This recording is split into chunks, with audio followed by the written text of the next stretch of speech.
Honourable Senators, the President.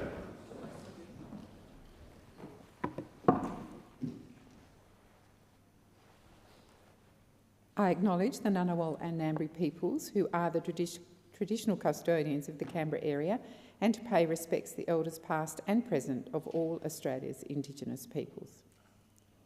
Senators, I invite you as I read the prayer to pray or reflect in your own way on your responsibilities to the people of Australia and to future generations. Almighty God, we humbly beseech Thee to vouchsafe Thy special blessing upon this Parliament, and that Thou wouldst be pleased to direct and prosper the work of Thy servants to the advancement of Thy glory and to the true welfare of the people of Australia. Our Father, which art in heaven, hallowed be Thy name. Thy kingdom come, Thy will be done in earth as it is in heaven. Give us this day our daily bread, and forgive us our trespasses, as we forgive them that trespass against us. And lead us not into temptation, but deliver us from evil. For Thine is the kingdom and the power and the glory for ever and ever. Amen. Are there any documents to be tabled by the clerk? President, I table documents pursuant to statute and returns to order as listed on the dynamic red. Thank you, and there's no proposals for committees to meet. Senator Gallagher. Thank you, President. I move that private senators' bills be considered this week as follows: the Environment Protection and Biodiversity Conservation Amendment Climate Trigger Bill 2022 today on the 23rd of July 2025, and the Housing Investment Probity Bill 2024 on Thursday 24th of July 2025. Thank you, Senator Gallagher. I'll call the clerk. Question? So the question is that the motion is moved by Senator Gallagher be agreed to. Those of that opinion say aye. Aye. Against? I believe the ayes have it. And I'm going to Senator Waters. You need to reintroduce the bill. Oh, Senator Hanson-Young. Yep. Thank you, President. I reintroduce the bill. Thank you. Is leave? Sorry, I should have asked you to seek leave. I'm a bit rusty. So I'm assuming leave was granted. Leave was granted. Thank you. And I'll call the clerk. Oops. Environment Protection and Biodiversity Conservation Amendment Climate Trigger Bill 2022, second reading. Senator Hanson-Young. Thank you, Madam President. Well, I'm very proud and pleased that today we start this new Parliament, the 48th Parliament of the Commonwealth of Australia, debating a bill which is so important to the safety of our climate and the protection of our environment and the future of our children and generations to come. For far too long, our environment laws have ignored the biggest threat to nature, the biggest threat to humanity, and that is the climate crisis. For far too long, our environment laws have been contradictory. The Environment Minister required to assess, with advice from his department and with proponents, the merits of a particular project, whether that be a big industrial development, a new coal mine, an expansion of a gas plant. And while assessing the environmental concerns, damages, impacts of each of these assessments, has not been able, in fact is actively stopped from considering the environmental damage of the pollution that any of these projects create. And this bill, which would introduce a climate trigger into Australian law to ensure that the Environment Minister must assess the climate damage, climate pollution of a project before giving it a tick of approval, just makes sense. We're in 2025 and our environment is under extreme stress. We're in 2025 and the climate crisis is not something off in the future, it is unfolding before our very eyes. All you need to do is look at what's happening on the coastline and along the beaches in my home state in South Australia.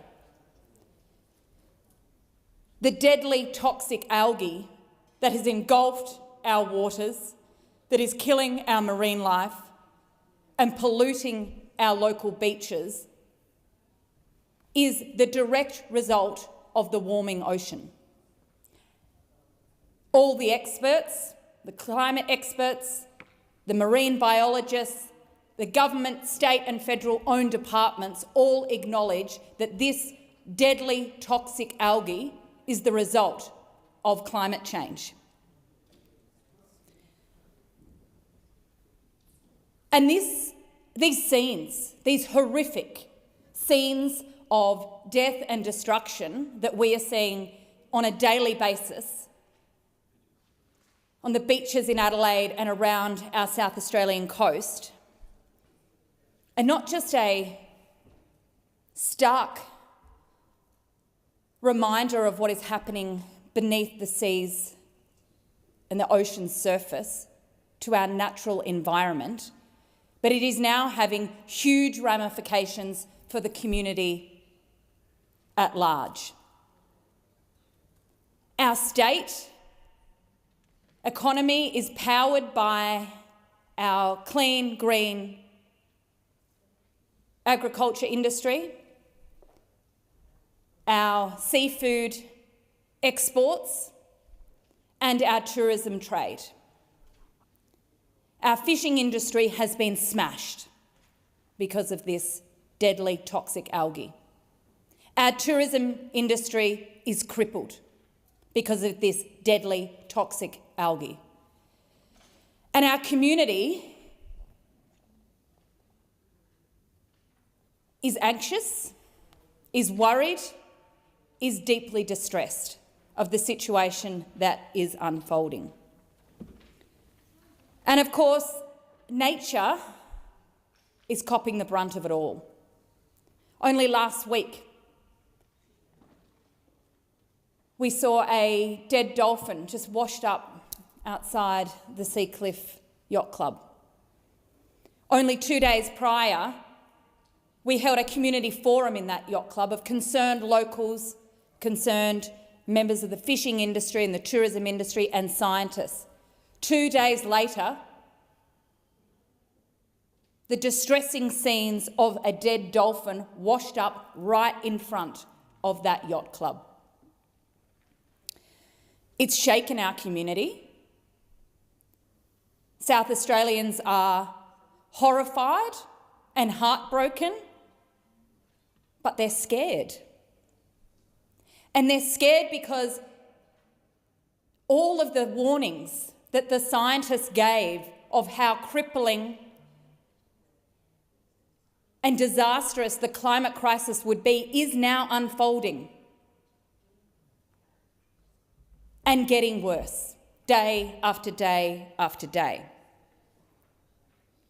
Ken Henry, the former Secretary of the Treasury Department, last week called out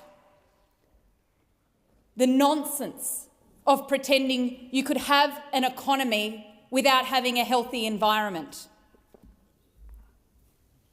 I mean, when you've got the heads and former heads of Treasury saying the environment crisis is now an economic crisis, it's time that this Parliament acted.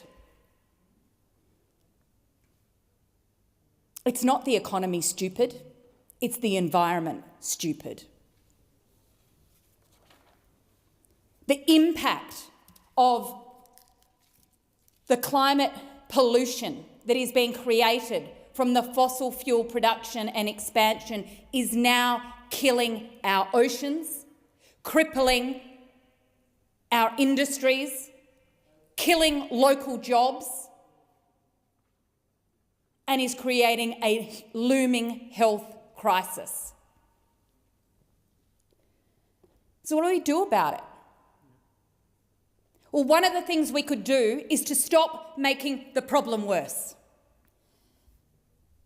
There's a lot of carbon pollution being created already. A lot of work has to be done to reduce the pollution that is already being created. But you can't keep pouring fuel on the fire and thinking the problem goes away.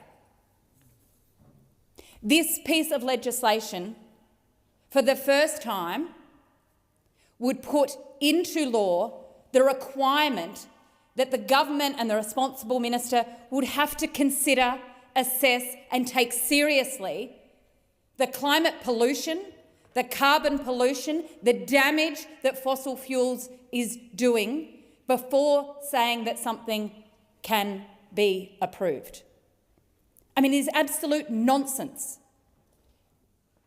to, in 2025, have an environment minister approve the expansion of a huge gas project like the North West Shelf, Woodside's big polluting gas project, without even considering the climate damage that that project will do, and say that it passes all of the required environmental checks and balances. It clearly does not.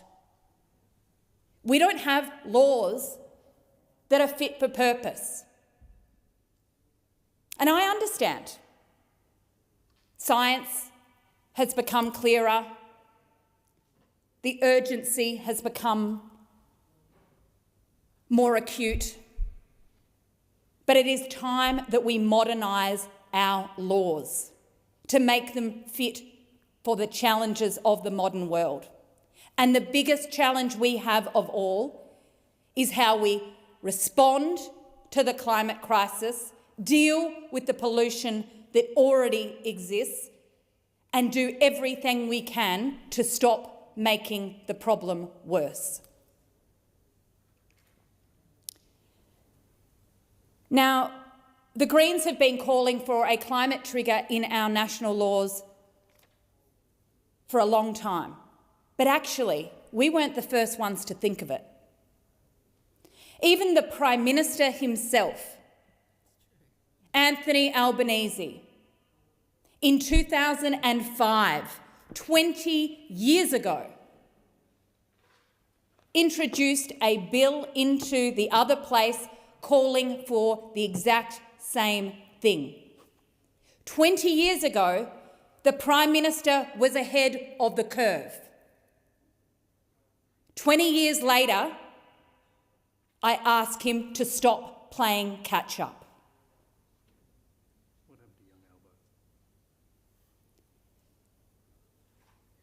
It makes absolute no sense. It makes no sense to have laws in this country that allow environmental approval while actively and deliberately ignoring the biggest environmental threat of all. It makes no sense to the scientists, it makes no sense to the legislators, it makes no sense to the community.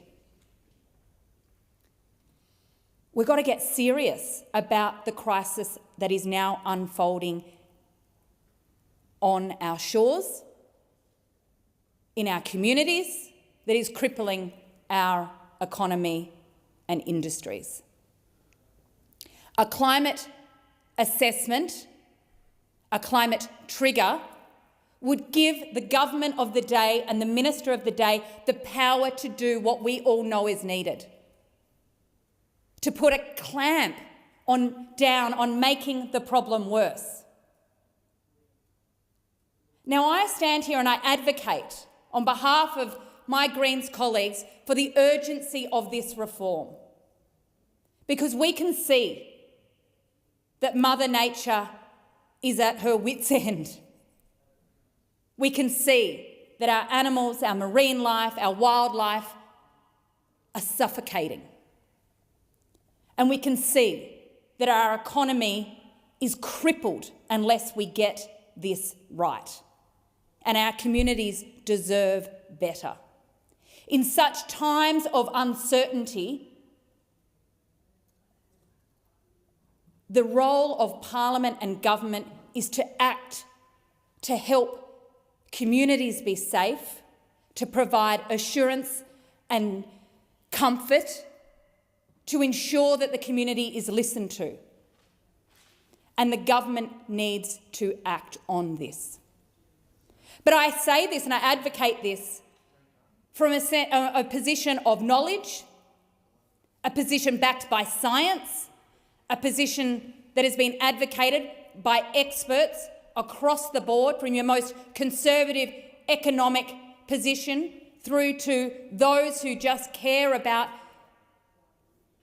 the existence of our natural world and wildlife. But let me say, we are going to hear today cries and screams and squeals against this reform from people who don't even believe that this disaster is already upon us. When I started prepping for what I was going to say this morning, I looked at the front page of the Australian newspaper. And what is on the front page of the Australian newspaper today?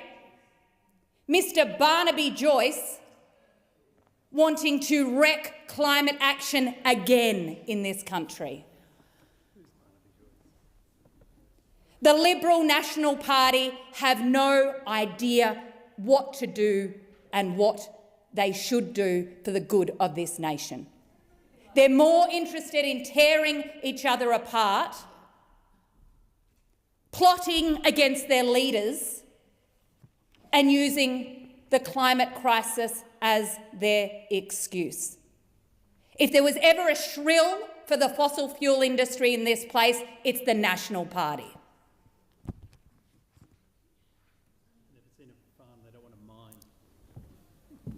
So don't be fooled in this debate this morning by those who have no interest in settling this issue properly, of dealing with the crisis at hand.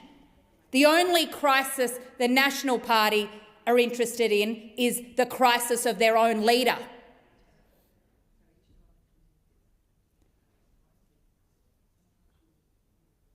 We need more maturity in this place, and I urge the government, ignore the rabble from the other side who have no care for the environment, more worried about their leadership speculations, more worried about wrecking climate action, ripping up our renewable energy industry, throwing the country into disarray. Selfish, selfish, selfish. Ignore them. Ignore them and work in the interest of nature. Has expired. Just before I call Senator Grogan, I just will remind everyone who are carrying on other conversations in the chamber to keep their voices down. Senator Grogan. Thank you, Deputy President. And I thank Senator Hanson-Young for her contribution on this bill. The Albanese government will not be supporting the Environment Protection and Conservation Amendment Climate Trigger Bill 2022. Since this bill was introduced in 2022, quite a lot has changed. There has been, not that you would think, listening to my colleagues in the Greens, there has been a lot of action undertaken. There has been a lot of change. But if we understand how our environment works, how our economy works, and how our society works, these things do not change overnight. You don't just snap your fingers and solve climate change.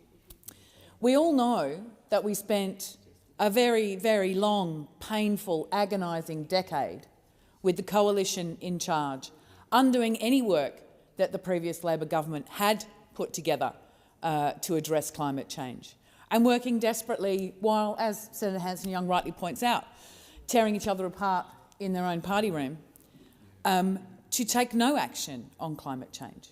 Because, as some of them do openly admit, they actually don't believe that climate change is a thing. They don't believe it's real. They don't believe that the scientists are correct. They don't see the growing anxiety and disaster that is looming across the world because of the issue of climate change.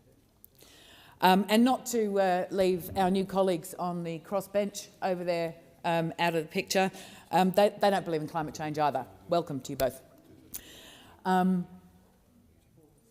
We're in a situation where Australia needs to take strong action. We need to continue to take strong action. We need to address the situations that we are starting to see. As we know, the algal bloom in South Australia has in part been connected to the warming ocean tides that we've seen in the last few months.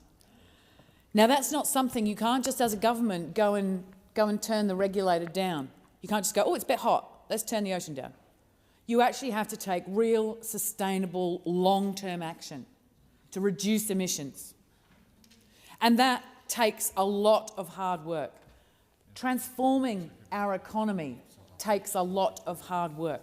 Changing Australia to be a sustainable, green industry takes time. And that's not an excuse. That's not an excuse. That is a fact. To reorient our economy, to reorient our actions takes time. And we have done a great deal in the first term of the Labor government. We have made significant inroads. Is it enough? No. No, and not once have we said that it is. Do we need to continue to strengthen our action? Do we need to continue to take action? Yes, we do. But the problem we face, and we see that in this chamber all the time, is that we stand here on the government benches taking action, looking to the future of Australia, building Australia into a long-term, sustainable economic future. And doing it while I stand here, while Senators McKenzie and Senators Hanson-Young yell at each other across the chamber, one wanting everything and one wanting nothing, which is the cry we hear from both of you all the time. You are the problem, people. You are the problem. So, taking action requires our colleagues to get a grip. Senator Hanson-Young said, it's not the economy, stupid, it's the environment, stupid. Well, I would say it's the economy and the environment, stupid.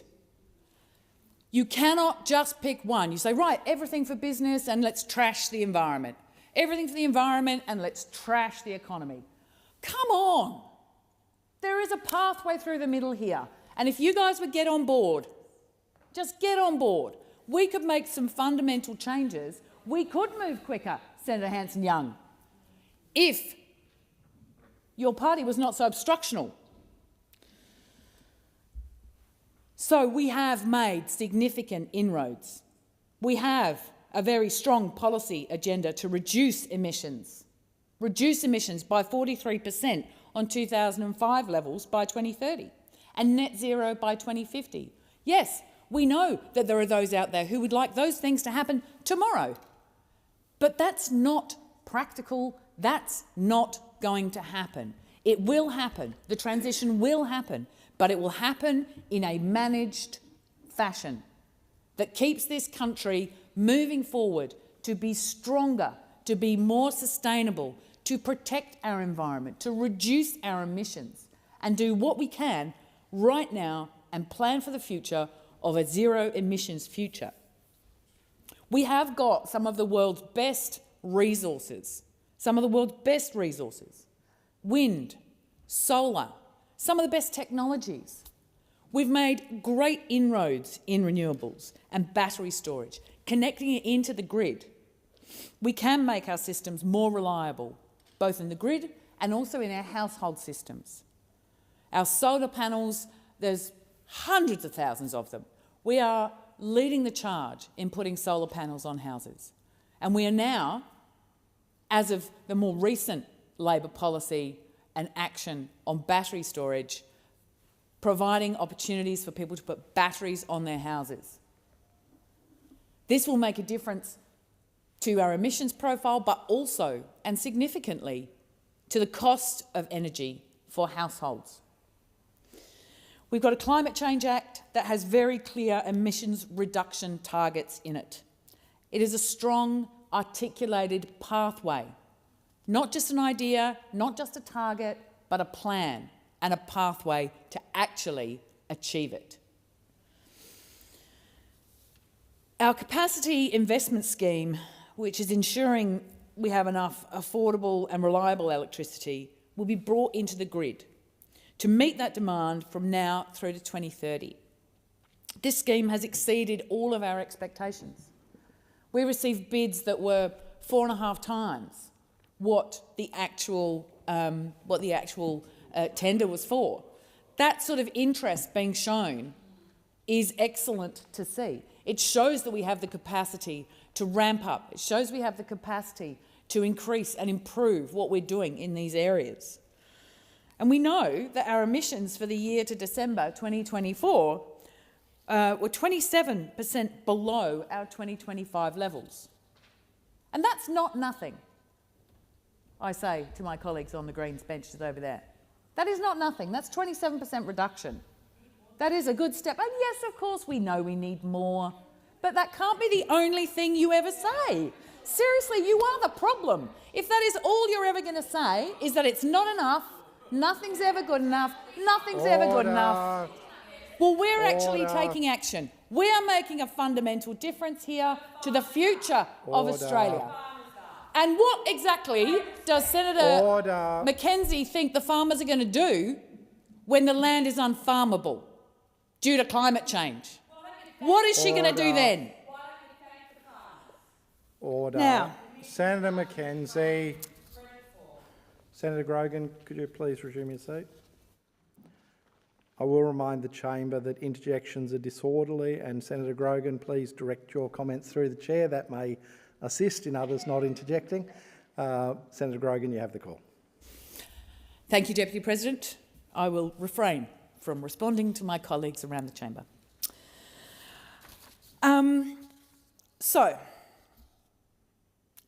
in addition to the emissions, the great strides we're making as a Labor government, great achievements in only 3 short years, there is the issue of the environmental impacts that Senator Hanson-Young was referring to earlier.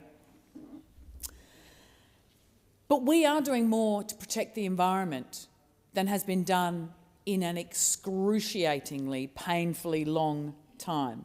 We are protecting more nature than was being protected before. We have plans to improve that further.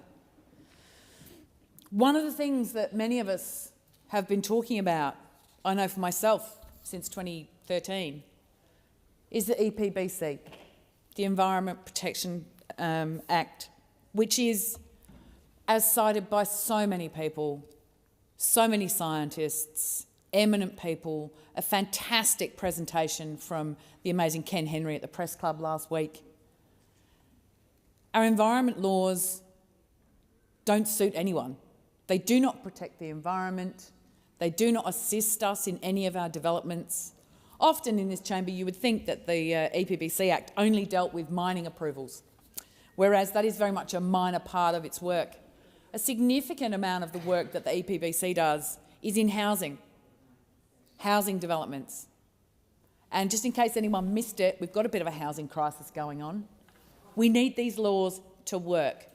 And what we have been through in the decade under the coalition government was nothing short of horrendous. We came into government and we were just thwarted on every side from trying to do our piece of reform. But the numbers have changed a bit. They've changed a bit up here. They've changed a bit in the other house. So, the Minister is adamant and determined that we are going to get a new set of environment laws within the first 18 months of this government. If we're lucky, it might be sooner. But there are a lot of views and it is a very complex piece of legislation. We need to make these changes. We must have stronger environmental protection. We must have a more efficient and robust project assessment system. And we must have greater accountability and transparency in all of our decision-making. The EPBC agenda is going to be rattled out in this place with us all standing up, yelling at each other, I'm sure. About too much, not enough, too much, not enough, too much, not enough. Well, how about everyone takes a breath and thinks about the future? Not just about the bit of the future you care about, whether it be only the environment over here, only business over here, How about we recognise the fact that every single one of us in this chamber was elected by the people of this country? So both views need to be taken into consideration. Both views. And a balance of how we make our way through this whole agenda and finally get an outcome that is going to protect our environment, an outcome that is going to work towards our targets on climate change, an outcome that is going to reduce our emissions even further, noting we have reduced them quite significantly already, and get us an outcome that we can see a long-term future in this country with a robust environment, a zero-emission future, and an economy that can grow on a sustainable zero-emission basis. The future is there. We can see it. We know the pathway forward.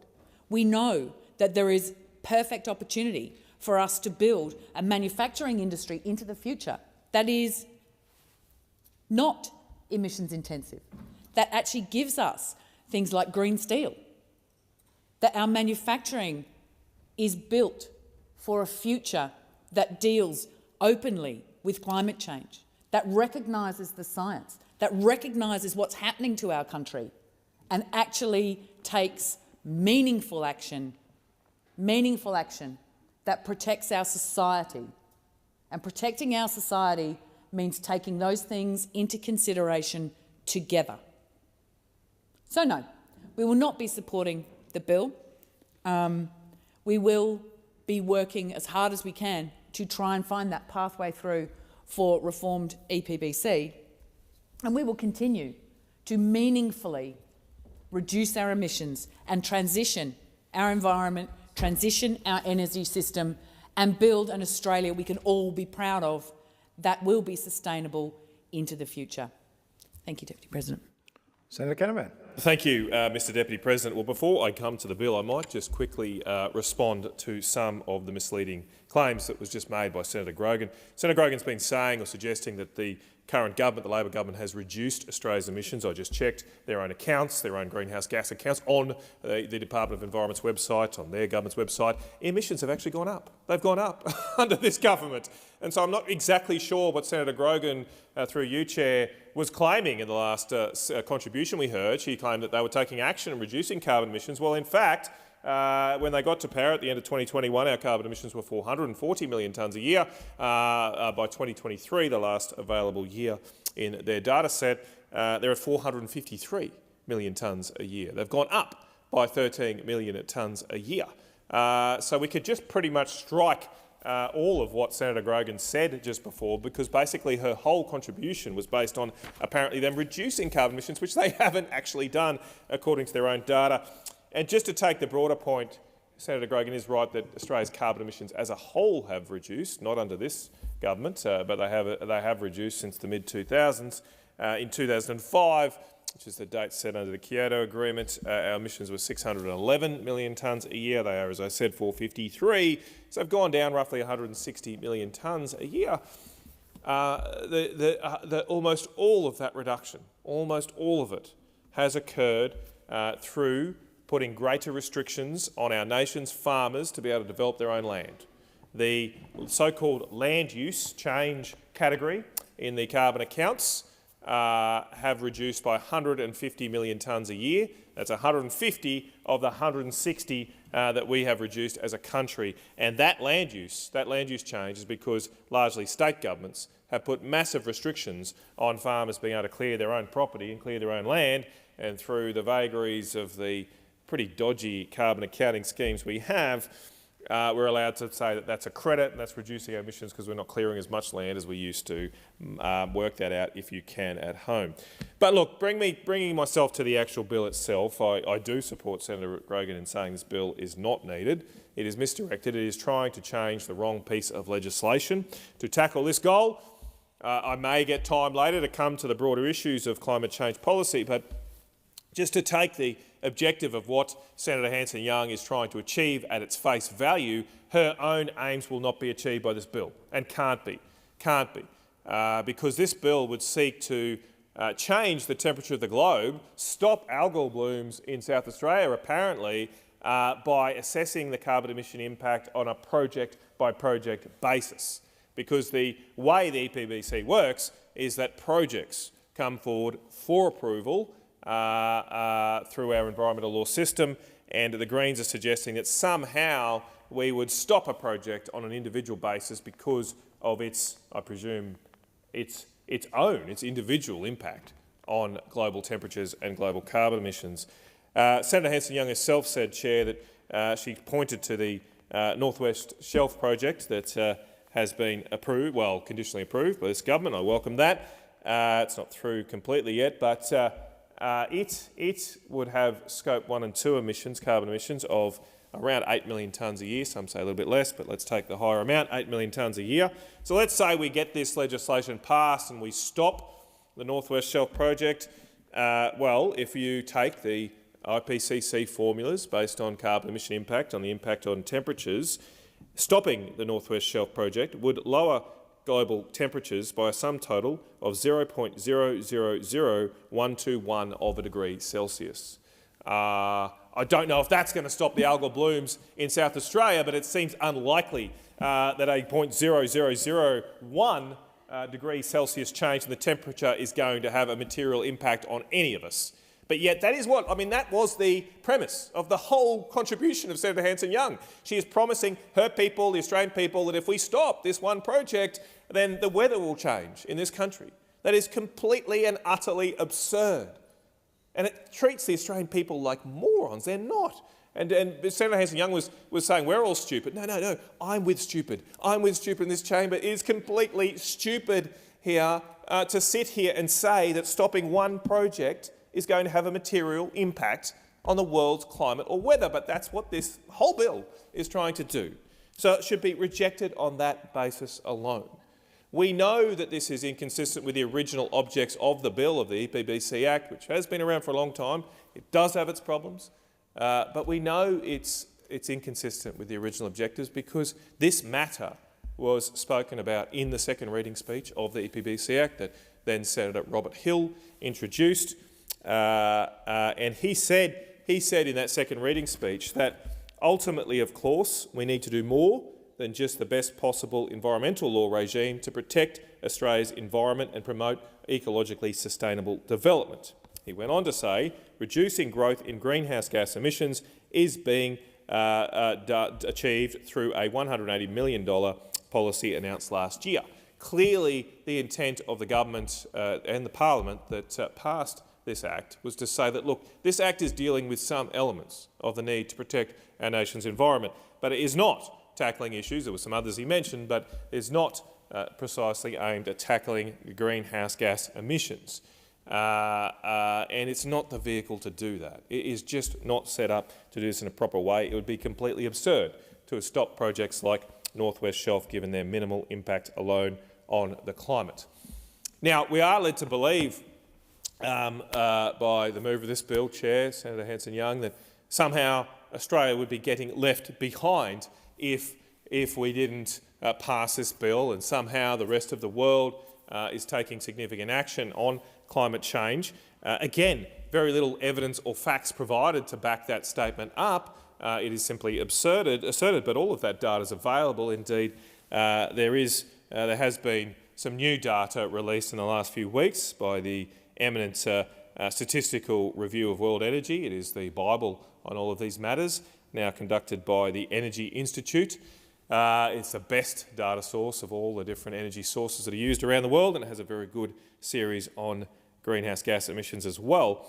That series shows, or that data showed, released a few weeks ago, that since the world signed up to this fantastical concept of net zero emissions, that occurred in late 2021 at the Glasgow Climate Conference. And so since 2021, the world signed up to net zero, apparently. They all signed up to net zero. They said, and we're constantly told that the world is now reducing carbon emissions, we're getting to net zero, we're going to get there, rah, rah, rah. Well, we've got now 3 years of data since 2021, and since then, global carbon emissions are up 1.7 billion tonnes a year. Every year, the world is emitting 1.7 billion tonnes more. Now, this is a very inconvenient fact for those that stand in this chamber and say that the rest of the world is acting. But it shows how inconvenient it is and embarrassing it is that none of them ever deal with it. I mean, it'd be worth, if you want your arguments to be taken seriously, actually tackle the fact that how can you stand there and say that the world is acting on climate change when actually they've gone up by almost 2 billion tonnes in just 3 years since this agreement was signed. And keep in mind how much that is. As I said earlier, Australia, now thanks to the Labor government, we're a bit higher than we were before they got elected, but we do now emit 450 million tonnes a year. And so the world's increased its emissions by more than 3 times what we produce in any one year just in the last 3 years. So can we drop the act that the rest of the world is acting? It's not. They're not acting. They're not changing.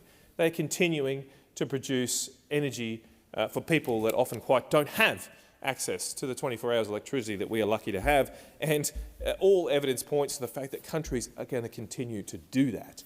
They're going to continue to prioritise the energy needs of their people, often poor people, much poorer than us, rather than deal or tackle with the luxury items that those of us in the West seem obsessed with.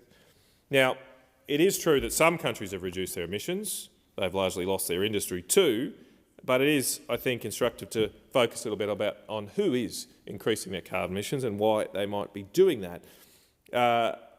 We're constantly told that the coal industry is dying or no one will buy our coal anymore. I noticed Senator Grogan mentioned we've got great solar and wind resources. I agree with that, but we also have great coal resources in this country as well. The Labor Party doesn't mention that very often anymore. We have fantastic coal resources. We sell them to the world.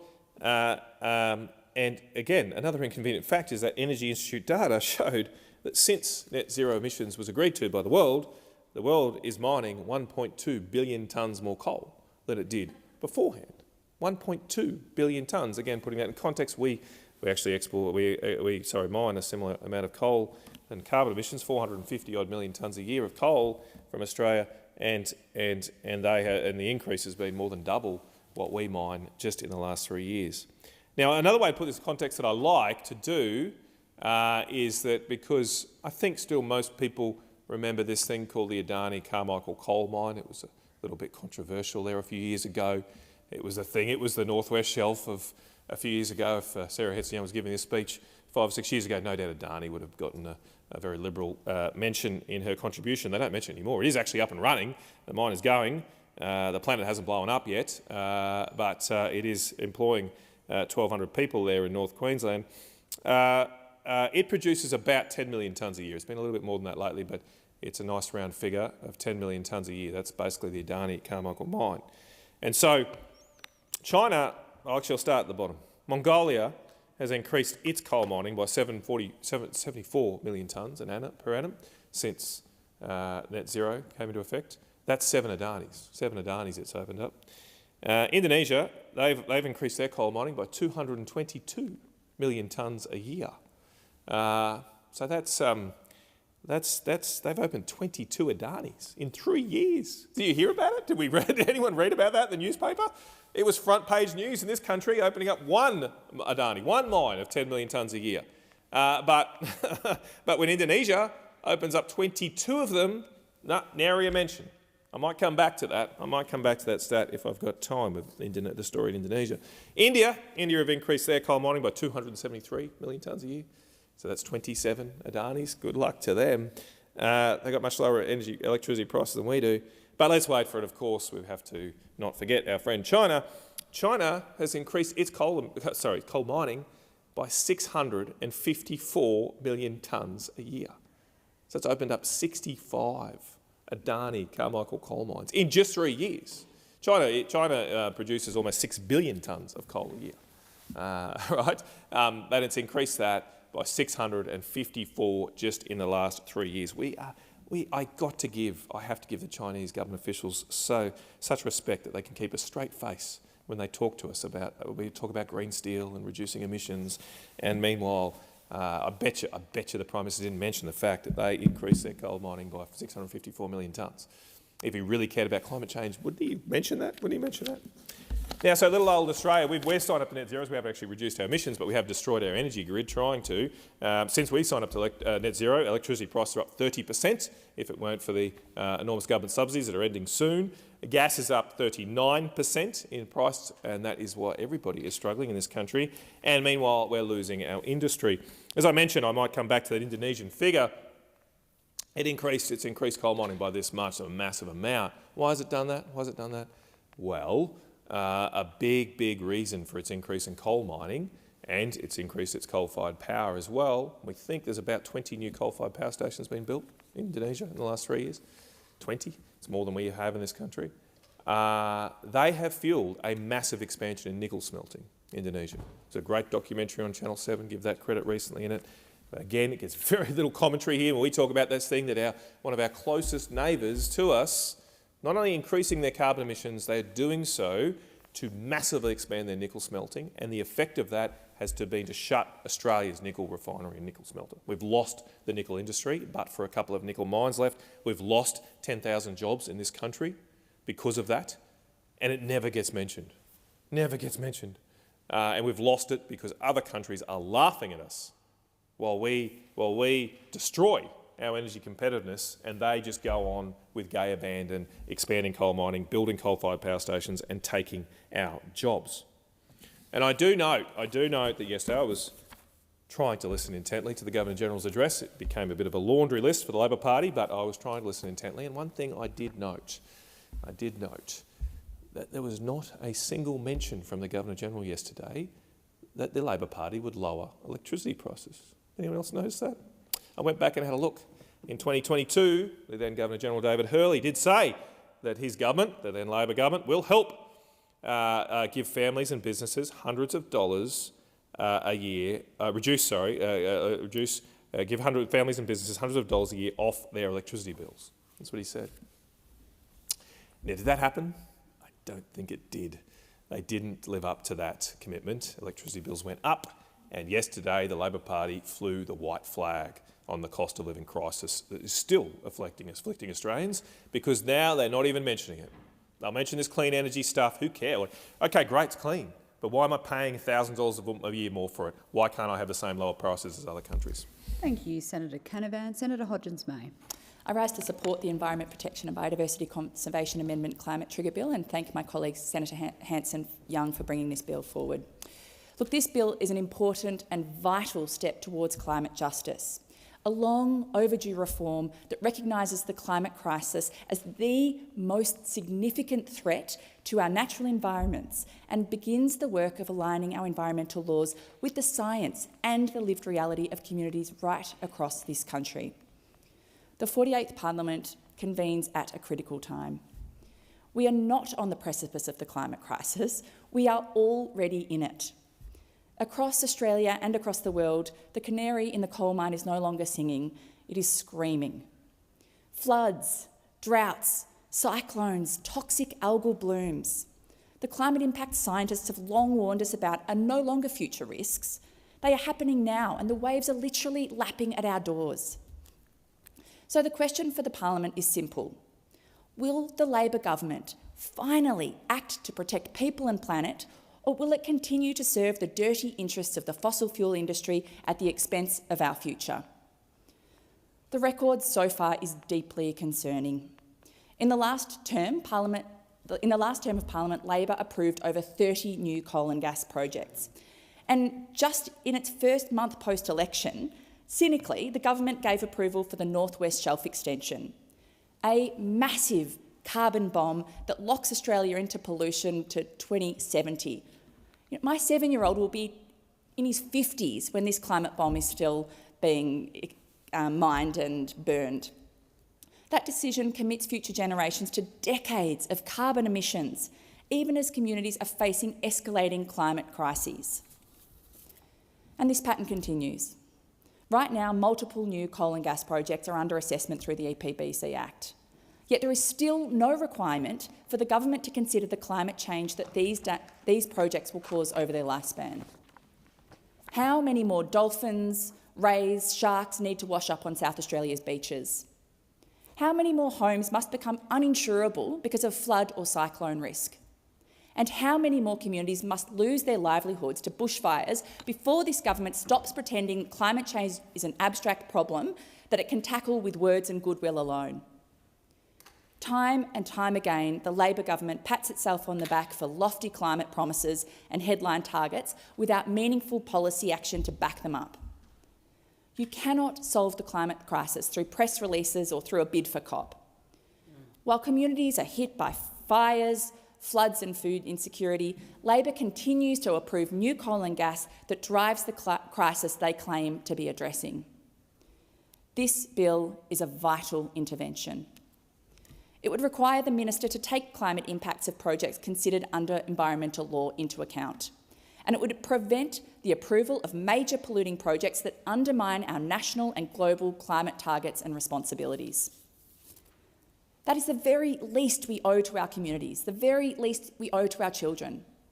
And this isn't a hypothetical. The damage is already being felt right here in communities, including those close to my own home.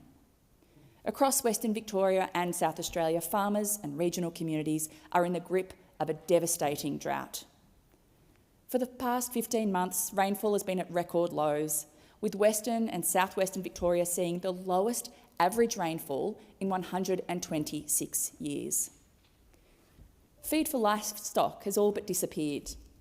Water sources are drying up and families are struggling with soaring costs just to stay on the land they've worked for generations and to keep producing the food that we all rely on. My heart breaks for these communities. As a fifth-generation farmer from Central Victoria, I know the toll that drought takes. It's not just the financial pressure, it's the emotional strain. It wears down livelihoods, mental health, families and entire communities. And while parts of Victoria saw increased rain in June, for many the future remains deeply uncertain. Because we are in the midst of a climate crisis where our planet is getting hotter, droughts are more frequent and intense, and farmers and their communities are finding it harder than ever to stay on their land. And let's make no mistake, this is a crisis that is driven by greed. The greed of coal and gas corporations who continue to wreck our climate and environment just to boost their bottom line. And the greed of the major parties who continue to line their pockets with donations from fossil fuel corporations while refusing to take any meaningful action that our communities so desperately need. I cannot believe in 2025 we're still allowed to receive corporate donations from the very people wrecking this planet. The mind boggles. And we have seen exactly what it looks like in practice. Approval of new coal and gas projects with no sign of slowing down or changing course. And I will just say that communities in Victoria were just dumbfounded that Labor could go and approve the North West Shelf straight after the election. I mean, what an insult to those people that put their trust in that party. Farmers, regional communities and the whole of Australia deserve better. We deserve a government that represents the interests of people and the environment, not corporations. And I don't know how many times we need to keep saying that. From the farms of Western Victoria to the low-lying islands of the Torres Strait, communities' livelihoods and their way of life is under threat, a direct result of the climate crisis and decades of government inaction. I want to express my deepest solidarity with Uncle Paul and Uncle Pabai. They are bringing the fight for climate justice to our courts. And despite the disappointing federal court ruling, the judge acknowledged the devastating impact of climate change on the Torres Strait Islands, from shoreline erosion to coral reef damage and the loss of traditional food sources and culture.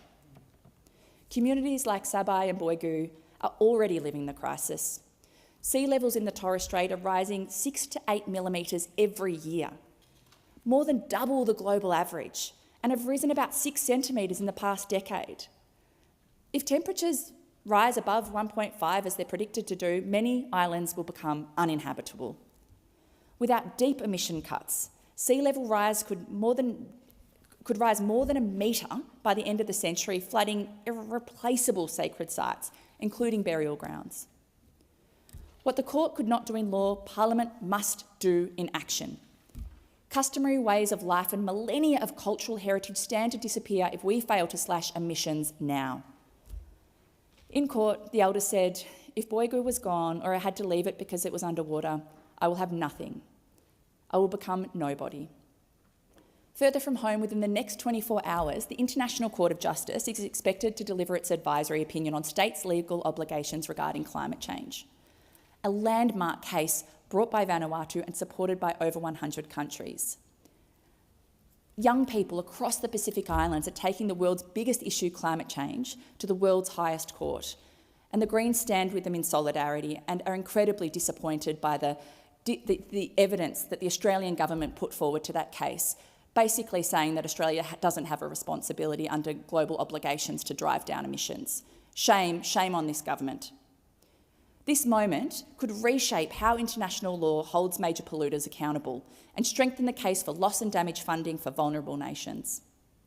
It reaffirms that this is a pivotal time for governments to reflect on and act on their obligations to deliver climate justice, something that Albanese government is still failing to do.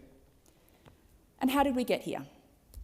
The fossil fuel lobby's grip on government is deep, systemic and corrosive. From revolving doors to secret meetings, fossil fuel interests shape our politics and our policies, not the communities facing rising seas. Woodside itself was invited to the Treasurer's Economic Roundtable last week, even as it pushes ahead with gas expansion that will plague us for generations. I mean, come on.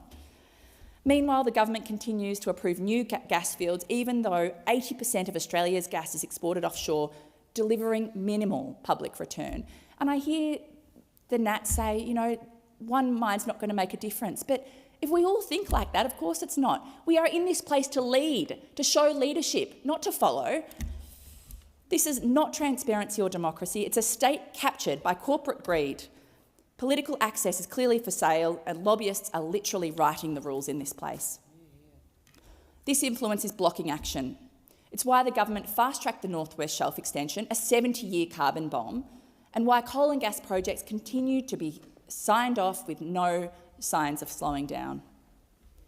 We've heard the lies that gas is a strategic necessity, that we need new exports to keep the economy going.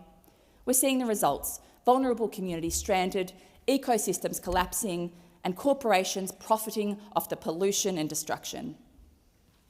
If we are serious about climate justice, we need to also remove fossil fuels from politics, because without that there is no path, legal or moral, to protect cultures, communities or country. It's time to stand with our farmers, with our elders like Uncle Paul and Pabai, with the climate movement and with every community on the front line of the crisis. It's time to reform our environmental laws and act on climate right now.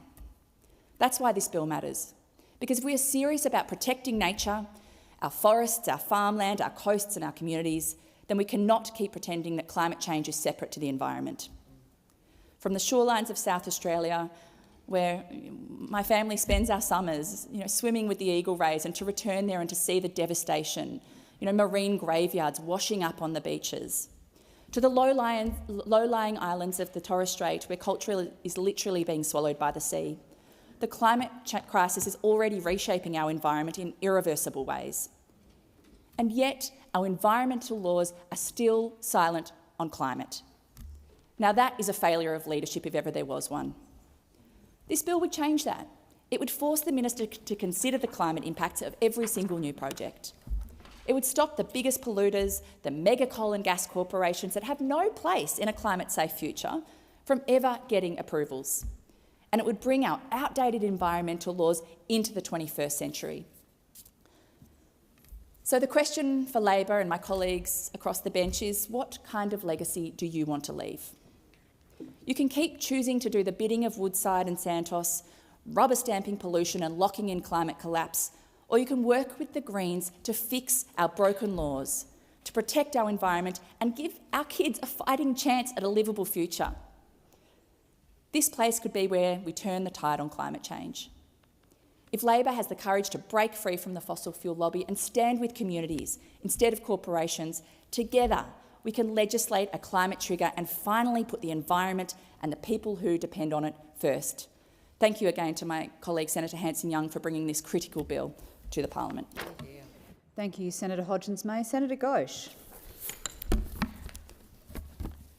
Thank you. I rise to speak on the private senator's bill and to speak against it on the basis that it's an ineffective method of achieving emissions reduction in Australia. It duplicates existing legislation and ignores the substantive process of environmental law reform that the government's currently undertaking.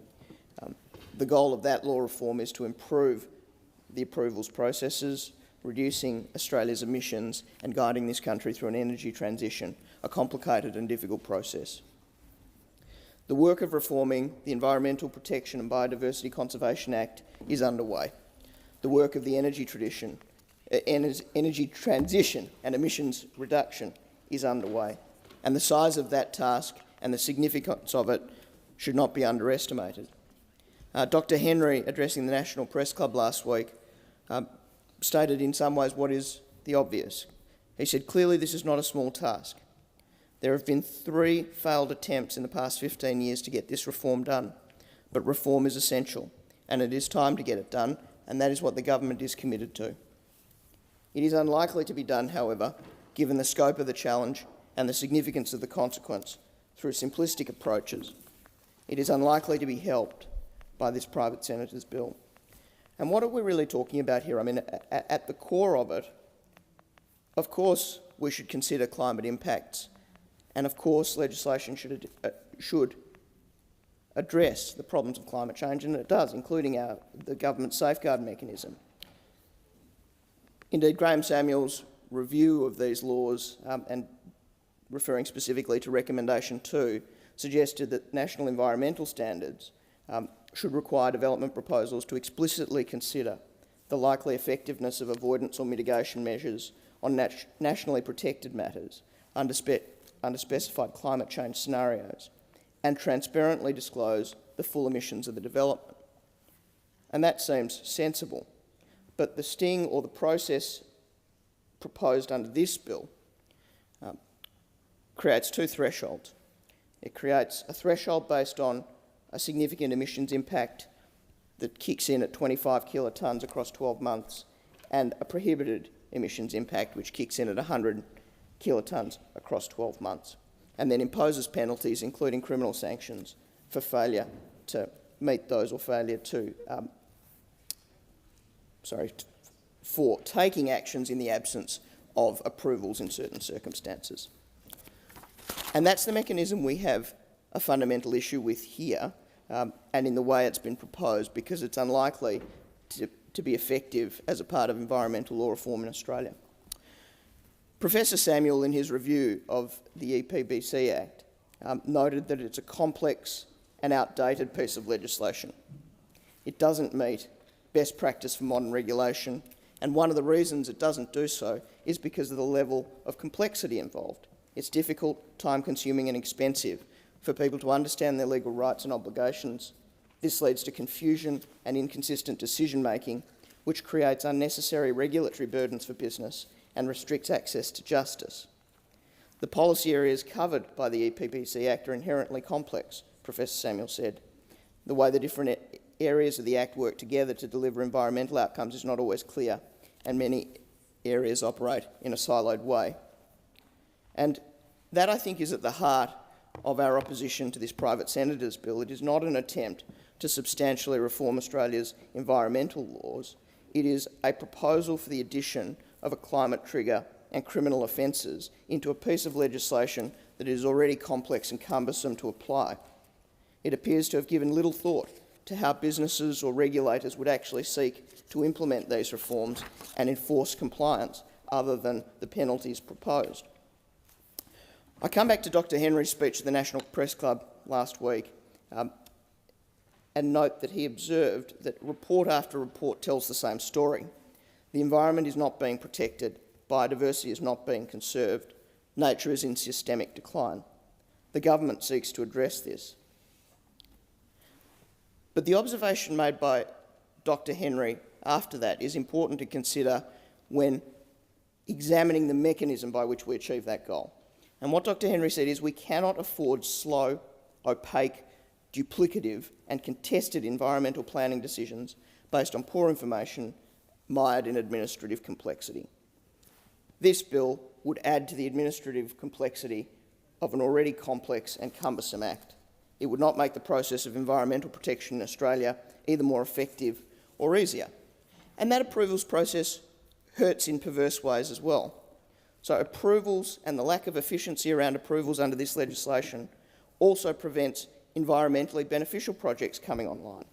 Dr Henry observed that the average time for an EPBC assessment and approval of a wind farm or a solar farm blew out from 505 days in 2018 to 831 days in 2021.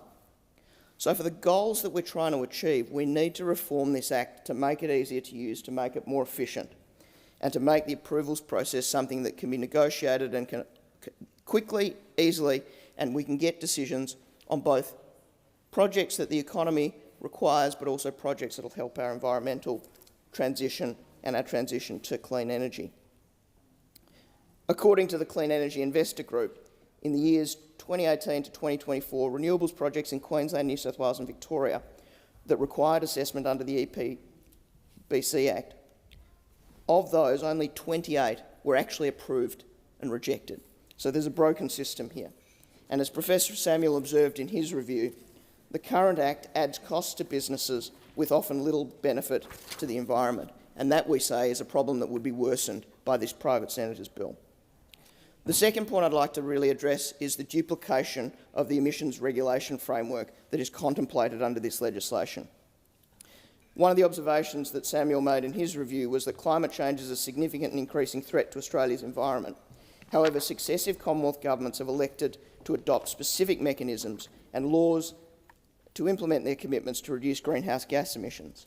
The EPBC Act should not duplicate the Commonwealth's framework for regulating emissions.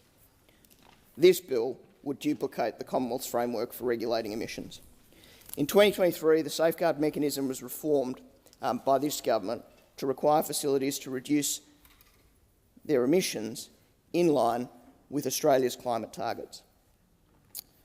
These reforms applied a nearly 5% annual decline rate to facilities' baselines so that they are reduced predictably and gradually over time on a trajectory consistent with achieving Australia's emissions reduction targets, 43% below 2005 levels by 2030 and net zero by 2050.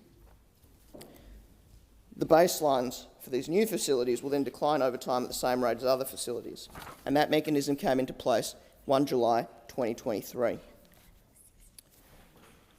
There is a real risk with legislation that's proposed in the form that it is currently before us, that you would have different emissions thresholds applying to enliven climate triggers than the safeguard mechanism.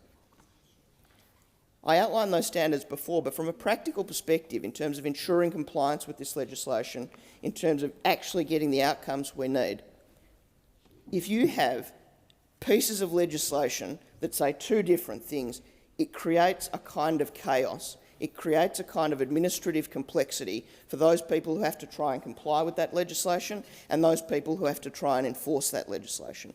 And this is something we cannot afford in environmental regulation.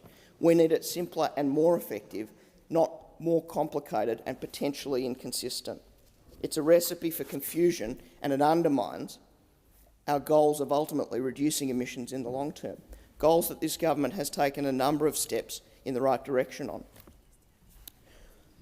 There is a difference in this space between moral outrage and real work, and I commend my colleague Senator Grogan for her observations earlier in this respect. This government has undertaken the most significant emissions reduction measures in Australia's history. The examples include renewable energy targets, capacity investment scheme, the new vehicle efficiency standard, and very importantly, the safeguard mechanism. Since 2022, more than 90 renewable energy generation projects have come online, and that's enough to power 11 million homes.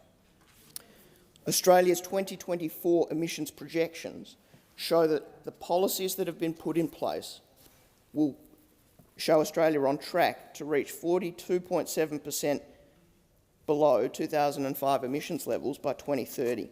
It's just shy of the target of 43, and the net zero plan remains on track.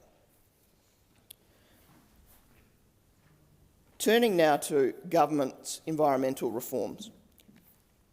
The reform of Australia's environmental laws, and substantively in the form of the Environment Protection Biodiversity Conservation Act, at the moment is an important national priority for the government. And the current legislation, as described earlier, simply doesn't work. But this bill doesn't assist it either. And what's really very clear, not least of which because it's been an energetic and very public effort, is that the current Environment Minister is in the process of consulting with a broad range of stakeholders to ensure we get this policy right and we take the community with us. In relation to some of the early outcomes of those consultations, we've already heard that what's important to people is stronger environmental protection and restoration, more efficient and robust project assessments, greater accountability and transparency in decision-making. Key elements of such reforms will also include the content of national environmental standards, streamlined approval processes, regional planning, more robust offset regimes and monitoring, and better data on environmental impacts. But I'm hesitant to compliment him too much, but I think the Minister really hit the nail on the head when he said it's important to get a broad range of people together with different perspectives on these issues, because the truth is we're only going to pass these reforms and solve these challenges by working together.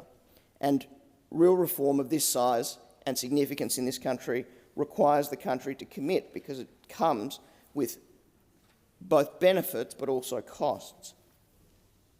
It's also important that we get this right. The area is complex and the consequences are severe, as I've said.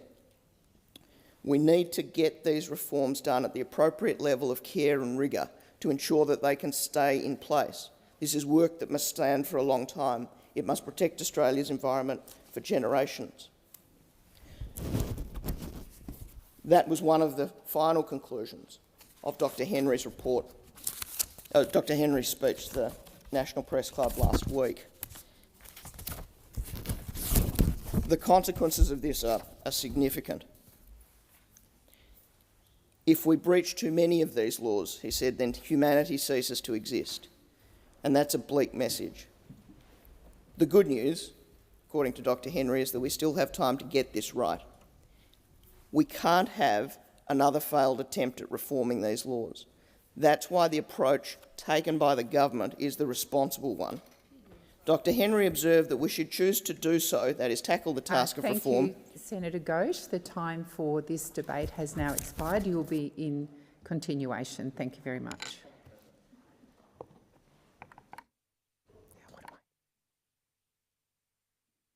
I call the clerk. Government Business Order of the Day number 1, consideration of the Governor-General's opening speech. Senator Walker. Thank you, President. I move that the following address and reply be agreed to. To Her Excellency, the Governor-General, may it please Your Excellency, we, the Senate of the Commonwealth of Australia, in Parliament assembled, desire to express our loyalty to our most gracious Sovereign and to thank Your Excellency for the speech which you have been pleased to address to Parliament. I begin by acknowledging the traditional owners of this sacred and ancient land, and I pay respects to elders past and present. I also want to especially recognise First Nations emerging leaders from across the more than 250 nations of this continent. I look forward to the day when more of you join me in this place. Diversity in our Parliament is fundamental to building a stronger and fairer society. I am so proud and genuinely humbled to be able to bring a new, young voice to the Albanese Labor government. Yeah. I am the first parliamentarian born in this millennium, and I am joining a government which, for the first time in Australian history, has a cabinet made up of more women than men. In May this year, the Australian people overwhelmingly rejected the politics of hate and division which have been on the rise in many countries across the world. Together, they gave expression to the core Australian value of a fair go, the touchstone of our Australian Labor movement. This fair go underpins every policy this government took to the people, and Her Excellency outlined in her opening address to this Parliament. Analysts and commentators have told us how influential younger Australians were in this election. And whilst this is not my first speech, I am honoured to be able to move this motion and take this first opportunity to say to all young Australians, we hear you. We hear your demands for a fair go in the face of a world of growing uncertainty, and we will work with you to build a country that is socially, environmentally and economically progressive and successful. In moving this motion, I want to highlight just some of the critical policies that will make a real difference to my generation and will deliver that fair go in areas of housing, education and climate change. Our policies to combat the housing crisis will make Australia economically fairer. Our policies to improve access to education will make Australia socially fairer. And our policies to tackle climate change will work towards intergenerational climate justice. Many Australians, but disproportionately younger Australians who are just starting out, feel the real strain of cost of living increases. The previous Albanese government worked hard to ease this pressure, and in this term, our actions on cost of living will make a real difference to many Australians. I want to speak about the cost of living monster that everyone my age talks about, housing. It's what keeps us up at night. When will I be able to move out of my parents' home? Where can I find a rental property I can actually afford? How far away from work will I have to live? And then, crucially, if we want to climb that property ladder, how on earth will we be able to save up enough for a deposit on a home? The great Australian dream has always been synonymous with buying your own home. But if you don't come from a rich family, that now feels well out of reach. That is unfair and we are going to change it. We will make lower deposits accessible to all first home buyers.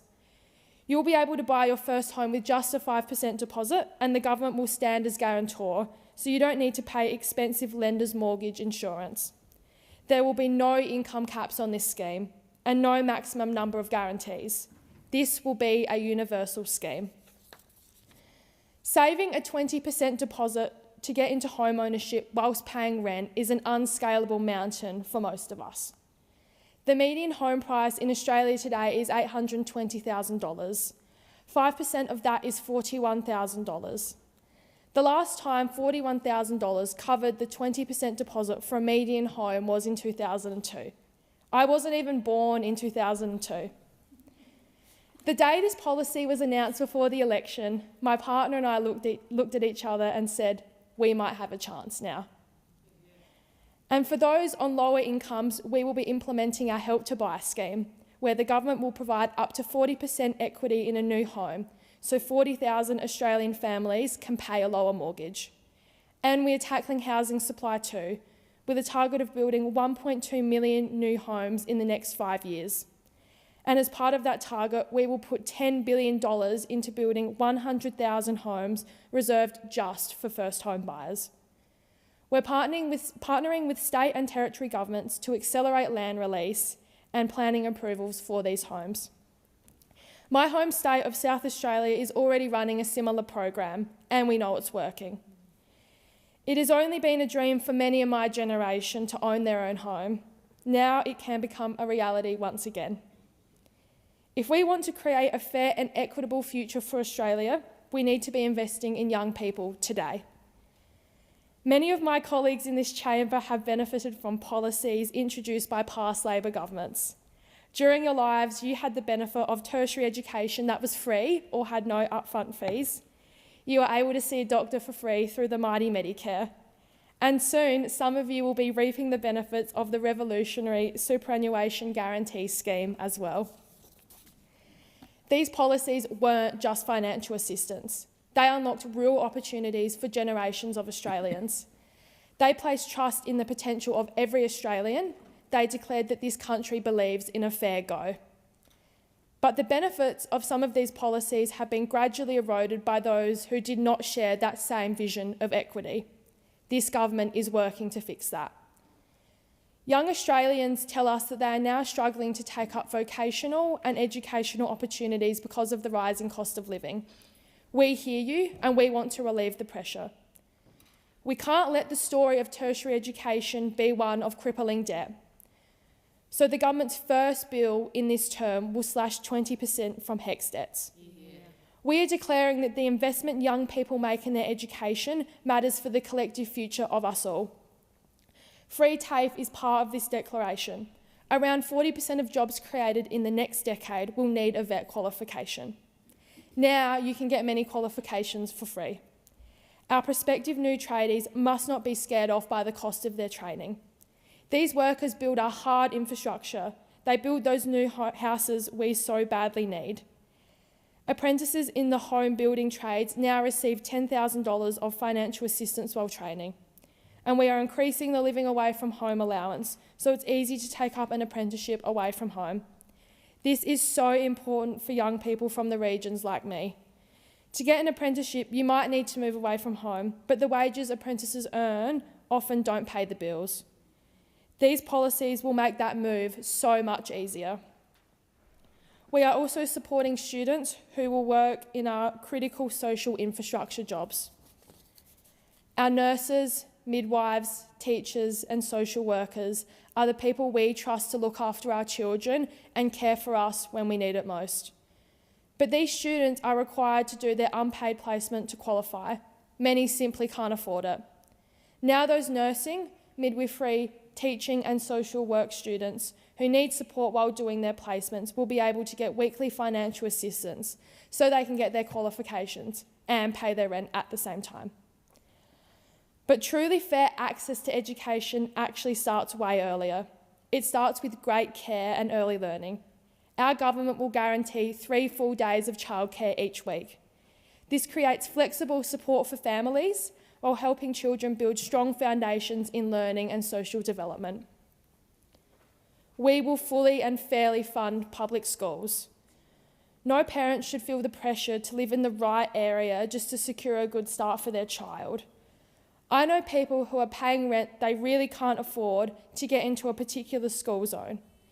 We want to take that pressure off by raising the bar for all of our public schools. A strong, inclusive public education system leads to better opportunities throughout life.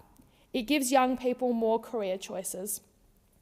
When we invest in our schools across the board, it won't matter who you are or where you live. Everyone will have the chance to succeed. We are laying the groundwork so that your life chances are not determined by postcode, income or circumstance, but by potential and passion. And now for a topic that will define the future of my generation, climate change. We lost a decade of action when climate change deniers dominated this place, and this global emergency will not wait. We are seeing the devastation caused by the increasing catastrophic weather events across the country, which are taking lives and causing billions of dollars in damage. We are seeing the damage from warmer seas to our precious coral reefs. At home in Yankalilla, where I grew up, warmer oceans have caused an algal bloom which is killing sea life in areas that up until now have been virtually pristine. The vast majority of young Australians do not talk about climate skeptics versus climate believers. Climate change to us is not a matter of faith or belief, it is purely a matter of hard fact. And this government is determined to do everything we can to meet our goals of the Paris Agreement, including holding the increase in average temperatures to well below 2 degrees Celsius of warming. This government's net zero plan is delivering on the legislated target of net zero greenhouse gas emissions by 2050. A large part of our path to net zero is renewables, and we are determined to reach 82% renewable energy by 2030. So we are investing in renewables in ways that also provide real economic benefits and cost of living relief. Australians are enthusiastically moving to renewables. We already have more than 4 million rooftop solar installations across Australia. 1 in 3 Australian households now have solar panels on their property. This level of uptake has been aided by the small-scale renewable energy scheme, which cuts the upfront costs of buying solar panels that significantly reduce power bills. But as it stands, only 1 in 40 households have a battery, which allows them to store that power and use it when the sun isn't shining. Our Cheaper Home Batteries program will mean more homes have batteries to store that power, and more homes will have reduced costs for their everyday electricity. By dropping the cost of a typical battery installation by 30%, we expect to have 1 million new batteries in Australian homes by 2030. If a household installs a new program with both solar panels and a battery, they could save up to 90% off a typical family electricity bill. We are all currently paying the price for an energy system built on unreliable, ageing energy infrastructure and a decade of inaction. As well as increasing renewables home by home, we are also working on big-scale generation projects. The Capacity Investment Scheme is right now seeking tenders so we can make sure that enough renewable electricity will be introduced to the grid in time to meet demand between now and 2030. The global climate crisis was caused by previous generations. It will be up to my generation and the ones that come after me to keep fighting for this planet with determined optimism. We will build on the groundwork done by governments of today to build a better environment for tomorrow. We know we can meet this challenge. The state that I represent, South Australia, is a global leader in energy transition.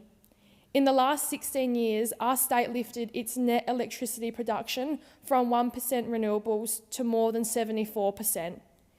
An optimistic determination for a better and fairer future underpins the vision of the Albanese government for the term ahead. I want to thank Her Excellency for detailing the agenda in her address to the Parliament. I will leave it to my many more experienced colleagues to speak about the great depth and breadth of this government's policies, which I've only barely touched on. In closing, I say this to my fellow young Australians. We hear you and we will act on your demands for a better future. The legislation we will pass in this Parliament won't just be laws and regulations. They will be practical, people-focused solutions for our future. Thank you. Thank you, Senator Walker. Senator Ananda Raja. I second the motion and reserve my right to speak. Thank you. Senator Kovacic. Thank you, Madam President. I rise to respond to the Governor-General's address at a time when this Parliament opens under the weight of deeply troubling revelations. As we turn our minds to the priorities of a new term, we cannot look past the urgent failures exposed in our childcare system. Failures that enabled multiple people now accused of crimes against children to work across childcare centres, undetected for years. A failure to protect our children. Over recent weeks, Australians have been confronted with horrifying allegations of child sexual abuse in Victorian childcare centres, resulting in the accused being charged with more than 70 offences, relating to 8 alleged victims aged between 5 months and 2 years of age. In my own state of New South Wales, 2 childcare workers have been charged with assaulting a 17-month-old boy in their care. And in Queensland, a 21-year-old man has been charged with 1 count of indecent treatment of a 4-year-old child at a Brisbane childcare centre. This is a systemic failure of child protection and one we must not turn away from. It deserves not just our outrage, but our action. To the victims and their families, no words will ever be enough to account for what has transpired here. You deserve more than words. You deserve action. Action that ensures that no child and no family is ever failed in this way again. We as a Parliament are compelled to ask, how can this happen in a system overseen by both state and federal regulators with multiple layers of supposed safeguards? How could a person alleged to have committed such acts be allowed to work across so many childcare centres? Where were the flags, the checks and the safeguards? And what must now be done to ensure that this can never happen again? I want to acknowledge the Leader of the Opposition, Susan Lee, for her clear and unequivocal commitment to putting the safety of children above politics and partisanship. As she said at the National Press Club, children's safety must come first. That commitment was reinforced in a letter to our Prime Minister, offering the opposition's full cooperation in developing and assessing any legislative changes the government may bring forward. Our shadow education team, led by Senator Jonathan Duniam and Zoe McKenzie in the other place, are ready to work with the government to ensure our child protection systems are as strong, transparent and accountable as they must be to prevent such things ever happening again. I commend Senator Duniam and Zoe McKenzie for their swift and measured response to these deeply disturbing revelations, acknowledging the scale of trauma involved and calling for an urgent review of our national safeguards. Their leadership has been clear-eyed and focused on solutions. I also wish to acknowledge Senator Leah Blythe, one of our newest colleagues in this place and an already passionate voice for building safer and more resilient communities. In her new role as Shadow Assistant Minister for Stronger Families and Stronger Communities, she brings a sharp focus to the systems that are meant to protect our most vulnerable and a deep commitment to ensuring that those systems are worthy of the trust placed in them by Australian families.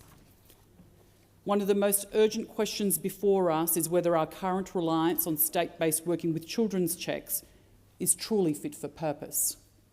These checks must be more than a bureaucratic box-ticking exercise. They cannot be treated as a shield that, in practice, allows perpetrators to move undetected between centres and jurisdictions.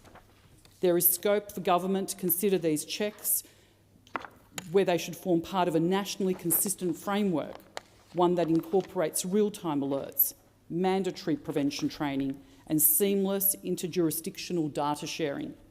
While the regulatory responsibility for working with children checks rests primarily with the states and territories, the Commonwealth is uniquely placed to lead national coordination and drive the changes needed to make early learning centres genuinely safer.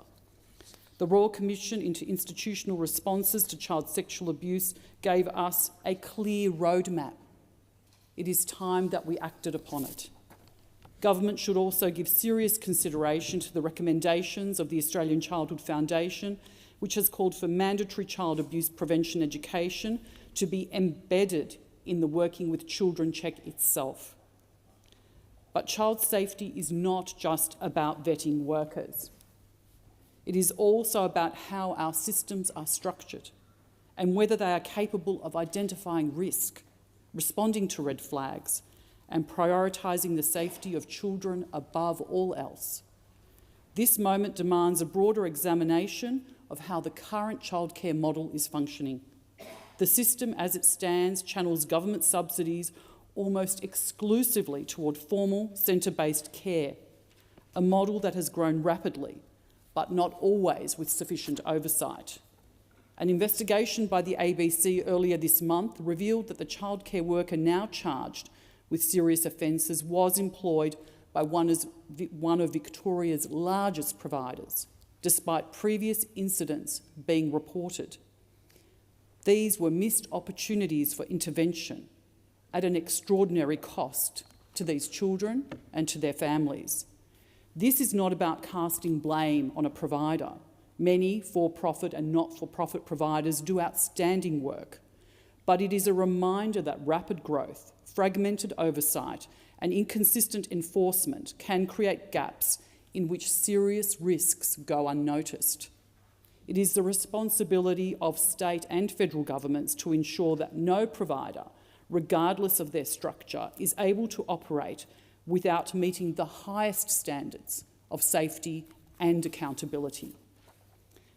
In light of recent events, a growing movement of Australian parents is calling for meaningful reform.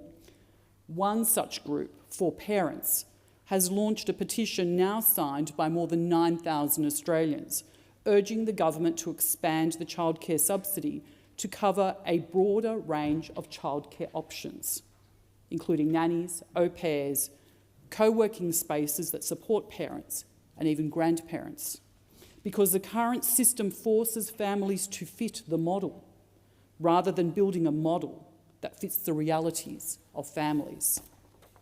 And at the heart of this truth, we don't acknowledge often enough, is that much of our economy is sustained by unpaid care labour, most often by women and most often invisible to policy. Grandparents who adjust their lives to care for their grandchildren.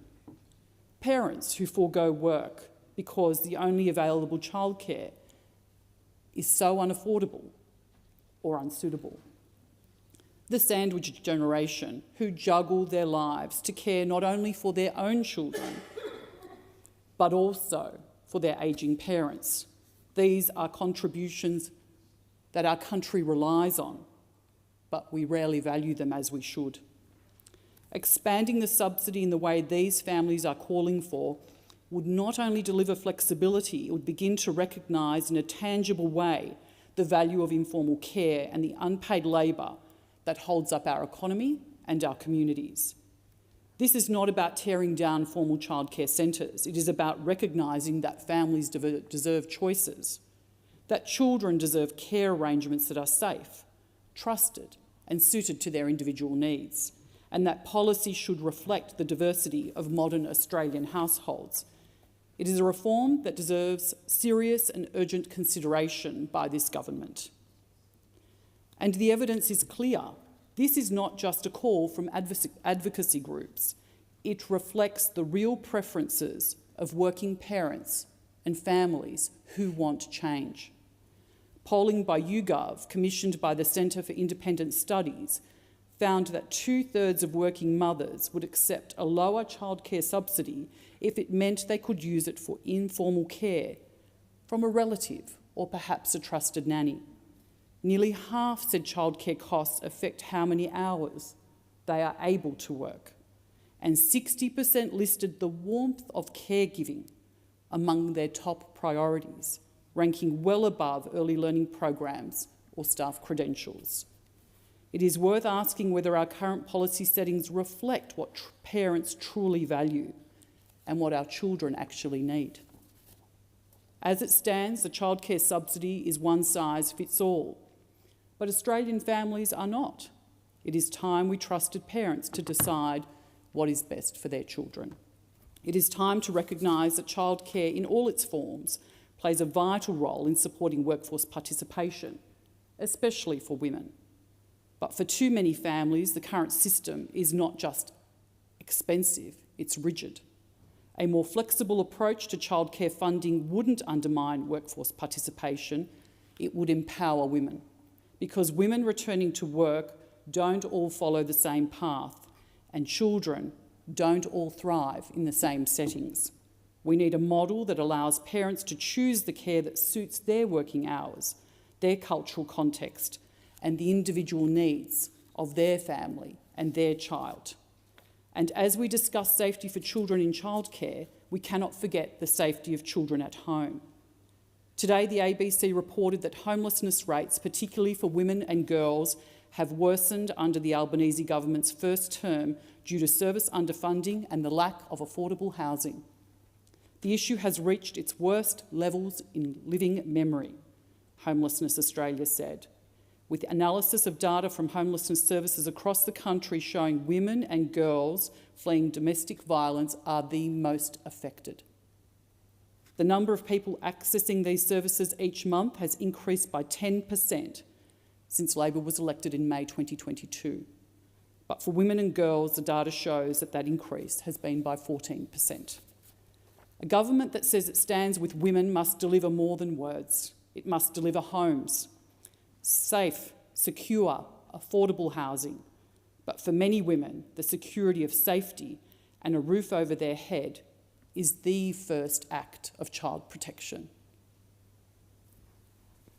Deputy Acting President, these issues, child safety, childcare choice, housing security, they are not peripheral. They go to the heart of what kind of society we are and what kind of future we are building for our children. As the Shadow Assistant Minister for Child Protection, I know we cannot legislate away evil, but we can and must build robust systems that are worthy of the trust that parents place in them every single day. The government must move swiftly and decisively, but it must also move wisely, with eyes wide open to the lived experiences of Australian families.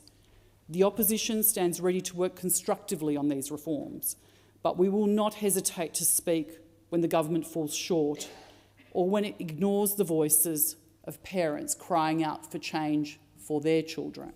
Thank you. Senator Steele-John. Thank you, Acting President. I speak on the I speak in reply to the Governor-General's address to Parliament, and in doing so, I want to acknowledge the fabulous kids in the gallery here today as well. Now, I will begin my reply on a topic that is of real importance to literally millions of Australians, and that is the NDIS. While senators and MPs were off having a little break post-election, the NDIA decided on its annual price guide changes. Back on the 1st of July, the agency's pricing arrangements and price limits came into effect. And what a treat they had in store for NDIS participants and allied health providers. In case you hadn't heard, the agency has reduced, without consultation, the amount that physiotherapists, occupational therapists, support coordinators and many other allied health services and supports can charge for their essential services. In a cost of living crisis, this decision effectively reduces the amount of allied health and disability support providers are being paid. Yes, you heard that right. In a cost of living crisis, the agency that runs the NDIS under this Labor government has reduced the amount of money paid to allied health services and disability providers, and this puts disabled people further at risk. I've heard from hundreds of NDIS participants and professionals who have detailed the very dire impacts of the NDIA's pricing decisions.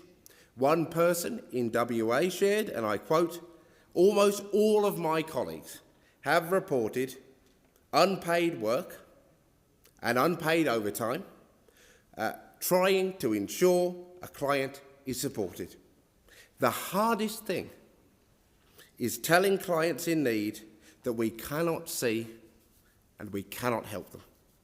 Not because we don't want to, but because we are part of a system that does not value us or our work.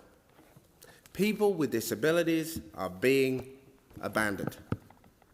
Another, who worked in the disability sector throughout their career, emailed me to say, "I am disappointed. I am burnt out, devalued, and now looking at financial stress due to the actions of the NDIS with the support of this Labor government." Now, from where I am sitting, it is clear that the NDIA failed to adequately consult providers and participants, and they have demonstrated a clear lack of understanding of how their decisions have harmful, immediate impacts for disabled people. Now let's talk about some of those impacts. The reality, whether the NDIA like it or not, is that for many disabled people, we need to access therapies outside of a doctor's office. Research shows, and our lived experience shows, that accessing therapists at home, at school, at our workplaces, has much greater outcomes for our well-being. To be frank, it is pretty difficult to get access to an OT to assess what your needs are for supporting you to pack your kids' lunches in your own kitchen, or what assistance you might need to have a shower when the OT is not able to travel to your home. For those outside the major cities, some people simply don't have the means or adequate support to travel into the city or the next town to have the therapy. Many regional and remote communities don't have local providers who can meet all the needs of those communities. However, these latest cuts mean that a physiotherapist who travels from Perth to regional WA to see participants once per week is no longer paid enough to provide that support.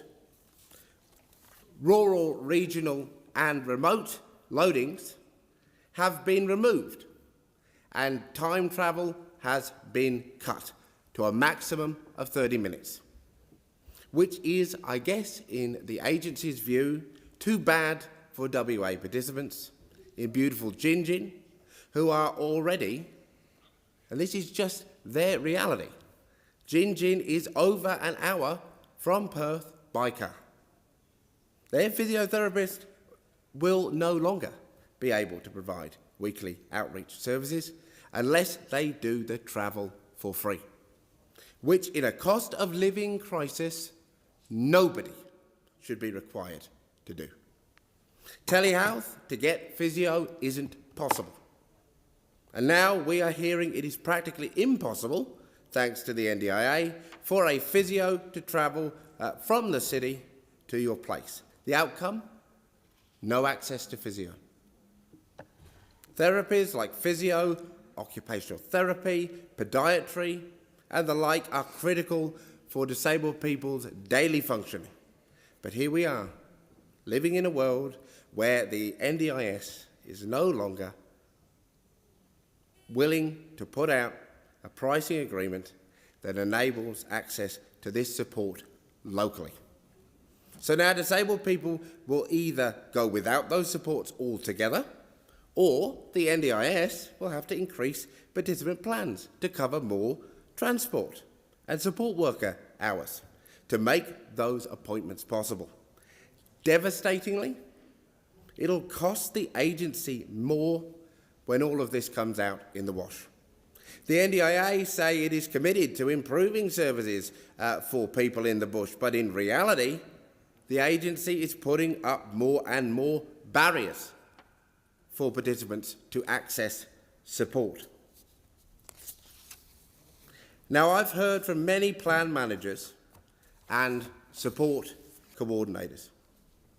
Many participants are having to find new support coordinators and plan managers because some smaller providers are closing as they can no longer absorb these increasing costs. These professionals, and they are professionals, haven't seen a pay increase in 7 years. Again, let me underline that. In 7 years, there has not been an increase to the price that the NDIA is willing to pay these professionals. Think about how much the cost of living has gone up in that time. And yet they are having to absorb increasing costs and to perform more and more hidden administrative functions, and to do this in the context of administration processes and IT processes, such as the impact of the IT system known as PACE. And anyone out there familiar with this system knows the problems with that particular program.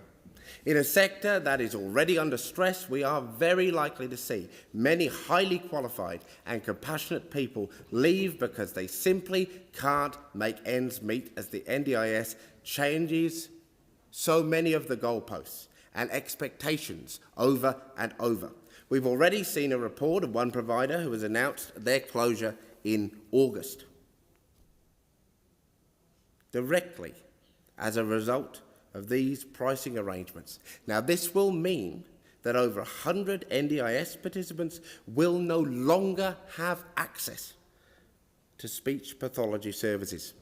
The NDIS Minister needs to demand that the NDIA review its pricing arrangements immediately. Then we must have a full and proper review of the pricing arrangements process to ensure they are independent, transparent and fair. This Labor government has gutted the NDIS in so many ways since they first got in 2022, and every single time disabled people and community are ultimately the ones who suffer. We must not forget all of this is happening because of the cuts to the NDIS that were underpinned by agreements and financial sustainability frameworks that the Senate was first told didn't exist, then was told did exist, but that we couldn't see them.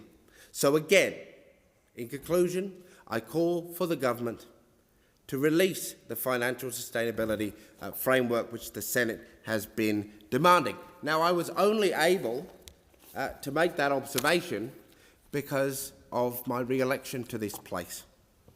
And I want to conclude by thanking the many people who helped build our massive campaign across WA. Together we had tens of thousands of conversations from Esperance to Broome. Firstly, to our lower house candidates, I'd like to thank our Metro candidates, Sophie Greer, Clint Ewing, Amy Warne, Kitty Hemsley and Eric Hayward. Our Outer Metro candidates, Matthew Count, Scott McCarthy, Jodie Freeman, Abby Bishop, Adam Razak, Jordan Cahill, and indeed Tamika Matson and Nicholas D'Alonso. And our regional and our indeed rural candidates, Brendan Sturkey, Georgia Bedman and Giz Watson.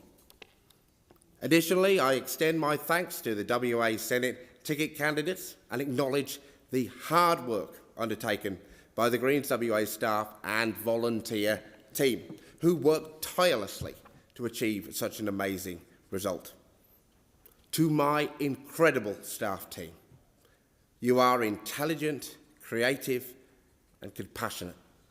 Thank you for your dedication to working every day so that we can best represent our community in this place.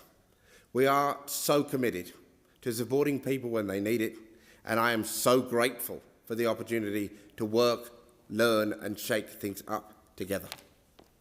Some of my highlights of this campaign were conversations with people who have chosen to join their local Greens team at a polling place, on a door knock or at a community stall event.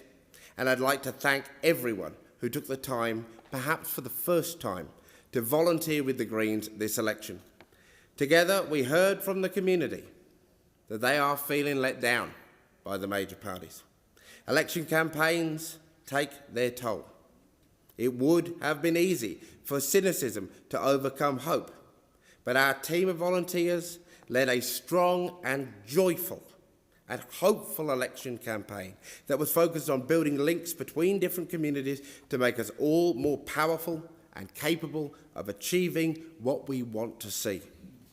The cost of living crisis and the climate crisis are creating some of the most trying times for our community. People in WA and across the country are doing their best in the face of these challenging circumstances. I believe that politics, including this place, must be a force that changes the world for the better. We must take action every day, driven by the principle that life can and must be better for everyone in our community. Now, I know that this and achieving it will take all of us. No senator or MP can single-handedly change the world for the better. It is here in the Parliament, it's out there on the streets, going door to door, it's protest action, it's success built together. It takes a movement of people working together to achieve change, and while doing so, pushing back against the corporate interests that drive the decisions of the major parties, and by extension, loom over our Parliament, casting a shadow. Our priority in this place must be to act on what the community have sent us here to do. Dental and mental health into Medicare, strong action on the climate crisis and a transition to clean energy, to be able to see a GP for free and not rack up tens of thousands of dollars in student debt. Labor has one of the biggest majorities in history in the lower house. The Australian Greens have the balance of power in the Senate. Now is the time to start the bold and progressive reform that will actually help our community. We can and we must. Thank you. Senator Ananda Raja. President, this is not my first speech. Deputy President, the May 25 election was a resounding endorsement of this Labor government's overwhelmingly positive agenda put forward to the Australian people. And conversely, it was an emphatic rejection of a poverty of ideas and relentless negativity that was peddled by the so-called alternative government. Our principal offering, I would say the centrepiece of that offering to the Australian people in this historic election was around Medicare. Now, I sit on this side of the House because of Medicare. Medicare is a proud Labor legacy. It was introduced in 1984, which incidentally is the same year that I immigrated to Australia as a child. Is there a coincidence? Maybe. But I remember as a child watching Bob Hawke on TV. And I grew up to become a doctor, and I served for 26 years before I entered Parliament in 22 in the other place in our public hospital system, right around the country. I have worked in regional communities. I have worked in big city hospitals, those hospitals that suck patients up from everywhere.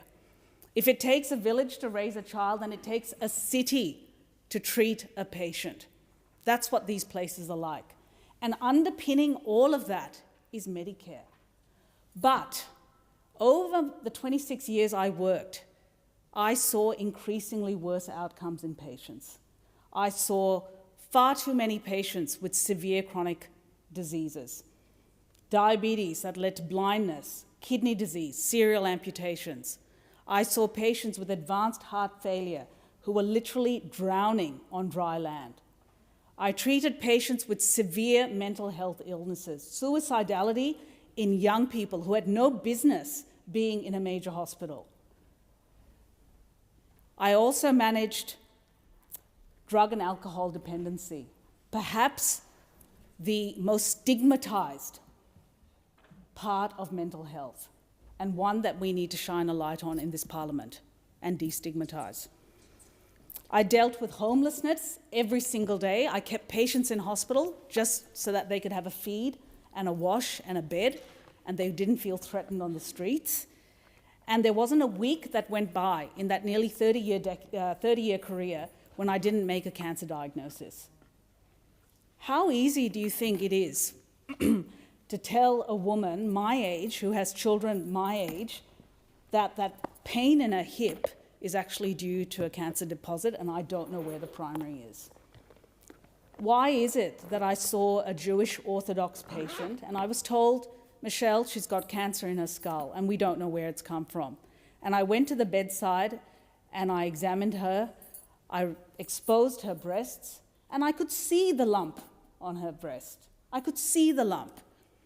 Why is it that this even happened? You don't think gender bias is real in the health system? You can't tell me that when patients present with advanced cancer, they haven't seen a healthcare professional sometime in the last 5 years, 2 years, 1 year. What was going on? There are blind spots in our health system. I was literally the ambulance at the bottom of that cliff. In this place, we, this Labor government, become the menders of the fence at that top of the cliff. And the name of that fence, say it with feeling, the name of that fence is Medicare. This is why we are strengthening Medicare, committing $8.5 billion to finally deliver what Australians want, which is just see a bulk billed doctor again. That's what it's about. We believe that 9 out of 10 GP visits in the next 5 years will be bulk billed. Now, there are the detractors among us, those who say it's never going to happen. In fact, there was a report yesterday in one of the broadsheets that said, only 3 in 4 GPs are going to bulk bill, meaning 1 in 4 aren't. Well, I say to those 1 in 4 who aren't, that 3 in 4 is pretty good, I'll take that. And I guarantee you, your patients will vote with their feet. Australians are not stupid, they get it. There are plenty of great doctors in this country. Do your homework. And I say to those clinics who are considering this, do your math. The incentive is huge. It restores what the AMA actually asked for when the coalition a decade ago froze rebates in general practice. And this is why we now have seen what has been described as a free fall in bulk billing. And I don't use that language casually. That language was actually put by the President of the College of GPs. She said in 2022, when we came to power, that bulk billing was in free fall. So that's why we pulled an emergency handbrake. We tripled the bulk billing incentive, and I can see today the gallery is full of the people who this incentive was designed to help. Pensioners, concession card holders, and children under the age of 16. And what did we find? We found an uplift in bulk billing. It's restored effectively bulk billing to this group. Now 9 out of 10, or 11 million Australians in that category, are receiving bulk bill care. And that happened because of one well-designed incentive. Now, imagine us rolling that out for every single Australian. I challenge anyone who tells me that this is not going to work. I know for a fact when I visited a GP practice, one of the few GP practices in Warrnambool in Western Victoria, they were genuinely surprised about this. They didn't really know the detail. But it means that their consults will go from being about $40 rebated to $80 rebated. And that means that across the thousands and thousands of patients they see, they're going to get more money, and they can then employ more doctors or nurses or so on. It's a game changer. It's also not lost on me that Warrnambool is in the seat of Wannon, an electorate which is held by a Liberal member. Those communities need Labor governments. They need Labor governments, Deputy President. A year on from the tripling of the bulk billing incentive, we saw a rise in bulk billing of 2%. Doesn't sound like much. It translates to around 100,000 additional bulk bill visits per week. But here's the thing. The national average was 2% 1 year on. But the effect in regional communities was way outsized. So, for example, in regional Tasmania, the rate went up 5.7%. In regional Queensland, it was 4%. And in parts of regional Victoria, principally Bendigo, bulk billing went up 8%. And I pay tribute to the member for Bendigo, Lisa Chesters, who did a lot of work promoting this policy. But what if, Deputy President, you are too unwell for your GP, but you're not unwell enough for an emergency department? Where do you go? We have recognised that we need a halfway house for people with non-life-threatening injuries to attend. So they may have a sprain, sporting injuries, perhaps running a fever, gastro, cough and cold. Maybe the child's got a rash. Where do you go? You don't want to spend half a day in an emergency department, right? That's why we rolled out 50 urgent care clinics when we first came to power, but then we decided we'd go further and roll out 87. In fact, we over-delivered. And these are open from early to late. They are walk-in. You do not need an appointment, and all you need is your Medicare card. It's hard to believe, but you do not need your credit card. Put it away. And interestingly, here we are, 2 years on, we have hit a new milestone. 1.5 million Australians have used these clinics. They have been a roaring success. A third of patients who attend these clinics are in fact children, less than 15. Imagine that. We have had no problem recruiting GPs. They're local GPs and they have flocked to this clinic model. But we're not stopping there. We are going to be rolling out another 50, taking this up to 137. It means that 9 in 10 Australians, can you imagine that, in this huge continent land of ours, will be within a 20-minute drive of an urgent care clinic. This is a game changer. Game changer. Victoria will get 12 urgent care clinics, including one in my former seat of Higgins. And those of you who say, well, it's too wealthy an electorate, actually, it has the lowest rate of bulk billing in Victoria. And it'll be going into Stonnington East, which is now in the seat of Chisholm. It is a new element in our repertoire. I welcome it, somewhere in between primary care, which is still the backbone of the healthcare system, and hospital care. And we also know that it saves money. Speaker, President, you can't be serious about strengthening Medicare without addressing women's health. Women are over half the population, right? Yeah, but our problems have been shrouded in stigma and in secrecy for too long. I don't think when I went through med school we ever talked about periods, pelvic pain, endometriosis, menopause, contraception. It was really something seen as in the too hard basket, and we will have specialists who deal with that. And the problems have come home to roost. The problems have come home to roost. Women consume 60% of all health services, but they face a range of barriers from cost to institutional bias. It is baked in the walls of our hospitals and our health system. Well, this Labor government, which is a female-dominant government, is levelling the playing field. We have committed nearly $1 billion in women's health in the last election, and I want to focus on a few key areas. One is contraception. Around 2/3 of all Australian women of childbearing age use contraception. Traditionally, this has been the oral contraceptive pill, right? That's what's been around for decades, since the 60s, and condoms. But we listed for the first time in 30 years, can you believe it took 30 years for this to happen? New oral contraceptives on the PBS, bringing their costs down to currently $31, but in the 1st of January next year, all general scripts will go down to $25, saving Australians more money. But here's the thing, the oral contraceptive is kind of like old tech. It's kind of like old tech. There are newer contraceptive devices around now. IUDs and implants, birth control implants, like the Implanon. These are called LARCs, long-acting reversible contraception. They have a much, much, much lower failure rate. So in the perfect setting, the oral contraceptive will be 99% effective. Pretty good, but we don't live in a perfect world. In the real world, it's about 91%. Why? Because it's user-dependent, which means that it's prone to error.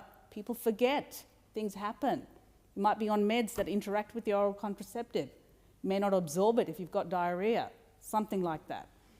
So I would urge Australians to look seriously and have conversations with their GPs about the LARCs, the long-acting reversible contraceptives. We have put these on the PBS. Now Australian women can go and have that discussion and save $400 approximately, maybe more, in out-of-pocket costs. It's a game changer. In Australia, only 1 in 10 women use LARCs, whereas in Sweden, it's 1 in 3. And get this less effective use of contraception, meaning our over-reliance on the pill, has led to a high unintended pregnancy rate in Australia. It's estimated to be around 40%.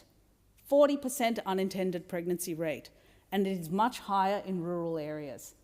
And what are the consequences of that? When you have an unintended pregnancy, it leads to a few things. It's stressful, but if you want to have a termination, it's either medical or it's surgical. And we all know the problems with accessing surgical abortions in this country.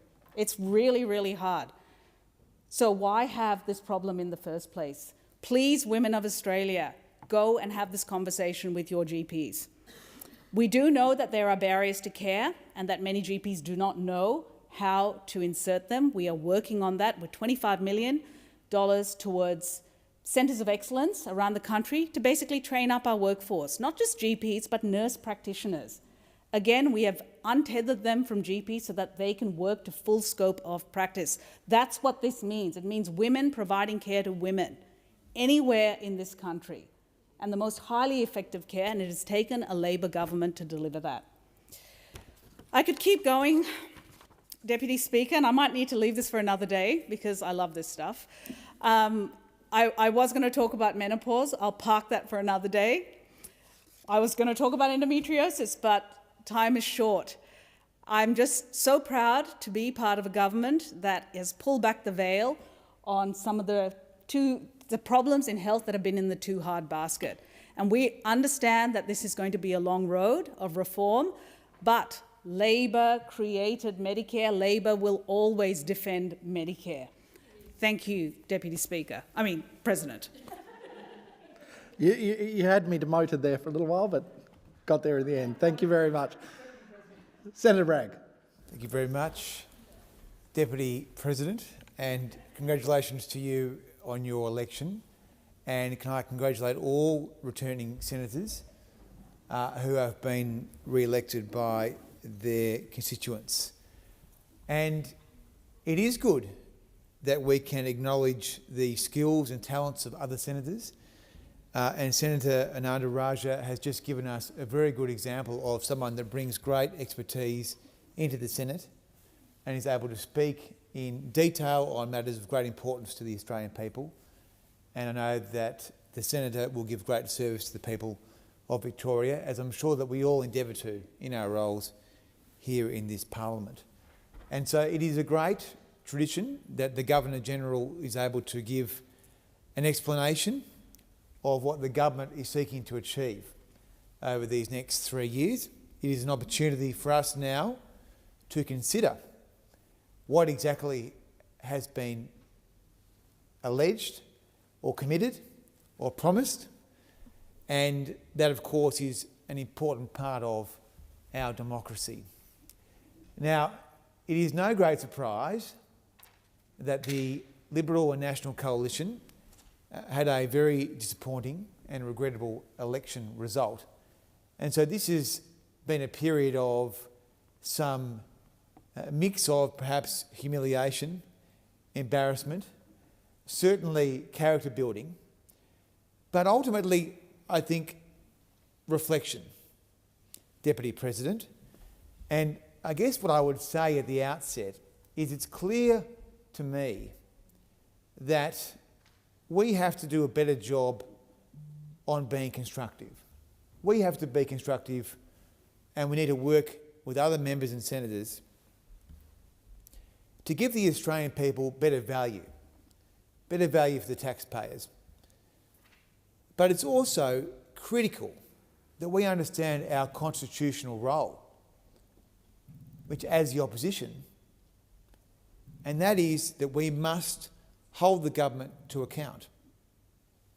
Not because we want to be mean or nasty, but because that is our duty in this Westminster system that we have inherited from Britain, where the opposition does perform a critical role, working with other independents and minor parties, particularly here in the Senate, to ensure that the government's promises are held up to the light, that there is scrutiny on the vast expenditure of public funds, that programs are administered competently, professionally, that the Australian people can look at us and say, yes, the Parliament is functioning because the government is doing its job, and the opposition is being constructive where it can, but is ensuring that where there are failings in public administration, that those are properly investigated and examined. That is our job. And so that is what we propose to do over these next 3 years. Now, in the Governor-General's address, there was an introductory mention of the economic settings, which, according to the government, are very good. Now, I would say to you, Deputy President, that the economy isn't so flash. And in fact, you can dress it up in any address you want, but the fundamentals are not good. We have very anemic growth. We've had stubbornly high inflation. The private economy is shrinking, perhaps dying. Productivity is in the toilet. So the government now, after having put the country through 3 years of its economic management, which I would say is more about serving the vested interests that are close to the government rather than serving the Australian people, they now say to us that, well, we need to raise taxes on superannuation and on personal income tax in order to pay for our decade of deficits that they're now projecting. Now, the Treasurer wants to talk about his tax reform record. And after the election, the Treasurer gave an address to the Press Club where he talked about the government's fantastic tax reform effort so far. They've done a great job. Well, they would be the only government in living memory which has reintroduced a tax bracket and brought bracket creep back into the Australian tax system. And the Australian people pay the price of bracket creep. That is their money that is stolen by the government because of inflation, and that is providing a huge base for this Treasurer's budget. He reintroduced a tax bracket which was abolished in the 46th Parliament. That's his tax reform record. What's his tax reform agenda for this Parliament? Well, it is a tax on unrealised gains. Unprecedented in Australian history that there would be a tax like this. So if you have a paper gain, you pay the tax, even though you haven't sold the stock or realised that investment. The next year you might lose, but you won't get a refund. This is a crazy idea that will destroy, in the long run, one of the government's favourite things, which is compulsory superannuation. So far, the tax reform record, I would say, is a big negative. And the question is, what will the government actually do on this productivity front? We are open for business. We are open to suggestions. But it's very important that we remind the Australian people that the record so far from the first term was 5,000 new regulations, 5,000 new pieces of red tape, 400 bills through this Parliament. And now they say they are zealots for cutting red tape. They want to see productivity. Well, we've seen negative productivity growth over the last year. And one of the reasons for that is because the private economy is dying. The market in this country is being subsumed by the government. We see today that half of the Australian population is now relying on the government for its dominant source of income. We are becoming an unrecognisable country where you see the non-market sector, that is subsidised by the government, eat the market. That's where we are. And it might be very popular in the short term, but in the long term, the chickens will come home to roost, because ultimately this will all be paid for through higher taxes. Now, we're looking at 10 years of deficits, massive deficits, and we're looking at productivity in a toilet. And we're looking at potentially higher and higher wage claims, which are not linked to output. So this all ends in tears. So if the government is serious about productivity, it will be prepared to be honest with the Australian people and say that there are certain things that are being undertaken by the government today which cannot be afforded. Cannot be afforded. We have to be honest about the limitations of governments, because the government has no money of its own, Deputy President. The government has no money of its own. All the money that is expended by governments is taxpayers' funds. And so the reason that Mr Chalmers is lodging a new tax on unrealised gains on money which doesn't even exist. This is money that doesn't exist. There has never been a tax in Australian history on money which doesn't exist. And the reason that we're having this ridiculous debate is because the government has run out of taxpayer funds. And so that's why it needs to pursue new revenue streams. And it may be true that most Australians have nowhere near $3 million in their super account. That is true. Over the long run, many will. But that is not the point. The point is that once you insert a crazy precedent like taxing money which isn't real, then that will be applied to other parts of the economy. And we're getting towards a position in which Australia is becoming unrecognisable. Now, one of the major components of the Governor-General's speech dealt with housing. Housing is, of course, one of the key issues for particularly younger Australians who feel that the deck is stacked against them. Now, in the last Parliament, the government built on average 170,000 houses a year, which was down from almost 200,000 houses on average under the last coalition government. Now, the government have a target to build 1.2 million new houses. That has failed alongside its failure to build more houses. But what has it built, Deputy President? The government has built bureaucracies and not houses. They have built bureaucracies in Canberra with billions of dollars invested in them, which don't build houses. The Housing Australia Future Fund $10 billion. It's acquired 300 houses and it has built 17 houses. So it's a great return, I would say, in a sarcastic fashion, Deputy President, perhaps. The $10 billion, 17 houses, and buying 300 is pretty bad. I mean, who could imagine that the government would be competing with Australians to buy houses, thereby making the supply problem worse? So this is a central issue for the next 3 years. The Governor-General mentioned in her address the Help to Buy scheme put in place by the government last Parliament. This is a scheme in which the government gives up on individual ownership of houses, where the government owns 40% of your house. So you're sitting around at Christmas dinner with mum and dad and the kids, Mr Albanese and Dr Chalmers. It's not the Australian dream. It's not the Australian dream. Their other scheme, build to rent, a tax cut for foreign fund managers so they can own houses for 15 years, houses that Australians will never own. The government is prioritising socialisation of housing alongside institutional ownership of housing. Foreign fund managers,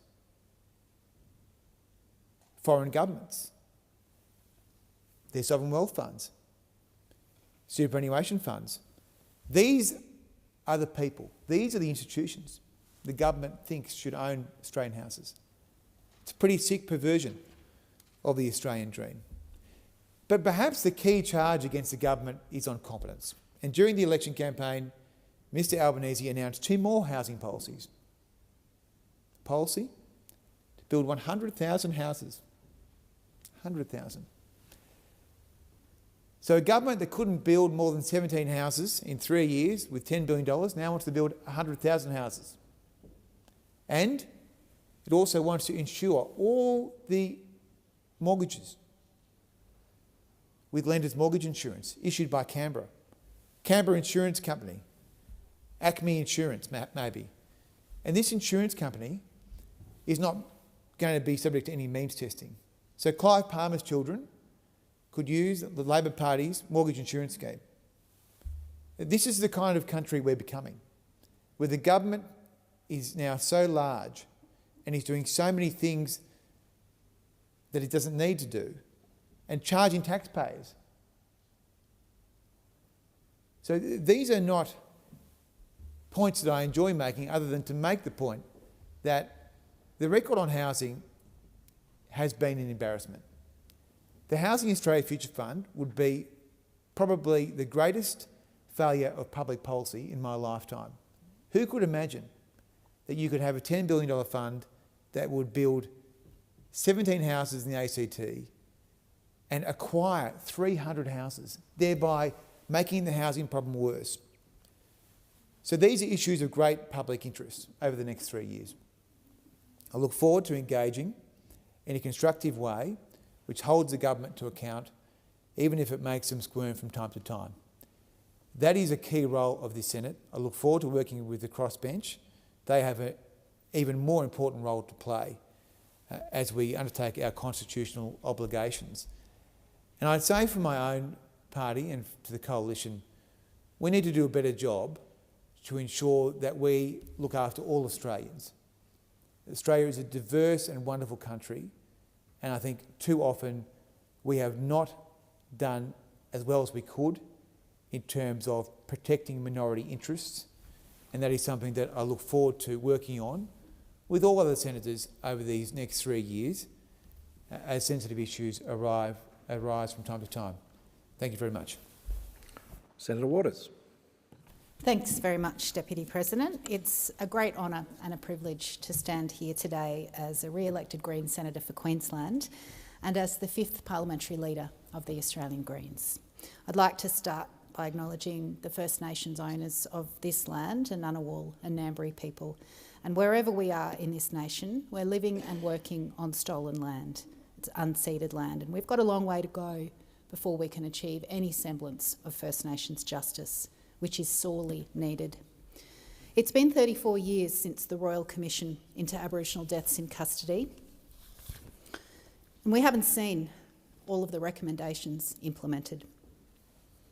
Earlier this month, the Northern Territory coroner handed down her findings in the coronial inquest into the death of Kumanjai Walker.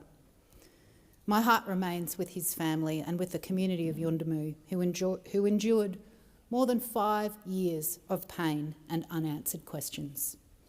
First Nations kids are 26 times more likely to be imprisoned than non-Indigenous kids. First Nations women are 33 times as likely to be hospitalised for violence as non-Indigenous Australians. It's 2025 and we still don't have a truth-telling process in this country. The Voice referendum campaign clearly showed that there is a compelling case for truth-telling and treaty-making to deliver hope, justice and pathways towards healing for this ancient nation. We're at a precipice, as a nation and as a planet. We're facing concurrent crises that will impact us for generations if we don't make changes here and now. The climate and environment crisis, we know this is the defining issue of our generation. The climate wars were supposed to be over, but the major parties just can't stop approving coal and gas projects. I know I wasn't the only one who was disappointed when the newly re-elected Labor government kicked off its second term with the approval of Woodside's disastrous North West Shelf gas plant expansion. Woodside's North West Shelf project will release more carbon pollution each year than all of Australia's coal-fired power stations combined, and it will run now for 45 more years. This approval will haunt future generations. Approving fossil fuel usage out to 2070 will haunt future generations. Young people today are seeing the climate crisis getting worse and they're worried about their future, but Labor's North West Shelf project will be heating the planet until 2070, long after their grandkids are born. But it is never too late to make positive change. And with the coalition in the electoral weeds arguing about whether or not to even have a net zero 2050 target, there has never been a better time to be ambitious.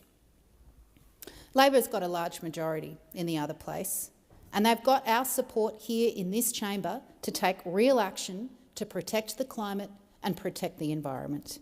The Greens have made it clear we want to see meaningful climate action in this term of government. And that's why the first thing we did this morning was put forward a bill for a climate trigger to force Labor to consider the climate impacts of fossil fuel projects. If passed, the bill would automatically reject climate bombs like Woodside's North West Shelf and the Beetaloo gas projects. Right now, the government can completely ignore climate impacts when it's approving new coal and gas projects or any other project. The Greens have been put in the balance of power to get stuff done. And the Prime Minister knows that Australians want climate action. Nature cannot be put last like it has been for so long. And a really easy first step is to stop approving coal and gas projects. In South Australia right now, we're seeing the devastating impacts of a marine heat wave caused by climate change. An area twice the size of the ACT is now being choked by a toxic algal bloom that has killed tens of thousands of marine animals. Beaches are shut down. It's been happening for months, and scientists have warned us that this would happen. And now the crisis is here and there's no end in sight. Coal and gas-fuelled climate change is strangling the planet and communities and wildlife now. This past May, 4 people lost their lives in devastating flooding in northern New South Wales, while in Victoria, farmers are facing a nervous wait to see if the recent rains will continue and break the months-long drought in northwest Victoria, southwest Gippsland and north-central Victoria.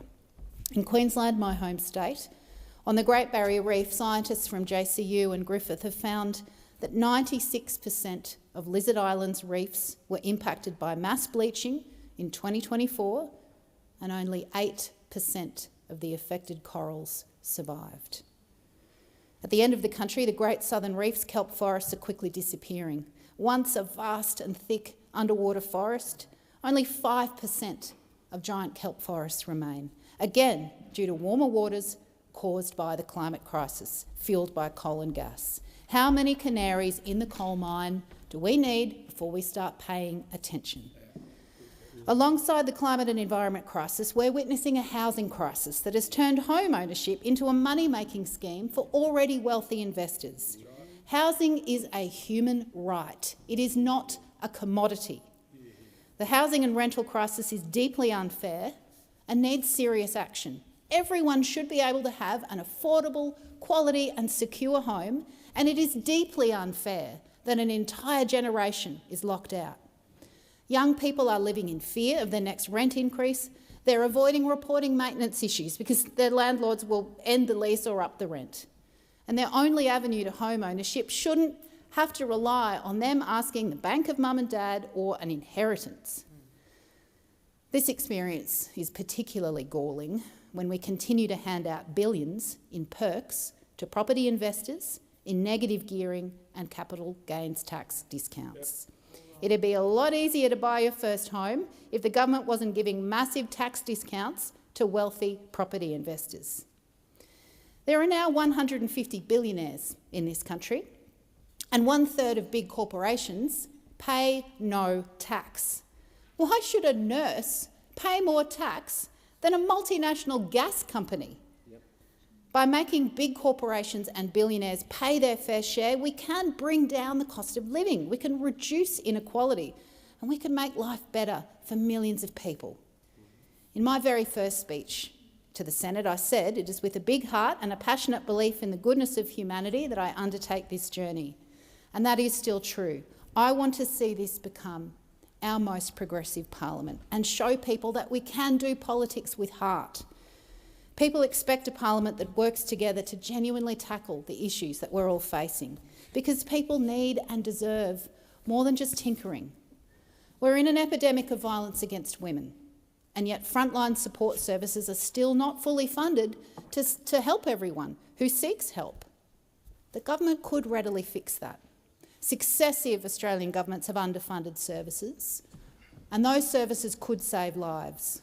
Stopping all forms of violence against women will take systemic action to tackle the root causes and to transform the harmful social norms, but it also requires adequate funding of the organisations that do the hard work on the front lines.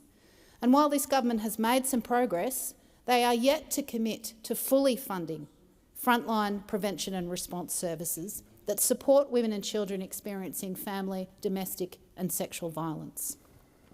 In a wealthy country like ours, it is obscene that women and children escaping violence could be turned away when seeking help, or forced to choose between staying in an unsafe relationship or living in their car or a tent. But that is the reality of what this funding shortfall means for people. The Greens are ready to work together to transform people's lives for the better and to deliver real outcomes for people and the planet. We will continue to hold true to our values and work for peace, human rights, social and economic justice, as we always have, and that includes a free Palestine. Like many people across the country, I have watched in horror as a genocide has unfolded on my phone screen. It's been difficult for me to understand how anyone in this place or outside it can see that and do nothing, say nothing. The Greens continue to respond to these horrors with compassion, with honesty and with a fierce determination to achieve a just and lasting peace. For there to be peace, there must be an end to the State of Israel's illegal occupation of the Palestinian territories and its ongoing genocide in Gaza.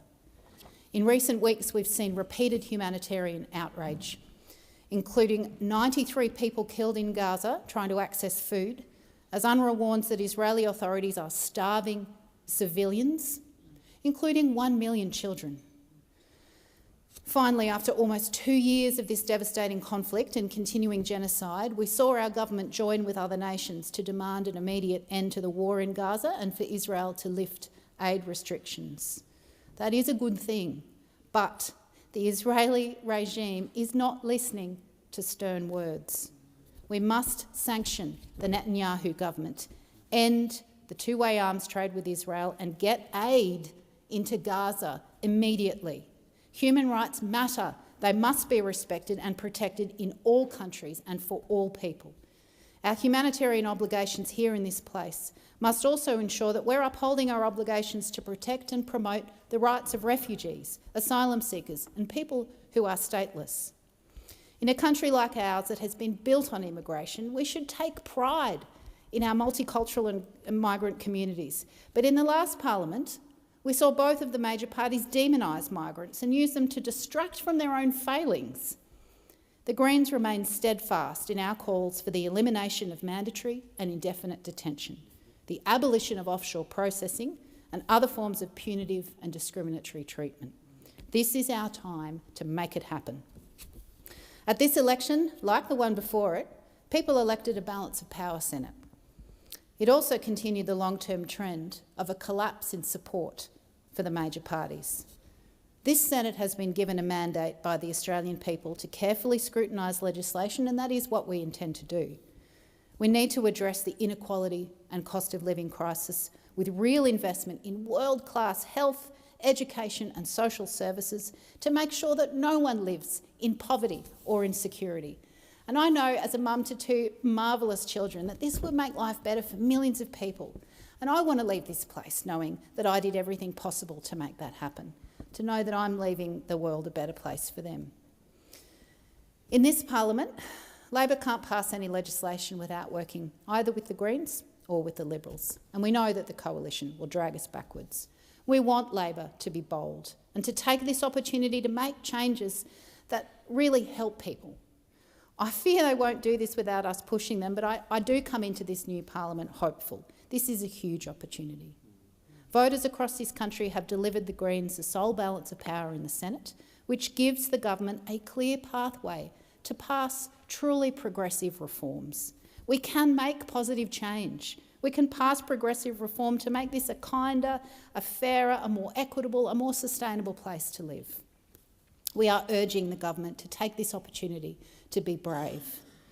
This government has the pathway they need to do good things. They just need to have a little courage. We can get dental into Medicare. We could wipe student debt in its entirety, not just 20% of it, or 8% once you factor in the indexation. We could make childcare free. We could end native forest logging and save what's left of the Great Barrier Reef. We could build public housing, and we could make big corporations pay their fair share so that we could do all of those things and more. The only thing that could stand in the way is timidity by the Labor government. If we can't achieve these really very basic things, it will be because this government lacks the courage to face down their big corporate donors and the many lobbyists haunting the halls of this place. People want a democracy that works for them, not one that delivers for vested interests. It is our shared responsibility in this parliament to deliver real reform that will help people in their daily lives and protect the planet. On behalf of 2 million people who voted Green, we will fight to make sure that our kids have a safe climate future and can afford a roof over their heads. We will fight for the millions of people who've put the Greens in this important position and who've given us a mandate to hold the major parties to account and to push for outcomes and for politics with heart. Thank you, Senator Waters. Senator Grogan. Thank you, Acting Deputy President. I rise to also speak in response to the Governor-General's opening address to the 48th Parliament. And in doing so, I particularly want to thank the South Australians who placed their trust in a continued Labor government, and personally, my thanks for returning me to this place. The Labor government is a government working to deliver a better future. That is what we spent our last 3 years doing, and that is what we will spend this next term doing. In May this year, people in this country made a really, really clear decision. A clear decision to choose progress over paralysis, to choose fairness over division, and a government that will deliver on its promises. We saw a vote for stability, we saw a vote for opportunity, and we saw a vote for a future where no one is left behind. Australians know that we understand the pressures that they are facing, that they face every single day, the cost of living challenges that we're all looking at, healthcare, housing, issues that are being addressed by this Labor government and will continue to be addressed by this Labor government. And as the Governor-General said in her speech on Tuesday, the government will work to repay the trust that Australians have placed in us. And that is our commitment. That is what we will do. As we saw in the 2022 election, and as we saw much more significantly in the 2025 election, the Labor caucus has expanded. And with that expansion comes an expansion of the diversity of our team. A team that reflects the people across this country. A government that people can look to and see something they recognise. The backgrounds, the age, the professions, the experiences, the cultures, the variety of different walks of life that our caucus now brings to government is what will ensure that we deliver for all Australians. We saw just this morning my colleague Senator Walker stand up and give a very impressive first address to this chamber, talking about the importance of recognising the difference in views from young people to all ages. She also gave a quite impressive lesson on climate change to the older members, some of the older members of this chamber, in terms of how the youth of our country actually view this issue. And it's not the same climate wars negative that we have experienced in here for so terribly, terribly long. And then we had my other colleague, Senator Anandad Raja, regaling us with some excellent insights into how our health system actually works, because she's been a doctor in that system for 30 years. The depth of her understanding and her knowledge. And this diversity rails across the entirety of our caucus. And that brings something pretty special to this place. Now, we do know that families across the country are doing it really tough. We know that there are pressures, cost of living increases, and so the policies that we rolled out in the last term and through the election were policies to address those issues. Cheaper medicines. A PBS prescription is capped at $25 a script from the 1st of January next year. That's the lowest it's been in 20 years. And then for people who are on pensions or concession cards, those scripts are even cheaper at $7.70.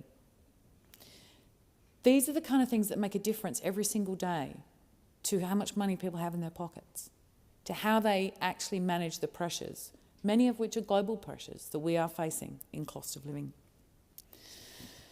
And something that's particularly important to me are our regional areas, particularly regional South Australia. It's peace of mind knowing, say for a family in Whyalla who are dealing with some chronic illnesses, for an older couple in Port Lincoln, that they don't have to make a decision about the grocery bill or the medicine bill. That we are lowering those costs to help people cope, to help deal with the pressures right here, right now. We've also opened 87 Medicare urgent care clinics. These are a revolutionary insert into our health system. They're making a fundamental difference. People raise it with me unprompted when I'm out talking with the community. My family had cause to use the urgent care clinic in Port Adelaide just last year, where we would have normally gone to an emergency department. It was a broken bone. But we got the same service in terms of the service that we would if we'd gone to the emergency department, yet we didn't have the wait time and we didn't have the anxious pressure that you often feel in a hospital setting. And more than that, we were not contributing to clogging up the health system. Having people treated at the right place, at the right time, in the right manner, is about resizing our system, rebalancing our system, and making sure that people get the care that they need, when they need it, where they need it. And that brings me again to our regional areas. And I was delighted through the campaign to be able to announce the commitment to an urgent care clinic in Whyalla. That will take the pressure off the Whyalla Hospital, meaning people in the hospital are getting the treatment they need in a more timely fashion. The people who can be treated in an urgent care clinic will get that. And then people with their primary care, it's taking some of the pressure off that primary care system as well.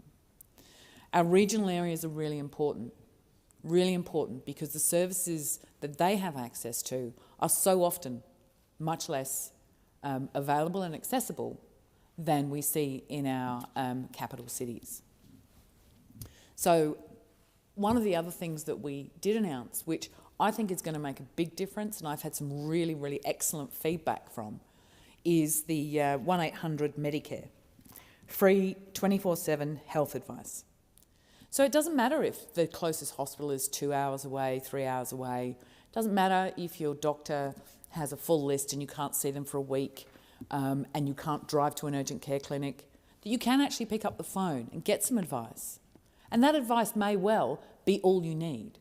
But also, it may be that critical piece of advice that says, no, you really do need to get to a hospital, or you really do need to see that doctor. And while this is going to be a great service for everyone, as a 24/7 service, those parents amongst us, including myself, when in the middle of the night you're not quite sure what to do, it is the perfect solution to get that advice so you know what action to take next. So I'm delighted to see that roll out into the future, and I'm pretty confident it's going to make a fundamental difference. The other thing with the Parliament now resumed is to deliver on our commitment to cut student debt by 20%, saving more than 3 million Australians an average of $5,500 each. And this includes the over 11,000 people in the electorate of Grey, where I spend a lot of my time, who have student debt. And that's not just university debt. We're talking about vocational education debt as well. This is across the board.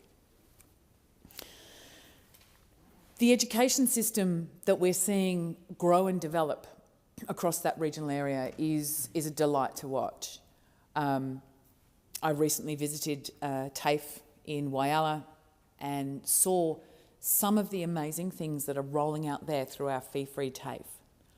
The students that have never had an opportunity to undertake the training they want, now having access to it. I met, and I've spoken about this in this chamber before, I met a group of nursing students, fee-free nursing students, one of whom told me that she'd been seeking to be a nurse for many, many years. It had been a dream, but she could never afford it and would have to travel.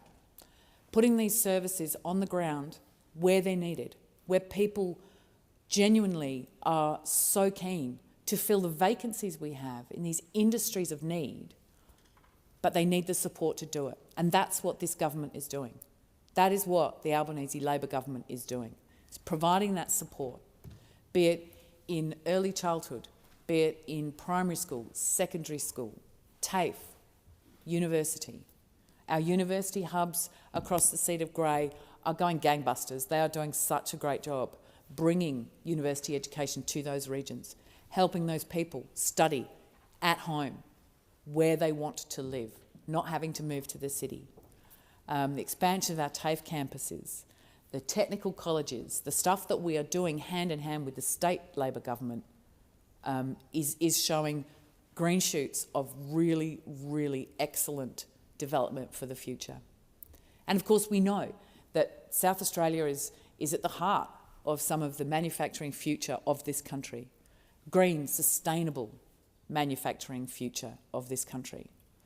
And to see those industries, seeing the opportunities, watching our education system grow, watching people coming through our vocational systems and knowing that they can see into the future how their workforce will be developed and delivered to them. These are the kind of things, working on all the aspects of these developments, all of the aspects that come together to mean a strong, sustainable and productive future for our country, for our regional areas, for our towns, for our cities.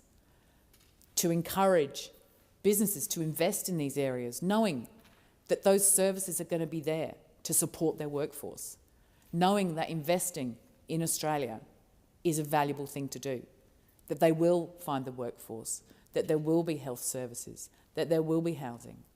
Our housing development is starting to pay off. We're starting to see houses on the ground. Now, many of my colleagues would disagree with that, but fundamentally, I know if anybody would like to come and visit me in South Australia, I'd absolutely love to take you for a drive and show you the vast amount of development, the housing development that is going on, that is being driven by the federal government and being supported through the Fed and state governments working together. There are so many developments in South Australia that when I stand here and listen to people say that there's nothing happening, I wonder where you live and what you're doing, because maybe you don't get out much. But the invitation stands. If anybody wants to come and have a look at the vast amount of development that's going on in South Australia, I would be delighted to show you, because I am so proud of what the Albanese Labor government is doing, and I'm very excited for the 48th Parliament and what we will achieve in these coming years by building on the strong foundations that we started through the last term, and we will continue to drive that delivery into the next term of government. Our expanded team is ready to deliver. We're ready to deliver for all Australians, as I've said. This is about bringing our entire country together. We know that there was a choice to be had at the last election, a choice between hatred and division and fear, or an Albanese Labor government. And I'm delighted that the people of Australia chose the latter. And so we will repay the trust that people have placed in us. We are here to deliver on our promises. We are here to make our country stronger and fairer, to knit our economic development with our energy transition and our protection of the environment, to be a strong economy and a strong and supportive and caring community.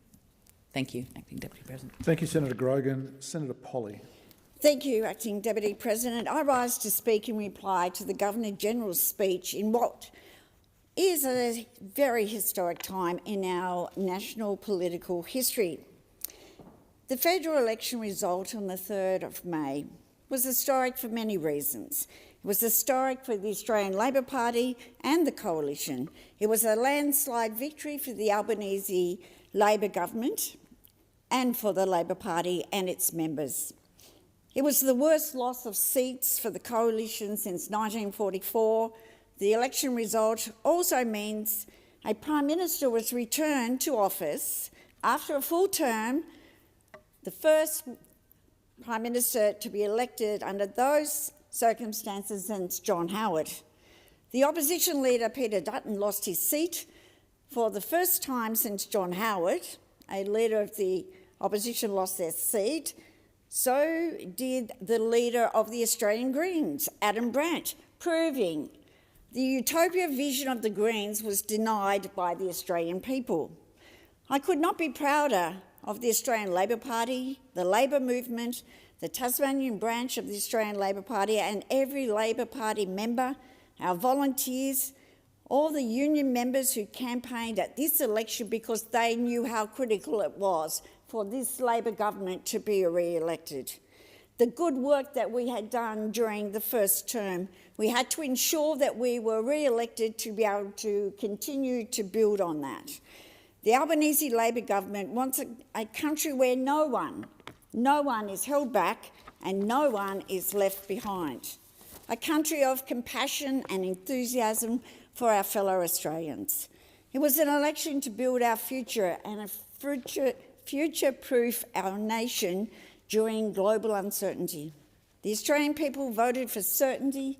They voted for Anthony Albanese and the Australian Labor Party because they knew we had a plan to address the cost of living challenges, a positive plan for Medicare and the cost of medicines, a plan for a modern Australia in challenging times.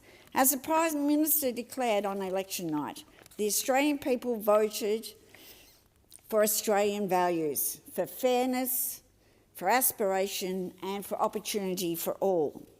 Queensland is now equally represented between the two parties. South Australia is completely red in terms of seats held by the Albanese Labor government. And in my home state of Tasmania, we now 4 out of 5 seats are red in the House of Representatives. We are a party of government. We have a platform. We had fully costed policies which we went through all the process of the Expenditure Review Committee and our Cabinet. People had faith in us because they believed in our vision for this country, to build Australia's prosperity, to embrace the opportunities the world is presenting to us, to not shy away from challenges but to embrace them. Labor's plan to open another 50 urgent care clinics across Australia is a bold step forward, ensuring timely, accessible health care for families and individuals. By expanding urgent care, more Australians can get the help they need, closer to home, reducing pressure on emergency departments and ensuring health remains a right, not a privilege. Recognising the burden of student debt, Labor is delivering a 20% reduction in student debts for millions of Australians, an investment in Australia's future workforce and a clear commitment to education as a vehicle for opportunity. We have already introduced that legislation in the other place this morning. Labor is legislating to secure penalty rates for 2.6 million Australians, ensuring workers are paid fairly for their time, especially when working unsociable hours. Investment in TAFE and vocational education are laying the foundations for a highly skilled workforce, while targeted funding in the care economy, including fair wages for aged care workers and support for early childhood educators, reflects Labor's dedication for dignity and respect for all Australian workers. The housing crisis is being addressed through significant investment to build more homes, making the dream of home ownership and affordable housing a reality for more Australians. Increasing superannuation contributions to ensure that people can retire with security and dignity, while sustained funding for schools means every Australian child has access to quality education. The stark contrast between the Albanese Labor government and those previous Liberal governments was that we actually work with our states and territories because we want to put Australians first, and that means delivering healthcare, education, because that is going to build the future of our very strong economy. Internationally, the Anthony Albanese government is rebuilding and strengthening Australia's relationships with China and Asia Pacific, navigating global uncertainty with a focus of stability and robust trade partnerships. These initiatives together underpin Labor's vision for a compassionate, future-ready Australia. When we stand alongside one another in this place, I think we should all recognise that we do live in the best country on earth, and that Australians generally know that. We don't want American policies on our shores, which is what Mr Dutton tried to bring to the last election. It must be noted that this election result is a complete repudiation of the Liberal Party and National Party's policies and leadership style. Those on the other side may try and blame others for their historic, hopeless results. But the truth is Mr Dutton spent 24 years in the other place. He left a trail of devastation. When the Liberals were last in government for 9 long years, and yes, he left us with lots of ammunition to use during that last election, but we presented Australians with a plan for a future and a vision of prosperity and promise and giving Australians hope. Unfortunately, Mr Dutton's character and his record was reflected in the results of the ballot paper.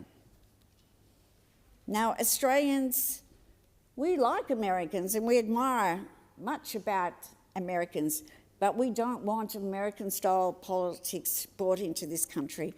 So the result demonstrated very clearly that Australians want a government that puts their people first and invests in the things that Australians need and ask for.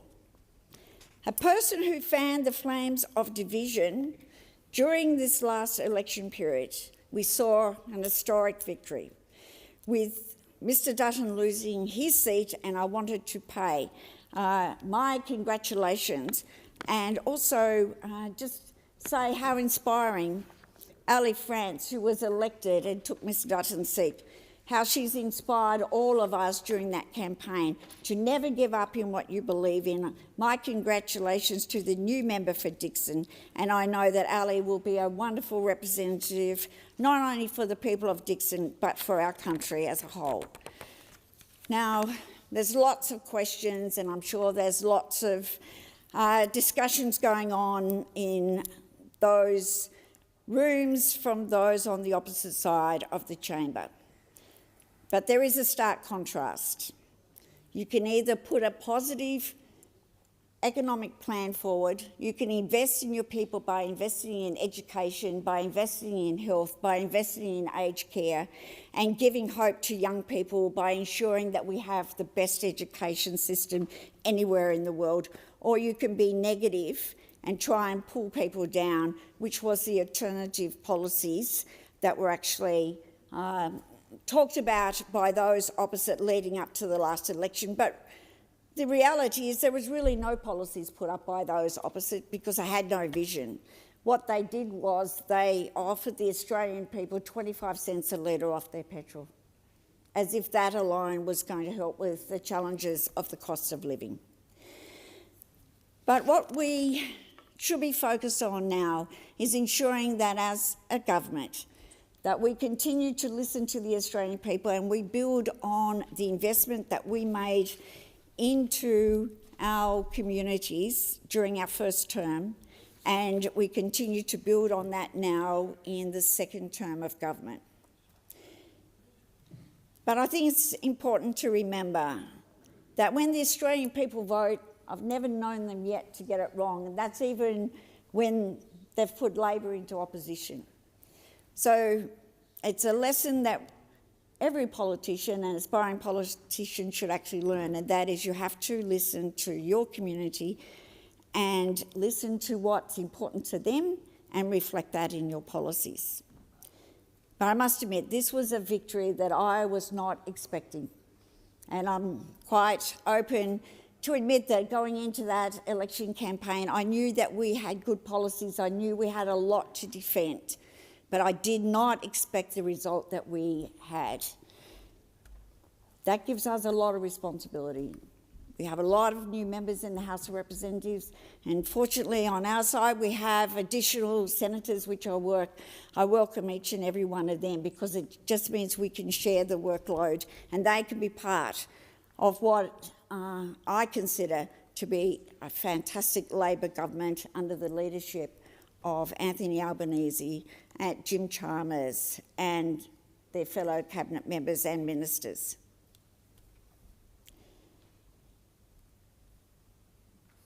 I'm sure, coming from Tasmania, that most Tasmanians who had to go back to the polls on Saturday have had enough of elections for a while. But I want to speak to them by saying that having 4 out of 5 seats in the House of Representatives means they're going to have a very strong voice in this government. And I wanted to acknowledge and welcome to the other place Jess Teasdale, the new member for Bass.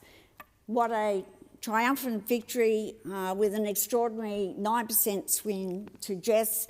I will continue to work with her as a duty senator and congratulate her But I'd also like to take the opportunity to acknowledge Bridget Archer, the former member for Bass, who I worked with across various forums in this place, and acknowledge the work that she had done while she was there, and to congratulate her as a newly elected member for Bass in the Tasmanian Parliament. And I know she will continue to work for her constituency. Even though we're on opposite side of the chamber, we did work together very well in this place and in our community. But I'd also like to congratulate the former state Labor leader Rebecca White, who was the former state member for Lyons, who was elected as the federal member for Lyons, defeating Susie Bauer, and welcome her to the Tasmanian Federal Labor Party team, and also congratulate the former government whip, former Senator Anne Urquhart, who defeated Mal Hingston for the seat of Braddon, and congratulate her with the biggest swing in the country in Tasmania of 15%. So congratulations to, I was nearly going to say Senator Urquhart, but to Anne Urquhart in that other place. She'll miss being here, I'm sure. And also to congratulate Julie Collins, Minister Collins, on her re-election in Franklin. And I'd also like to acknowledge Senator Carol Brown for being re-elected to this place and representing the great state of Tasmania, and of course our new incoming senators, and Senator Richard Dowling. Tasmania is here in the chamber with me now, and Josh Daliga also joining the Tasmanian team. It's great to have two fresh young faces, new enthusiastic senators who will bring their own personalities and experience to this place. But there is so much more work to be done. But to talk about some of the things that we've done, which we will continue to build on, and that is the legislation was introduced this morning to reduce the HECS debt by 20%, which was an election commitment. We will continue to support TAFE because we have to ensure that we have the skills available for our workforce. But the great achievements that we've done by supporting lower paid workers, those in the caring economy, in aged care, which I've been a champion on for the entire time I've been in this place, and the increase of wages for aged care workers and early childhood educators are only a couple of things that I'm very proud of as a Labor senator to be part of this government that's delivering. There's so much more to talk about, but paid parental leave, the increase of that, and paying superannuation on that. 12% superannuation, we must never forget. It was the Labor government that introduced superannuation, and if you listen to those opposite, they wanted you to raise your superannuation instead of building more affordable and social housing, that they would actually want you to raise your superannuation. Bad policy in each way that we go. I'd also like to take Thank you, Senator Polly. Your time has expired. Senator McCarthy's on her way. Would you like to draw attention to the state of the chamber until she arrives? Yes, please. Quorum required. Ring the bells.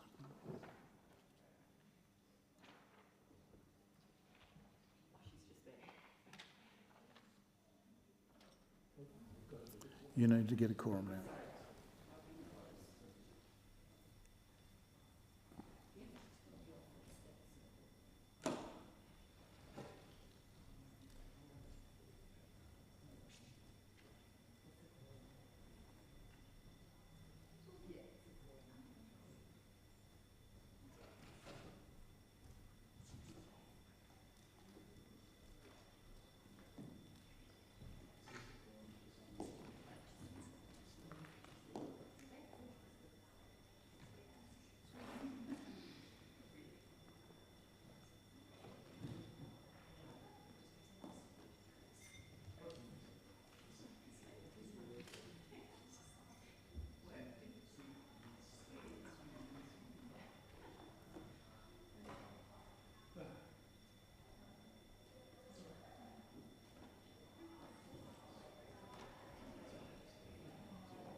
Quorum present.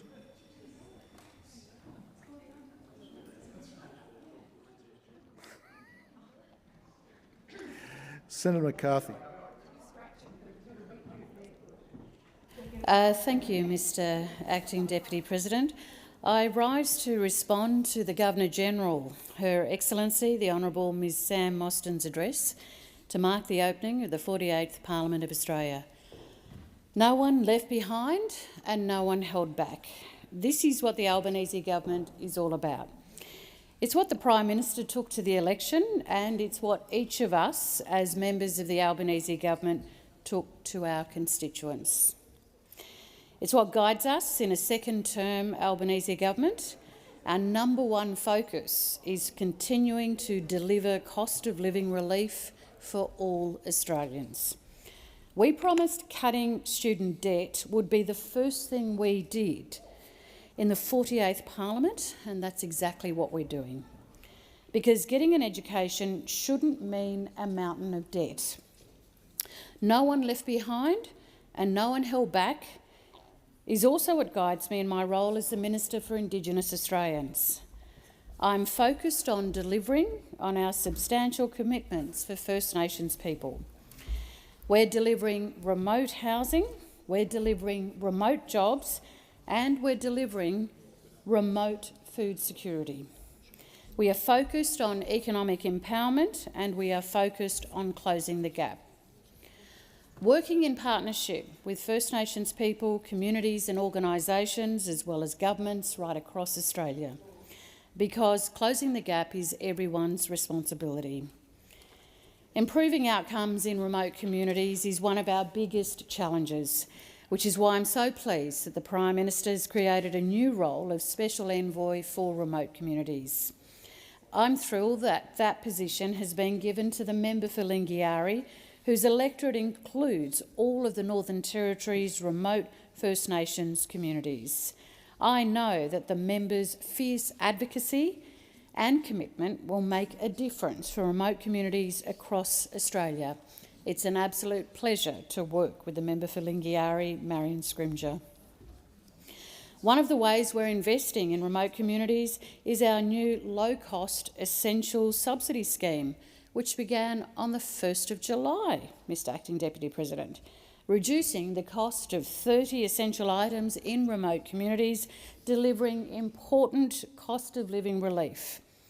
Reducing the cost of everyday items like rice and tinned vegetables, nappies and toilet paper, so that they are comparable to supermarket prices in cities. This follows a successful trial in dozens of communities, delivering something that those living in the cities take for granted to remote residents. I recently visited the Outback Stores warehouse in Darwin with the Special Envoy for Remote Communities so that both of us could see the products that are going out to communities. Along with the subsidy scheme, there's a new national code of practice for remote stores and a dedicated governance training and support package for staff. We're also investing in upskilling staff in more than 100 stores to promote good nutrition and healthy choices to consumers to help improve health outcomes in our remote communities. The Albanese government is committed to working with First Nations people, communities, organisations and enterprises to drive economic empowerment and self-determination. We are delivering a First Nations economic partnership. We have strengthened Indigenous Business Australia by enabling investment in First Nations business and communities. Of course, jobs are at the centre of our focus on economic empowerment, Mr Acting Deputy President. The Albanese government understands that having a real job changes lives, and particularly in our remote regions. Our Remote Jobs and Economic Development program will create up to 3,000 new jobs in remote communities over 3 years. Already there have been 650 new jobs funded, with over 100 local employers across the country, and there will soon be more jobs on the ground. I'm absolutely focused on this. Later this year, we will also deliver the new Remote Australia Employment Service, replacing the failed Community Development Program. The first grant opportunity opened last month, marking another important milestone. So this new program focuses on supporting job seekers into real work, including through community projects. One area of economic and environmental work that I'm incredibly proud of is the Indigenous Rangers program. I've been really incredibly lucky to see the great work of rangers as I travel right across Australia. From the Arafura Swamp in northeast Arnhem Land to Groot Island, from Queanbeyan to near Canberra to Wreck Bay and Tamworth in New South Wales to Cairns, and then back down to Healesville in Victoria. All of our First Nation rangers are doing an incredible job. Being 12:15, we shall move to Senators' statements. Senator Wong. Thank you, Acting Deputy President. I wish to update the Senate on developments regarding the algal bloom in my home state of South Australia. South Australians, we love our beaches, we love our coastline. We're rightly proud of them, and they are without doubt some of the most beautiful in the world, and they're part of our way of life. And for many South Australians, they provide a livelihood. Like so many other South Australians, I have very fond memories of a lot of time spent on the Fleurieu. Long days at Goolwa, taking on the waves at Boomer, camping down the Coorong. And now as a parent, I get to experience the wonder of Horseshoe Bay at Port Elliot all over again. My mum lived for many years down at Carrickalinga on the other side of the peninsula, a serene place of respite for many from Adelaide and beyond. So I feel the sense of alarm and despair that so many other South Australians feel as we watch dead sea life wash up on our shores. The algal bloom we are experiencing in South Australia is unprecedented and it is extreme. It was first detected in March at Waipinga Beach and since then it's spread over 4,400 square kilometres. And we've never seen anything like it. Never seen a bloom like this of its scale or duration anywhere in Australia. It's affecting Kangaroo Island, the Fleurieu, the Gulf of St Vincent, Spencer Gulf, the Coorong and our metropolitan beaches. And the bloom has been linked to the mass mortality of over 400 different species, including many species of finfish, sharks, rays, crustaceans and more. And horrifically, we've seen the extensive wash-up of these species on our shores.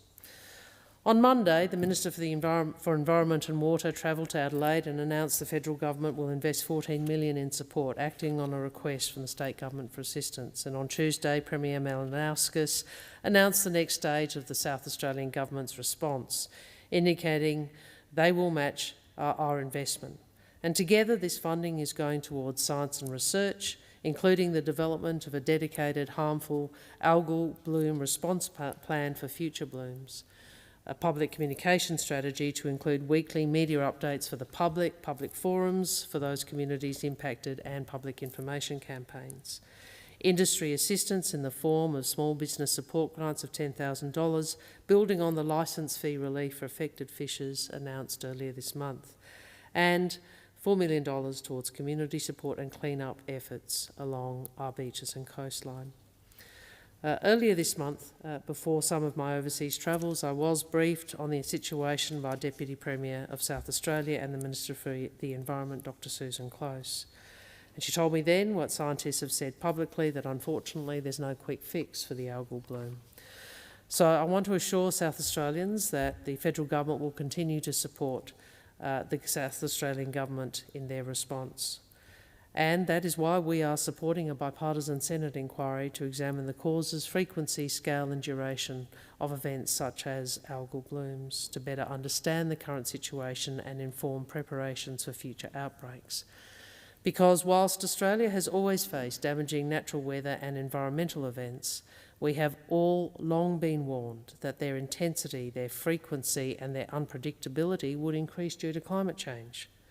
This is why when we came to government we pledged to end a decade of denial and delay on climate by legislating a target of net zero emissions by 2050 while working towards reducing Australians' emissions by 43% by 2030. And on ocean protection, I am proud that Australia now protects more ocean than any other country in the world, some 52%. But this algal bloom shows that the work of protecting the natural environment couldn't be more urgent. And the Liberals particularly those in South Australia who, some of which don't even believe in climate change, want the federal Liberals to abandon a net zero target. Net zero target. Not Senator McLaughlin, he's one of the sensible ones. I want to ensure, I think he and Senator Antic should have a conversation, or Mr Tazia, about what the state Liberals want to do. Well, unlike the South Australian Liberal Party, present company accepted, I want to assure South Australians that the Albanese Labor government understands the seriousness of the situation, and with the South Australian government are taking action to restore and protect our beaches, to support those impacted economically, and most fundamentally to take action on climate change. Thank you, Senator Wong. Senator Brown. Thank you, Acting Deputy President. It's a real honour to deliver this speech to acknowledge my friend and colleague, former Senator Katrina Billig. Katrina and I have shared more than just a party room over the past 17 years. We've shared campaigns, committee hearings, community events, late-night Senate debates, travel, and many laughs along the way. We have stood shoulder to shoulder advocating for Tasmania, for Labor values, for those who often go unheard in the halls of power. 17 years of service in the Senate is no small feat, and in that time Katrina has built a legacy that is as broad as it is deep.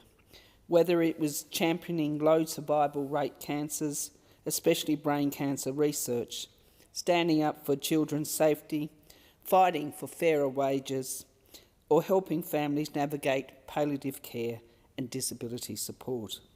Katrina has never stopped advocating for those in need. And she got results. The investments in brain cancer research, over $170 million from the government, secured as a direct result of her advocacy. The reforms to get NDIS access for brain tumour patients, her efforts to keep palliative care Tasmania opened not once but twice, the National Assistance Card program she helped extend to autism, her fearless campaigning to improve survival rates for cancers that have long been neglected. These are achievements that will continue to change lives long after she left this place. But Katrina didn't just push for government investment. She rolled up her sleeves and raised money herself. Through Walk for Brain Cancer events, she personally helped raise more than $220,000 for research. That's enough to fund a small clinical trial through the Cure Brain Cancer Foundation. It's a powerful example of her determination to keep fighting for better outcomes however she could. Katrina did all this while dealing with enormous personal challenges, including surgeries for brain tumours.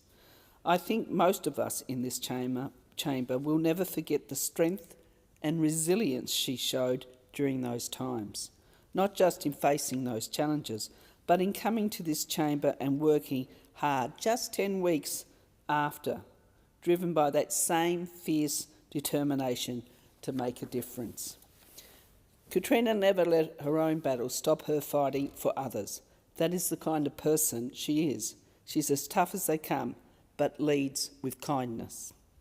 She has also played a major role across Senate committees over the years. Inquiries she chaired and contributed to have helped shape policy on everything from education and employment and communications. Her work on facilitating and chairing the Select Committee into funding for cancers with low survival rates gave voice to families and patients who had been left behind for far too long. It did not just make headlines, it delivered outcomes. Katrina brought that same compassion and courage to her work on the Senate inquiry into stillbirth research and education. As someone who had personally experienced the heartbreak of stillbirth, she helped break the silence that too often surrounds it. Through this inquiry, Katrina gave notice to countless families and pushed for national action, including better bereavement care, improved data collection and stronger public education. Her contribution helped shift stillbirth from a hidden tragedy to a national conversation. Katrina brought that same compassion and conviction to her international work. As co-convener of the Parliamentary Friends of Ukraine and the Parliamentary Friends of Japan, she brought both personal passion and political weight to global issues. Her advocacy for Ukraine in the face of Russia's illegal invasion was grounded not only in principle, but also in her family's Ukrainian heritage. In the Japan group, she worked to strengthen one of Australia's most important regional partnerships, both in roles she helped build lasting parliamentary solidarity and international friendship. Her involvement in so many other parliamentary friendship groups reflects that same drive, whether it was the Parliamentary Friends of Palliative Care, of Parkinson's, of children's literacy, or advocacy to prevent child abuse and neglect. Katrina never limited herself to what was in the headlines. She got stuck into the work that matters. She brought the same care and focus to her role as chair of the committee on the implementation of the National Redress Scheme. Survivors of institutional abuse had been promised justice and support. Katrina made sure that promise was not forgotten, and she never let the urgency of that work slip from view. That deep sense of justice has guided her throughout her career. Before entering Parliament, Katrina was a unionist, an early childhood educator, a public servant and a government advisor. She spent decades fighting for early childhood educators to be paid fairly and treated with respect. That commitment to equality and dignity for working people has always been the core of her politics. She never sought the spotlight, she sought outcomes. In this chamber, Katrina has consistently put children, families and those in vulnerable situations at the centre of her work. From cyber safety to online literacy, from palliative care to early childhood education, she has seen issues through a human lens, not a partisan one. She is also one of the most authentic people you will ever meet in politics. There is no pretense with Katrina. What you see is what you get. She says what she means, and she means what she says. You could not ask for a more loyal friend or a more principled colleague. We have travelled together across Tasmania over the years, and if anyone knows me, they know that's a difficult prospect. And whether it was a seniors morning tea or a child care centre, a cancer fundraising or a local community forum, you could see straight away from how much people trusted her because she listened, she cared and she followed up. As Julie Collins, the member for Franklin, put it, Katrina is the best duty senator an MP can ask for. It's a simple line, but it says so much about how deeply valued Katrina has been by those she worked alongside, always dependable, always focused on delivering for her community. People know they have someone in their corner when Katrina was on their side. To her family, thank you. You have shared Katrina with the Senate, with Tasmania and with the Labor movement for nearly 4 decades. We know the personal sacrifices that come with public life. We thank you for your patience, your support and your love. To her staff, you know better than anyone just how hard Katrina works. Your dedication and support made a huge difference in helping her achieve all that she has. You have been part of this journey too, and you should be proud. Katrina stepped away from the Senate, leaving behind a legacy of service, courage and achievement. She has helped shape a better Tasmania and a fairer Australia. She has never forgotten where she's come from. She has never stopped believing that politics can be a force for good, and she has never once let the people of Tasmania down. While I'll miss seeing Katrina in the chamber, I know this isn't the end. She'll keep making a difference because that's who she is. Whether through community work, advocacy or simply spending more time with loved ones, her passion and care will carry on. Katrina it's been the greatest privilege to work alongside you, to campaign with you, to serve with you and to call you a friend. From one Tasmanian senator to another, from one proud Labor woman to another, thank you for everything you have done for our state and for our party and for the people who needed you most. And I will acknowledge that former Senator Katrina Billick is in the chamber. We've also heard former Chief of Staff Daniel Hume.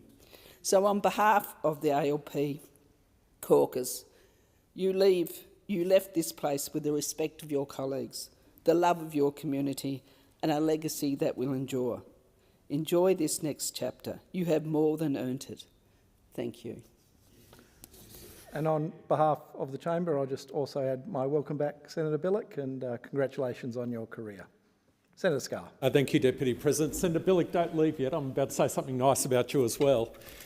Could I please associate myself with the lovely remarks from Senator Brown, and I would also like to acknowledge, from the perspective of the Coalition, the strength, the resilience, the authenticity of Senator Billick, also her wonderful sense of humour, which I enjoyed very much, and her collegiality. And from my perspective, one of the ways to assess the character of someone is to look at the things they do that they don't have to do, but they do them anyway. And one of the things I greatly appreciated about Senator Billick was she reached out to me when I became chair of the Australian Commission of Law Enforcement Integrity Oversight Committee and invited me to a cup of tea to discuss the function of the committee and things I should know as a chair. And that was a sign of collegiality, which I greatly appreciated and which left a lasting impression on me, and a sense of collegiality which I'll seek to emulate for as long as I'm honoured to continue to serve in the Senate. So thank you very much for your service, Senator Billick, and it was wonderful to see you in Parliament House. Whenever I see Senator Billick, I've got a smile on my face, which is just probably the best comment I can say about you. Deputy President, on 25 March 2025, in the last week of the last Parliament, I gave a speech in the Senate calling upon the Australian Government to advocate through all available international forums for the protection of ethnic and religious minorities in Syria. In the first week of this new Parliament, I'm now moved to rise again to speak on the same subject. On 19 July 2025, I met with members of the Queensland Syrian Christian community. This followed the horrific suicide terrorist attack on 25 June 2025 on the Mar Elias Church in Damascus, which killed more than 25 worshippers and injured over 60 others. I will quote from the incredibly powerful address given by Patriarch John of Antioch at the funeral service for some of the victims. I quote, "What happened is a massacre. I repeat and emphasise, it is a massacre. It is a targeted attack on a fundamental component of our beloved Syria, an attack on every Syrian." End quote. Later in his speech, Patriarch John of Antioch movingly described the heroic efforts of 3 parishioners to save others. Again, I quote, "The criminal entered the church being armed and carrying explosives. Our young men, Jiris, Bashara and Boutros, whom I knew personally, saw him. They pulled him back, pushed him away and threw themselves on him. They willingly accepted to be torn apart, and they were so they could safeguard those inside the church. This is our people, they are our heroes." End quote. Many members of the Queensland Syrian Christian community have very close connections with this church. I met a woman who was married in the church. I saw photos of a close friend of a community member who was severely injured. I was shown video footage of the aftermath of the attack. It was indescribable. It will stay with me always. At my meeting over the weekend, I also spoke with 2 women currently in Syria who have family members living in Queensland. I spoke to them face to face over the internet. Their situation is intolerable. Their fear and desperation were palpable. I heard of threats being made to replicate the attack on the Mar Elias Church. Odious slogans saying, "Your turn is next," being painted onto church walls, incendiary pamphlets being disseminated calling for, quote, destroying the homes of Christians, slaughtering their children and taking their women captive, end quote. I heard of the disruption of a further potential suicide attack on a church in Tartus in mid-July, which has also been reported by the Assyrian Observatory of Human Rights. I heard of the burning of a church in Al-Sura and the destruction of 38 homes belonging to Christian families. I heard of the continual fear of violence against unarmed civilians, including sexual violence and of kidnappings and murder. I heard of members of Christian religious orders being forced to cooperate in the production of propaganda. What I heard was deeply disturbing. Following the suicide terrorist attack on the church, the European Parliament passed a resolution recognising the urgent need to protect ethnic and religious minorities in Syria. The resolution noted with concern that many Hayat Tahrir al-Sham members with grave human rights violations have assumed roles within the transitional administration, with potentially concerning implications for religious freedom, as evidenced by the recurrence of incidents involving Syrian officials.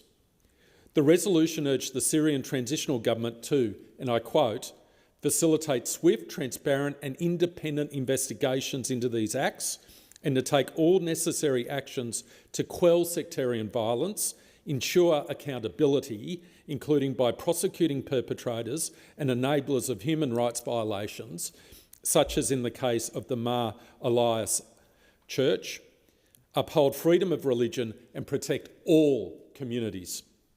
As I give this speech, there is also the ongoing devastating situation in Suwaida, which is of grave concern.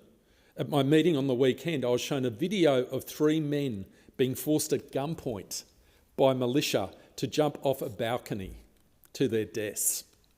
An act of barbarity which, once seen, is impossible to forget.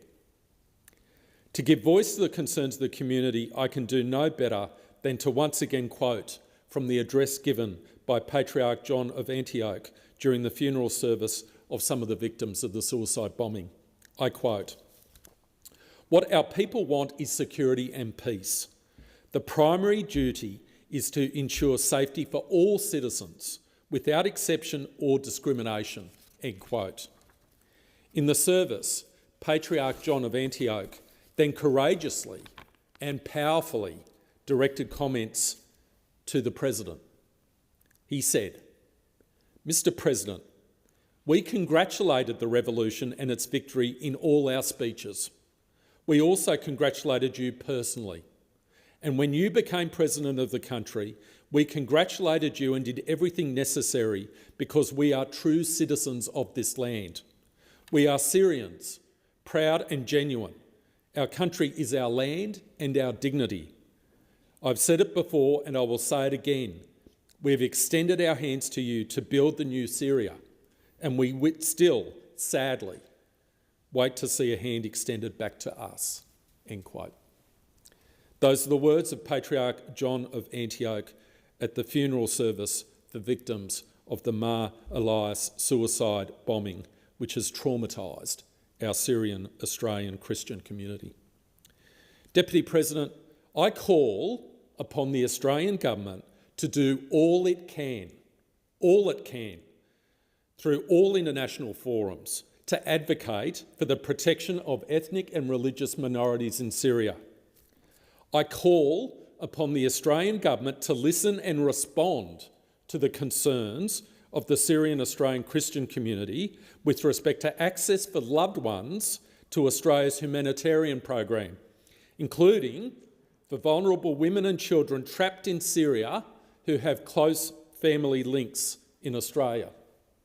Please, hear their pleas. I call upon the Australian Government to do all that it can to provide support to the Syrian Australian community during this most traumatic of times. And finally, Deputy President, I grieve with those Australians who have lost loved ones in Syria, and I hope and pray for peace for all the people of Syria. Thank you, Senator Scarr. Senator Hanson, Young. Thank you, Mr Deputy President. I rise today to speak on the very important matter relating to the harm of gambling advertising and the scourge that it is across the country. This election saw a significant result for the Albanese government. The government now has a supermajority in the House. And here in the Senate, the government has the opportunity to work to get their legislation through. This could be one of the most progressive parliaments in living memory if the Prime Minister of today wishes to take it. But it's going to take courage and it's going to take conviction.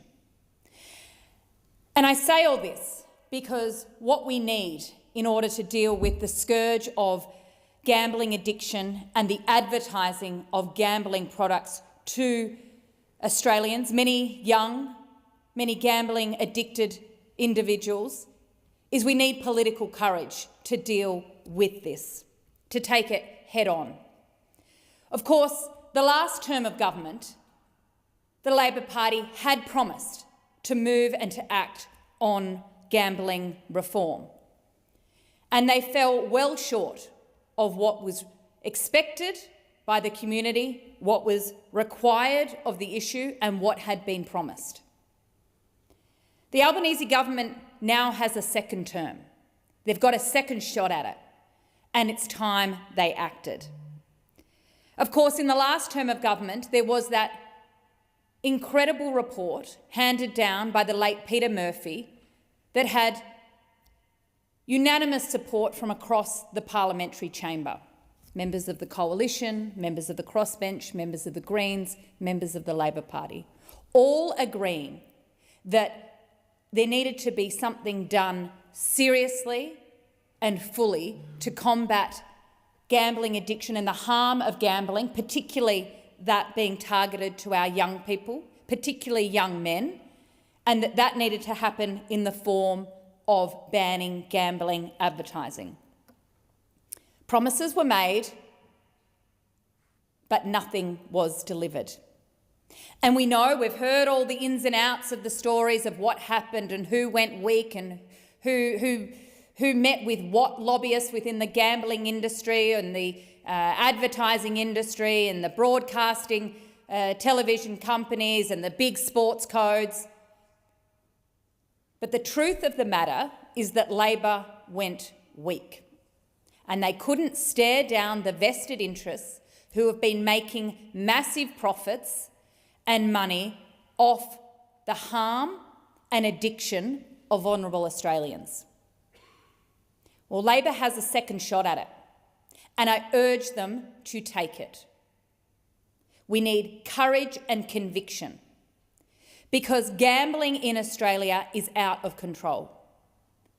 In terms of how much we lose per person in Australia, we are world leaders.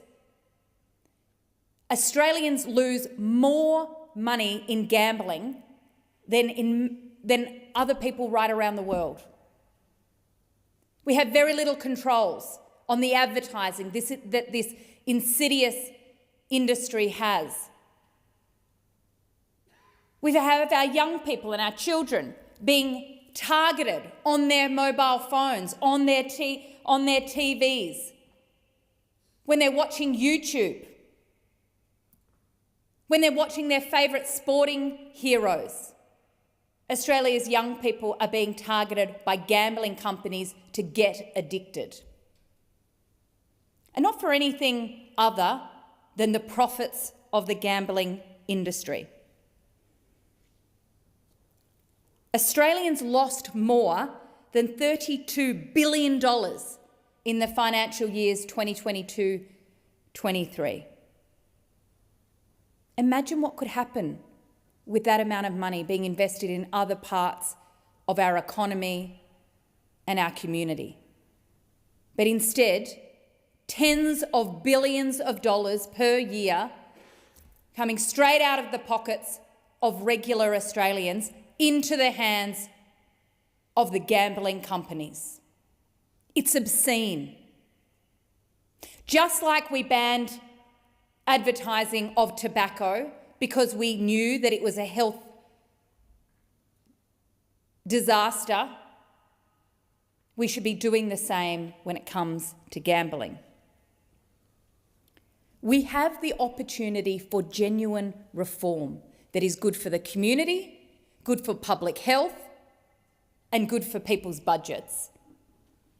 But the government and the Prime Minister has to have the guts to do it. Now, I know there's many advocates who've been crying out for this reform for a very long time. People like Tim Costello, many others. Families who have been desperately pleading for the suffering to stop. It's time they were listened to. No more excuses from this government that it's all too tough and too hard to do. This government has all the numbers it needs to get this reform done if they've got the guts and the will to do it. Now, the Greens have proposed, alongside reflecting those recommendations in the Peter Murphy report, that there should be a full ban on gambling advertising. Because if the advertising of this dangerous product is bad for public health, then you can't just have a little bit. You should get rid of all of it. We don't let tobacco companies target our children just so that they can keep turning a dime. And we shouldn't be letting the gambling companies do it either. There are, of course, ways to get there. There are steps that could be taken. There are compromises that have been floated. I think we should do a full ban on the advertising of gambling. I'm not suggesting for a second that people should be stopped from gambling. If you're an adult and you want to you've got the responsibility to do that, you want to have a flutter on the horses, you want to put a few bets on at certain times, that's up to you. But the gambling companies should not be able to advertise this product because it is harmful. It is dangerous. And all it does is wreck the families and the lives of Australians and suck money out of our community for their own greedy, selfish profit. I wrote to the Prime Minister on the eve of the election and I offered the Prime Minister a compromise and a way through. I urge this government, don't waste any more time. Don't wait until the gambling companies and the big corporate sporting codes have their claws in you again. Because that's, of course, what happens. Because these gambling companies donate to the political parties. They offer, nice trips to the footy, opportunities to sit in the corporate boxes, to be wined and dined, to be wished happy birthday. Stand up to the bullies in the gambling industry, stare them down and stand by the welfare and protection of Australians and Australian kids. We need to get this done urgently, because as soon as the gambling lobby get a whiff of reform might happen, they will be into this government and members on the benches in this place with their hooks and their threats and their bullying instantly. We need to act now. And I urge the government, don't wait for reform. You know what needs to happen. The recommendations are there. You promised to do it. Work with the Senate to get it done, and get it done this side of Christmas. Senator Bragg. Thank you very much, Deputy President. And I'm grateful for the opportunity to make some remarks at the beginning of this Parliament, and again congratulating everyone for being re-elected to their positions. It is a great honour to be representative of the people of New South Wales. It's a perhaps a term which is used too often, but it is a great honour. It is perhaps the greatest honour you could have in a professional capacity. And I wanted to thank the people of New South Wales for having me again.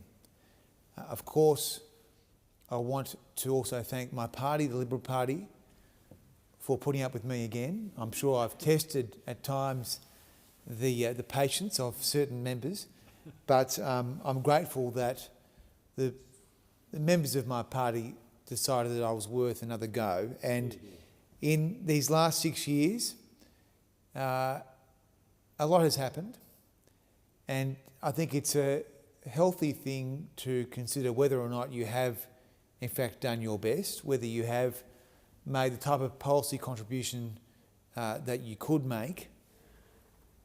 And in the course of a life, most of us will spend still a relatively small portion of our lives in this endeavour.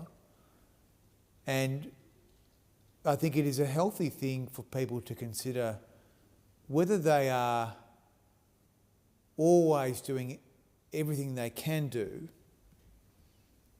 to not only hold, in our case, the government to account, but to come up with creative and collaborative ideas where the taxpayer can get the best possible value.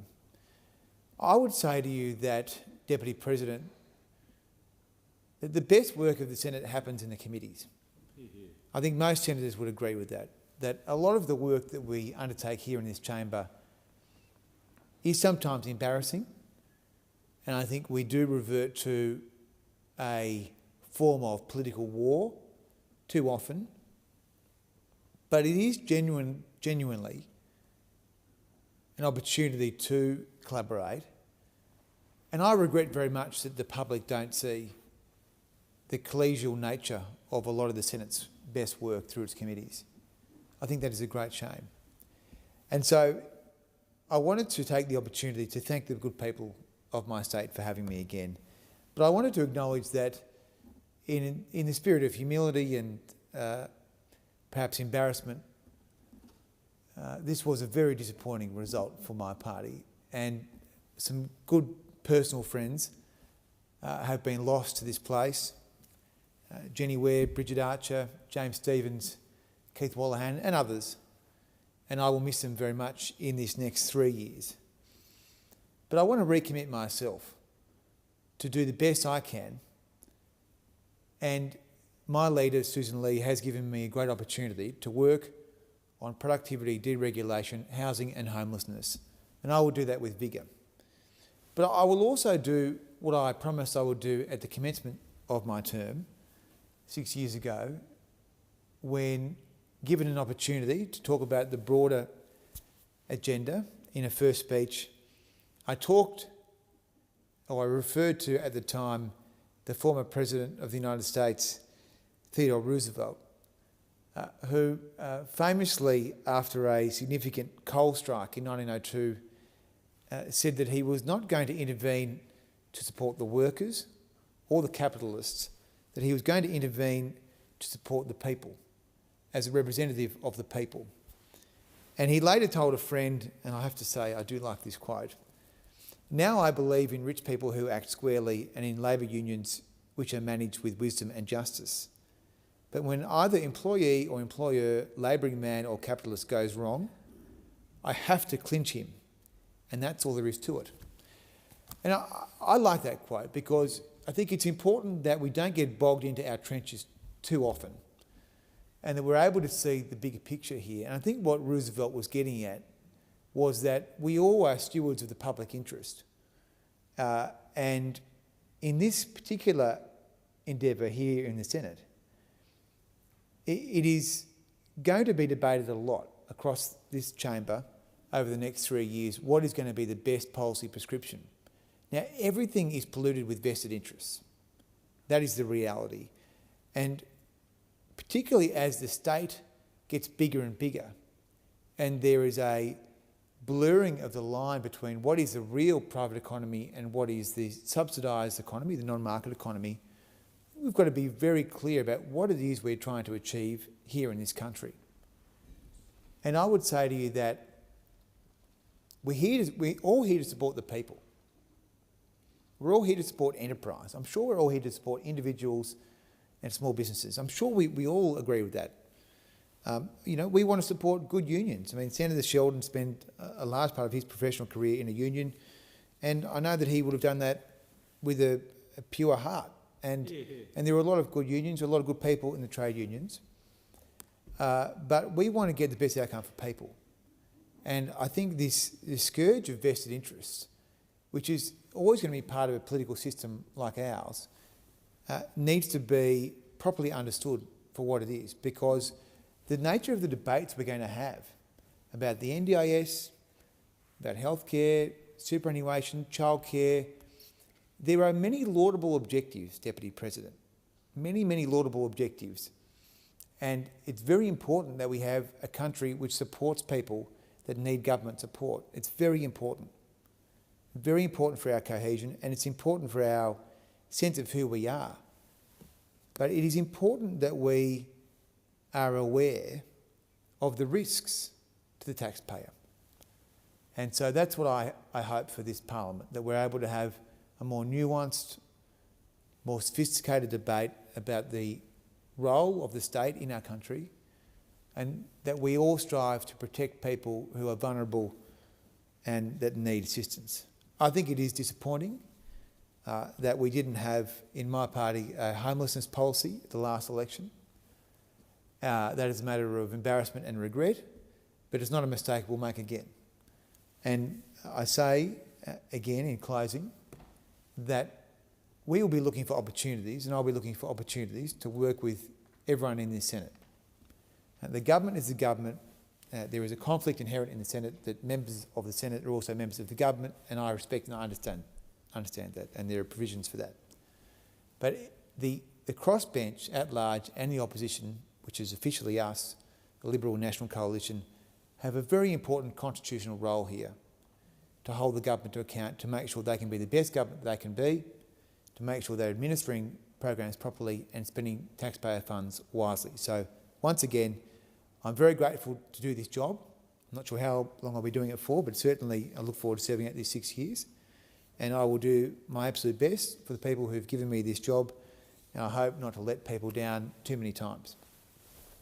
Thank you, Senator Bragg. Senator Hodgins-May, are you ready to go? You have the call. Recent reports of abuse in early learning centres across Victoria are abhorrent and deeply disturbing.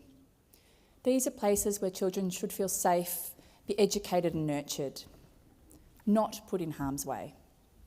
My heart breaks for the families who have experienced this profound betrayal of trust. And as a mother of young children, it is impossible to comprehend what that betrayal of trust feels like. But these incidents sadly cannot be seen in isolation. They are part of a disturbing pattern and the result of a system that is failing. A system that allows private providers to put profit before care. These providers consistently perform worse on quality and safety. They cut corners, bend staffing rules, and churn through underpaid educators, while often funneling public money into offshore shareholders. This for-profit childcare model is untenable. And until the government confronts that fact, the measures introduced today in the other place, while welcome, will fall short of what is needed to keep children safe and deliver the high-quality early learning system that every single child in this country deserves. I have personally reached out to the Prime Minister and to Minister Walsh to offer to work together. We must work together. Our children are too important not to. The Greens have a plan, including to establish an independent watchdog with teeth. The sector is calling for change, and we are ready to work together on real reform with this government. I also want to acknowledge our educators who are dedicated professionals and deeply committed to the children in their care, and I see that every time I drop my daughter off at childcare. I know many of them personally, and I see the commitment they make every single day. But they are underpaid, They are undervalued and often working in a system that does not centre their expertise or the needs of children.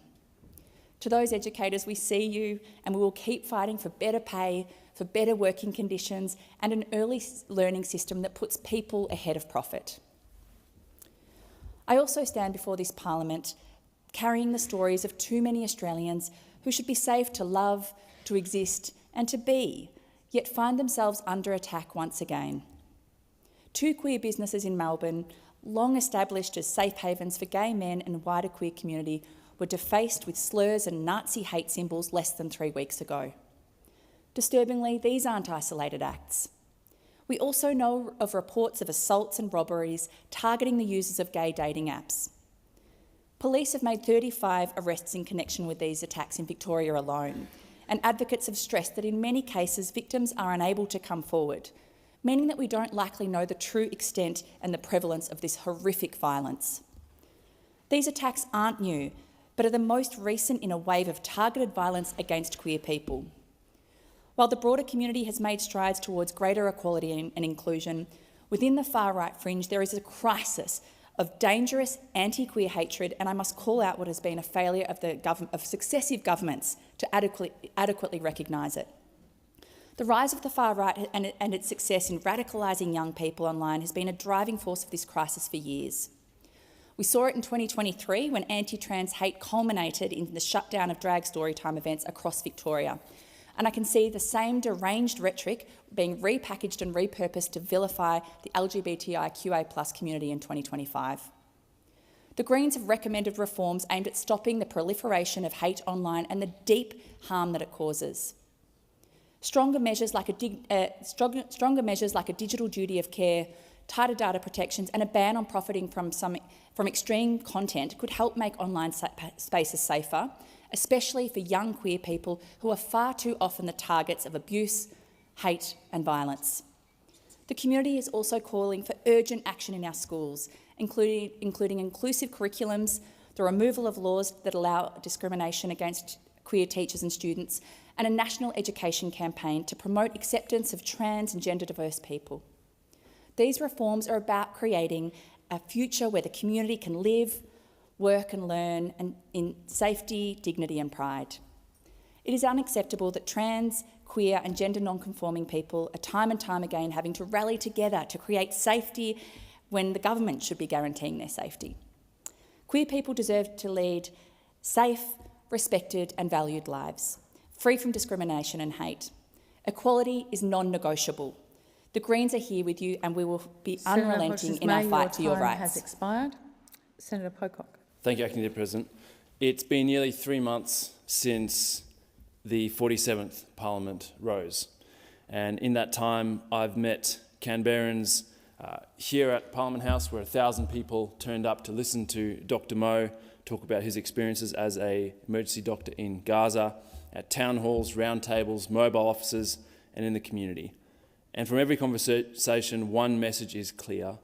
We need a Parliament with courage, not caution.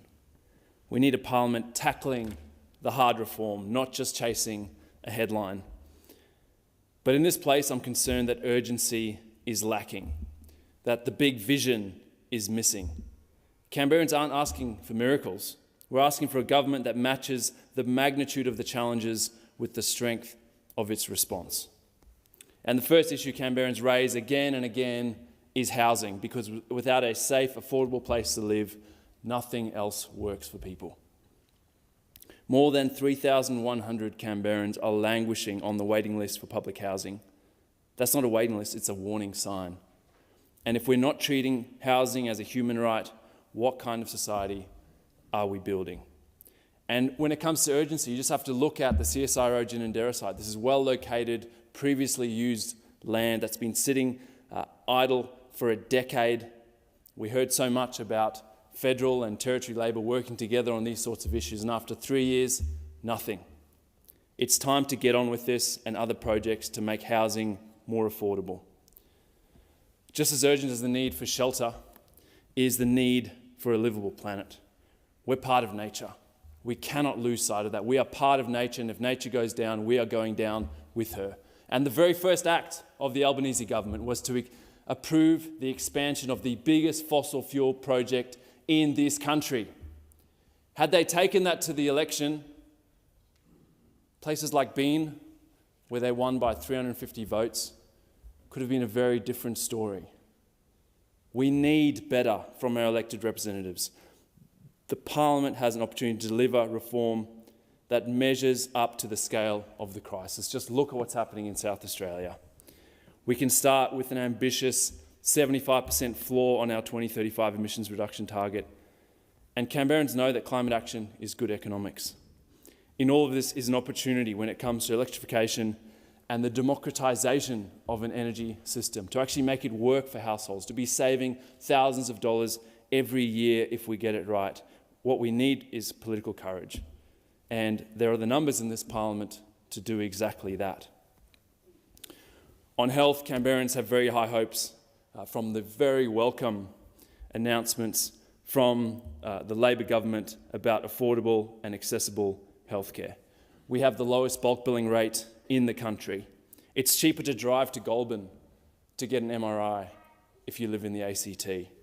And that's disgraceful. And this Parliament has the opportunity to fix that. The promised 9 out of 10 GP visits to be bulk billed has to apply to people living in the ACT. Good health depends on good government, and Canberrans know the value of our democracy. But when we have whistleblowers like Richard Boyle being prosecuted and the NAC failing to hold one single public hearing, public confidence is eroded. We have to get on with the job of establishing a whistleblower protection authority and reforming the NAC so that there is confidence in our institutions. Canberrans also deserve fair representation in this chamber. Territory rights should be protected, and additional senators for the territories should be part of Labor's agenda this term.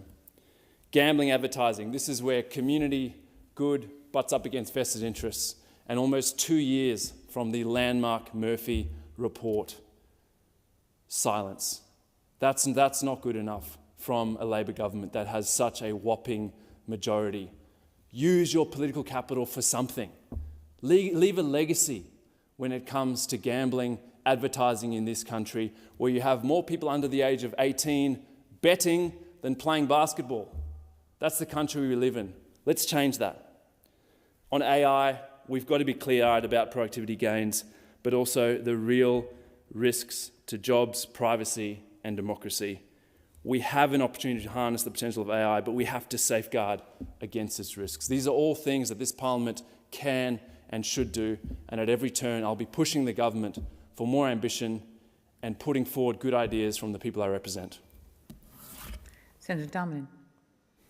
Thank you, Acting Deputy President. Senator Billick, or previous Senator Billick, has left the chamber now, but I too wanted to associate myself with the beautiful words of Senator Carol Brown earlier in this session regarding Senator Billick's contribution, and place on record my thanks to Senator Billick for her support and friendship in the 12 months that I was started in this place, and also for her friendship and support prior to that when we worked together as proud members of the Australian Services Union. I rise today, though, to also highlight the importance of the Albanese government's commitment to ensuring Australians receive the full amount of superannuation that they are rightfully owed to ensure a dignified and secure retirement. From 1 July 2026, compulsory super must be paid on the same day as wages being paid, known as payday super. This might seem like a really small change, but the positive impact that payday super will have on the retirement income of millions of Australians cannot be understated. You don't need a background in superannuation policy to understand the benefits of paying super on payday. Really simply, it means more money with more compound interest being accumulated in your account sooner. Modelling commissioned by Industry Super Australia shows that a 30-year-old on an average salary will be $8,000 better off when they retire when their super is paid fortnightly instead of quarterly. The increase in compound interest would benefit at least an additional 27% of all employees. That is a significant number. But no doubt the biggest impact that payday super will have is on the scourge of underpayment of superannuation.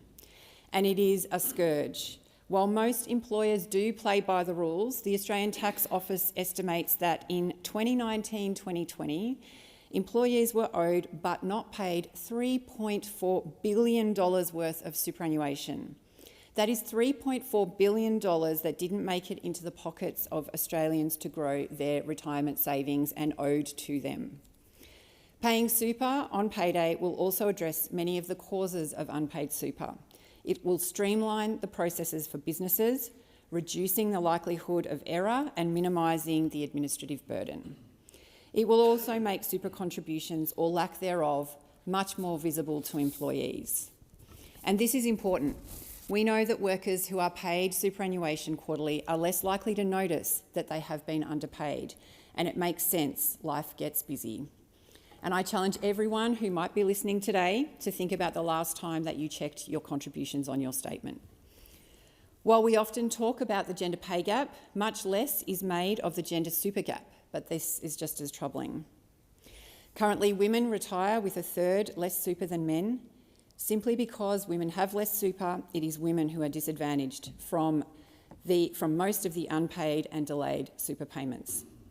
Over the last 7 years, women have been underpaid a whopping $10.8 billion of superannuation.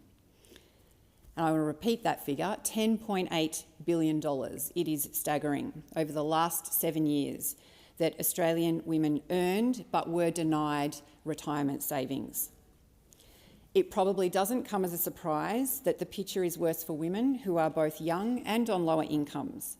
In 2019-2020, 41% of all young women who earned less than $25,000 a year were underpaid superannuation. Payday super will help rectify this gross gender super imbalance. It is a simple reform that will have an immediate effect. With employers no longer being able to hide their underpayments using infrequency as a deflection, better compliance could see as much as an additional $300 million in super contributions to women over the next 4 years.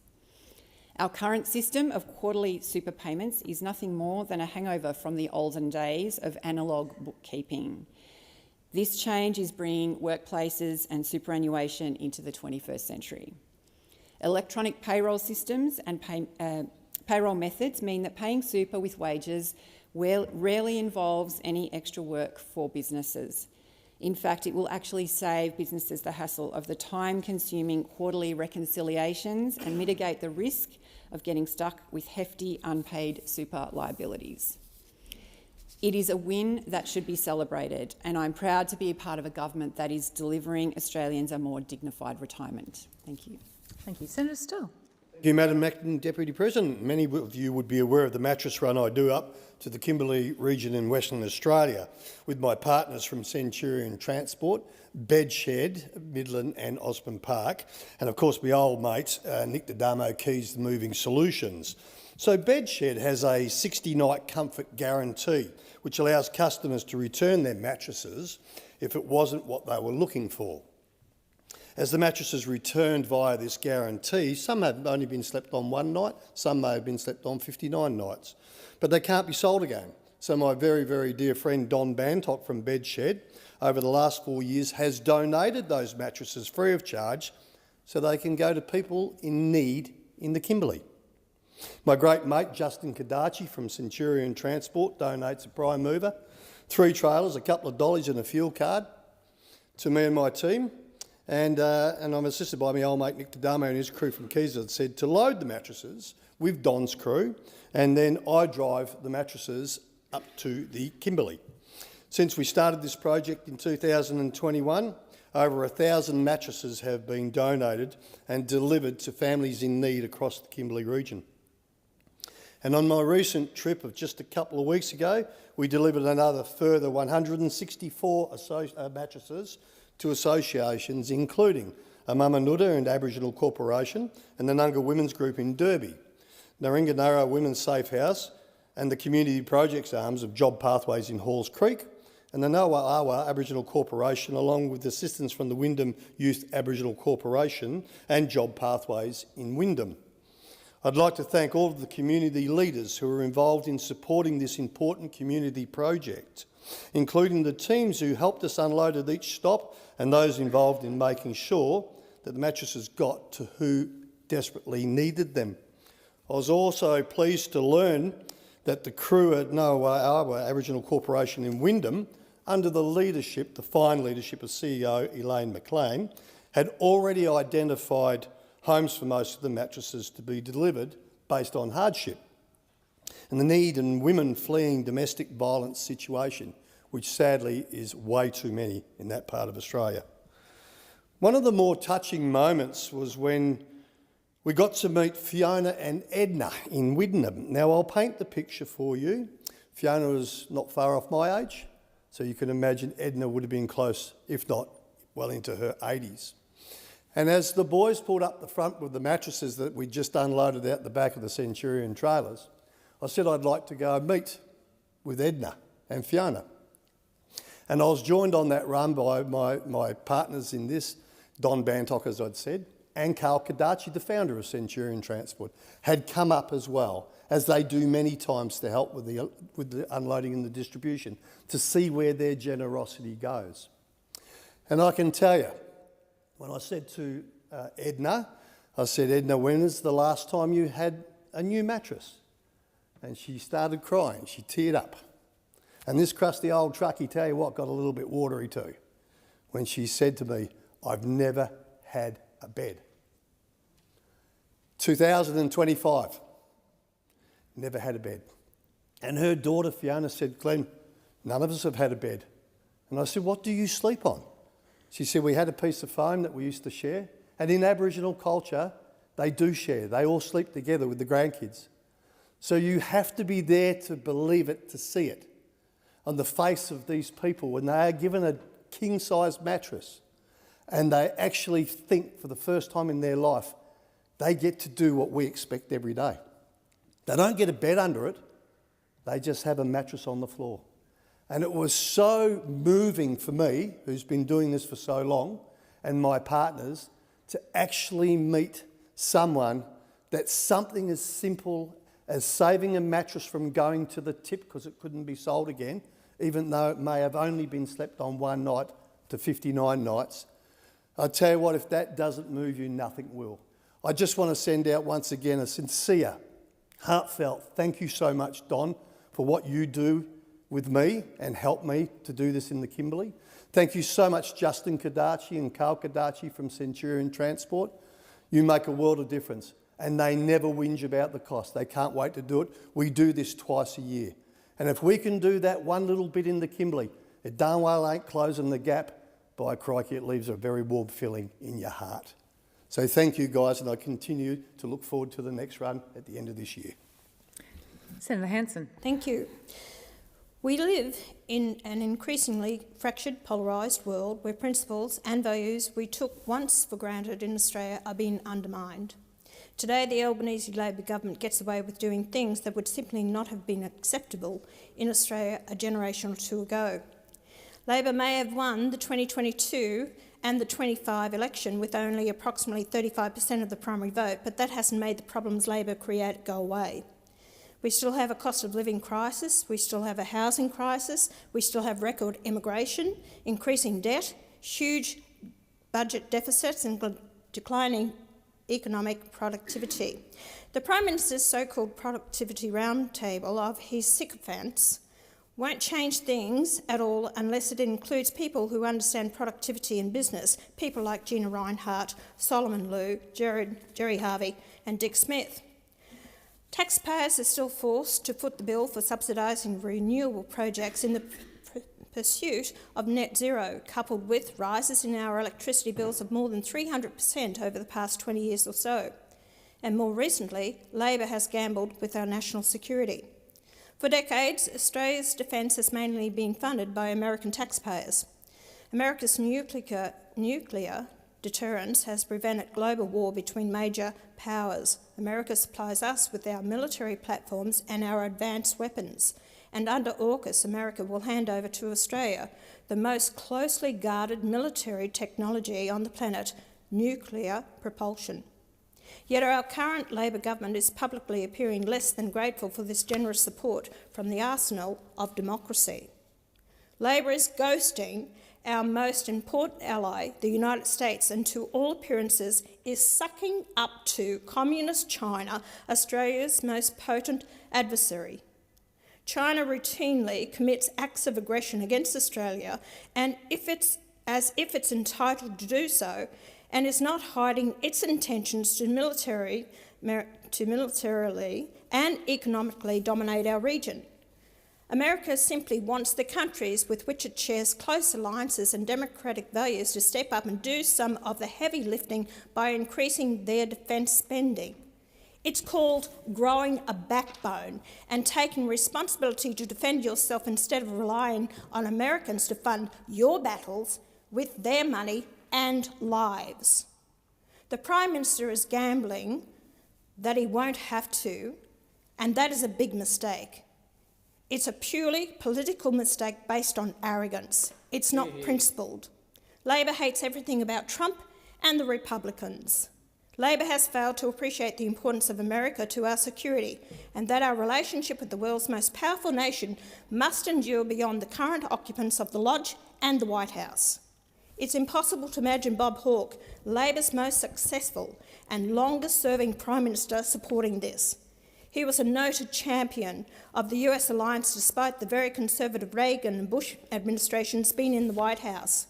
Hawke was also a vocal critic of Communist China, especially after the Tiananmen Square massacre in 1989.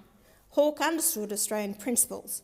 Prime Minister Albanese never got the memo, and now our relations with America are declining when we least can afford it. This is not in our best interests. Australia needs a statement of binding principles to govern how we conduct ourselves on the world stage and to ensure petty politics does not risk important international relationships that must last well beyond every 3-year parliamentary term. This statement needs to say who we are, what Australia stands for, and who we stand with. Democracies like the US and Israel, not communist dictatorships or terrorist regimes. We stand for the rule of law, self-determination and freedom, and an international peace and order reinforced by a strong military to deter those who, like China, would disrupt that peace and order. I'm sorry, that's... Yeah, thank you. Oh, Senator Payman. Thank you, Acting Deputy President. This morning I announced that Australia's Voice will be pushing the government to pursue Click to Cancel, a legislative change that would provide a positive impact for consumers across Australia. Do you ever sign up for a free trial and then forget about it, only to be reminded when the trial ends and the first bill arrives? Or when you sign up for something, they make it impossible to cancel? What if these companies were required to make it as easy to cancel a subscription as it is to sign up, and provide reminders before they charge you at the end of a free trial? That's what Click to Cancel is all about, putting you, the consumer, back in control. Last year, the government announced a consultation on this topic, but since then, the only thing that has happened is the minister retiring. I've written to the new minister to act on the findings of the consultation and legislate a ban to ensure that subscription traps and similar trading practices affecting millions of Aussies out there are banned. There has been an overwhelming amount of support since the launch about an hour ago, with over 100 people signing the petition and sharing these comments, and I quote, "It's bloody hard to cancel anything. I can't explain how much I wished and waited for anything like this. Thank you, this is sorely needed.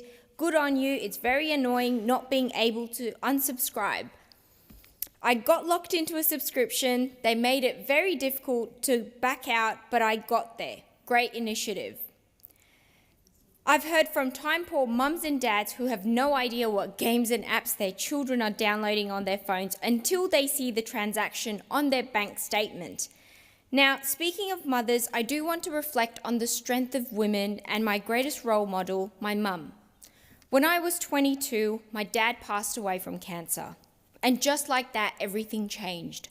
My mum, a migrant woman, lost the love of her life and was left to raise and provide for me and my 3 younger siblings all by herself. And despite the odds and against the heartbreak, she drew on the strength that only a mother has.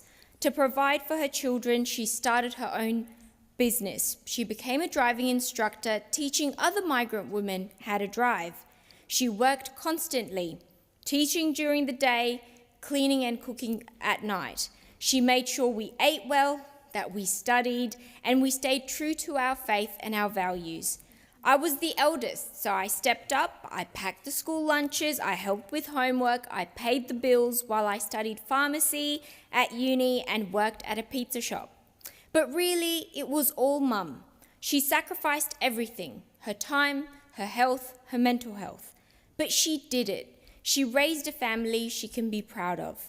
My sister, a pharmacist with her own little 4-year-old son, my 2 brothers, both respected engineers in their own rights, and me, a proud senator for WA. I don't know how she did it, but she did, because it's just what mothers do. But after years in the car, on her feet, carrying the weight of a family, raising 4 children, she feels it. Her back hurts, her shoulders hurt. They're the sort of injuries we hear about in our sports stars and our tradies, but our mothers feel it too. This country runs on the unpaid labour of women, yet we barely ever acknowledge it.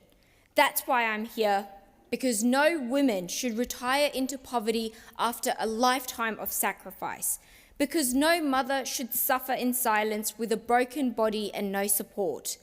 I'm in politics because I want women like my mum to be seen and applauded, to be respected for their strength and supported with real, lasting change.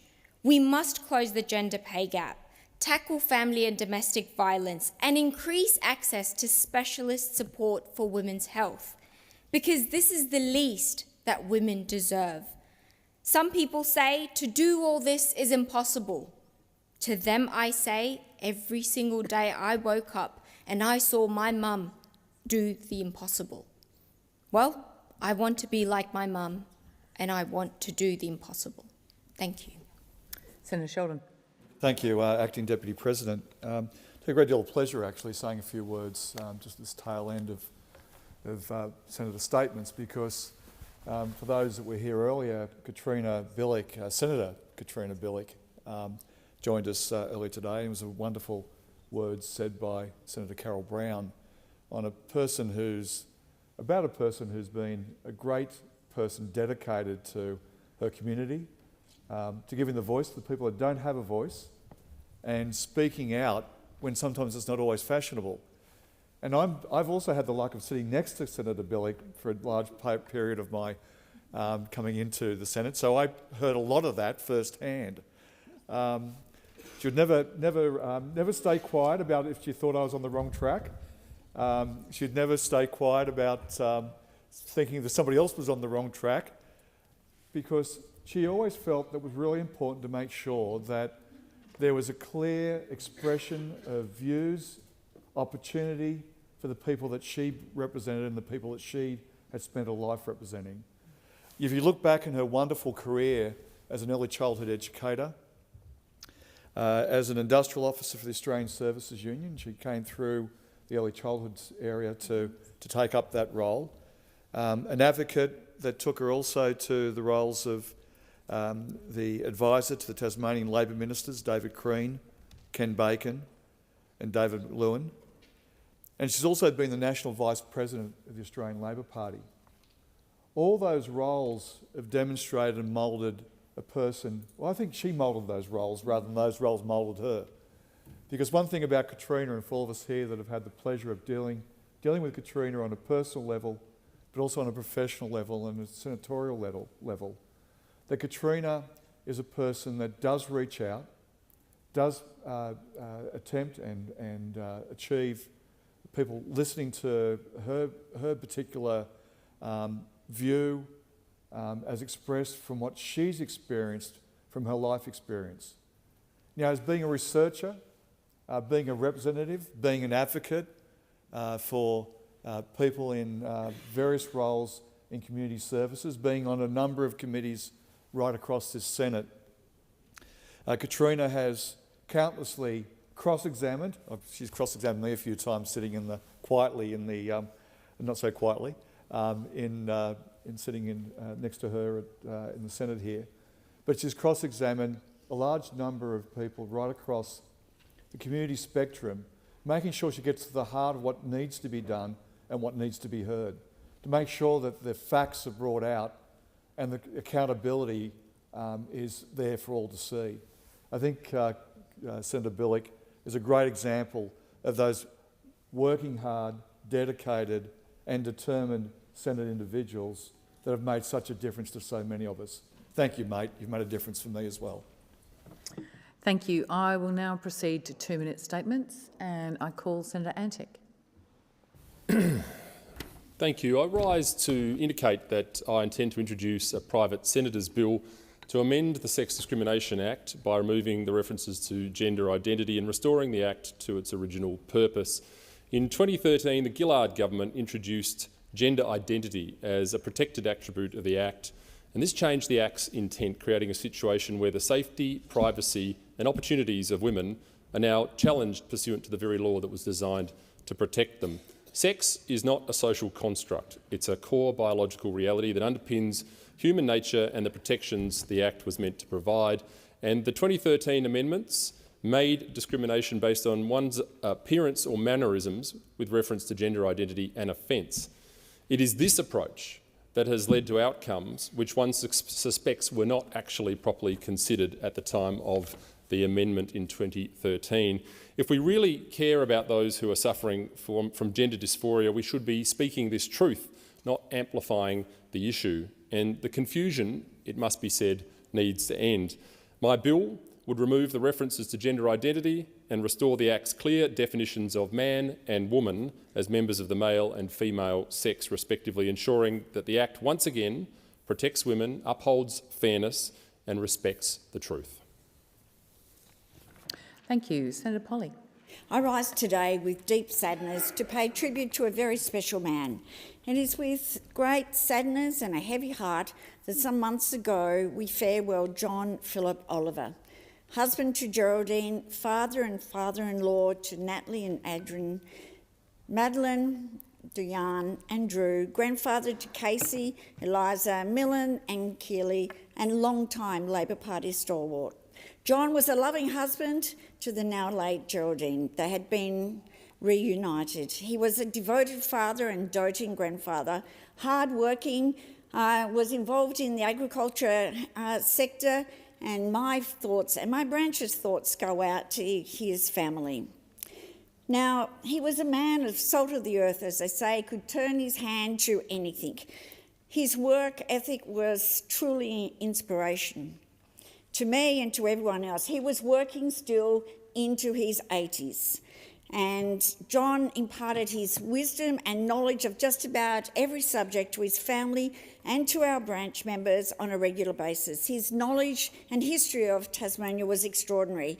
He used to read newspapers from front and back, but there were certain newspapers he said he had to read, Helen, because he wanted to know what those of the opposite political persuasion and the Tories were writing, just so he could rebut them. He was a regular ringing into talkback radio, writing letters to the editor, but John's service was one of believing in giving people a helping hand. He was a true believer, and he was a man that was such an inspiration to his family and to all those who knew him. So my thoughts and prayers are with his family at this time of loss, and he has left an indelible mark on not only me, but everyone who came in contact with him. Vale John Oliver, reunited with his loving wife, Geraldine. Senator Whish-Wilson. Deputy President, this is my first speech for the new 48th Parliament, and I was reflecting on The first order of business for the 47th Parliament for this government, and indeed my first reflections in this place of that Parliament, were on setting a climate target after more than 10 years of coalition inaction on climate. And I reflect on the fact that we, as a party, the Greens Party, supported the government to legislate a 43% emissions reduction target by 2030, which we knew was inadequate. We knew it was less than our Paris agreements, but the community out there was so desperate to get some kind of action in this place on climate that we worked cooperatively and constructively with the government to pass that legislation. But there was a very explicit agreement that this would be the beginning of ambition on climate and emissions reductions, and that the government would raise that ambition. Well, the time is now for a new set of climate targets. Indeed, under our Paris protocols, we were supposed to have provided these by February of 2025. Now, because of the election, that has been delayed. And the Greens are calling on the government to implement the strongest possible climate targets. We've seen the Climate Council say we need a 75% emissions reduction by 2030, net zero by 2035. We've seen the Queensland State Government, a Labor government, come out with a 75% emissions reductions by 2035. This is a critical decision for our nation. We worked constructively with the government in the previous Parliament to get the ball rolling. Now is the time to up our ambition before hopefully a COP in this country next year, where we can show the world that we actually have legislated emissions reductions in line with the science that tells us we need to limit warming to 1.5 degrees to have a habitable planet for future generations. Nothing could be more important than new climate targets. Thank you, Senator. Your time expires. Senator Kavaki. Thank you. Today we learned that more than half of voters now rely on the government as their primary source of income, whether through public sector wages, welfare payments or subsidies. And that's a pretty incredible figure. Total government spending has surged to its highest levels since the Second World War, and it's now almost at 40% of GDP. And Treasury's own advice is very, very clear. It's unequivocal, actually. The federal budget can't be sustained without higher taxes and spending cuts. That advice was never meant to see the light of day. It was released in error, and then the Treasury tried to delete it. But the message is unmistakable. Your money is running out, and the government knows it. And what was the Treasurer's response to this leak? He was pretty relaxed about it. That's what he said. Relaxed despite warnings that interest payments on public debt will rise by nearly 10% each year. Relaxed while everyday Australians are the ones left to carry on the cost of this complacency. The Treasurer shouldn't be relaxed, because what Labor won't say, but Treasury makes pretty clear, is that your taxes are going to be going up. This government is wargaming new taxes whilst quietly conceding that their housing targets are unachievable. And who pays the price for that? We all do. Working families, small businesses, but mostly young Australians pay the price for that. Young Australians who have done everything right, and no matter what they do, they can't afford to get ahead. I'd say Labor's words are cheap, but they are proving to be very expensive. This government can't fix the budget without taxing more and delivering less, and they have started that by their tax on unrealised capital gains, the first step in their mission to tax you more. Australians deserve transparency. Senator Grogan. Thank you, Acting Deputy President. I rise here to provide a heartfelt thanks to the people of South Australia for returning me to this place and for electing a Labor government. A Labor government that will deliver on all of our promises. When they were voting, South Australians knew what was at stake. They knew that there were two very distinct options here, and they chose hope, and they chose opportunity, and they chose kindness. And they rejected some of the more hateful opportunities that were being put forward through that election time. Through the course of the election, I had the delight of meeting with so many people from all over South Australia, from Whyalla, Port Lincoln, Port Augusta, Port Pirie, Burra, Two Wells, Mount Barker, Mount Gambier, and everything in between. And I just want to thank all of the people who came out and spoke to me, all the people who opened their doors, who were prepared to have the conversation. And I really, really appreciate that. Our campaign was driven by your views. And our work in government will equally be driven by your views, your concerns, and your anxieties. We will seek to represent everyone across the country, and I will stand here representing the people of South Australia. I'm thrilled that we have a larger South Australian caucus. We have more excellent Labor members representing the good people of South Australia. And we will all work hard to repay the trust that you've placed in us by electing us to this place.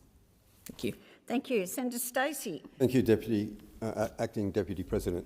Acknowledgement and welcome to country may have started with good intentions. Like so many good ideas, however, they've been pushed far beyond their original scope and have become a tool of division. Disguised as innocent and harmless formalities, acknowledgement and welcome to country are now part of the radical left's progressive agenda to divide Australians. By acknowledging only one group in this way, all other Australians are excluded. Yeah. Australians expressed a comprehensive rejection of civic, political and racial division at the failed Voice referendum. It is now incumbent on the Parliament to act in accordance with the will of the Australian people. Australians, whether born here or elsewhere, neither need nor want to be welcomed to their own country. Yeah. These are exercises in virtue signalling and keep disunity alive. Senator Pauline Hanson has shown great principle in politely declining to attend the Welcome to Country ceremonies and in turning her back on such ceremonies. Her stance reflects increasing popular sentiment. Welcome to Country was invented in the 1970s. It and associated statements have become a weapon in a culture war that seeks to divide Australia.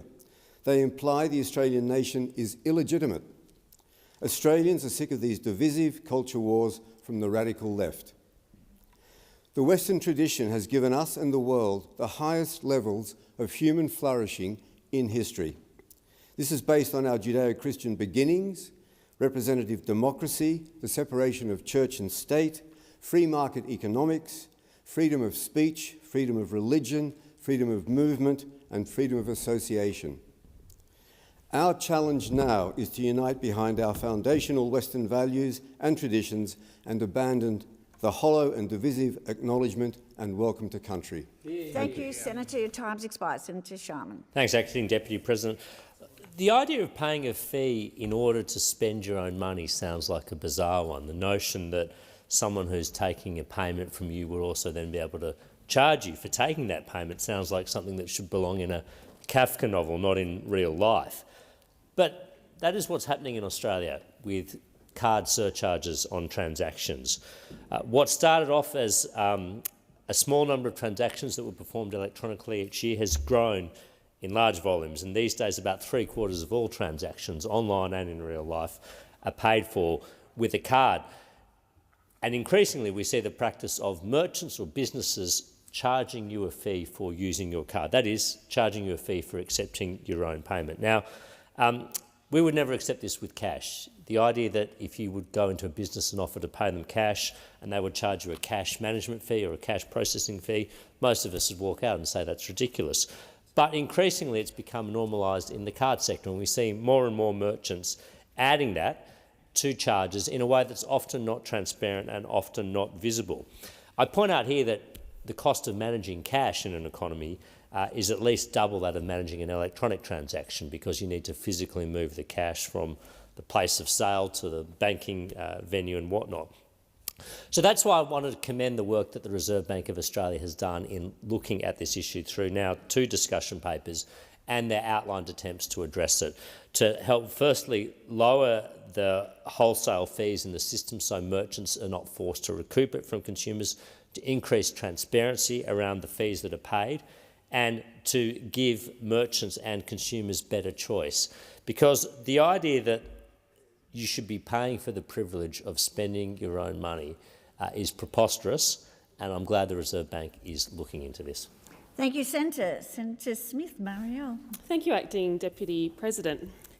While members of the opposition have spent their first week of the 48th Parliament attempting to re-prosecute the climate wars of the last few decades, our number one focus as a government continues to be delivering cost of living relief for Australians. Our first piece of legislation introduced to the Parliament this week will slash student debt by 20%, cutting the average debt of more than 3 million Australians. And of course, this builds on the other work we've undertaken to help Australians with the cost of living, including the measures that rolled out on the 1st of July this year, like a $1.8 billion boost in funding for hospitals, like new menopause and perimenopause health assessments to be available under Medicare.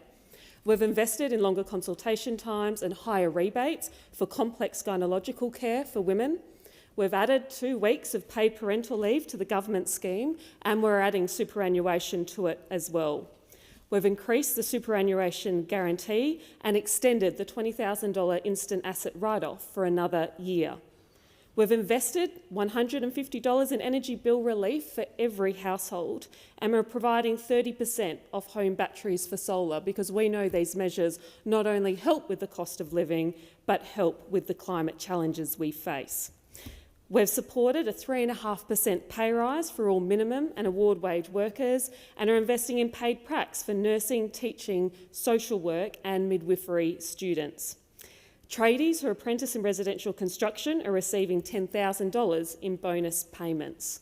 We, as a government, are focused on Australian families. We're focused on building Australia's future. We're focused on helping with the cost of living. The opposition seem to have learned nothing and have returned this week to this place focused only on themselves. Thank you, Senator. Senator Shoebridge. Thank you, Acting President. The details that have come out in the last 24 hours of what's happening in the Northern Territory's watch house in Palmerston Police are utterly chilling. 16 people in a single cell. That's not an unpleasant story, that's a deeply unsafe and code for violence. These are the kinds of conditions that people die in. Women's cells horrifically crowded and stained with period blood. Reports include a woman who was a domestic violence victim, wrongly identified and held as a perpetrator for 5 days in the police watch house in Palmerston. For 5 days. That was a woman who had been brought to the attention of the police because she had been beaten, severely threatened with rape, and then she was locked up for 5 days in a Palmerston watch house. On top of that, 11-year-old girls are being held in these appalling conditions. 11-year-old girls. These are kids, girls who should be in Year 5 at school, held in these hell-like conditions in the Northern Territory Police watch house. It is appalling that the Northern Territory's response to this human rights abuse is to build more prisons and to build more prison cells. This is a government, the Northern Territory government, that is punching down and blaming vulnerable people for broken social and health systems, jailing women in these most appalling conditions, kids in these most appalling conditions. And whilst this news has broken in the last 24 hours, we have known about it for months and months and years. And we need more than symbolism from this government. More than symbolism and acknowledgements of countries as important as they are. It must be the job of the federal government. It must be the job of the Prime Minister and the Attorney General to make sure 11-year-old girls are not held in these hell-like conditions in Palmerston Police Station. Thank we you, must Senator. step up. Senator Bobiet, you have the call. Thank you, Acting Deputy President. Now, this government has betrayed our nation. How? By refusing to reject the WHO's international health regulation amendments just last week. In doing so, what have they done? They've jeopardised our sovereignty, ceding key decisions for our nation to unelected, unaccountable global bureaucracies, namely the WHO, who have no allegiance to the Australian people whatsoever. These amendments that have just passed, they grant the WHO sweeping authority to dictate our national response to so-called health emergencies lockdowns, border closures, travel bans, forced masking, fast-track injections, whatever the WHO declares, we are expected to obey. That is not democracy, that's dictatorship wrapped in a white coat. That's what it is. After everything that we Australians went through during the botched COVID response, why on earth would we hand more power over to such a foreign body? Now, Robert F. Kennedy Jr. has warned that these changes lay the foundation for a global medical surveillance regime. That is not speculation, it's spelled out in the text. And yet our government, this government, has signed us up without consultation, without debate, without consent. Is it shocking? Not really. North Korea, yes, North Korea sits on the WHO's executive board, and it's no wonder that the US has just rejected these amendments outright. So why is Australia so eager to be controlled? Why? It's time to keep our country safe, and we don't need Geneva to tell us what to do. We can do that ourselves. Thank you, Senator. Your time's expired. Senator O'Neill. Thank you very much, Acting President. And I rise in this new parliament, not just as a senator, but as a former teacher and educator. And I rise proud to be part of a political movement that places education for all at the heart of our national project. It's not just policy, it's principle. As the daughter of Irish immigrants, it was education that opened the door of opportunity in my life, and that's an opportunity that's brought me to this place and to be the first in family to attend university. In our last term, we made TAFE free for 600,000 Australians. We made early education cheaper by guaranteeing 3 days of subsidised childcare and introduced paid prac. In 2011, when I sat in the other chamber, the Gonski Review outlined urgent need for fair and transparent school funding. Now, Labor acted on those recommendations, and when those opposite took government, those reforms were reversed. So for 9 long years, Australia went backwards. We fell behind the rest of the world. Acting President, I'm now very proud to say, as a teacher, as a Labor woman, that we've committed to fully funding all public schools, because every Australian child, no matter their background, no matter where they live, deserves access to a quality education. That work will bear fruit for our children and through them for our nation. Today, my colleagues in the House have just introduced legislation to cut all student debt by 20%. Now, when that legislation reaches this chamber, I'll proudly vote for it, because that is what Labor does. We back students, we back teachers, we will build a fairer future for all Australians. We said we were going to cut HECS by 20%. Today, we fulfilled that promise by bringing that legislation to the Parliament. We're getting on with the job, governing for all Australians. Thank you, Senator O'Neill. Senator Stewart. Thank you, Acting Deputy President. Well, Victoria has always been a proud progressive state, shaped by strong communities and a deep commitment to fairness and equity.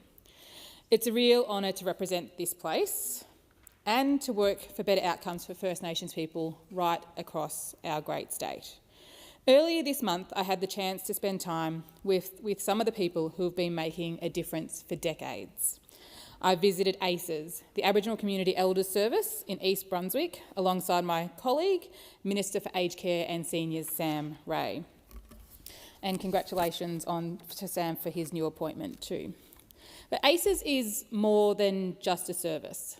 It's a community built around culture, care and a deep respect for elders.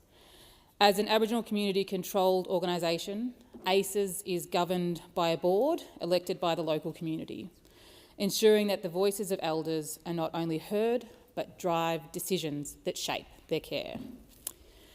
Because we know when we centre the voice of those receiving care, we get better outcomes, services that are safer, stronger and more culturally grounded. It is not rocket science.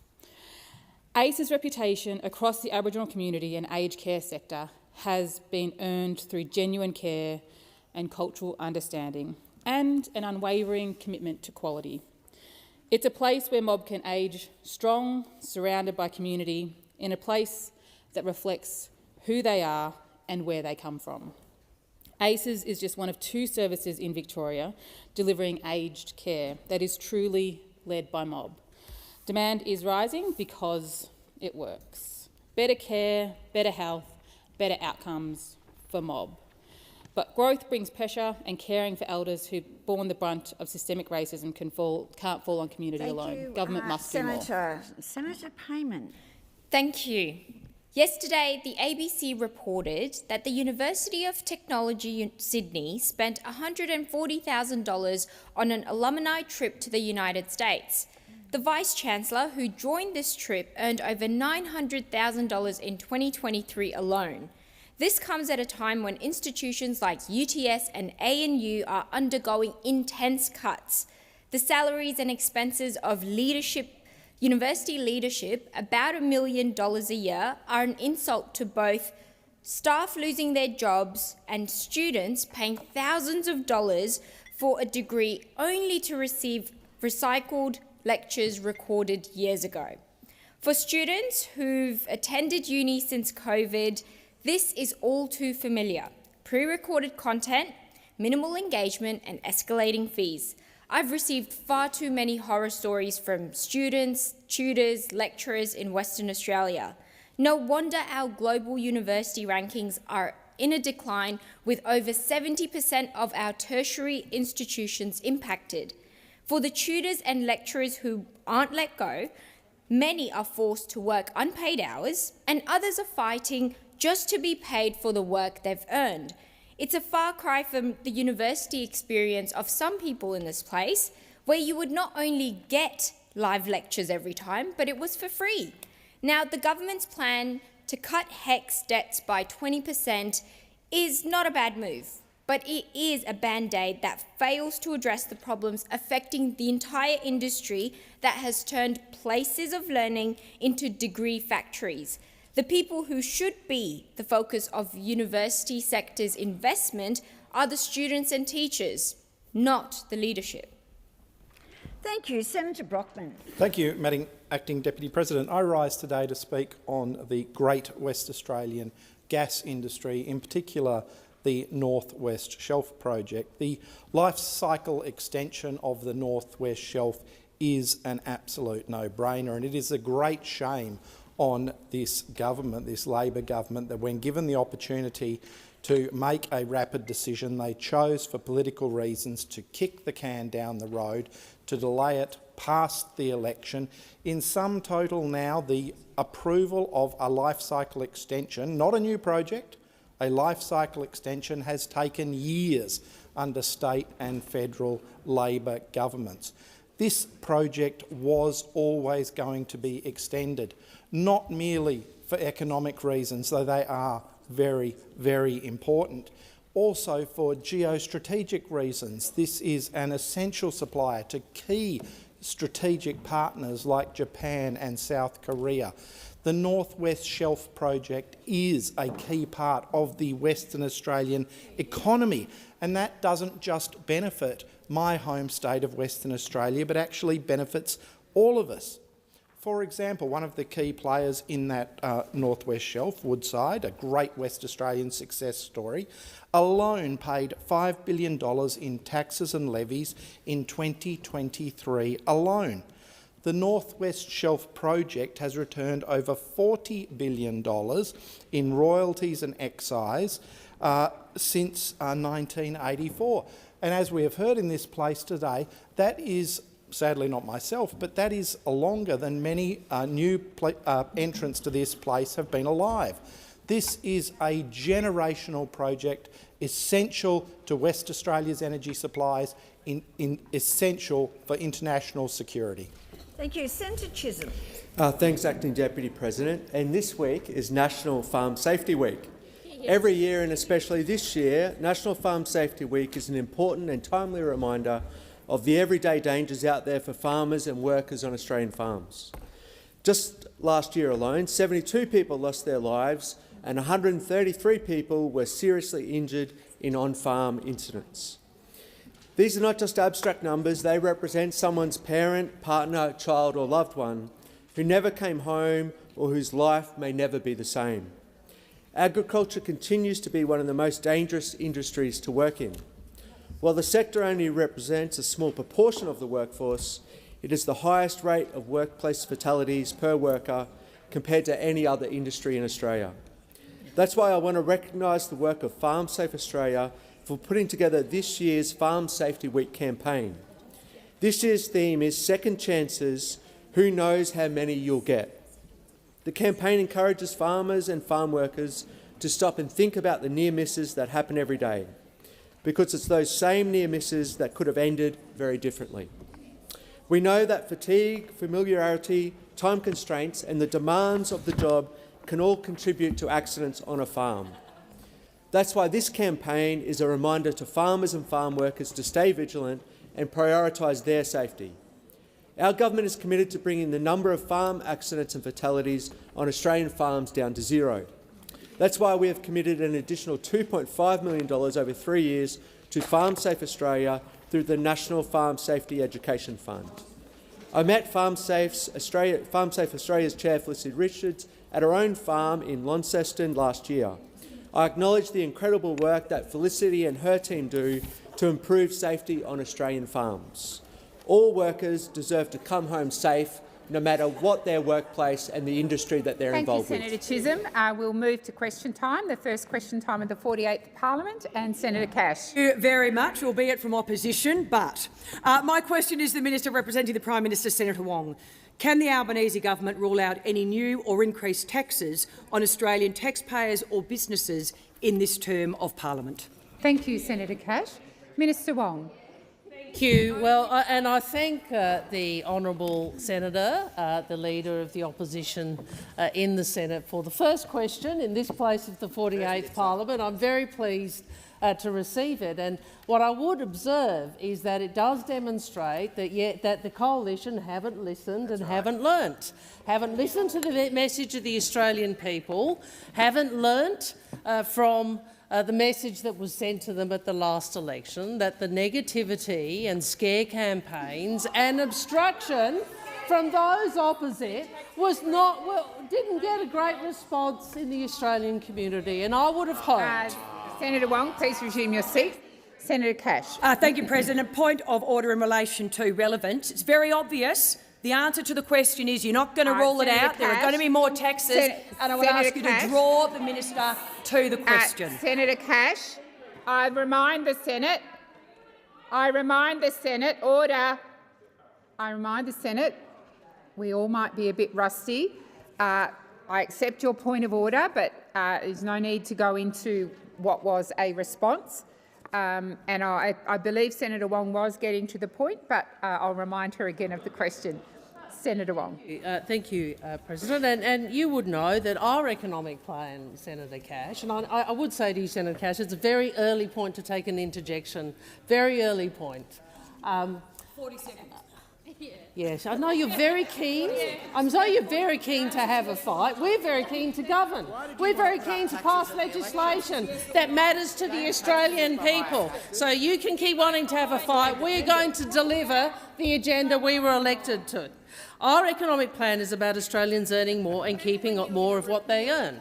That is what our economic plan is about. But of course, there are those who seek to, who are open to tax changes, including capital gains tax. I was interested to read the member for Groom's comments today.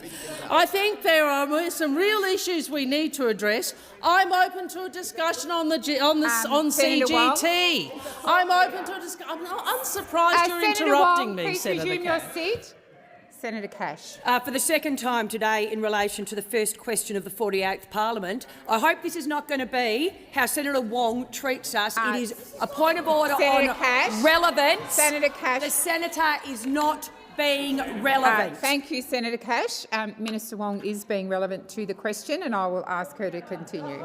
Talking about capital gains tax, which Senator Cash used to be very interested in. I am also observing the leader's approach for the 48th Parliament appears to be to give lectures during taking points of order, but obviously that's a matter for you, President, how much lenience you will show to that. I would just make the point, I make the point that there are those in this place who are open to a discussion on capital gains tax, and certainly Mr Hamilton, the member for Groom, is one of them. And I do wonder if you've raised your concerns with him. Thank you, Minister Wong. The time for answering has expired. Senator Cash, first supplementary. Thank you, President. Will the Albanese government confirm that there will be no changes to negative gearing arrangements during this term of parliament? Thank you, Senator Cash. Order. Order. Senator Cash and those on my right. Order. Order. Senator Wong, I've called you to answer the question, so I think we've got order now, so if you go to the first supplementary. President, well, those of us on this side are wondering if they've actually updated their question time pack since the last term, because I think I had many of these questions almost precisely in the same form in the last parliament. You know, as I said, haven't learned, haven't listened, same old opposition, same old Liberal Party. We haven't changed our tax policies, and as you know, we do have a housing policy. It is very detailed. It includes both demand and supply measures, and it doesn't include those measures. But I am interested in the conversation that the member for Groom appears to have started. He's in opposition. Have you finished the question, Senator Wong? Yes. Senator Cash. Order. Order. I'm waiting particularly for senators on my right. Senator Cash, second supplementary. Thank you, President. Will the minister confirm that Western Australia will continue to receive a guaranteed level of no less than 75 cents in the dollar for GST funding, and there will be no changes to this arrangement? Thank you, Senator Cash. Minister Wong. Well, I think we've made our position on the West Australian GST very clear. During the election, the Prime Minister said so in Western Australia many times. And I would note, Senator, that you might recall that the former Leader of the Opposition was the person who was questioning those tax arrangements. Thank you, Minister Wong. Senator Mulholland. My question is to the Minister representing the Prime Minister, Senator Wong. In May, the Albanese Labor government took a positive agenda to the election, and the Australian people voted to re-elect the government with an increased majority. That's right. How will the government continue to build Australia's future? Great question. Thank you, Senator Mulholland. Senator Wong. Minister Wong. Thank you, President. Well, Senator Mulholland, thank you for that question. I acknowledge your first question, which as the opposition knows, is obviously not your first speech. But I'm very pleased to get a question from you, because it goes really to the issues about why we are here. And it is we are here as a re-elected government, and we face the 48th Parliament with great humility, but an even greater sense of purpose.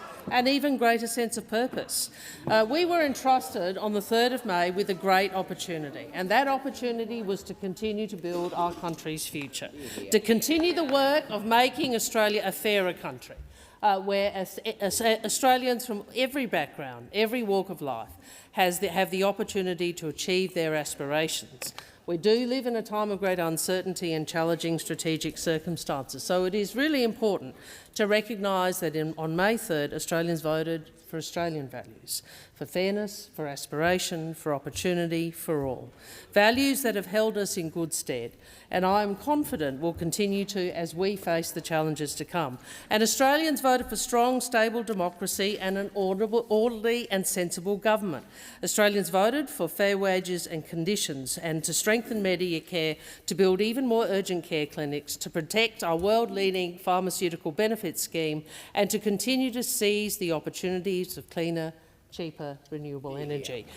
Australians voted for greater access to education, for fee-free TAFE and more investment in early childhood education, and Australians voted for fully funded public schools and 20% off HECS debts, and to help people earn more and keep more of what they earn.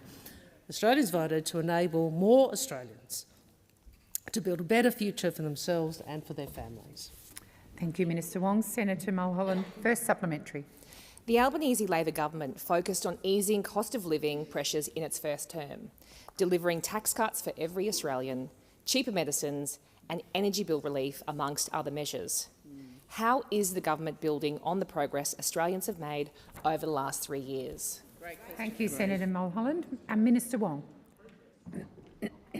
Thank you, President. Well, we know cost of living is front of mind for many Australians, and that's why it's been front and centre in every budget that we have delivered. And the second-term Albanese Labor government will continue to provide support to Australians under pressure. The very first piece of legislation introduced into this parliament is one to cut student debt by 20%. This will save around 3 million Australians an average of $5,500 each. And we are introducing a new $1,000 instant tax deduction. And from the 1st of January, no Australian will pay more than $25 per script for a medicine on the PBS, and for pensioners and concession card holders, the price of a script will be frozen at $7.70 until 2030. We're not only providing immediate cost of living relief, but we are also driving a productivity agenda led by the Treasurer with a goal to drive economic growth, boost productivity, strengthen the budget and secure the resilience of our economy in uncertain times. Thank you, Senator Wong. Senator Mulholland, second supplementary. The Albanese Labor government has always been focused on delivering and governing for all Australians. How is this reflected in the 48th Parliament of Australia? Thank you, Senator Mulholland. Minister Wong. Thank you, Senator. Well, one of the things that makes me most proud to stand with my colleagues from the Australian Labor Party is that we are a government for all Australians. And in order to govern for all Australians, it's important that we are a government that reflects modern Australia. We have the youngest person ever elected to the Senate, who gave a great speech today, and the youngest woman ever elected to the Senate. I am so happy.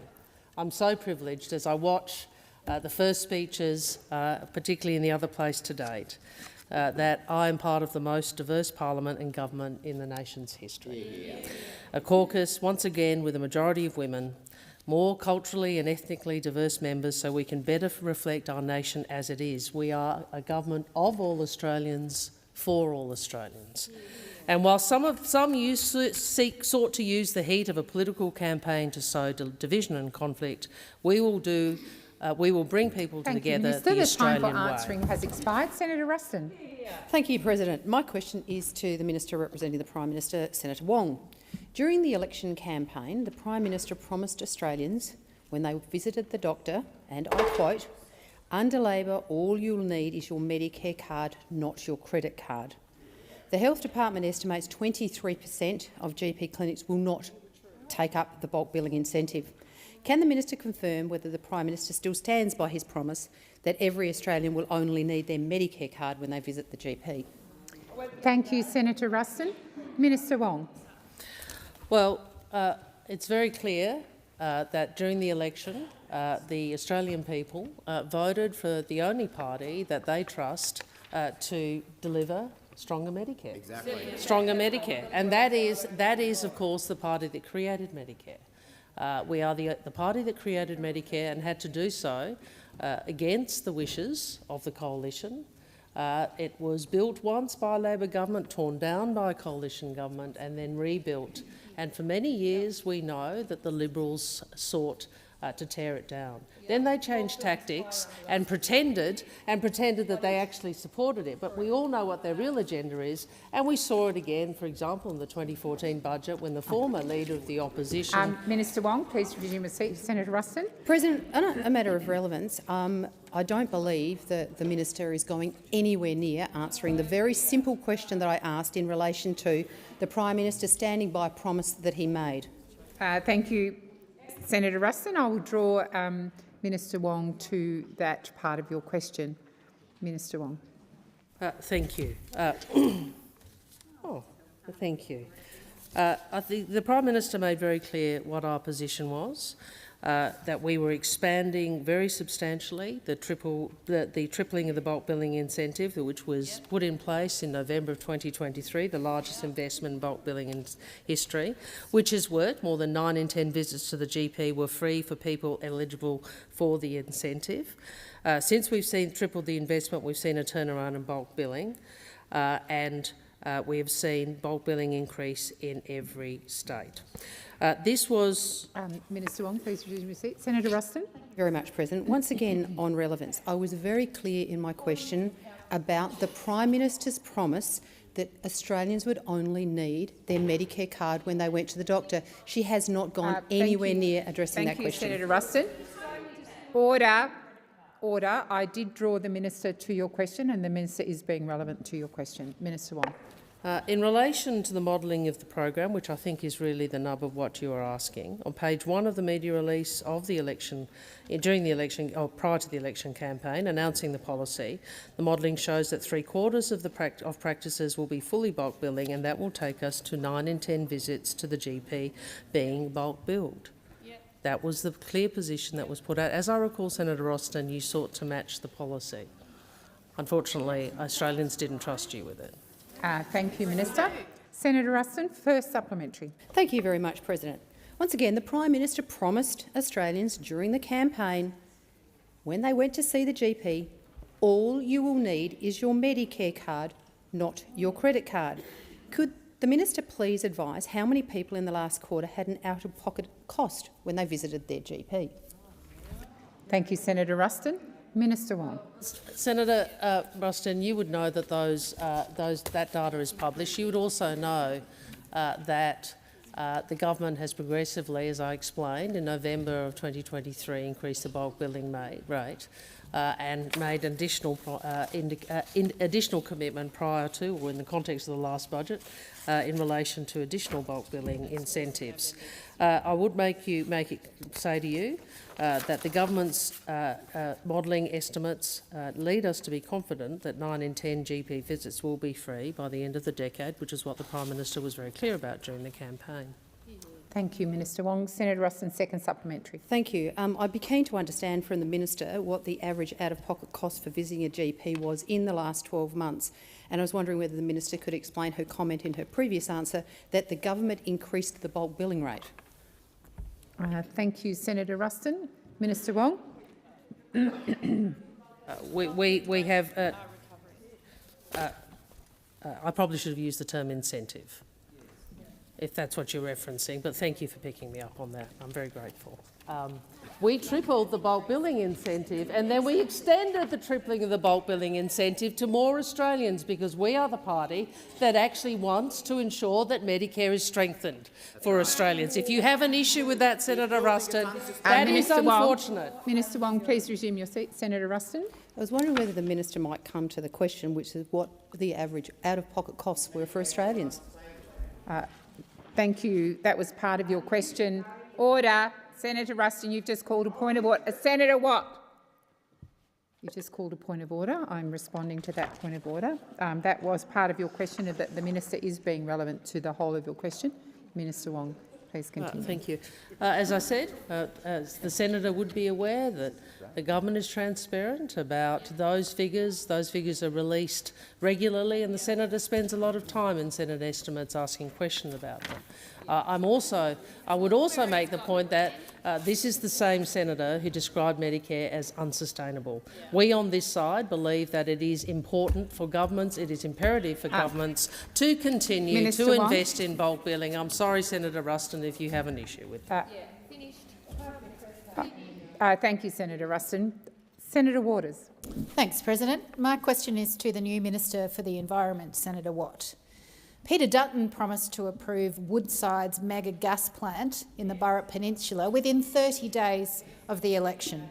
Not to be outdone in delivering for major political donor Woodside, the Labor government gave draft approval in just 15 days, conditionally approving a carbon bomb that emits more than all the coal-fired power stations in Australia, all the way out to 2070.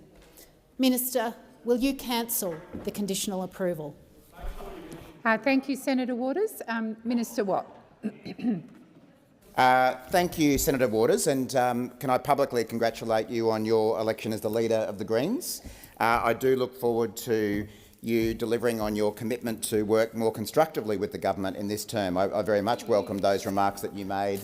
I assume that the Greens have heard the message at the last election that being obstructive to progress on environmental matters is not the route to electoral success. On the question that you've asked, Senator Waters, as you say, I have made a proposed decision to approve an extension to the existing onshore Karratha gas processing plant on the Burrup Peninsula, made subject to strict conditions. It hasn't suited the Greens' narrative around this topic, but the decision that I was required to make under the Act related to the potential impact of that project on the Indigenous rock art, the incredible 50,000-year-old rock art present on the peninsula.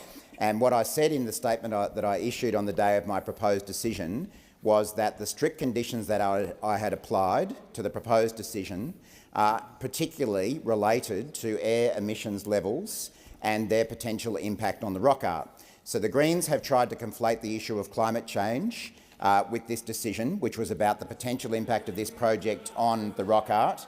The conditions that I have applied to the proposed decision are all geared towards the potential impact of this project on the rock art, and that impact has been central to my decision. One other thing that the Greens have not wanted to acknowledge as it relates to this project and my proposed decision is that the government in its first term legislated the safeguards mechanism and strengthened the safeguards mechanism. And I might point out the Greens voted for those changes. So the Greens were comfortable with a safeguards mission which requires this project to reduce its emissions by 5% a year and become net zero by 2050. Thank you, Minister. The time for answering has expired. Senator Watts, first supplementary. Thanks, President. The marine heat wave that's caused the toxic algae bloom off Adelaide's beaches, that's seen tens of thousands of sea creatures wash up on the beach, is climate-driven. Minister, do you acknowledge that approving more coal and gas projects like the North West Shelf risks more dead wildlife on more beaches right around the country? Thank you, Senator Waters. Minister Watt. Thanks, President. Thanks, Senator Waters. And as I've already said publicly on a number of occasions, I, as the Environment Minister, but I think all Australians, particularly South Australians, are extremely concerned by the toxic algal bloom that currently sits in South Australian waters. And that is why our government this week approved $14 million, being half of a $28 million support package for South Australia, to support their leadership of the response to this algal bloom. Now, the government, I'm not entirely sure what the Greens' position is as it relates to net zero or emissions, but the reality is that our policy is about supporting net zero by 2050, but in the meantime reducing emissions. Of course, we have a legislated target of 43%. We'll be announcing a new target this year. But the safeguards mechanism, for example, something the Greens said was okay when they voted for it, is already requiring these kind of projects to reduce their emissions. If you disagreed with that then, you should have voted against it. You voted for it, so you must... Senator Waters, second supplementary. Thanks, President. Billions of dollars of public money each year in fossil fuel subsidies worsens the climate crisis and delays the transition. As Environment Minister, what are you doing to redirect those billions away from fossil fuel companies and towards environmental protection? Thank you, Senator Waters. Minister Watt. Thanks, Senator Waters. Well, we're obviously entering into a different portfolio now. It's really a matter for the Finance Minister representing the Treasurer. But what I will say as a member of the government is that this government is very proud of the fact that we have taken more action and delivered more investment in the renewable transition than any government in Australia's history. We are the first government to set an ambitious interim target by 2030, and we'll have a more ambitious target still when it comes to 2035. We are investing enormous amounts of money in renewables. We have also taken a whole range of other measures to tackle climate change. We are party to international treaties. And the thing that distinguishes the Labor Party from the Greens Party on this matters is that we are not just a party of protest, we are a party of progress. We are a party that actually comes to Parliament to deliver real reform rather than grandstanding and protesting and achieving absolutely nothing. We make no apologies for making progress on tackling climate change, and we will make a lot more over the course of this term. The time for answering has expired. Senator Whittaker. Thank you, President. This, of course, is not my first speech. My question is to the Minister representing the Treasurer, Senator Gallagher. In its first term, the Albanese Labor government worked hard to support Australians with the cost of living by getting inflation down, real wages up and the lowest average unemployment in 50 years. On the 3rd of May, Australians voted for a government determined to continue delivering policies that mattered to them and made their lives better. On 1 July, a long list of practical policies designed to support Australians took effect. How will these changes help support Australians with the cost of living? Great question. Thank you, Senator Whittaker. Minister Gallagher. Thank you, President. Can I just acknowledge Senator Whittaker and welcome her to this chamber. Look forward to hearing all of the first speeches from our wonderful addition on this side of the chamber and across the parliament. But yeah, thank you for the question. I'm looking forward to working with all of you in this next term of government. And as Senator Whittaker pointed out, that we have had a range of measures come into effect from 1st of July, and that shows you the continuation of the approach we took last term, moving into this term of government, where we'd made decisions and funded those decisions in the last budget, and when they came into effect just a couple of, or 2 months or 6 weeks after the last election. So these are important cost of living measures that help households.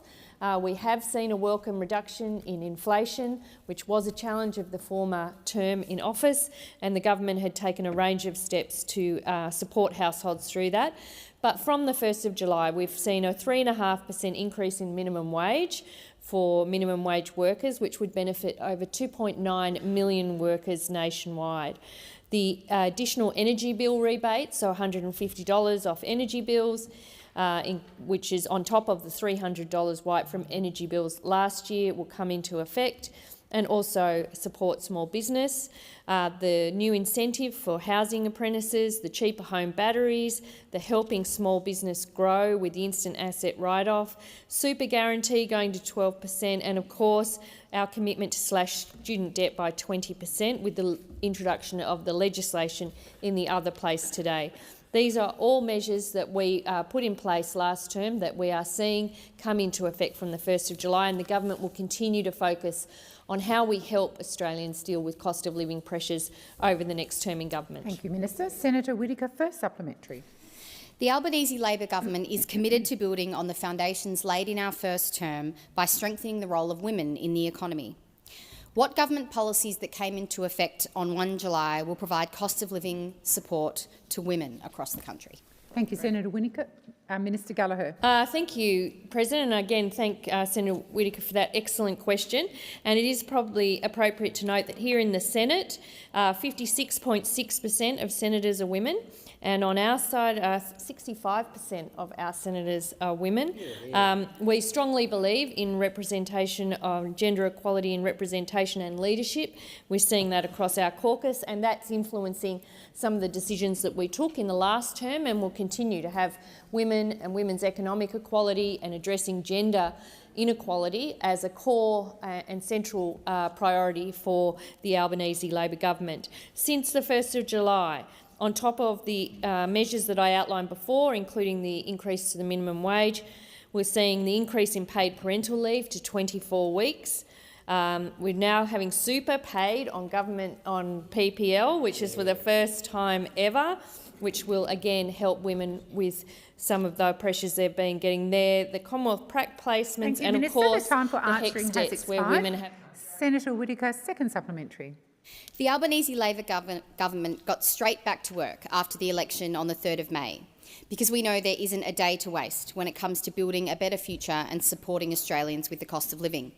How will the government continue to deliver these policies that focus on Australians?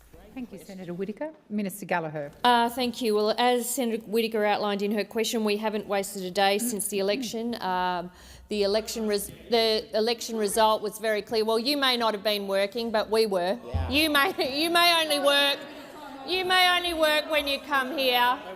Yeah, Senator Scarr, but we work non-stop. Inside the chamber, outside the chamber, we are at work. Cabinet's been meeting, ERC's been meeting. We've been meeting with our departments. We've been implementing policies that we took to the election. We've been making the decisions that need to be made in order to implement all of the commitments we made to the Australian people. That is the approach we've taken. We've seen a contrast I would suggest with those opposite, where we've seen a fair bit of infighting, a fair bit of taking each other down, trying to point the finger about who was to blame for probably the worst federal campaign anyone in this chamber's ever seen. But aside from that, we have been working to implement our agenda. Has expired. Senators, I have Senator Tyrrell on the list. She's not here and it hasn't been indicated to me that anyone else is taking her question. If she does come in, I will give her the opportunity to respond, but I now intend to go to Senator Bragg. Thank you very much, President, and congratulations on your re-election as our President. But my question is to the Minister representing the Prime Minister, Senator Wong.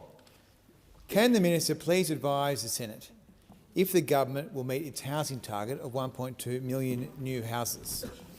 Thank you, Senator Bragg. Minister Wong.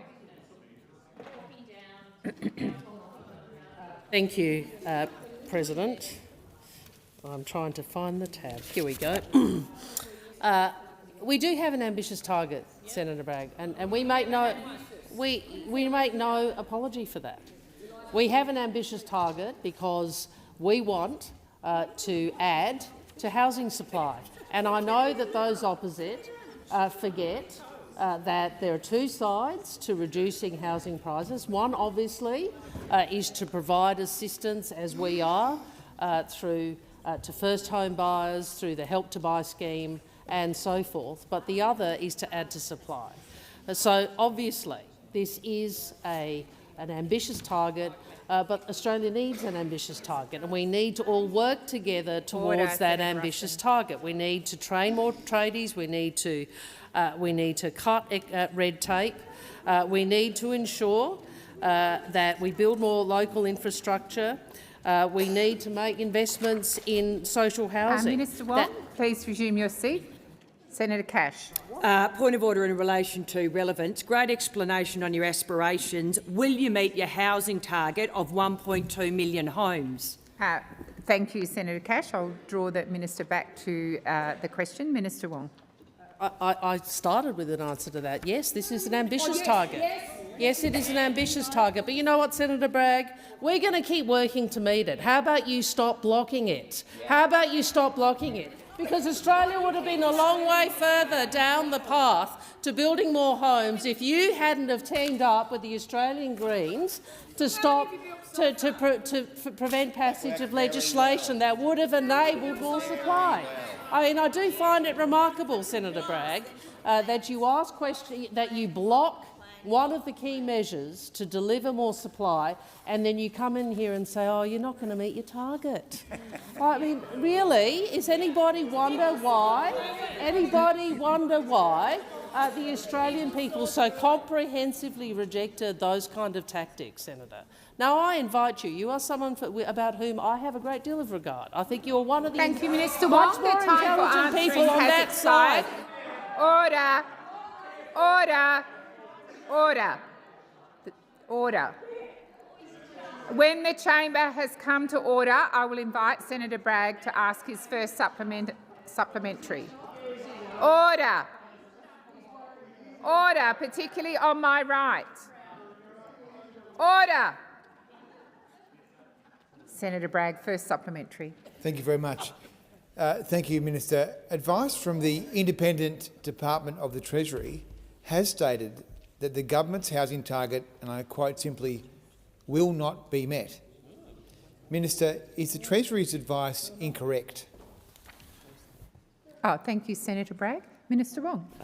Senator, and I apologise, I'm sorry if I've done damage to your career by saying something nice about you, but my point was it would be good in this space if those opposite could perhaps jettison the obstruction for once. I think we all believe that more houses need to be built in this country, and it is an ambitious target. We make no apology for an ambitious target.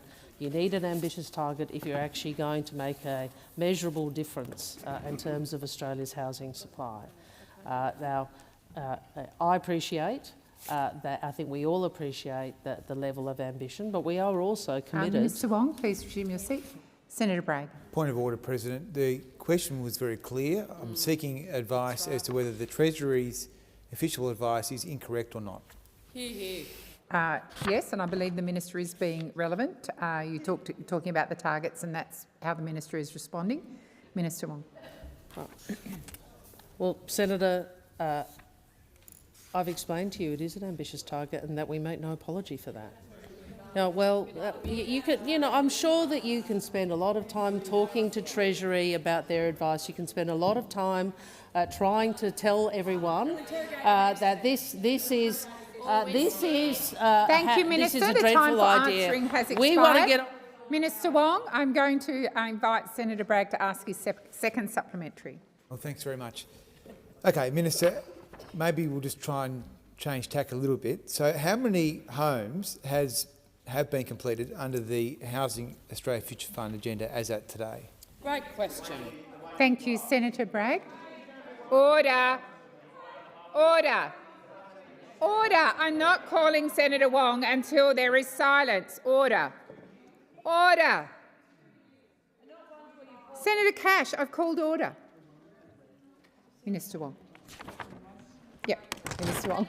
Thank you, President. Just to clarify, the senator is talking about the Housing Australia Future Fund, which he blocked for 2 years. Is this right? I just wanted to be clear that what he is asking me for a progress report on is the fund he and worked with Senator Faruqi and others to block for 2 years. Well, isn't that interesting? So, Senator, or for a number of years. Senator, what I would say to you, I don't have information as at today about the operations of the fund. Order. I'm sure that someone will provide it, but I would say to you, Senator, what I will tell you is this. Australians know who wants to build houses, and Australians know who wants to block the building of houses, and they made their views on that very clear at the last election. Thank you, Senator Wong. Senator Tyrrell. Thank you, President. My question is for the Minister representing the Minister for Health and Ageing, Senator McAllister.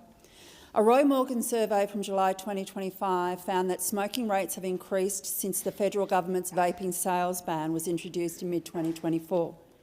While the number of vapers have fallen slightly by 40,000, the number of people smoking factory-made cigarettes has gone up 120,000 since the year ending September 24. Amongst Australians aged 18 to 24, the situation is the same. 2 young Australians reports taking up smoking cigarettes for every young Australian taking up vaping. I'm offering this as context to demonstrate that the question I'm asking is not hypothetical. My question is, would the Albanese government consider the ban on vaping a success if it reduces the number of vapers and increases the number of smokers? Thank you, Senator Tyrrell. Minister McAllister.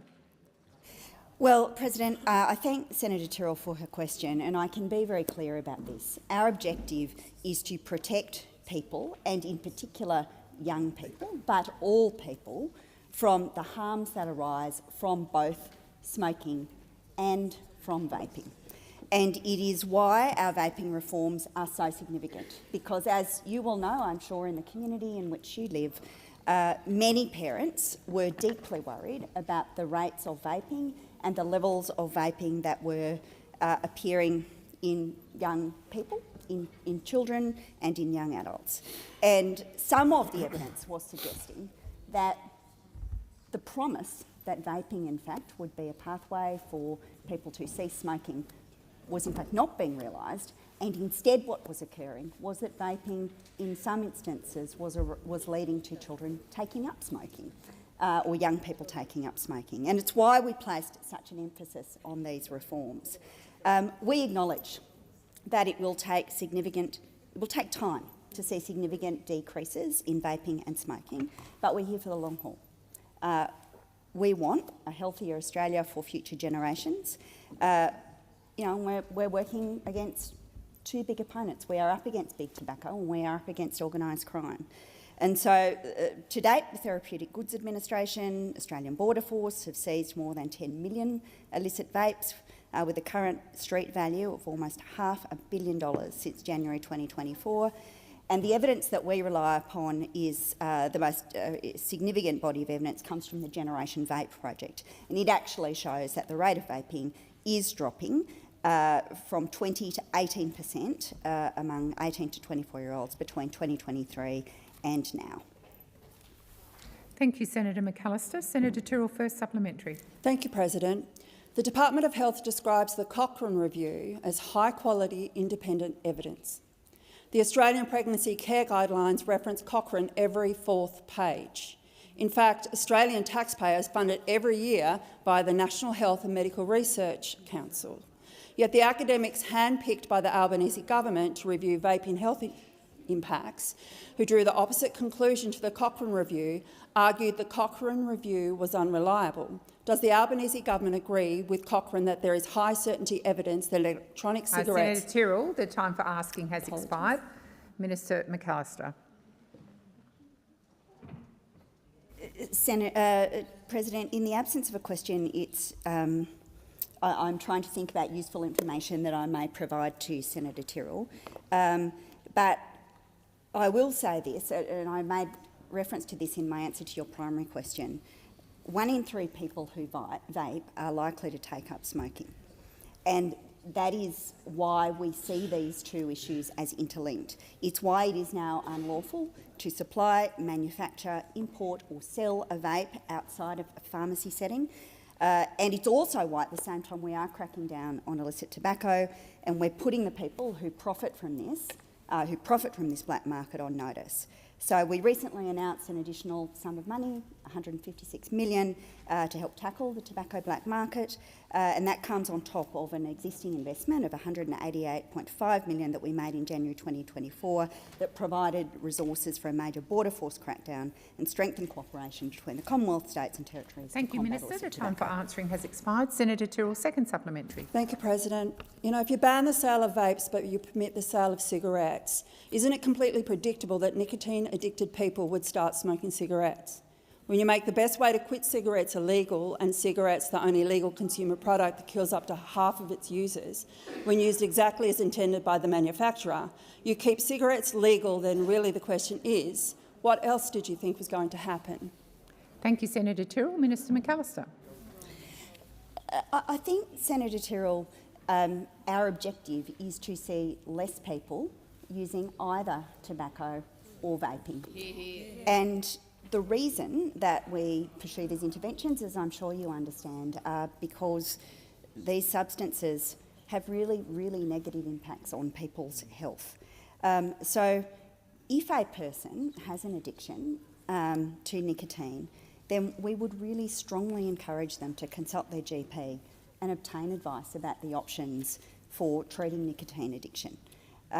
There is a range of support for people who want to quit smoking. There is a range of support who want to end the use of e-cigarettes.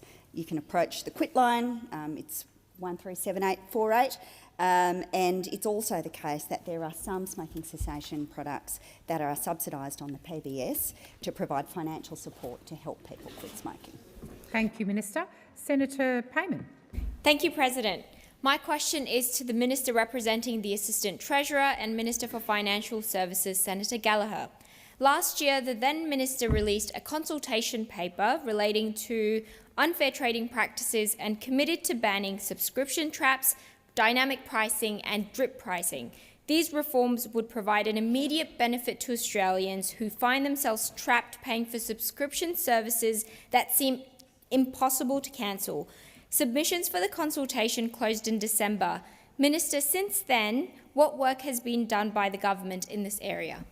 Thank you, Senator Payman. Minister Gallagher. Thank you very much, President, and I thank Senator Payman for the question and for the heads up that she was wanting to ask a question on this. I heard her 2-minute statement, incidentally, as well, which covered off on this matter, and as was outlined in the question, this is an issue that the government has done quite a bit of work on. In fact, consultation started some time ago, last year, on a number of these areas. Late last year, consultation finishing in December 2024.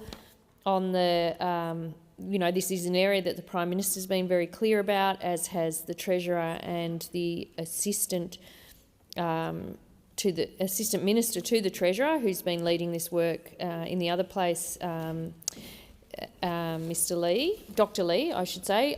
59 submissions were received, including 6 confidential submissions. Treasury has since then held a number of bilateral meetings and roundtables with stakeholders, including consumer advocates, industry groups and academics. In total, 138 written submissions have been received over the 2 rounds of consultation. This is an area where we have to work with the state and territory consumer affairs ministers. The government has considered the feedback provided and will focus on unfair trading practices reforms to address a range of manipulative practices, including unfair subscription practices, including subscription traps that make cancelling a subscription difficult, drip pricing practices where fees are hidden or added through the stages of a purchase, the use of dark patterns which manipulate or undermine consumer decision-making in digital interfaces. Treasury is now completing the regulatory impact analysis to inform decision-making on unfair trading practice reform and engaging with states and territories to settle a final reform proposal. We do have to have agreement with states and territories. Has expired. Senator Payman, first supplementary. Thank you, President. I've been speaking to stakeholders as well, and they've raised with me further reforms such as requiring e-commerce websites to allow customers to check out as guests rather than forcing them to register an account with them, and compelling subscription services to send timely renewal reminders before charging customers, particularly when free trials of services end and become paid subscriptions. Will the government implement these reforms, Minister? Thank you, Senator Payman. Minister Gallagher. Thank you, and I thank Senator Payman for the supplementary. And some months ago, so last year, work started on a whole range of unfair trading practices and were considered by the consultation paper. I'm not sure if Senator Payman has seen that, but that covered subscriptions, as I mentioned. It covered mandating the fact that mandating consumers have an online account and requiring them to provide unnecessary personal information in order to make a purchase, make it difficult to access customer support to raise a complaint or problem, subscription cancellation, so a range of areas. These are all areas the government has done work on, and if the stakeholders are raising this with Senator Payman, I have no doubt they've raised it through the government's process, which occurred several months ago. As I said, these areas are being pursued now through a regulatory impact analysis and with work with the states and territories, where we do have an intergovernmental agreement for Australian consumer law. The time for answering has expired. Senator Payman, second supplementary. Thank you, President. Research by ING found that 32% of Australians who pay for subscriptions that they don't use say they forgot to cancel a free trial, while 23% forgot that they were subscribed at all. This is an issue that is affecting thousands of Australians across the country. When will the government legislate a ban on subscription traps and other unfair trading practices? Thank you, Senator Payman. Minister Gallagher. Thank you. Well, we certainly welcome Senator Payman's support for the reforms that we've started investigating last year and have held 2 consultation rounds on, and are developing the regulatory impact analysis now in order to go forward with the agreement of the states and territories. This is a priority. It's been led by the government. It's been led by the ministers that identified a problem. The problems like the subscriptions, like not being able to cancel, or like providing too much information in order to access a purchase. All of those areas are problems that have been identified by this government and will be addressed by this government in cooperation with state and territory governments, as is required under Australian consumer law.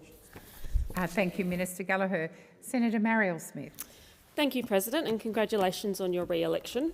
My question is to the Minister for Early Childhood Education, representing the Minister for Education, Senator Walsh. How is the Albanese Labor government delivering on our commitment to a better and fairer education system at all levels and for every Australian? And in particular, how is the government acting to make HECS fairer for students and young people? Thank you, Senator Smith. Minister Walsh.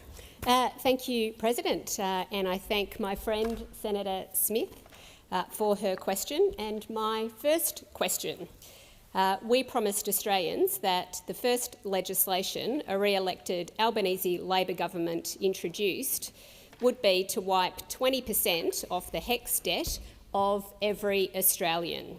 And today, in this first week of this new parliament, we have introduced legislation to deliver exactly that. Because our number one focus is continuing to deliver cost of living relief for the Australian people. This legislation will wipe $16 billion from the HECS debts of Australians. For someone with the average HECS debt of around $27,000, it'll mean about $5,500 wiped off their debt. And it won't just benefit uni students. This legislation covers all help loans, including loans to apprentices and to other vet students too. Because we know that whether you're studying at uni or TAFE, you're developing the skills that keep Australia moving. And we know that even though inflation has eased in our first term, cost of living remains a concern for many Australians, particularly young people. And that is why we are providing relief for those just starting their careers by wiping their debt. We know how important it is to get a good education. Education has the power to change lives. It has the power to build our country by giving people the skills they need to get good, well-paid jobs. And that's why Labor will always back the aspirations of Australians who want to go to uni or to TAFE. And that is why we are providing HECS relief as the first legislation of this 48th Parliament. Thank you, Minister Walsh. Senator Smith, first supplementary. Thank you, President. As part of our long-standing dedication to a better and fairer education system at all levels for every Australian, before the 2022 election, Labor committed to work with state and territory governments to get every school to 100% of its fair funding level. How will this commitment support young people across the country to get the education they need to thrive in work and in life? Thank you, Senator Smith. Minister Walsh. Thank you again, Senator Smith, and I am thrilled to confirm that the Albanese Labor government is delivering on this promise to fairly fund all Australian schools and all Australian students. All states and territories have signed up to the Better and Fairer Schools Agreement that delivers $16.5 billion in additional funding to our public schools. This represents the biggest new investment in public schools by the Australian government ever. This funding will give more than 2.6 million young people in Australia's public schools and millions more in the years to come the education they deserve and the opportunity to thrive. It pays for supports and reforms to help more kids keep up, catch up and finish school. This is a game changer for public education and it's a life changer for children. Thank you, Minister. Senator Smith, second supplementary. Minister, the Albanese Labor government is delivering on its commitments to ensure that young people get the benefits of their study before they start paying for it. How are the government's changes to HECS making it fairer for young people and allowing them to keep more of what they earn as they are getting started in their careers? Thank you, Senator Smith. Minister Walsh. Thank you, President. Well, in addition to wiping $20 billion off student debt, the Albanese Labor government is making HECS repayments fairer. We know that people shouldn't have to start paying off their HECS debt until their study starts paying off for them. And that is why we are raising the threshold where repayments kick in from just over $54,000 a year to $67,000 a year. So for someone earning $70,000, it will reduce the minimum repayments they have to make by $1,300 a year. This is a big deal. It's a big deal for young people when every dollar really counts as they're setting themselves up for the future. So for young Australians who are just out of uni, just getting started, this will take a weight off their back. No matter where you live or what your parents do, the Albanese Labor government is making sure the doors of opportunity are open for you. Thank you, Minister. Senator Cadell. Thank you, Madam President. My question is the Minister representing the Prime Minister, Minister Wong. Last week I walked along the Ardrossan Jetty, saw hundreds of dead garfish, the occasional King George, whiting and things. They were all affected by the algal bloom. I took the time to visit several communities with the member for Grey, Mr Tom Venning, and met locals like Susanna Hall, who runs Port Vincent Gifts, and saw her income drop by 14%. On Monday night, the Prime Minister, when referencing a $14 million support package, told 7:30 report, "That's for science and research. It's also for clean-up. It's also for potential mitigation." He went on to say, "We're responding, giving support to the South Australian Government." Minister, when will the Prime Minister give emergency support to South Australian communities and businesses? Thank you, Senator Cadell. Minister Wong. Thank you, President, and thank you, Senator Cadell, for the question. And if I may say, thank you also for the comments. I thought your interview on ABC this morning, I didn't agree with all of it, obviously, but did demonstrate a real... Would you like me? You want me to flatter you too, Paul? I'll get to you, okay? No, but as a South Australian, I think I felt like you understood, as I do, and as so many of us do, what is happening in South Australia. And I was really pleased that Senator Watt went to Adelaide on Monday and engaged with the community there and had a look at what was occurring. I think it was on Glenelg Beach, West Beach. So got to see firsthand, and I think we are all deeply concerned by the widespread marine species death occurring in my home state, and we have acted to provide the government with $14 million to support their response to this event, and the Premier put out a press release, I think it was yesterday, which set out the various parameters or bases of the assistance, which includes clean-up, includes coastal monitoring, includes small business grants and so forth, and I'm sure you're across the detail of it. But I think there is a more profound problem here, which is we know that the climate is changing, and we know that the best advice to date, and I appreciate there's going to be a Senate inquiry and scientists are also grappling with an event that we've never seen before, but that the advice to date tells us that in part a marine heat wave is one of the drivers behind this, and we know our oceans are warming. Now, I have spent a lot of my life on that coastline. Thank you, Minister. The time for answering has expired. Senator Cadell, first supplementary.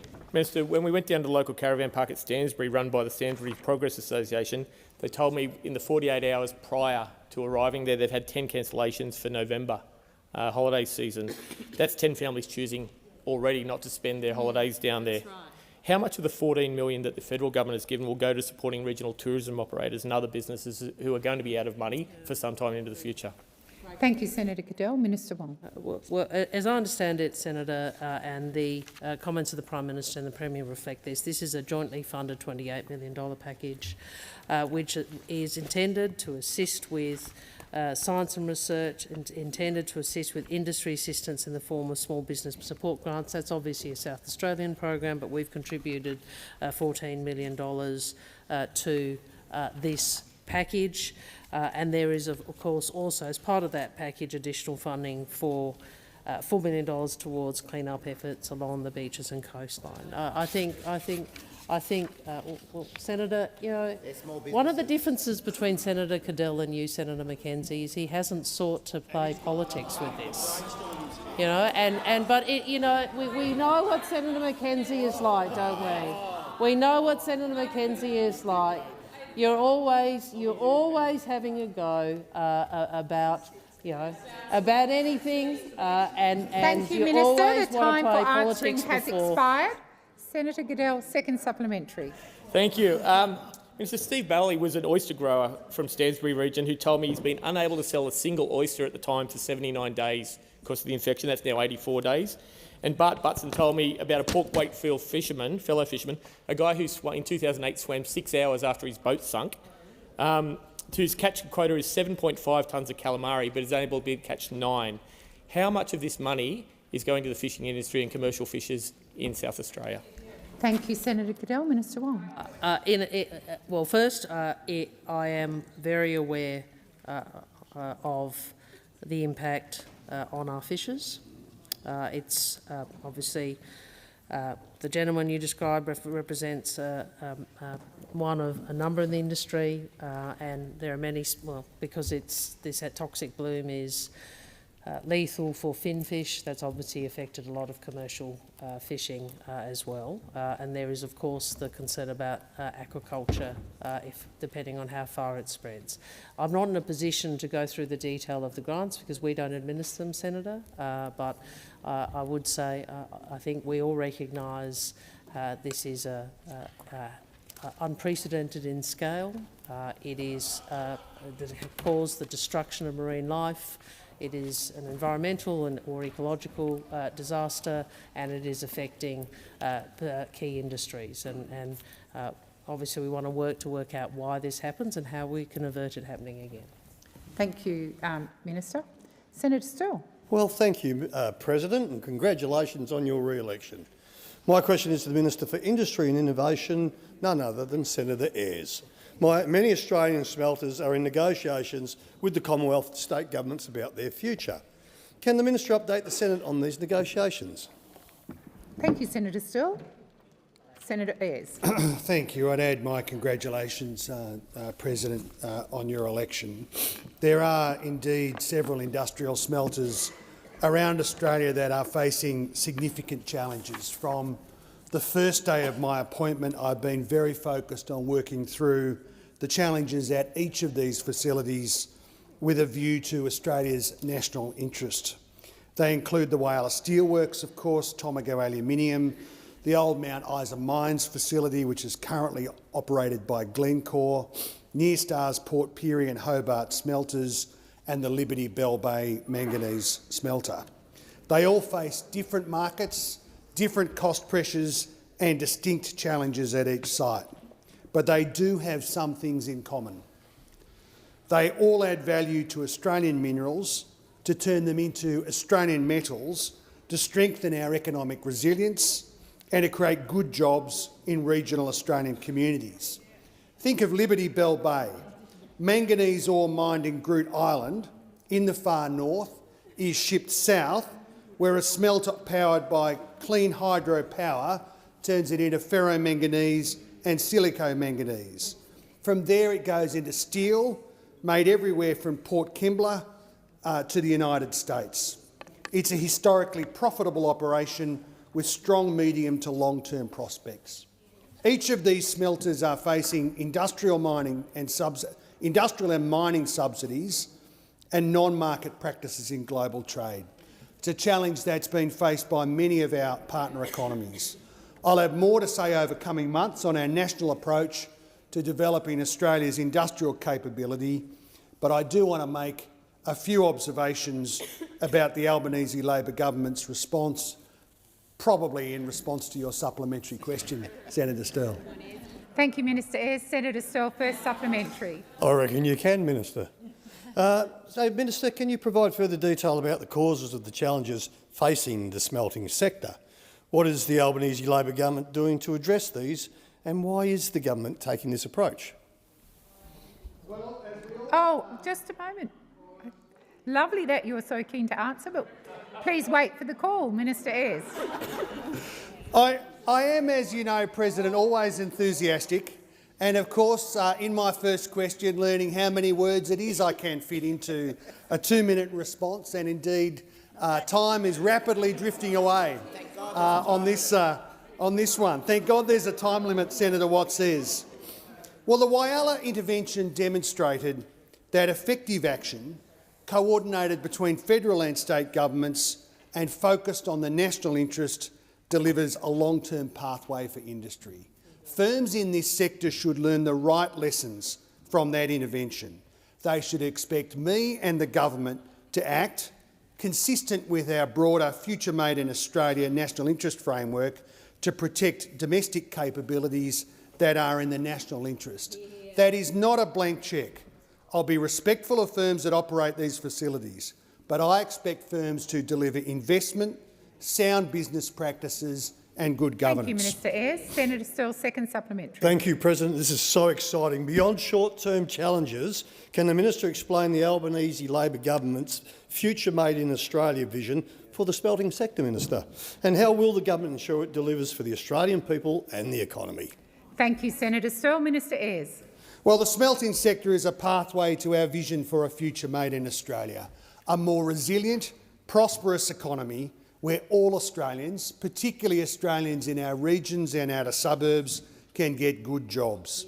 In August, I'll convene a metals and minerals processing roundtable and the lead up to the productivity roundtable to discuss how smelting can drive long-term investment and productivity growth. The opportunity is clear. We have the world's best renewable and mineral resources. This gives us a strong comparative and competitive advantage, particularly related to our energy advantage, our renewable energy advantage, producing green iron and green aluminium in the national interest to deliver good jobs, economic prosperity, and that is why the previous government and this government will continue on this trajectory, making investments like the $2 billion green aluminium production credit opposed by those opposite. Minister Cash. I call Minister Wong. I seek leave to make move a motion relating. Oh, sorry. I asked for the questions be placed on notice. Thank you. Unless you want to keep going. Minister Wong.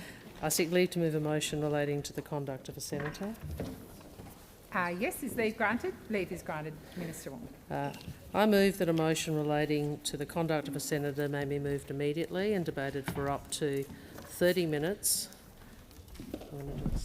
6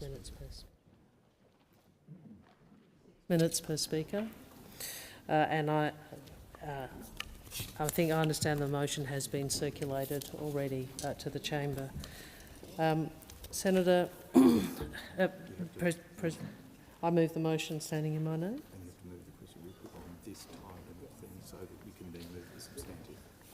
I move that the question now be put in relation to the procedural motion. So the question is, the motion is moved by Minister Wong be agreed to. Those of that opinion say aye. Aye. Against? I believe the ayes have it. Minister Thank you. I now put the question on the procedural motion. So the question is that the procedural motion as moved by Senator Wong be agreed to. Those of that opinion say aye. Aye. Against? I believe the ayes have it. Minister Wong. I move the motion as circulated. Thank you, President. Yesterday we saw in this chamber an elected senator deliberately engage in behaviour that she knows to be contrary to the standing orders. She did, during that debate, make a number of comments also as people left the chamber about the issue that she was referencing. And I want to go to the issue that Senator Faruqi asserts this is about before I come back to the issue of procedure. When it comes to the conflict in Gaza, Australians are understandably distressed by the violence, including the deaths of so many innocent civilians. But they also know that Australia is not responsible for what is happening in the Middle East. But the Greens political party doesn't want to listen to Australians, they want to lecture Australians. And they ignore facts that get in their way, and again we see they have not learnt from the election. They continue to call, for example, for sanctions against Israel, ignoring the fact we have already imposed sanctions on 2 Israeli ministers for their role in human rights abuses against Palestinians in partnership with Canada, New Zealand, Norway and the UK. And in this place yesterday, Senator Faruqi went a step further. She disrespected the rules of the Parliament by holding up a sign for the duration of the Governor-General's address on the opening of this term of Parliament. Do you know what that address is about? It's all about our country. It's all about Australia. It's about decisions taken by all of Australia during the campaign. but Senator Faruqi wanted it to be about her, presumably in her campaign for the leadership of the Greens. Now, one thing the election, I think, showed very clearly was Australians made clear that they rejected attempts by some in this place to reproduce the conflict here.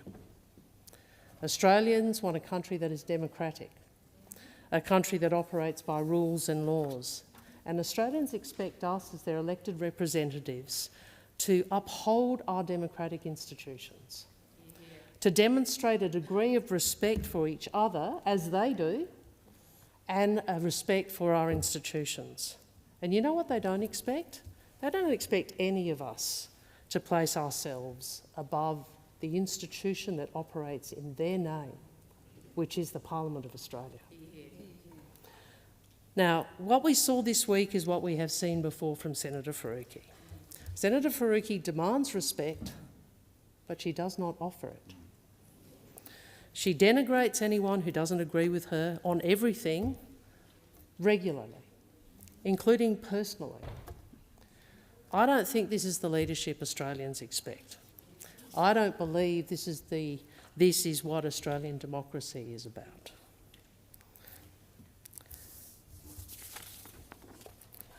Senator Faruqi and others take absolutist positions with the same kind of grievance politics that have been so destructive in other countries. It's my way or the highway. The same lack of basic respect for other Australians. But of course, what Senator Faruqi actually wants most is attention. That's why you're here. What she wants most of all is attention. Presumably Senator Wong, please resume your seat. Senator McKim. Thank you, President. I make a point of order under Standing Order 193.3, and I ask you please to rule whether the comments, which I note are not specific in nature other than that they are directed specifically at Senator Faruqi, but are general in nature about Senator Faruqi's behaviour, whether those are imputations of improper motives or personal reflections on Senator Faruqi, in which case they are against the standing orders. Thank you, Senator McKim. I'll seek advice. Senator McKim, it is my view and it is the view of the clerks that they don't rise to the level that you've suggested. So I'm going to ask Senator Wong to continue. Yet again, respect is demanded but not offered. Respect is demanded but not offered. Order. Order. Senator Wong, please resume your seat. As this debate is about what occurred in this place yesterday, it will be heard in silence, whether you agree with the comments or not. Senators are entitled to put a respectful position, and it will be listened to in silence by every single senator in this place. Senator Wong, please continue. As I said, I think we all understand that what Senator Faruqi wants most of all is attention. It may well be her move is designed to show her base, Greens base, that she's more hardline than the current leader. What we know is that Senator Faruqi and the Greens ignore the facts. They ignore facts that get in the way of their political agenda. They ignore the sanctions Australia has imposed, just as they ignore the work we are doing to provide humanitarian support. They call for us to provide aid to Gaza, ignoring the fact that we have committed $110 million in aid for civilians in Gaza and Lebanon. And they ignore that we are part of many countries internationally working together to put pressure on Israel for aid to flow unimpeded.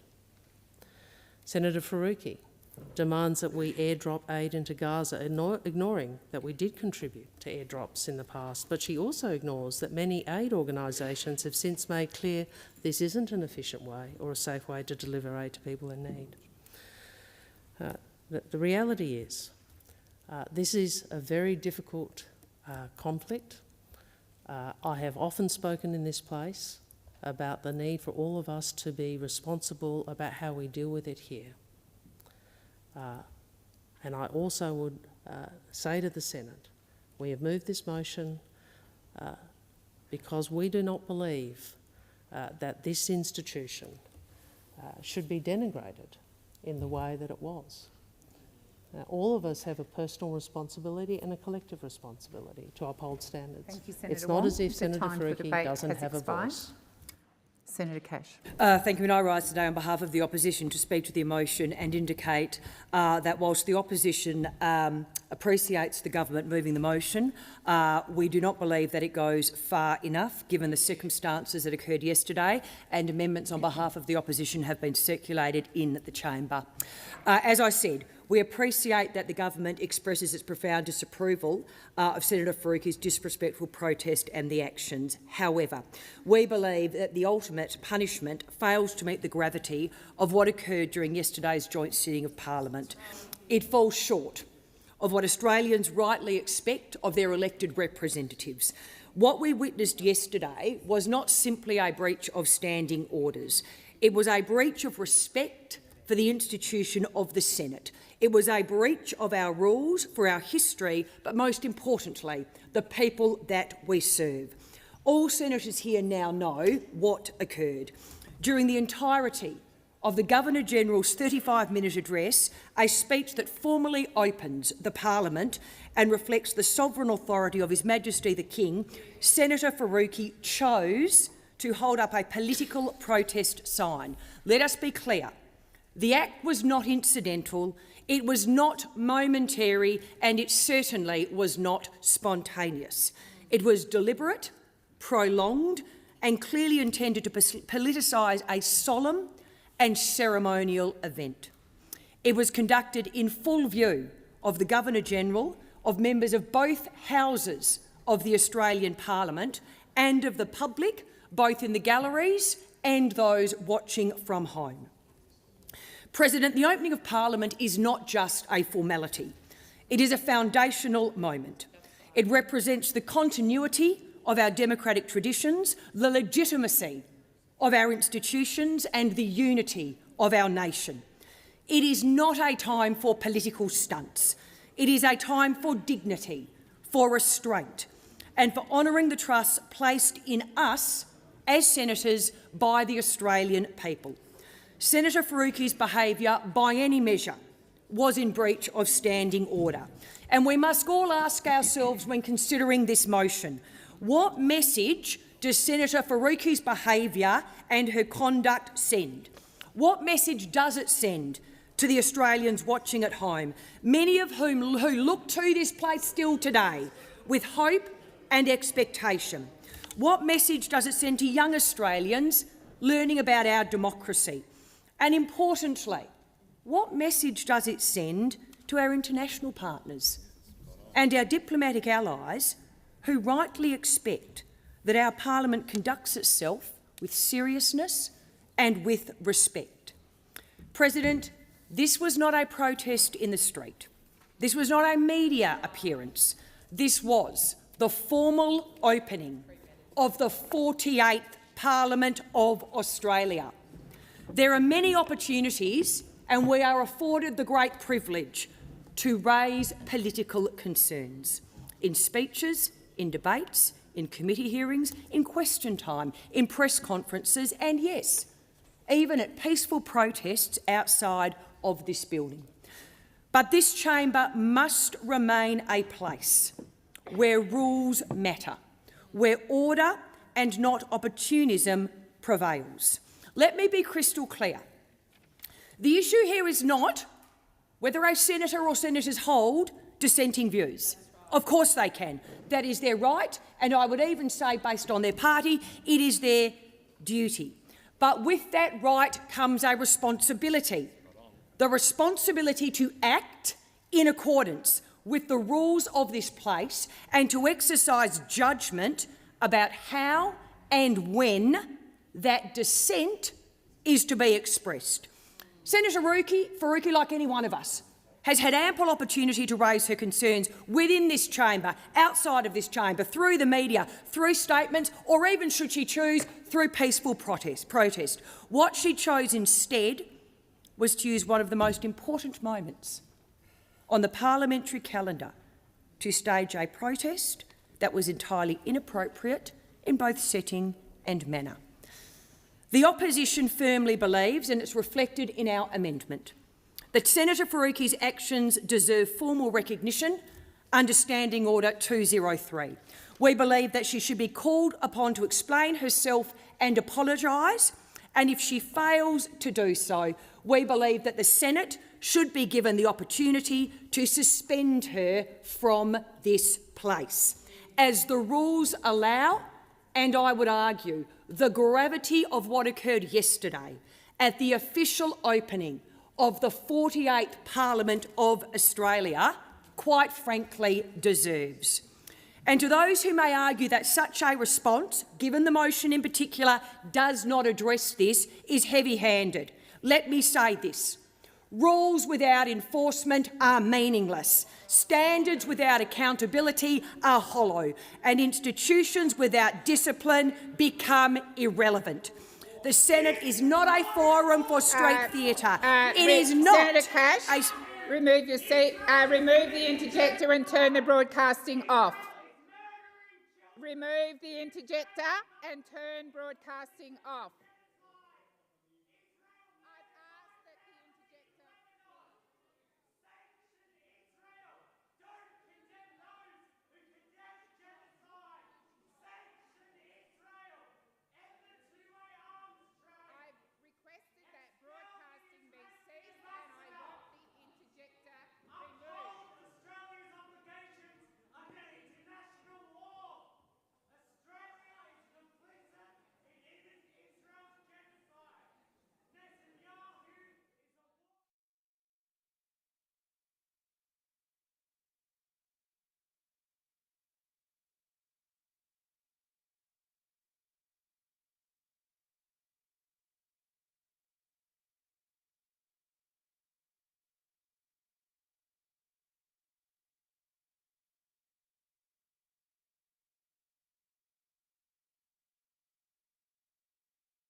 This chamber or anywhere else. This is a serious debate. It requires a serious response and it requires respect from every single senator in this place and anyone else in the gallery. Senator Cash. Thank you, President. And the opposition urges all senators to consider what is at stake: the dignity of the Australian Senate, the confidence of the public and the reputation of our parliament on the world stage. And we would ask that the Senate supports our amendments and allows us to go forward to suspend Senator Faruqi. Thank you, Senator Cash. I'm going to give Senator Waters the chance to respond because the... thank you. I was meant to remind you, so thank you. Senator Waters. Thanks, President. I rise to speak against this motion and the amendments circulated by the opposition. What a disgrace to seek to discipline a member of this chamber for engaging in a peaceful act of protest by holding up a piece of paper in support of the Palestinian people. Please resume your seat. I asked whether you agreed with statements or not for senators to put those statements in silence. If you can't do that, remove yourself from the chamber. Senator Waters. And what a disgrace to say that it was attention-seeking by Senator Faruqi for herself rather than the issue of starving women, children and men in Palestine. That's right. That says more about Senator Wong than it does about Senator Faruqi. Over the last 3 days, ordinary people, parents, grandparents, young people from around the country have been converging on Parliament House to demand Australia take urgent action to bring pressure to bear on the Netanyahu government and end the genocide in Gaza. And it's because of the pressure of those incredible human rights warriors around the country that the government is slowly, ever so slowly moving, and that the Prime Minister has made some positive movements towards calling out Israel. We do welcome Australia signing on to that latest international joint statement. But words aren't going to feed people. And they're not enough to stop the genocide of the Netanyahu government. So we must continue to speak the truth, and we will, and we cannot be afraid of it. Everyone in this place must now admit, with starvation, that this is a crime of genocide. Senator Faruqi was peacefully pointing out the truth. Gaza is starving. The stories that are coming of starvation and hunger are devastating. And yet, almost 2 years into this conflict and this ongoing genocide, the most the government can manage is some more stern words and some signatures. Letters are not going to feed the starving children in Gaza, and letters are not going to stop the genocide. The government must immediately intervene. They must coordinate direct aid into Gaza. They must sanction the Netanyahu government, and they must end selling the bomb door parts into that region. This is the bare minimum that they should be doing. What they shouldn't be doing is disciplining anyone who dares to speak out, who dares to speak the truth, either in this place or anywhere. And the very idea that we're discussing disciplining Senator Faruqi for holding up a piece of paper, raising attention to the plight of those starving in Gaza, whilst completely ignoring the fact that One Nation senators turn their backs on the welcome to country, only proves how out of touch with ordinary people this place is. So I want to acknowledge everyone who is being honest about the genocide in Gaza, including the staunch and courageous Senator Faruqi. And I want to acknowledge everyone who's calling on this government to do more. And I want to salute the hearts of all those people who've been out the front of the building these last few days, demanding action from our government. And I want to recognise the academics, the students, the journalists, the artists who have refused to remain silent, despite the great personal cost that it has taken. The Greens will not be silent. Thank you, Senator Waters. I'm going to go to Senator Scarr and then Minister Gallagher. Okay, Minister Gallagher. We're sort of trying to do the normal to and fro, I think. Thank you, President. I thank Senator Scarr for ceding to allow me to make a few remarks. If I could just follow up on a couple of things that the Leader of the Greens says, in particular her concern that this is about us trying to control or not allowing someone who wants to dare to speak. I mean, that is absolutely not what this is about. And I think Senator Faruqi has so many opportunities to speak, as every other senator does, to raise issues, but everyone else, to the largest part possible, does it in accordance with the standing orders and the rules of this place. And if we are to pretend that they don't matter and they don't exist anymore, nobody would ever have an opportunity to have a right to say anything in this place. That is the rules that we all sign up to when we come into this place. Obviously, Senator Faruqi feels that she is exempt from those rules, but the rules allow all of us to participate as senators in this chamber. That's why they are important.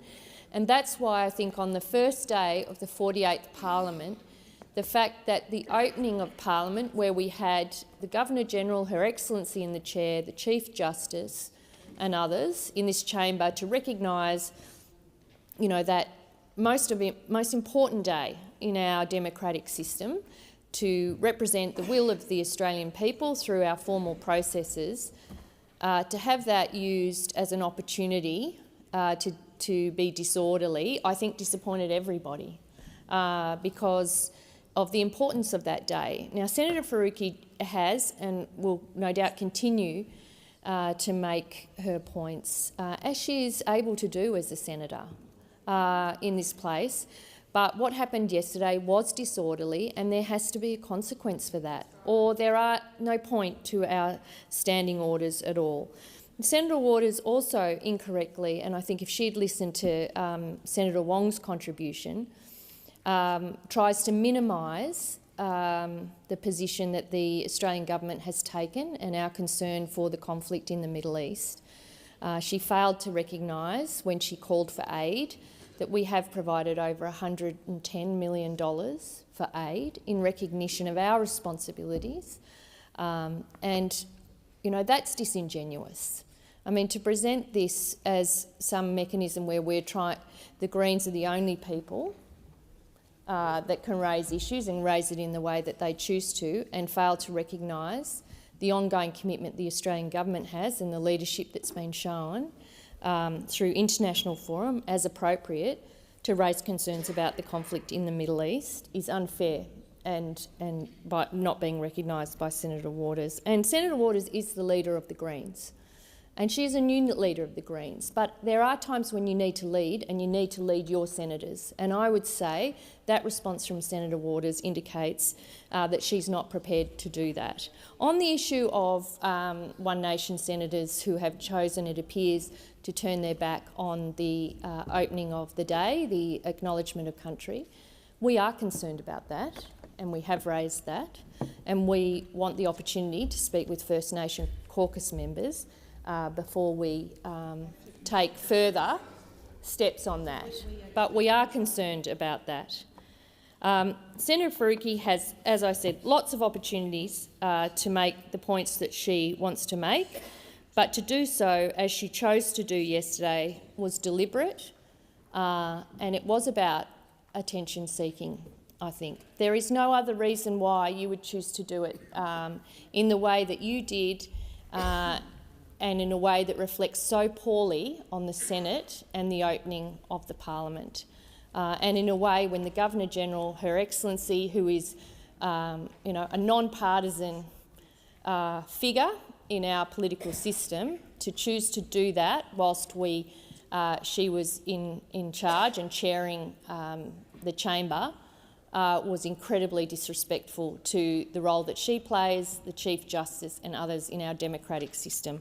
So I think the motion that Senator Wong has moved does reflect on the seriousness of Senator Faruqi's actions yesterday, the disrespect she showed you, President, in the fact that you were not in the chair and not able to chair the chamber as you would normally do, I think should also be noted. On the question of the amendments by Senator Cash, the government will not be supporting those amendments. We would hope that Senator Faruqi does apologise for her unparliamentary conduct, and we do believe that the sanction, as set out in subsection E, is commensurate and a suitable response to the embarrassment of yesterday's behaviour.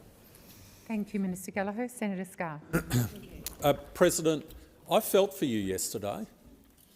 I genuinely felt for you as you were sitting next to our Governor-General for the length of her address, and you were in such an invidious position as to what you could do in that situation. I genuinely felt for you, and in speaking on this matter, I'd like to make that point, and I think that point should be made. The second point I'd like to make is, to some extent, it should be irrelevant as to what the issue is. The standing orders are the standing orders, and the standing orders should be blind as to what the issue is. If anything, the more vexed, the more difficult, the more problematic the issue, and we've seen the emotion that this issue can generate, the more we should cling to the standing orders as providing the structure. And Senator Wong has often said, and here I'm going to give you some flattery, Senator Wong, Senator Wong has often used an evocative term that has stayed with me. There should be guardrails in relation to the debate we conduct in this place, and there must be guardrails around that debate. And one of those guardrails is the standing orders, and it should not matter what the issue is.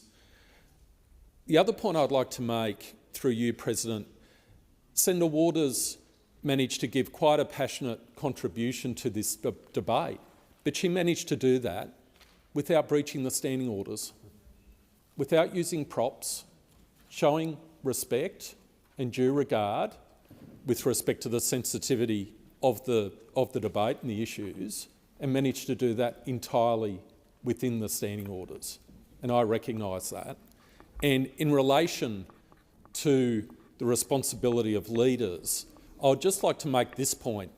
I don't think it just falls upon Senator Wong, Senator Cash, Senator Gallagher, Senator Waters, Senator McKenzie to be the ones who must keep us in line as senators. I think it's an obligation each and every one of us has. Each and every one of us has an obligation of each and every one of us. And I think when we discuss matters such as this, we shouldn't just be looking at our leaders, we should be looking at our own obligations to this institution as stewards and custodians of this institution. And I think that's an extremely important point to make.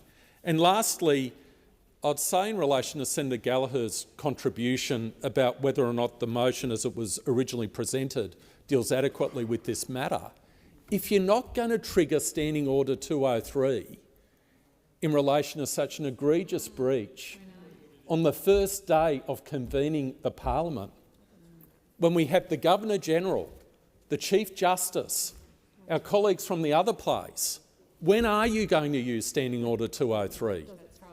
And if you don't use Standing Order 203 in these circumstances, aren't you just inviting a repeat at the next opportunity for another breach?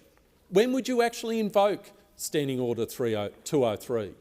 So I really do commend the amendments proposed by Senator Cash to the Senate, and I think we all need to double down in terms of our responsibility to comply with the standing orders and conventions of this place, even more so when we're dealing with extremely emotional and passionate issues. Thank you, Senator Scarr. Senator Faruqi. Thank you, President. Gaza is starving. Words won't feed them. Sanction Israel. That is the truth on the sign that I held up in the Senate yesterday. And I will not back down from this call, because Palestinians are being murdered, starved, and displaced by Israel as we speak. And all you can do is crack down on people who protest, who tell the truth, who hold up a mirror to you all for your silence and complicity. Labour and the coalition in this chamber wants to avoid the truth. You don't want to see it or hear it. And now here we are. You want to force me to apologise for telling the truth. Well, well done. You can all pat yourselves on the back and move on while Palestinians are slaughtered. MPs here and outside of here are accusing me of being disrespectful and denigrating the Parliament. And you should all reflect for a minute even on your silence and your complicity and even enabling of a genocide. That is what degrades this place. That is what reflects poorly on this place. Not a sign trying to wake you up from your moral stupor. But you know what? You are more focused on cracking down on black and brown women in this Parliament. You've done this before. Yes, you have done this before. You have done this before. Order. You are more focused. Senator Faruqi, I've asked you to sit down. You may not have heard me because there was too much noise. Senator Faruqi, I'm going to remind you, you should be relevant to the motion. And I have asked that other senators in this place, if you can't listen in respectful silence, you remove yourself. So, Senator Faruqi, nobody has questioned your right to hold an opinion. You need to be reflecting on the motion. Thank you, Senator Faruqi. Minister, just a moment, Senator Faruqi, if you wouldn't mind sitting down again. Minister Gallagher.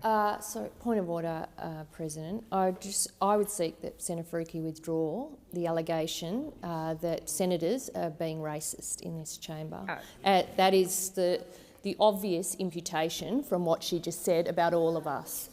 I will inform the chamber, because there was so much noise in here, I didn't hear that comment, but Minister Gallagher has asked that Senator Faruqi withdraw that comment, and Senator Faruqi, I'm going to ask you to withdraw that comment. President, this is exactly what I said. You crack down in this chamber on black Faruqi, and brown women. Senator Faruqi, Senator Faruqi, sit down, please. Senator Faruqi, I have always been very, very clear as the President that offences or alleged offences are not to be repeated. I have asked you to withdraw, so that means you stand up and you withdraw the comment. So please do as I have asked you to do, Senator Faruqi. Could I ask you, President, to review that comment? I withdraw it for now because I want to get on and talk about the substantive motion. Thank you, Senator Faruqi. I will withdraw, and thank you for withdrawing. I do want to draw attention to the words of Martin Luther King in his letter from a Birmingham jail. And it seems especially relevant while you all sit here and censure me for breaking what you call the decorum of Parliament, of my failure to be polite or respectful while a genocide unfolds, while kids are being killed. He wrote of his frustration with the white moderate, who is more devoted to order than to justice, who seeks only the absence of tension rather than the presence of justice, who says, I agree with the goal you seek, but I cannot agree with your ways of achieving it, who has a paternalistic belief they can set the timetable and decorum of another people's freedom. Well, you can set your standards because you don't want to see the truth. You don't want to do anything about the genocide. And one day, you know what? One day, you will all have to explain to your children and grandchildren where you stood when tens of thousands of men, women, and children were being slaughtered. And I wouldn't like to be in your shoes then, because you are all on the wrong side of history. Instead of sanctioning me, maybe you should think about sanctioning Israel. They are the ones starving and slaughtering and displacing Palestinians, blowing up hospitals, obliterating schools, wiping out entire bloodlines. But you ignore all of that. You ignore your constituents. You ignore your communities. You just can't even read the room. You can't engage with people in your own communities who have for 21 months and much longer than that, crying out for you to do something, to take real action, to stop this genocide, to stop the starvation, to sanction Israel. But I'm not really holding out my hope, honestly. But I can tell you this, the Greens will not be silent as this genocide unfolds. You will not be able to intimidate me or any of my colleagues. And we will never stop fighting for freedom, for Palestine and all those oppressed people. Thank you, Senator From the river to the sea, your time has expired. So the question is, the amendment as moved by Senator Cash be agreed to. Those of that opinion say aye. Aye. Against? No. I believe the noes have it. Division required. Ring the bells for 4 minutes.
lock the doors. So the question is that the amendments as moved by Senator Cash to Senator Wong's motion be agreed to. The ayes shall move to the right of the chair, the noes to the left. I appoint Senator Askew as teller for the ayes and Senator Sheldon, thank you, as teller for the noes.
Order. There being 28 ayes and 38 noes, the matter is resolved in the negative.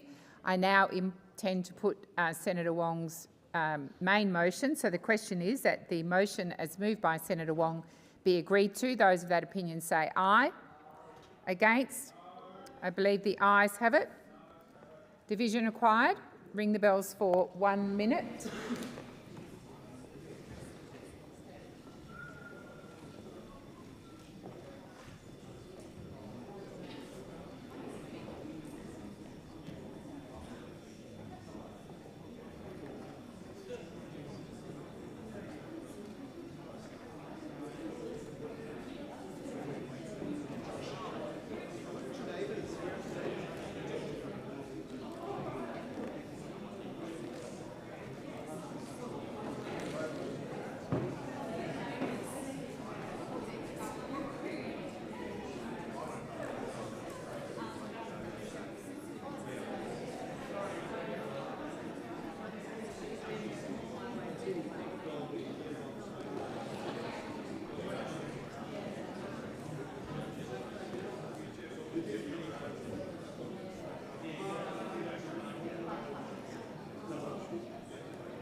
lock the doors. So the question is that the motion as moved by... Order. So the question is that the motion as moved by Senator Wong be agreed to. The ayes shall move to the right of the chair, the noes to the left. I appoint Senator Sheldon as teller for the ayes and Senator McKim as teller for the noes.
That's all right. We're flexible. You're the boss.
Order. There being 50 ayes and 11 noes, the matter is resolved in the affirmative. Before we move to taking note, I indicated to the chamber that I would come back to you and make a statement in relation to the disruption during the Governor-General's address. I'll just let people go back to their places.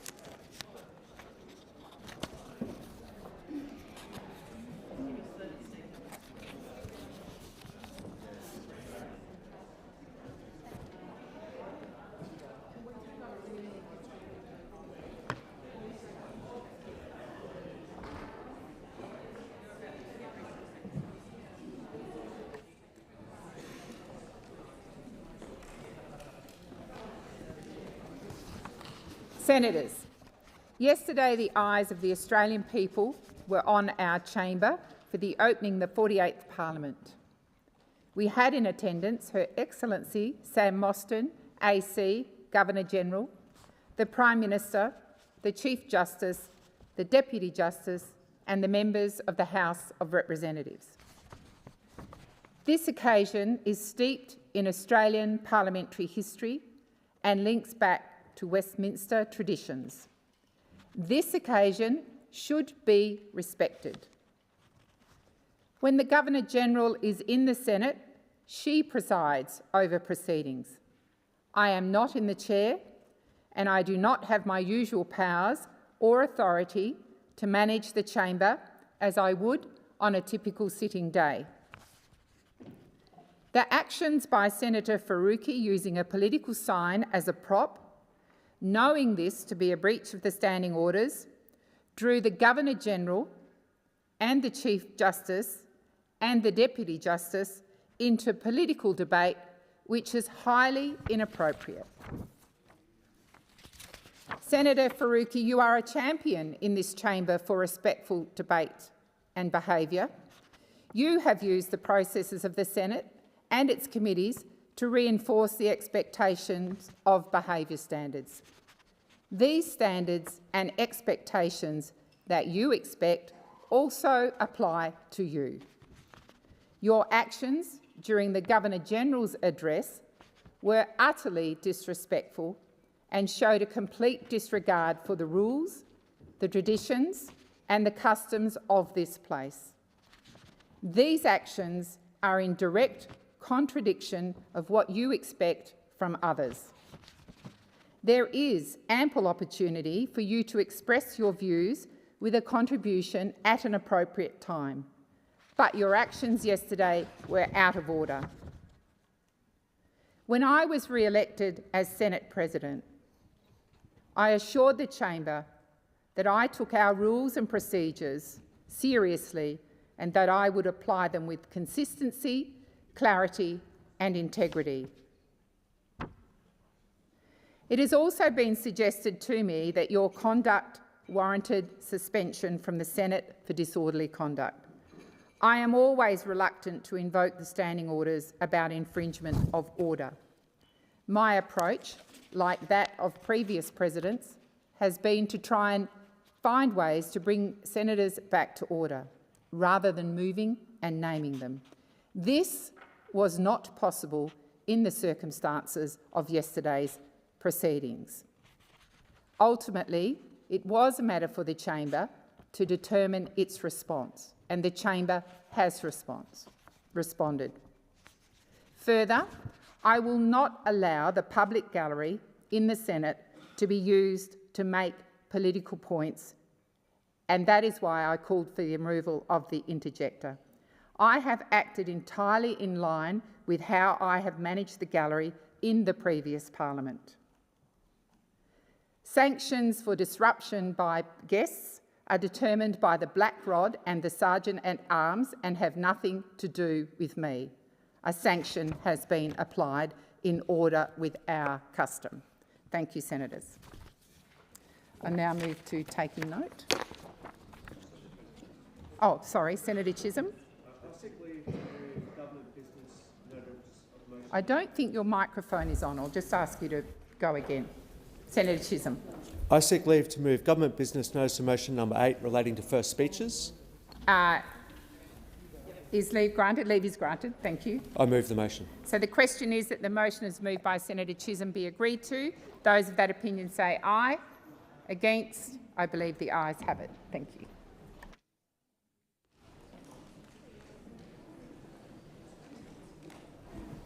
We'll just give everyone a moment to exit the chamber if they're planning to. Are there any motions to take note of answers? Senator Smith. Thank you, Mr Deputy President. May I congratulate you on your election to the office. I rise to take note of all questions to all answers to coalition questions. With a commanding majority in the House of Representatives and with a very cosy relationship with the Australian Greens, and with plans to legislate for additional senators from the territories, West Australians are on a GST watch. Senator Wong, in question time today, said that Prime Minister Anthony Albanese comes to Western Australia and says that WA's GST is safe under Labor. Well, West Australians want Prime Minister Anthony Albanese to go to Melbourne, Sydney, Brisbane and Hobart and Adelaide and tell the rest of Australia that he's sorry, but WA's GST deal is safe. And the key element of that GST deal, delivered by a coalition government in 2018, is the preservation of the 75-cent floor. The 75-cent floor, which guarantees Western Australia no less than 75 cents in every dollar. And West Australians are on a GST watch because in last year's budget, the Infrastructure Investment Program delivered to Western Australia a drop in revenue. So the GST watch that West Australians are on is not just to watch over the preservation of the 75-cent floor, it's to watch over to make sure that Prime Minister Anthony Albanese does not work to undermine Western Australia's federal revenues by stealth. By stealth. In last year's budget, the Infrastructure Investment Program saw Western Australia's contribution fall from $1.4 billion to just $370 million by 2028. So when Prime Minister Anthony Albanese comes to Perth, goes to Kings Park with its majestic views over our city skyline, and says that he wants his federal WA Labor MPs to be bold and stand up for the WA GST deal, he's saying to West Australians, look over here because I've got a plan for something different for federal revenues that come to Western Australia over here. And let us be reminded that federal Labor MPs were slow to join the very loud chorus of noise coming from West Australian voters who are arguing for a better GST deal many, many years ago. So much so that it was the Deputy Premier, now the Labor Premier of Western Australia, Roger Cook, who had to call out federal Labor MPs in Western Australia, asking them, demanding them at the time to take the GST issue seriously. He said, as reported in the West Australian newspaper, to date, WA Labor members in Canberra have done nothing about the GST other than grumble that the system is a rip-off. The Sunday Times at the time reported that federal Labor representatives had let WA down on the WA GST issue. This government, elected 11 weeks ago, has a commanding majority in the House of Representatives. In the Senate, it will govern here with the support of the Australian Greens. It has a plan, a well-known public plan, to increase the representation of the Northern Territory and the Australian Capital Territory. Increasing the Senate representation of territories diminishes the representation of every other state. And those three things together, those three things will give Prime Minister Anthony Albanese permission to change the GST arrangements and to continue the reduction in federal funding of Western Australian roads, health and education services. So West Australian federal Labor MPs that have come to this place this week are on notice. West Australians will hold them accountable to defend, to stand up and to be vocal in their defence of the GST arrangements that were put in place by previous coalition governments. Senator Stewart. Thank you, Deputy President. I also congratulate you on your election to the role. Now, I always appreciate the opportunity to stand and talk about the economy and the changes that we've already delivered for every single Australian. That means that Australians today are keeping more of what they earn. We cut taxes of every single Australian taxpayer. And what did those on the other side do? The Coalition opposed cutting the taxes of every single Australian. They opposed Labor's bigger tax cuts for 11.5 million Australians, including those people earning less than $45,000, who would have got absolutely nothing if Peter Dutton had have got his way. It's an absolute shame on them. But I thought it might be useful just to reflect on the contribution of Coalition MPs when it comes to Labor's tax cuts for all Australians. Here is just a bit of a serving of the words that we heard about the tax cuts.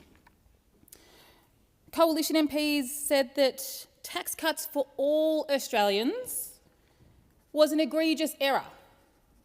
It was a betrayal, treachery, trickery, absolutely shameful, class warfare, a war on aspiration, a war on hard-working Australians, a lifetime tax on aspiration, divisive, regressive, morally bankrupt, bad policy, handful of dollars, small fry, a big tax grab, inflationary, Marxist economics, which will crush confidence and obliterate opportunity and undermine the strength of your economy.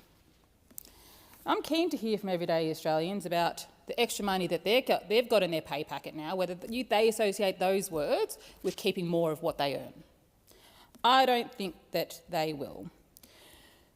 Now, we know that the Coalition wants to jack up income taxes for every single taxpayer. Why else would they oppose our tax cuts? That is their plan for you. They want you to pay more tax. And on our side, we are cutting taxes for every single Australian taxpayer. And our tax policies haven't changed on this side.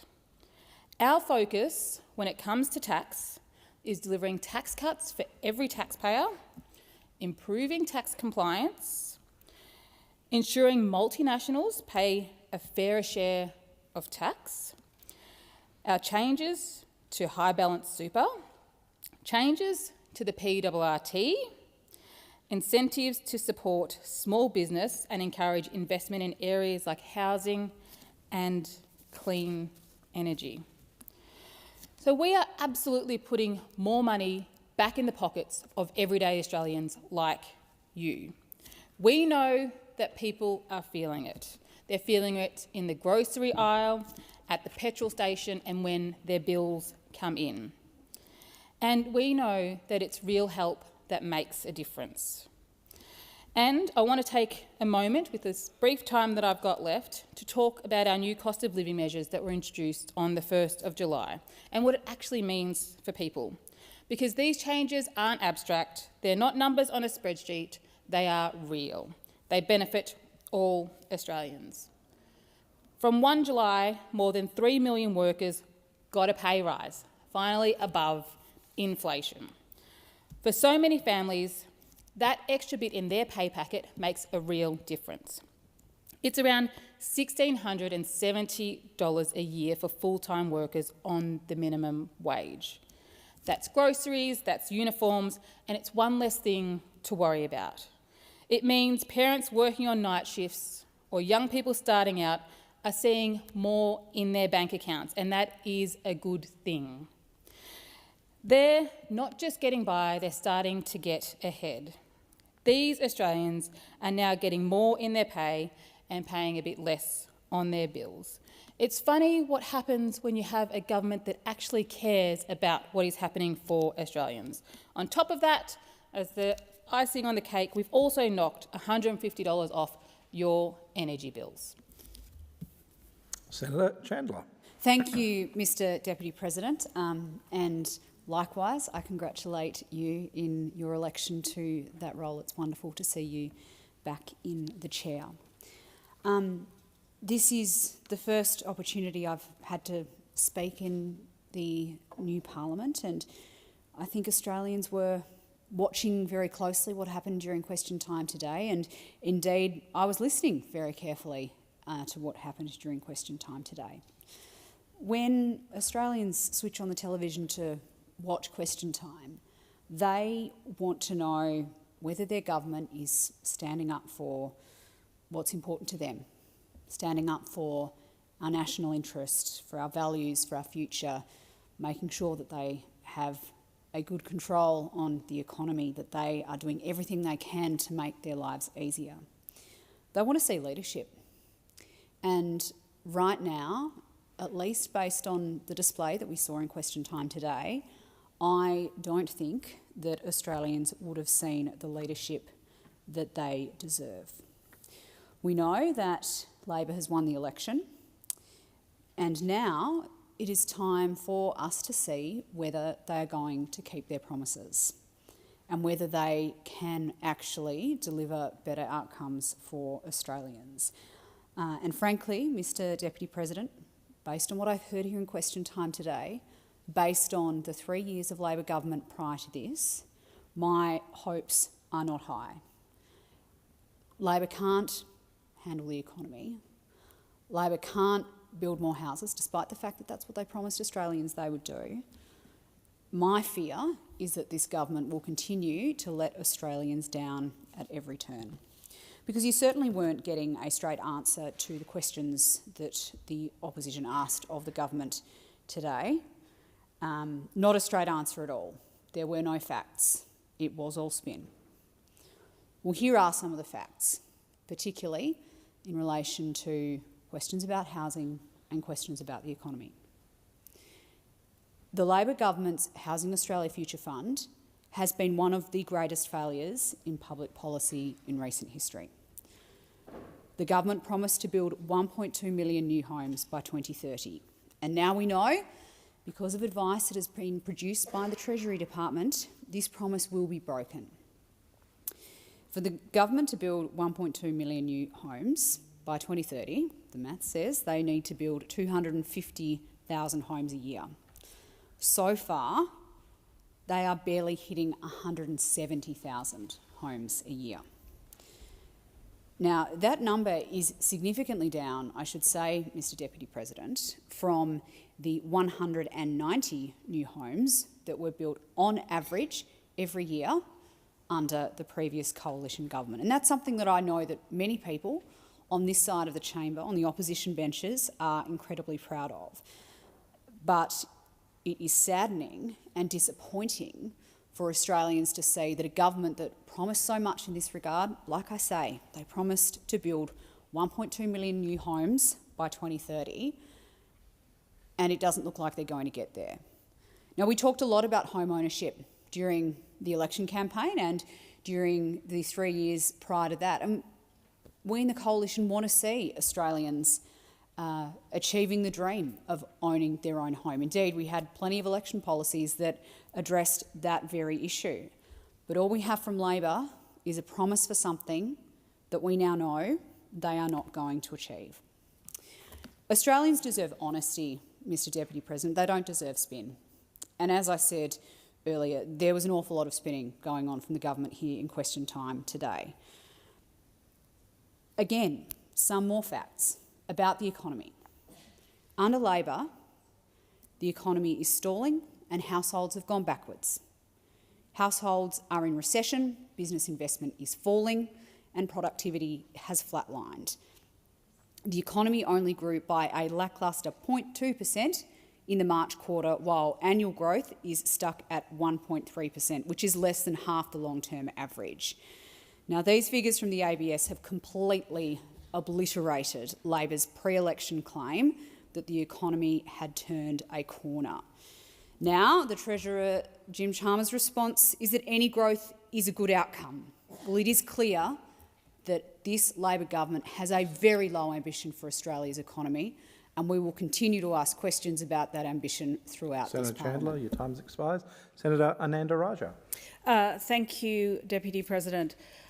Labor makes no apologies, Deputy President, for having an ambitious housing target. We need an ambitious target, given the scale of the problem we inherited when we came to government in 22. I take note that those opposite the coalition in their decade of power did not actually have a housing minister for 6 years of that decade, at least.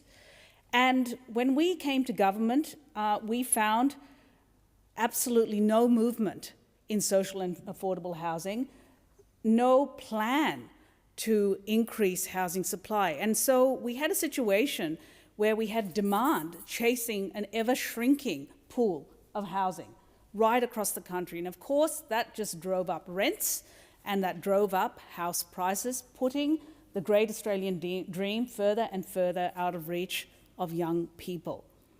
We all understand the scale of the problem, but I find it incredibly disingenuous that those opposite would challenge us on our track record when they had the temerity in this chamber to delay key housing bills, not just once, not just twice, but at least 3 times. The Housing Australia Future Fund was an election promise in 22. I know it well because I spoke to thousands of people in Higgins, along with Senator Stewart, who accompanied me on doors and on the phones, describing to those constituents what we were offering. And I described in detail the Housing Australia Future Fund, and they liked it. They responded to it because they felt that we needed a legacy reform that would outlive, frankly, any government, good or bad. And the Housing Australia Future Fund, a $10 billion investment in 55,000 homes, was just that vehicle. Thinking that, winning a seat like Higgins would send a message to the coalition, being the first Labor member in this blue of blue ribbon seats, a seat of leaders of 4 previous Liberal Prime Ministers, thinking that that would send a message. Of course it didn't. It fell on deaf ears. Because in this chamber, those opposite delayed the Housing Australia Future Fund for at least 12 months. When it was finally passed in September 2023, we scrambled to get agreements out the door. Currently, we have 28,000 homes that are in the planning stages or under construction as a result of passing that legislation.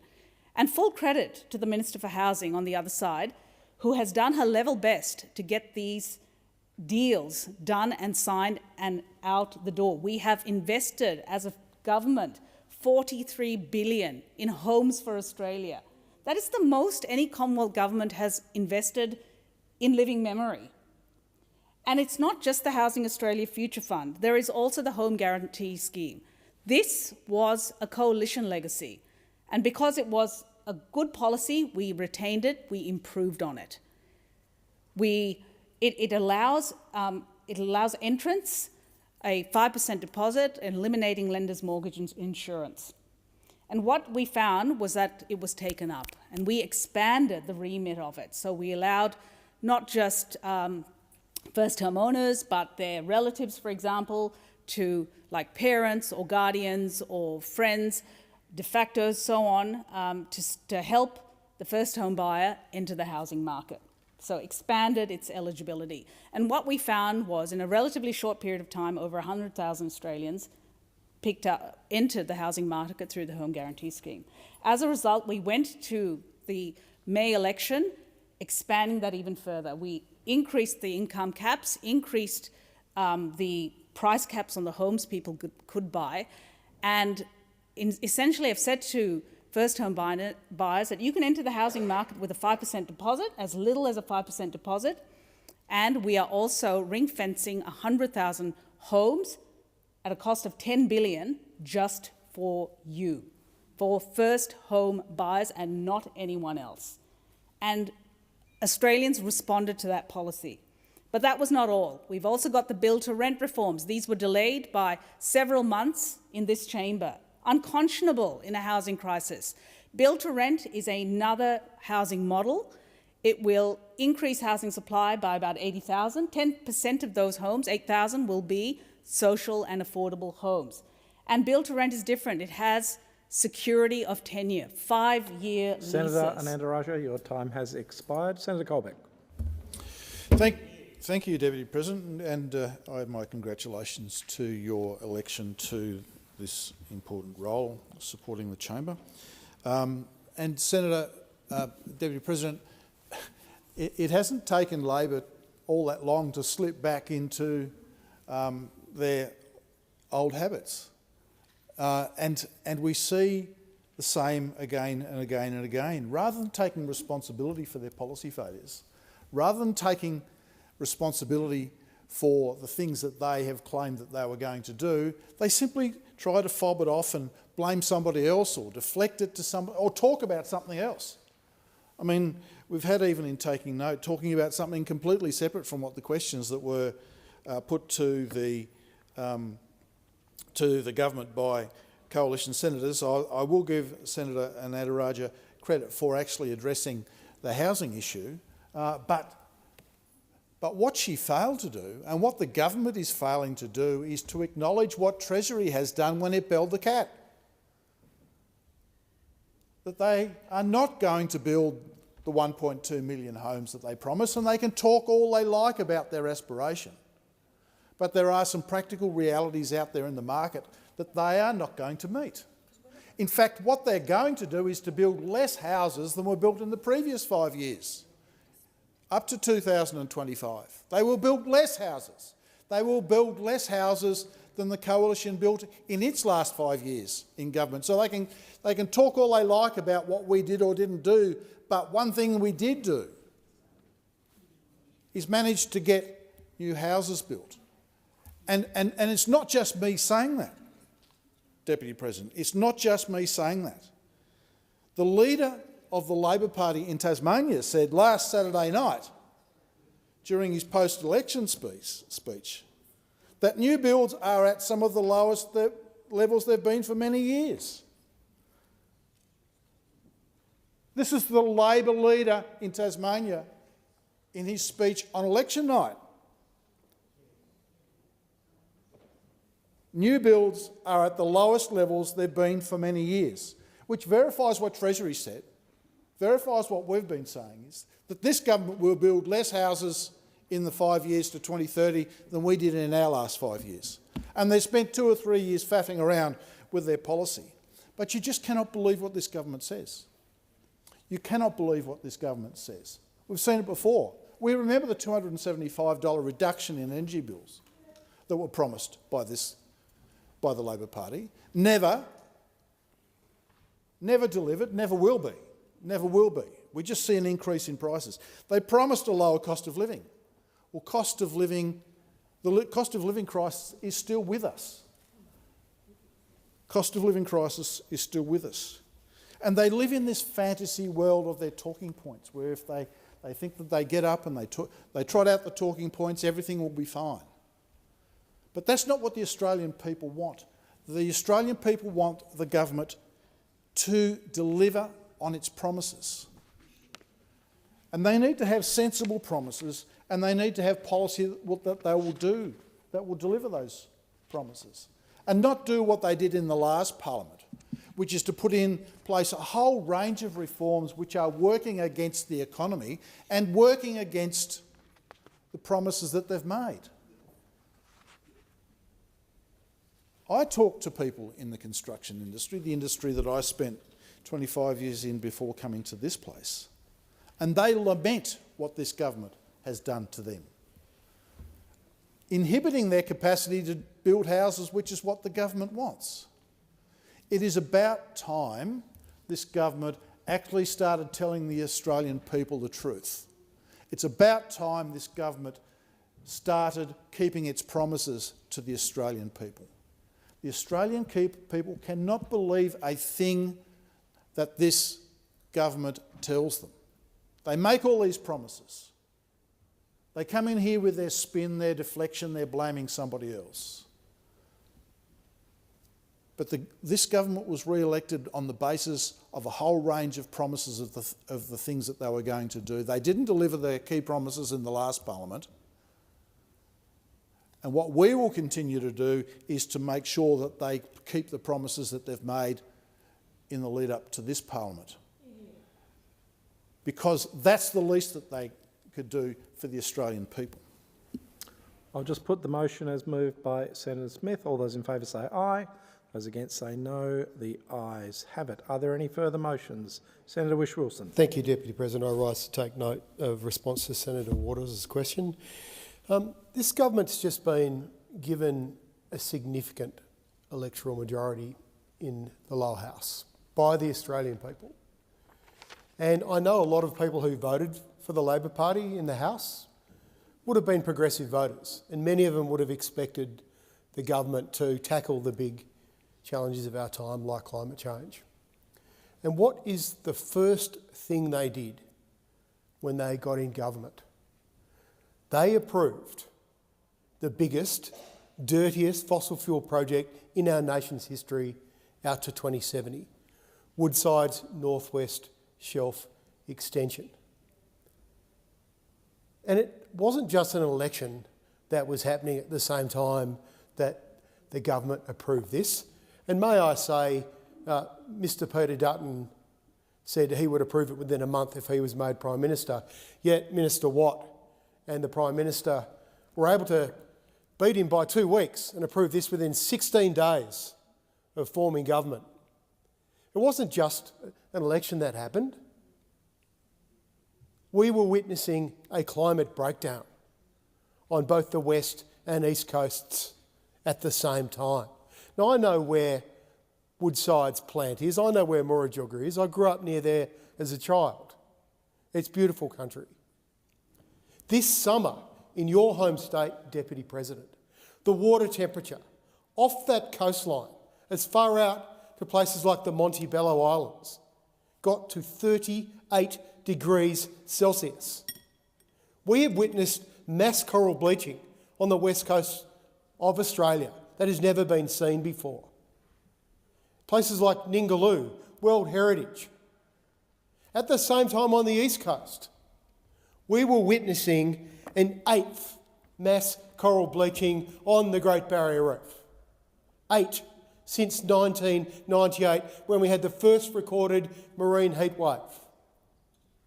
On the south coast of Australia, a toxic algal bloom, primarily driven by another marine heatwave. So Minister Watt and Mr Albanese decided to approve this project, which, by the way, this project will run till Minister Watt is 97 years old, if he's lucky enough to live to a grand old age. 97 years he will be when this project finishes. He came and approved this project knowing that the West Coast reefs were bleaching and that we would lose habitat for our precious marine life. He approved it knowing the Great Barrier Reef was also bleaching. We heard that Lizard Island, the coral mortality is up to 96% of that most stunning, beautiful World Heritage listed reef. And we've already discussed in the chamber today the terrible situation unfolding in an area where a toxic algal bloom's got hold that was considered a refuge on the Great Southern Reef, that had until this time escaped some of the worst changes we've seen from climate change, like the loss of our giant kelp forests, the rise of marine invasive species. So Minister Watt approved this knowing this. The big question is why? Why did this government, as its first act, approve the biggest and dirtiest fossil fuel project in our nation's history? And that's what I would like to get to the bottom of, Deputy President. And I'm sure a lot of Australians who voted for the Labor Party would like to know why as well. Well, we know that Woodside Petroleum rule the roost in this place. It's not just the LNP that have a nice, cosy relationship with Woodside, especially over in Western Australia. We've seen it. And it's not just Woodside, it's Santos, it's a number of fossil fuel companies in this place. Why else would a government, as its first act, give something to a company like Woodside? Why would they be happy to sell future generations down the river of this country to do a favour for a big multinational corporation based out of Perth? Well, this is to be continued. 5 minutes is nowhere near enough today to get to the bottom of this, but I tell you what, people know that we are seeing a breakdown in our physical world now, and you can run but you can't hide from it. And every decision that is made in this place by a government will be scrutinised not just by the Australian Greens in this Senate, but by the Australian people. I'll now put the motion to take note as moved by Senator Whish-Wilson. All those in favour say aye. Against say no. The ayes have it. Are there any notices of motion to be given for another day? No. It is with deep regret that I inform the Senate of the death on the 13th of May 2025 of Dr Alan Eggleston AM, Senator of the State of Western Australia from 1996 to 2014. Call Senator McAllister. Thank you, Deputy President. I seek leave to move a motion relating to the death of former Senator Eggleston. Is leave granted? There being no objection, leave is granted. Move that the Senate records its sadness at the death on the 13th of May 2025 of Dr Alan Eggleston AM, former Senator for Western Australia, places on record its gratitude for his service to the Parliament and the nation, and tenders its sympathy to his family in their bereavement. I'll begin my remarks by saying that I did not know Dr Eggleston personally, and we miss one another by just 12 months, actually, in terms of his departure from the Senate and my arrival. But there is no doubt in my mind that he is someone who not only made a significant contribution to this place, to public life nationally and in Western Australia in particular, but that he was also someone who had a deep and abiding commitment to public service. He obviously carried the respect not just of his Liberal and Coalition colleagues, but also of the people that he served as a medical professional in Port Hedland for nearly 22 years and as a mayor. Alan Eggleston was born and grew up in Busselton until he became a boarder at Christchurch Grammar School for 7 years from 1953 to 1959. And as a young man, he determined to study medicine, despite some of the prejudices held by people in the medical profession at the time who clearly should have known better. I understand that Dr Eggleston was not someone who would go out of his way to discuss his condition of dyschondroplasia. But there's a line that I read in Samantha Maiden's excellent 2014 Herald Sun profile piece on Dr Eggleston, which ran just before he gave his valedictory speech in this chamber. And regarding his condition, he said, "It's strangers that I find make comment, not people I know, especially children who are naturally curious. Sometimes people get excessively curious." And he goes on in this same article to explain that he tells them to get lost, although he uses more colourful language that we shouldn't repeat in this place. But I think he somewhat underserved himself with that line, because I read the West Australian Liberal Party's tribute to him after his passing in May of this year, and I was struck by what Dr Eggleston said to the selection panel when he was applying to study medicine at the University of Western Australia. And the panel had some concerns about young Alan Eggleston. They asked him if his height would cause problems and whether he'd be able to do things like treat a patient on a high bed, and this was his reply: "Where other doctors need take no steps, I might have to take 2. And where other doctors have to take 1 step, I might have to take 3 or 4. If I find a terminally ill patient on a high bed, I will stand on a stool to care for that person. At Royal Perth Hospital, I will do the same." And those words alone should have put paid to any doubts that the selection panel may have held. This was somebody who was undeniably suited to the medical profession, who was clearly incredibly public-spirited and a person of very good character. And it is a great shame that some at Royal Perth Hospital at the time failed to treat Alan Eggleston with the respect that he deserved. But the hospital's loss of a young and promising medical graduate turned out to be the gain of the Royal Medical College in London, and then the gain of the British public for 4 years, and then the Royal Flying Doctor Service, and then of the communities in the Pilbara and Port Hedland. I understand he planned to stay in the Pilbara for 6 months, but ended up staying there for the next 22 years. And in doing so, he more than lived up to his reply that he had given to the selection committee at RPH. As a general practitioner, he made a significant contribution to the health of his community and to the health of Indigenous people in particular. This was, by any measure, an extensive contribution to the public good in and of itself. But Dr Eggleston was also interested in public life, and after being elected to the Port Hedland Town Council in 1988, serving as mayor from 1993 to 1996, and being extensively involved in the West Australian branch of the Liberal Party since 1974, it was perhaps unsurprising that a person who had already made such a public contribution would be elected as a Senator for Western Australia in 1996. As he said in his own valedictory in 2014, the Senate is the House of Review, and he made a notable contribution in this place through the committee process. To say that he worked hard as the chair of the Environment, Communications, Information Technology and the Arts Legislation Committee, the Senate Economics Committee and the Senate Foreign Affairs, Defence and Trade Committee would be to understate it. He dealt with the Environment Protection and Biodiversity Conservation Act, the Cross Media Ownership Pact and many other pieces of legislation. And as chair of the Senate Economics Committee, he delivered 98 reports in his first year. This amounted to almost 2 reports a week, and by any objective standard, this was a very serious program of legislative review and policy work. Senator Eggleston took that enthusiasm to the Institute of Public Affairs, which the government can at least acknowledge as an influential institution on the conservative side of politics. And while we do come from different political traditions, I salute Senator Eggleston as someone who, in good faith and with love of country, made a significant contribution to public debate. It is the kind of weighty contribution that many on both sides of the chamber would be proud to make to their respective sides of politics. And I should acknowledge that Senator Eggleston remained an active Liberal after he retired. He was awarded life membership of the Liberal Party, proclaimed as a legend, I understand, by the Christchurch Grammar School Old Boys Association, and in 2019 was awarded the membership of the Order of Australia.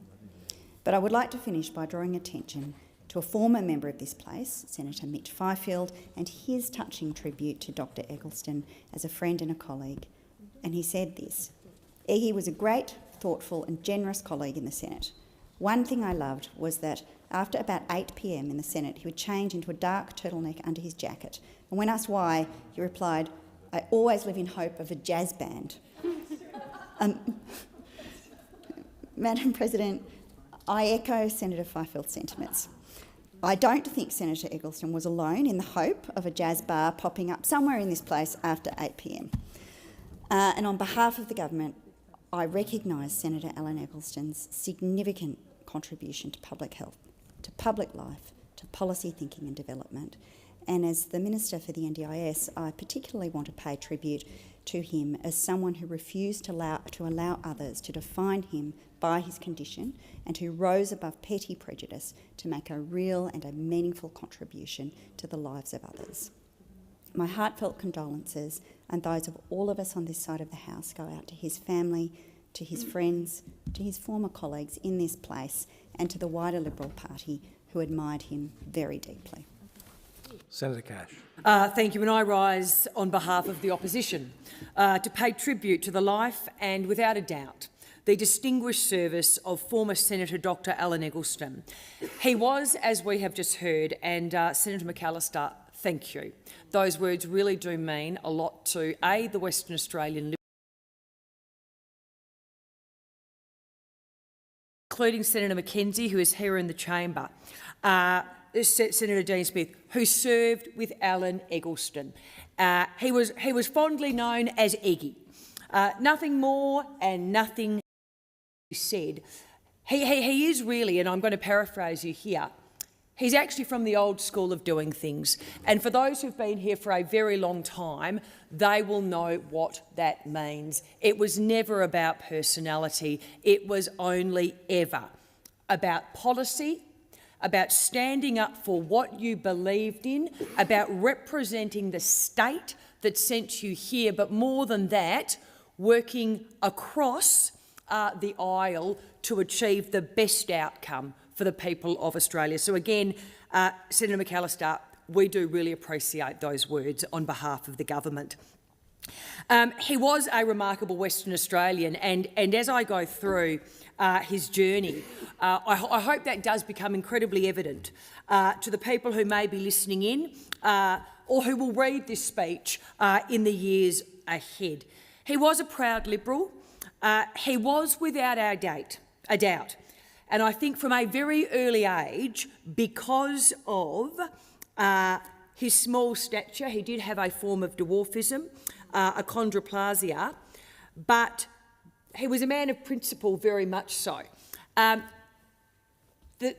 just did not define him. In fact, I've known Eggie for at least 35 years, in fact, possibly longer. And I can honestly say to the Senate, and I'm sure Senator Smith, Senator Brockman, Senator Mackenzie, Senator O'Sullivan would agree with me, Eggie never once raised that with us. Never once. Never once. Even when he came into the chamber and he would have his little stand, and if he was going to speak, he'd just kick it over, remember? He'd jump onto it, straight up to the microphone, and off he'd go. Nothing stopped him. His life, without a doubt, was marked by service. He was a man, I would say, despite his small stature, when Eggie walked into a room, he literally did become larger than life. That was just the way he approached life. He appreciated the opportunities that were given to him, that he fought so hard for. He was a man of great kindness, and as I said, as I go through the speech, it will take people on the journey of Alan's life of service, of the quiet dignity. But I think more than anything, we know Alan from this place. The Western Australian Liberals know him also from Western Australia. But certainly, when it comes to Port Hedland, they are the people who knew him for his kindness.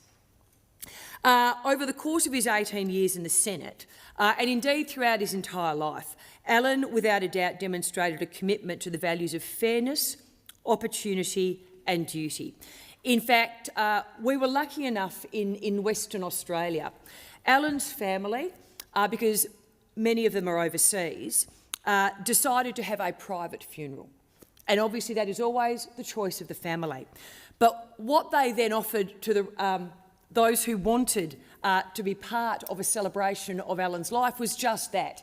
They had a service at the Christchurch Grammar School, and it was incredible. It was truly, it's attended by hundreds of people. But more than that, what I loved more than anything was, as a politician, clearly I stood outside to shake everybody's hands as they came through, but more than that, to talk to them. And everybody who walked through, everybody was in high spirits. They were there to celebrate Eggie's life. Yes, he has passed, but wow. Isn't it wonderful to come together and just swap stories with people, and in particular Senator McAllister, and I will also pick up on those comments, those who studied with him and were there at the time when those words were said to him, who were very honest in how they felt at the time, how offended they were on behalf of then Alan Eggleston, but how much they admired him when all he did was jump on a plane, go to the UK and qualify there. As simple as that. He was born and raised in Busselton, so he was always a country boy. He attended Busselton Primary School and then, as we've heard, Christchurch Grammar School in Perth. He was a boarder, because he was from the country, between 1953 and 1959. The wonderful thing about Alan is, even at a very early age, and as I said, he was very small in stature, but it just never worried Alan. And I think, as many said at the celebration of his life, that was because of his parents. His parents never made any excuses for him. They just told him, We're treating you like your brother and sisters. Get on with life, and we will support you in doing that. So any challenge that was ever thrown Alan's way was met with courage and humour, qualities that would then serve him so well throughout both his professional and public life, but also his personal life. As we've heard, and I think it is important to repeat this, Alan's path to medicine was not straightforward. When applying to study at the University of Western Australia, the selection panel expressed concern. I know this is decades ago, but it is very confronting, that his height might present practical challenges in the clinical setting. Whenever you spoke to Alan about this, and when you heard from some of the doctors who had studied with him at the time, so were there in that class, and had then maintained a friendship throughout decades, even they were still, I think, touched today by what Alan's profound answer was. There was no shouting, there was no screaming, there was no "how dare you do this to me." As we've heard, Alan offered a simple yet profound answer that I hoped in later life shamed those who at that time made the comments to him. He merely said, "When other doctors need to take no steps, I might have to take two. Where others have to take one step, I might have to take 3 or 4. If I find a terminally ill patient on a high bed, I will stand on a stool to care for that person." And as we've heard, yes, he was duly admitted. He graduated in medicine and becoming not just a doctor. And again, this is part of Alan's journey when he went up to Port Hedland for the 6 months and stayed 22 years. He actually became a formidable advocate for the people he served, and in particular, those, the most vulnerable in Port Hedland at the time and those most in need. In 1974, as I said, 6 months short stint in the Pilbara became a 22-year commitment to the people of Port Hedland and the wider region.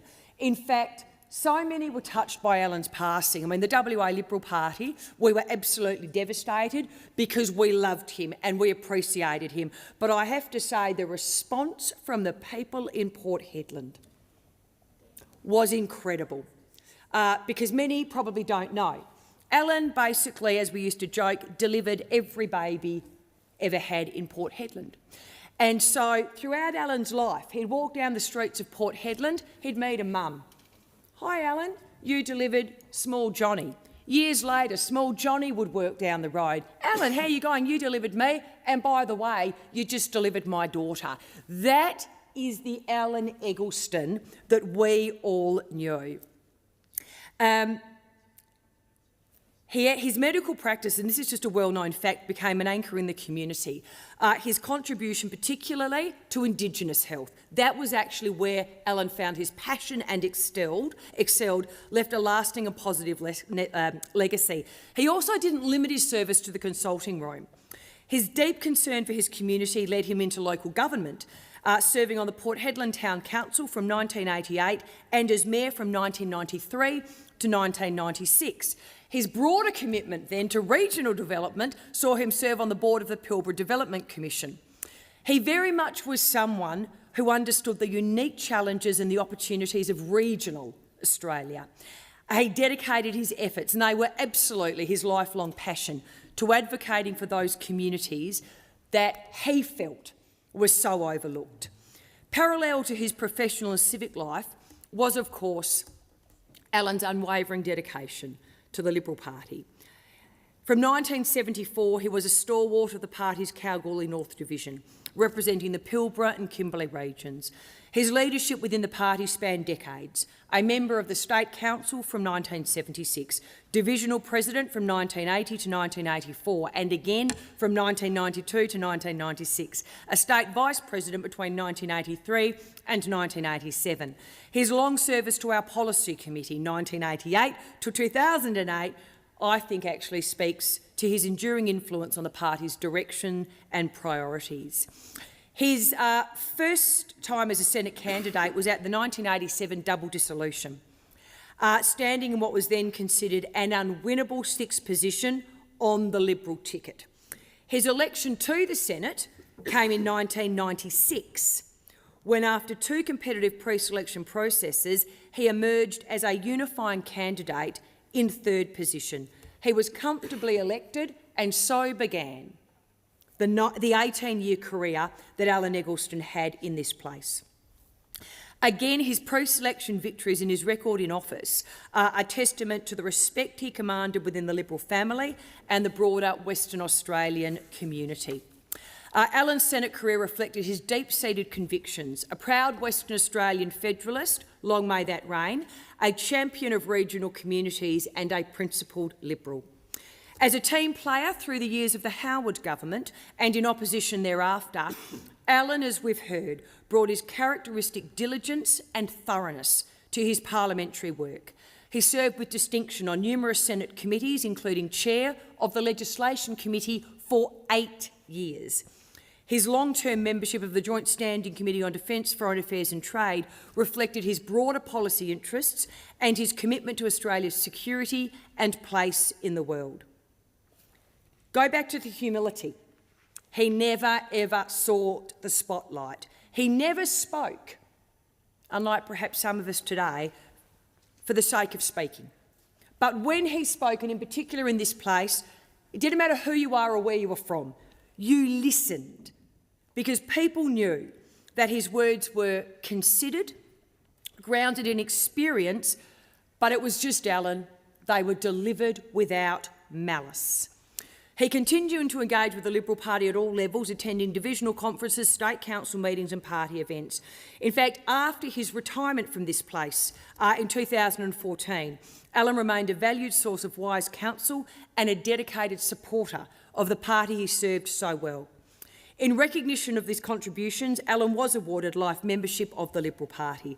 In 2017, he was recognised as a legend by the Christchurch Grammar School Old Boys Association, and in 2019 he was appointed a member of the Order of Australia for his service to the Parliament of Australia, to regional development and to medicine. For those of us who had the privilege, there's only a few of us left, to serve alongside Senator Dr Alan Eggleston, or Eggie, as he was so fondly known in this chamber, we will remember him as a colleague of great kindness, decency and wisdom. His humility was only matched by his generosity of spirit. He was not driven by ego or ambition, but by a deep sense of responsibility to his constituents, to his state and to the nation. His life was marked by service in its purest form. Whether it was tending to patients in the heat and dust of Port Hedland, guiding local government, shaping Liberal Party policy or contributing to the deliberations of this Senate, Alan gave himself fully. He exemplified the quiet virtues of public life, patience, resilience and a steadfast belief in the value service over self. He was a man of considerable warmth. He was fondly remembered by all who knew him as a kind, unselfish and wise individual. These qualities made him not only respected as a senator, but a treasured friend and mentor. He brought people together, bridged divides and quietly reinforced the better angles of our political culture. For me personally, having served alongside Alan, I can say without hesitation that his contribution enriched the Australian Senate, the Liberal Party and Parliament as a whole. His life stands as a powerful reminder that integrity, humility and service endure long after titles and offices are left behind. Alan's passing is a loss deeply felt by his family, his friends, his former colleagues and many communities he touched across Western Australia and beyond. To his loved ones, we extend our heartfelt condolences. May they draw comfort from knowing that his legacy is one of profound significance, a life well lived in the service of others. May he rest in peace.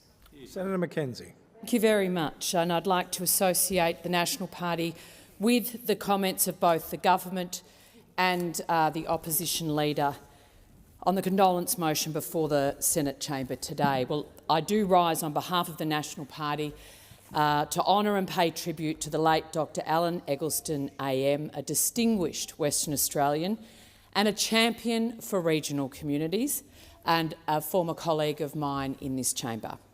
Before entering public office, Alan trained and worked as a medical doctor, and what was intended as a 6-month placement in the Pilbara in 1974 became a 22-year commitment to that region and its people. He delivered care in some of the most remote and logistically challenging communities in the country, earning the trust of those he served and gaining a depth of experience that was to serve him in this place for many years. His decision to stay past that 6-month placement speaks to a reality well understood by the Coalition, that when professionals are encouraged to experience life in the regions, many choose to stay and contribute. Alan brought this grounded perspective with him into public life. He began in local government, serving as a councillor and later as mayor of Port Hedland, a role in which he was known for his steady leadership and pragmatic approach to community needs. When Alan entered the Senate in 1996, he brought with him the experience of someone who had worked closely with people, humans, and understood the direct impact of policy decisions made in this place on those who live and work and raise a family far away. His contributions in this place were shaped by a clinical eye for detail and appreciation for the day-to-day realities of Australians living outside our capital cities. And over the next 18 years, he proved himself a steadfast Western Australian federalist and a constructive member of the Liberal Party team throughout the Howard government and the years of opposition that followed. His parliamentary service was both extensive and substantive.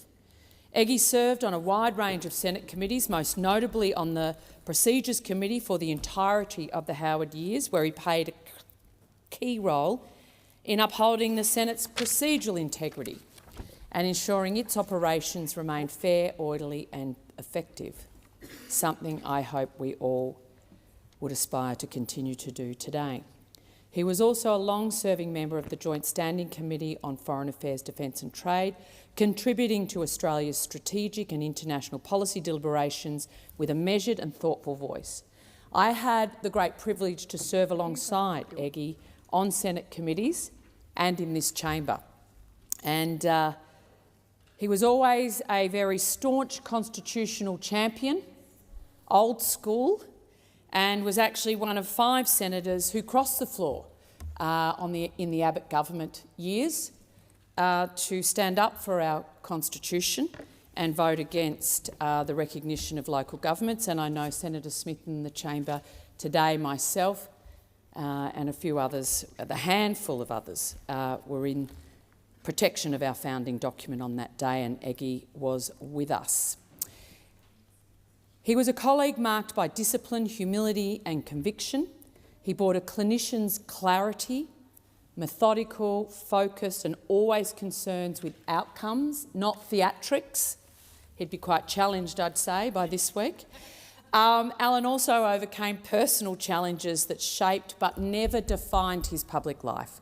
He faced obstacles in his life that many of us never and will never encounter, both practical and social. But he approached these challenges, as Senator Cash has eloquently outlined, with quiet determination. He never sought sympathy, never asked for exception and never allowed them to overshadow his work. He just simply got on with the job. His service was a quiet yet powerful reminder that capability, not circumstance, defines an individual's contribution. To his family, friends, former staff, colleagues in the Western Australian division of the Liberal Party, I and the National Party offer you our deepest condolences. Alan was widely respected across this chamber. He brought honour to the Senate, depth to its deliberations and decency to its day-to-day workings. And on behalf of the Nationals, I honour the life and work of Dr Alan Eggleston, Doctor, Mayor, Senator and servant of the people. His legacy is found in the betterment of his state, our nation, and in the very lives of those he touched across the decades of his quiet, determined public service. May he rest in peace. Thank you, Senator Mackenzie. We will go back to the condolence motion later, and I understand there is an informal speaking order, which I'm assuming we will also honour. Pursuant to order, I now call Senator Whittaker to make her first speech and ask senators that the usual courtesies be extended to her. I call Senator Whittaker. Thank you, President. Congratulations on your re-election. It's great to have a Western Australian woman in the chair. It is an honour to deliver my inaugural speech to this great chamber in this extraordinary building on the lands of the Ngunnawal and Ngambri people. I acknowledge that this is their country. I also acknowledge the traditional custodians of the many First Nations lands across my home state of Western Australia. How lucky we are to live on the lands of our First Nations people, who so generously share it with us. It always was and always will be Aboriginal land. I congratulate my fellow new senators and thank everyone here for their welcomes. I especially want to thank the Leader of the Government in the Senate, the Honourable Penny Wong, for warmly welcoming me to the team. In many ways, my story is unremarkable, a story not dissimilar to the stories of many other young Australians. A girl who grew up in a regional town and then the outer suburbs, educated in public schools, the first in my family to go to university, an eldest daughter through and through, and now a working mum to an adorable and very charming toddler, sharing the parenting load with my husband. But I think in many ways, that's what makes our democracy so remarkable, that the election of ordinary people to this place is possible. When I reflect on what has brought me here, I can't help but feel that the story began before I was even born. My grandfather, William Brian Whittaker, tells me he believes my interest in Labor politics comes from his grandmother, Elizabeth Cunningham. At barely 5 foot, she was known as a pocket-sized dynamo. Elizabeth moved from Scotland to the town of Collie in southwest WA in 1928 with her husband and their daughter. For over 40 years, she worked tirelessly in social and community work for her town. She was Vice President of the Red Cross, a founding member of the Combined Mining Union Scholarship Committee, and the town's first ever woman Justice of the Peace. She dedicated her life to helping those who needed it, running unemployment support services, soup kitchens, and advocating for children and people with disability. She fought for many years to establish the Glenlee Occupation Centre, the first special needs education centre in the town. It wasn't an easy fight, and she came up against heavy opposition from the Department of Education. When the centre finally opened, the Education Minister at the time said of her, "She is only a little woman, but she packs a powerful punch." She was also a devoted Labor Party member, Vice President and Treasurer of the Women's Branch, Secretary of the Labor Women's Organisation, and a delegate to the District Council. I grew up hearing stories of her from my granddad. I know he admired and loved her dearly. She went on to inspire many Labor and union activists in the generations of our family that followed, me especially. I hope I can bring just some of her tenacity to my time in this place. To be here is a privilege, one which, as my granddad reminds me often, my great-great-grandmother could only have dreamed of. I spent much of my childhood in Kalgoorlie, on Wongatha country. It was idyllic in many ways. I spent much of it bossing around my 3 younger siblings. We'd often dig holes in the red dirt at the very back of our yard, hoping that we might strike the gold that Kalgoorlie was so famous for. We never did. We rode our bikes up and down the cul-de-sac where we lived, explored the bush at the back of our street, and spent endless summers in our neighbour's pool. I know now that life was not so easy for my parents. They never let us know at the time, but my mum has since told me of times she would skip dinner so we could eat more. They worked hard and sacrificed a lot for us, and I will always be grateful. It was while living in Kalgoorlie that I first observed real inequality. It was right in front of me. Classmates bouncing from foster home to foster home, kids coming to school without a lunchbox, friends not having a jumper to wear in the winter. I felt very deeply this was unfair, and I often wondered what more could be done to give a helping hand to the people who needed it the most. It's these early observations that drew me to the great Australian Labor Party, the party dedicated to economic justice, the party that has fought for and delivered it under successive Labor governments, the party that started Medicare so that it's your Medicare card, not your credit card, that determines the healthcare you receive, the party that built our social security system so that when people can't work, they can get by, the party that is invested in public education so that every kid can go to a great school, regardless of their circumstances. When I was 10, my family took a road trip across the Nullarbor. I could talk for days about this trip. It's filled with some of my greatest childhood memories. My little brother carting around his toy whippersnipper everywhere we went. My sister and I forcing our grandparents to listen to High Five in the car for hours on end. And my very, very trendy, bright orange, 3/4 zip-off pants. But there's one moment that feels especially relevant today. When we got here to Canberra, I was desperate to visit Parliament House. None of my siblings were particularly interested, and so stayed behind with our grandparents at the caravan park, while Mum, Dad and I came here. I was awestruck. I remember thinking to myself, this is the place where change can happen. The people in this building can make a difference. I hope I never lose that feeling, that I never stop being awestruck by this building, that I always appreciate not only its beauty, but the significance of the work we do here and the potential of what we can achieve as representatives and as legislators. Shortly after that trip, we left Kalgoorlie and moved to Perth's southern suburbs in the city of Rockingham. My high school experience was a little unusual. Comet Bay College was a brand new school, and I was part of the first 300-odd student cohort. We never had students older than us. It was there that my love of politics really blossomed. One of my teachers, Mrs. McPherson, saw my interest and turned it into something real.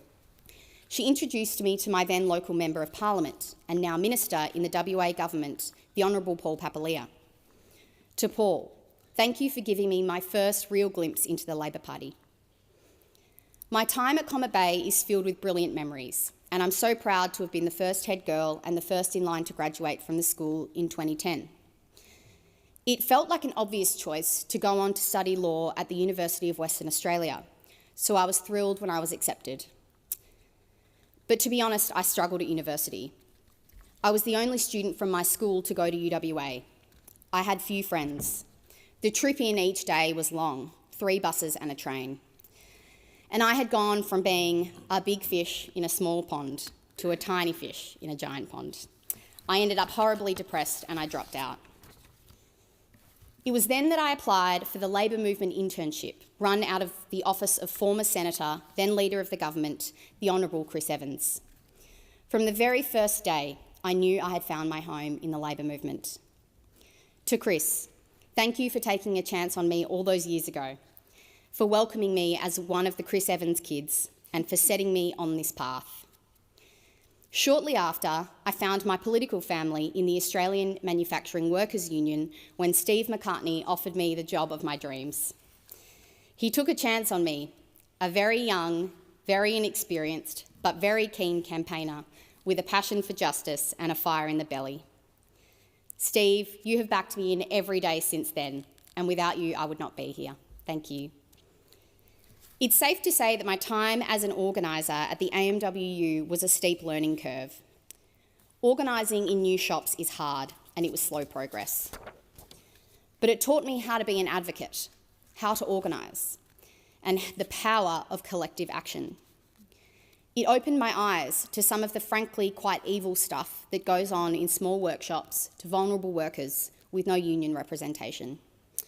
I worked with migrant women, highly educated and exceptionally talented, working in labs where their skills weren't recognised, their contribution was undervalued, and where they were often bullied relentlessly by their male bosses. On one of my first days on the job, I sat with 2 women in the lunchroom. They told me they both had master's degrees. One of them had a PhD. They were doing highly technical scientific work, but were on terribly low wages. Together, we fought for their first ever union agreement and got them on the path to have their skills recognised at work. It showed me the power in that quiet, hard work of union advocacy, the type that doesn't often grab the media or the public's attention, but that happens in workplaces right across the country every day. That element of union work is so often overlooked, but really, it's where most of the change happens. Slowly, quietly, bit by bit. It's this approach to achieving change that I hope to bring here in this place. The AMWU believes that unionism is not just about representing members in their workplaces, although they do that very well, but for making a difference in the community, standing up for those most marginalised and being a part of the political conversation. The WA branch lives these values every day through their charity, community and party work. It's a union that has led the way on progressive social change and a union bold on economic policy. It's these values, this agenda, that I will fight for every day in this place. My union has long been campaigning to restore Australia's manufacturing industry. I'm so proud that the Albanese government has a bold plan on manufacturing, a commitment to a future made in Australia. Ships, solar panels, batteries, wind turbines, we can make it all here and more. I believe our country is better when government comes to the table and invests in the industries we need and doesn't just leave it to chance. It's better for workers, it's better for communities, and it's better for business. I was elected as Assistant Secretary of WA Labor in 2018 and then State Secretary in 2022. I am proud to have been the first woman to serve as State Secretary of WA Labor, joining only a small number of women party officials ever to be elected around the country, a club that includes my dear friends Jules Campbell, the new member for Moreton, and Kate Flanders. It's perhaps not a coincidence that Queenslanders and the Western Australians lead the way. You have both been an important support to me. Thank you. The Labor Party has given me so much, every opportunity, more than I will ever be able to repay. To the members and volunteers of the WA branch, with whom I've had the pleasure of working alongside and winning alongside for many years, you make winning elections possible. Thank you. To the unions affiliated to WA Labor, thank you for your support of me, both as State Secretary and now. Our party is built on the foundations of union members, and I will always be a champion for your members in this place. We've had a period of unprecedented success at WA Labor, the two largest majorities of any state government in WA history, and the largest ever WA Labor contingent to the federal ALP caucus, a record we set in 2022 and then broke again in May. These were, of course, extremely proud moments. It was particularly special to work alongside Premier Roger Cook, who gave me my first ever relief electorate officer job in his office, and see Western Australians give him the credit he deserves for his leadership. But it's not just the election wins that I'm proud of. We grew our women's membership from 36% to 45% in my time at party office, the highest of any ALP branch in the country. It didn't happen by chance. We knew that our membership must better reflect the community, and we worked for it. Supporting women in their political activism and getting more women elected to Parliament has been a driving force behind my work as a party official and will continue to be here. In my time at WA Labor, we saw our state and federal caucuses grow to and exceed 50% women. We elected the 100th woman to the WA State Parliament, my friend, the member for Hillary's Caitlin Collins, and then quite a few more after that. There's always room for more, and I am honoured to join the brilliant group of Labor women parliamentarians that is ever growing right across the country. And it's particularly special to be a part of this Labor Senate team made up of some 56% women. There are so many people who have helped me in my time as State Secretary, who have provided support and advice, but I especially want to thank a few.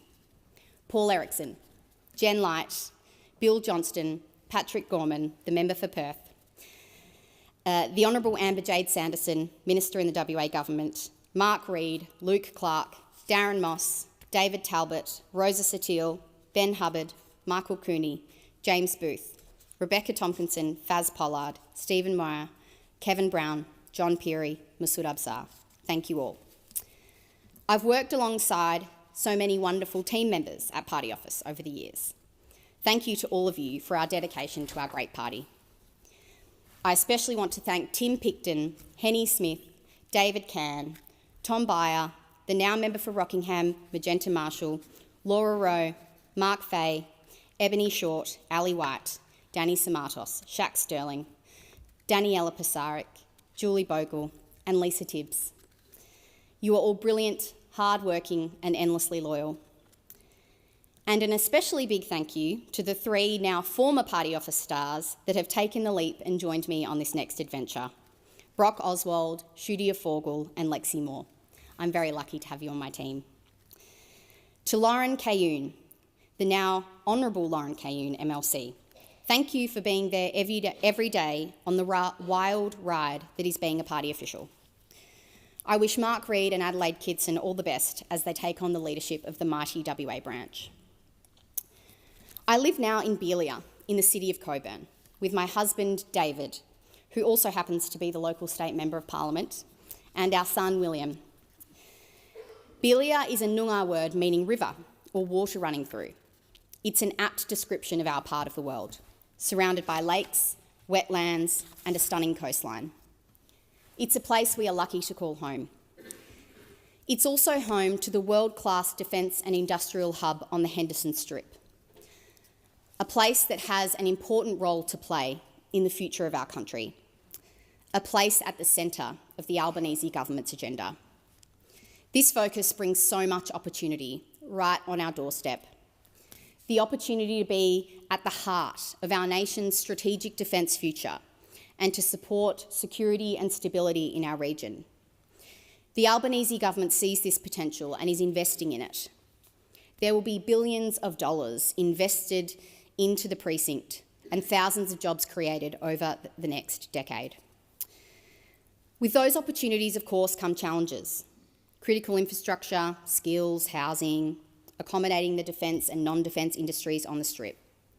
But these are challenges we are well equipped to tackle, and I look forward to being a part of that work in my time here. I know that under the leadership of our Prime Minister and the Deputy Prime Minister, Labor will continue its legacy as the true party of Australia's national defence. Of course, it's not just defence where Western Australia pulls its weight. In 2 other ways, we well and truly bat above average: the strength of our economy and the beauty of our natural environment. For a long time, the WA economy has powered the nation. It is strong and it is resilient. In the years ahead, WA's role in the national economy will become even more important. WA is rich in the resources that are crucial to keeping the national economy strong and to decarbonising not just our country, but our region. This is an opportunity we must take with both hands. But it can't come at the expense of the stunning natural environment WA is also famous for. An environment which belongs to an ancient culture and which is worthy of protecting. An environment which relies on us moving to a cleaner economy in the years to come. There's a third area in which we are above average too, but this one in the worst of ways. WA is home to some of the most disadvantaged people in our country. Poverty in Western Australia is rising. Almost 400 Western Australians, including over 90,000 children, live in poverty right now. This is most acutely felt in much of regional and remote WA and in Aboriginal communities, some of the most disadvantaged places in our country, where too many families can't meet their basic needs, where health and mental health outcomes are poor, and where economic opportunity is limited. The contrast is stark. Like in parts of the Pilbara, where the mining and resources industry booms, but where socio-economic scores are significantly lower than the rest of the nation. And in the Kimberley, where our environment is at its most spectacular, but where health outcomes are some of the poorest in the country. Each of these 3 things, keeping our economy strong and resilient, protecting our natural environment, and addressing disadvantage are not easy challenges to tackle, and they don't always fit neatly side by side, but we must prioritise all three. This is work the Albanese government is already doing: growing our economy, creating jobs, getting wages moving again, and bringing inflation down, protecting our environment, enshrining emissions targets in law, making record investment in clean energy, and soon establishing the first independent National Environmental Protection Agency. Helping those doing it tough, with cost of living relief, more free healthcare, and just this week, delivering a significant boost in funding to financial wellbeing and emergency relief services. Real opportunity, no matter your postcode. Better healthcare everywhere. Better schools everywhere. And good, well-paying jobs everywhere. I am optimistic about this future, and I will always fight for it. It is a future we can be proud to be a part of.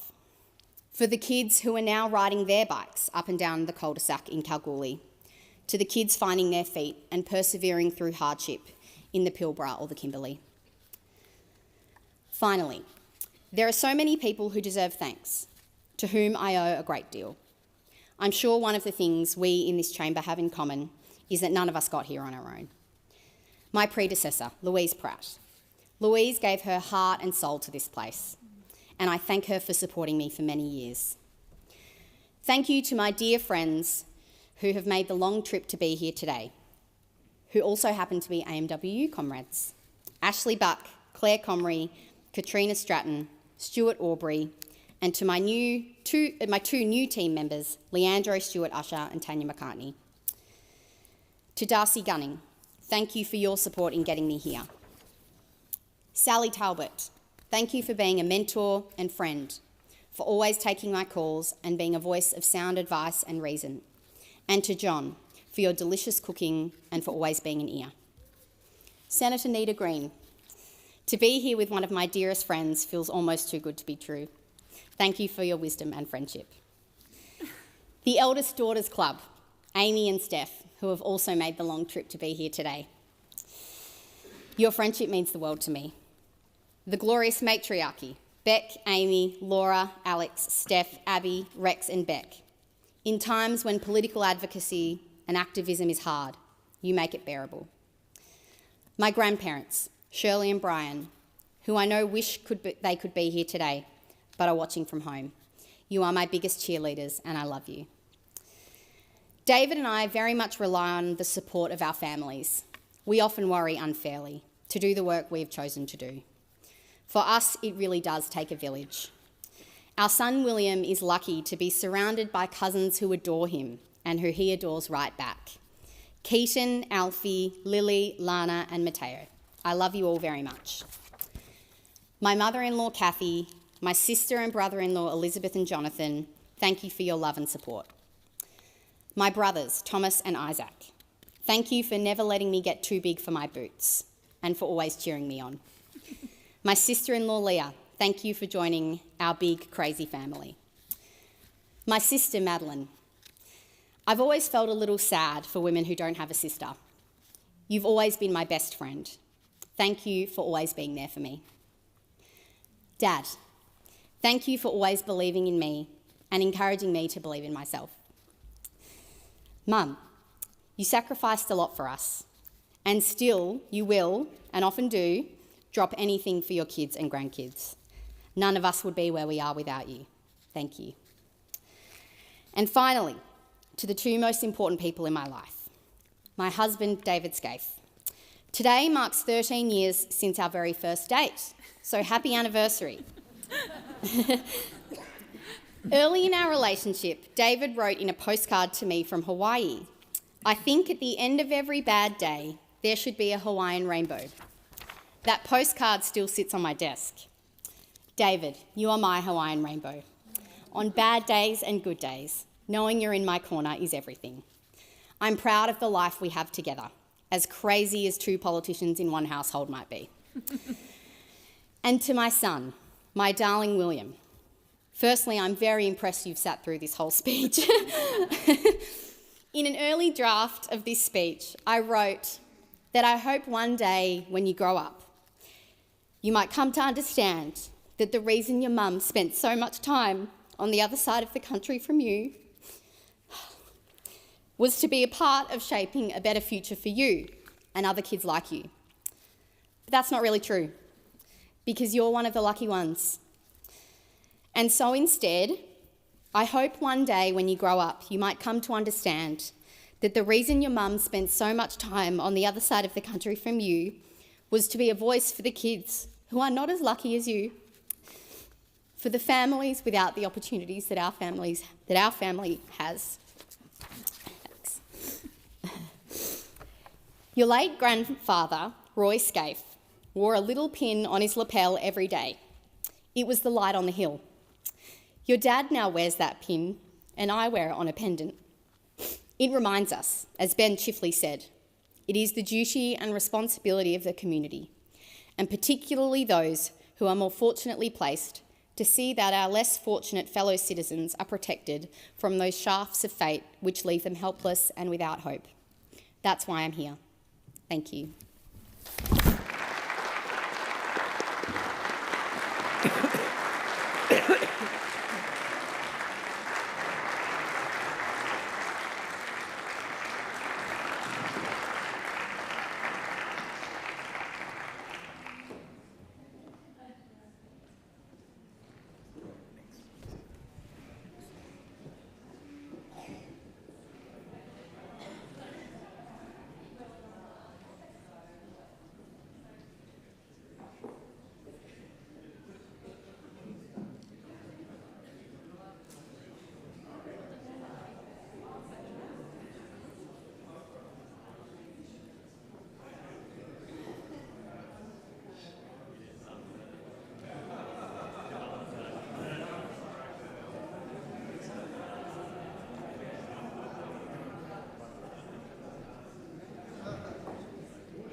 Senators, I am going to move to the next first speech. If it's not your intention to remain in the chamber, please leave quietly. Senators,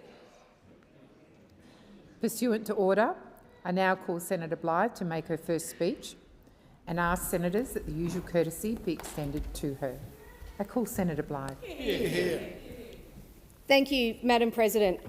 I also extend my sincere thanks to senators and members from across the chamber and from the other place who have welcomed me with such kindness and wise counsel. It is with great humility and gratitude that I rise to deliver my first speech to this Senate. I am deeply conscious of the immense privilege that comes with representing my fellow Australians in this chamber. The privilege of standing here carries with it an obligation to listen more than I speak, to reflect and consider before I decide, and to act with integrity and transparency above all else. I am conscious of the duty that I owe to all South Australians, whom I have the honour to represent. I come to this chamber not as a career politician, but as an ordinary Australian, a proud South Australian, a wife, a mother, and a former small business owner and education executive with a passion to serve my community. I am the daughter and granddaughter of migrants who travelled great distances in search of a better life. My mother came to Australia from Burma, now Myanmar, along with her Burmese mother and Indian father, my maternal grandparents. I understand I am the first person of Burmese descent to stand in either chamber of our federal parliament. This is a source of immense personal honour. My father arrived in this country as a boy from Britain, together with my paternal grandparents. They were 10-pound Poms. I grew up in Adelaide in a truly multicultural family, embracing all the strands of my heritage. On Sundays at 5 p.m, we would have tea with my British grandparents, usually a roast dinner, always followed by pudding for dessert. That was my sister's and my favourite. On other occasions, I remember the gourmet curry feasts with my Indian and Burmese relatives. My Burmese grandmother was a brilliant cook who could whip up a banquet for 24 people at a moment's notice. Our extended family eagerly embraced Australian life while blending it with old traditions. We would even take curries to the park for picnics. It was our own version of the Aussie barbecue. My parents, Robert and Prunella, raised me to work hard, be honest, and help others, and I am deeply grateful for their ongoing love and support. These formative experiences taught me the importance of family and community and gave me an appreciation for the rich tapestry of cultures that makes Australia so special. I hope that my presence here today serves as an example that in this country, anyone with dedication and a desire to serve can aspire to and achieve public office. My decision to embark on a career of public service comes from a feeling of responsibility to give back to the country that has given my family and me so much. For more than 20 years, I worked in education administration, striving to expand access to quality education and to improve our universities. Throughout my career, I have observed firsthand a deterioration in academic standards and a growing institutional hostility to the values that have made our society what it is. The decline in education standards over the last 20 years is inexcusable. Even more worryingly, young Australians are no longer being taught pride in our nation and its story. Our students can recite our country's flaws at length, but have little understanding of its democratic ideals and achievements. This one-sided, negative view of our history does a disservice to our students and to our country. As a country, we are failing to equip our children with the knowledge and skills that they need to thrive in the modern world. Worse, we are undermining their confidence in democracy and representative government. Contrary to these teachings, I believe profoundly in the goodness and greatness of Australia. To be an Australian is to truly have won the lottery of life. We live in a nation that is the envy of the world. Forged out of hardship on a rugged and inhospitable continent, we have grown into one of the world's most stable, peaceful and prosperous democracies. Every person who calls Australia home has contributed to our national story. From the first Australians who cared for this land for millennia, to the principles, institutions and culture transplanted from Britain that underpin our democracy and rule of law, to the waves of immigrants from every corner of the globe who have woven their own threads into the Australian fabric. We have all built a remarkable nation, and we are all entitled to be proud of our country and its achievements. My goal is to help restore perspective and pride in our national story. Not a blind patriotism, but a truthful appreciation of how far we have come as a nation and how fortunate we are to be Australian. Philosophically, I am a proud social conservative and an economic liberalist. The strength of any community begins with its most fundamental unit, the family. Families are the first communities we belong to, the first teachers we learn from, and the primary guardians of our values and traditions. Social conservatism to me is not about resisting change. It is about understanding what works and seeking to improve what does not. We must cherish and uphold institutions like marriage because we know that when families break down, the entire community suffers. It is incumbent on Australia's leaders to push back against cultural trends that undermine the family unit. Whether this be challenges to parental authority and decision-making, the denigration of traditional social values, or the excusing of irresponsible or antisocial behaviour. As legislators, we should have the courage to say that family matters.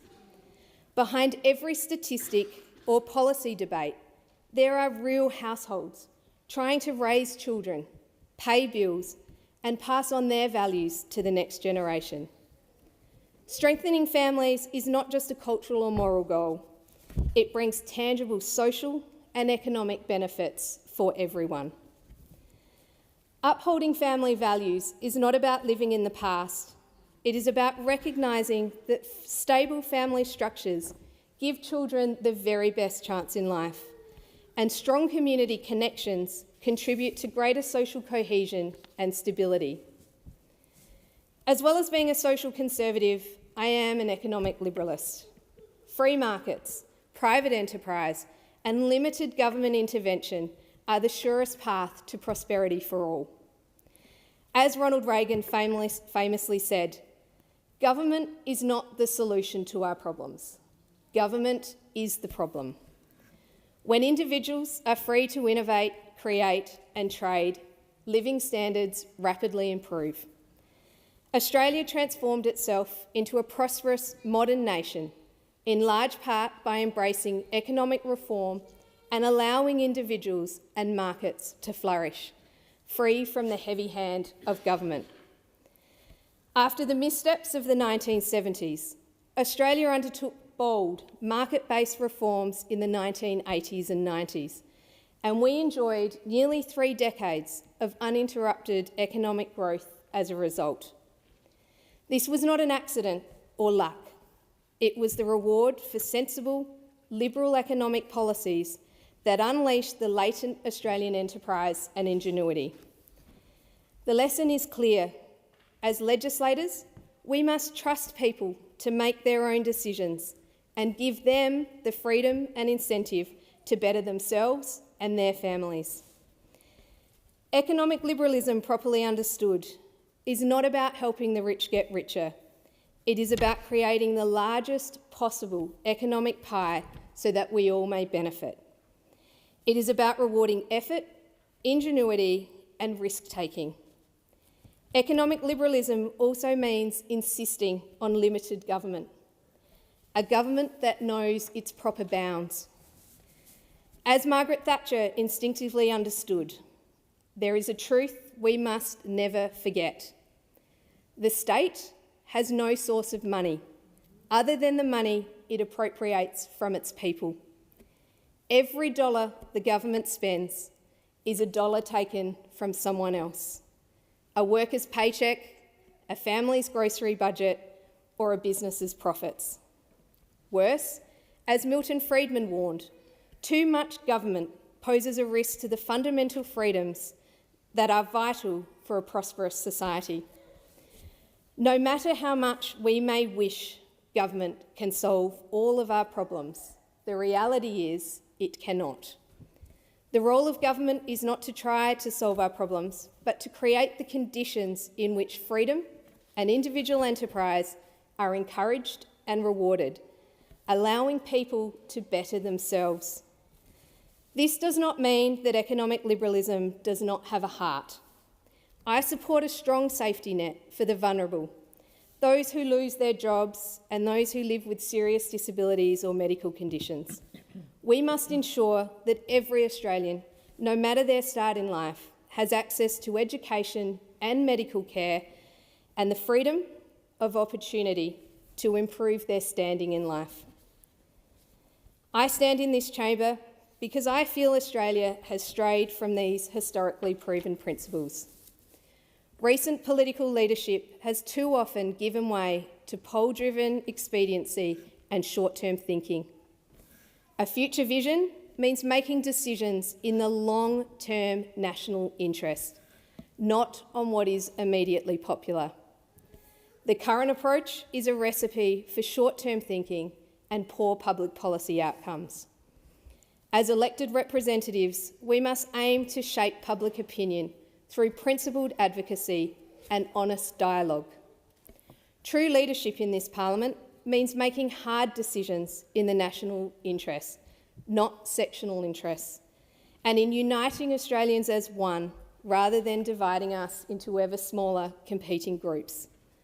Now, more than ever, Australia needs leaders with integrity, courage and conviction, as well as the humility to admit mistakes. Many of today's challenges, surging inflation, energy insecurity, declining trust in institutions and social fragmentation, strongly resemble the crises that many democratic countries faced in the 1970s. History points to the solution, even as we studiously avoid learning it. Margaret Thatcher and Ronald Reagan are revered international leaders and landmark historical figures who faced very similar challenges. Both were prepared to confront economic stagnation and social turmoil with unpopular but necessary policy solutions.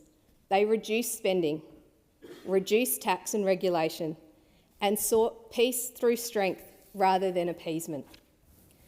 Likewise, in Australia, Prime Ministers Bob Hawke and later John Howard made tough choices and embraced economic reform that transformed an over-regulated, high-inflation economy into the envy of the world. I fear that many of us have not learnt the lessons of history. Australia is currently pursuing unrealistic and unsustainable policy positions that will continue to reduce our standard of living. Our government is spending too much of other people's money. Over-regulation has become the defining feature of our economy and way of life. We are creating and encouraging a culture of dependency and helplessness. We are pursuing a net zero policy that is unrealistic and futile, at substantial detriment to our prosperity and living standards. We seem determined upon a deliberate policy of energy, industrial and agricultural poverty. In our schools and universities, under a disastrous centralised curriculum, our young people are increasingly being taught what to think, not how to think. We are teaching our children to be ashamed of the democratic achievements of Western civilisation. We are encouraging young people to view themselves as helpless prey to fortune, rather than as strong, independent actors capable of determining their own destinies. Australians are increasingly being divided into ever smaller groups, encouraged to focus on their differences rather than what unites them. Those who recognise basic biological differences between men and women are demeaned and ostracised by an elite who believes it can cancel reality for the sake of ideology. We are refusing to properly invest in our own defence forces, despite the acknowledgement that we are living through some of the most dangerous strategic circumstances since World War II. And our policy of virtually open-ended immigration risks overwhelming our social fabric, straining housing, infrastructure and public services without any clear plan for integration or sustainability. These policies approaches risk our shared heritage and jeopardise our future prosperity. As a society, we seem too ready to accept infringements upon our freedom for the supposed protection of government. In response to every issue, we are assailed by a chorus of calls for government to do more, despite history showing that the more we rely on government, the more we sacrifice our freedom. It is time to be honest with ourselves and with the Australian people. We are all in control of our own destinies. It is time for government to do less so that individual Australians can do more. As a new senator, I see it as part of my mission to help restore our core liberal and conservative principles to the forefront of public policy. I do this not because these principles might be popular, but because they are timeless and they are true. These are the principles that have, time and again, made Australia strong and free. This is my promise to the Australian people. Before closing, I hope to take a moment to thank some of the many people who have helped bring me to this chamber. Regrettably, I cannot name everyone who has assisted me, but I would like to start by thanking the amazing people who are up in the gallery, who have travelled from all over to be with me today. I am so grateful for your support and for making the effort to come. It means the absolute world to me. To my grandparents, Lorna and Hubert, and Herbert and Kathleen, though you are no longer with us, your spirit certainly is. Each of you took the courageous step of leaving behind the world you knew to come to Australia. In doing so, you gave your descendants opportunities beyond measure. To my husband David, thank you for your unwavering support and love. As a former Royal Australian Air Force member and active service veteran, you know what it means to serve something greater than yourself. I am so proud of you and your service to Australia, and I am grateful for the sacrifices you have made for our family while I pursue this path. To my children, Lucy, James and Hannah, you are my greatest joy and my inspiration. Lucy, you light up every room you walk into, and I'm so proud of you. James, I hope you always keep your passion for learning and your kindness. And to Hannah, you are stronger than you know. I want you to grow up in Australia that offers you every opportunity, keeps you safe and nurtures your dreams. To my sister Cara, her husband John and my nephews William and Alexander, thank you for always being there for us. To David's family who have travelled in from Ballarat, Jody, Brendan and Jordan, thank you for everything you do for our family. To Sam, Claire and Thomas DeLuc, thank you for being like family to us. To Senator Antic, thank you for your support, your friendship and your encouragement. To our dear friends Lana and Dom, thank you for believing in me. To Belinda, Thea, Ben, Tony, Victoria, Natasha, Moira, Yana, Jackie And Alex, fellow travellers in social conservatism and true friends, thank you. To my team, your support means the absolute world to me.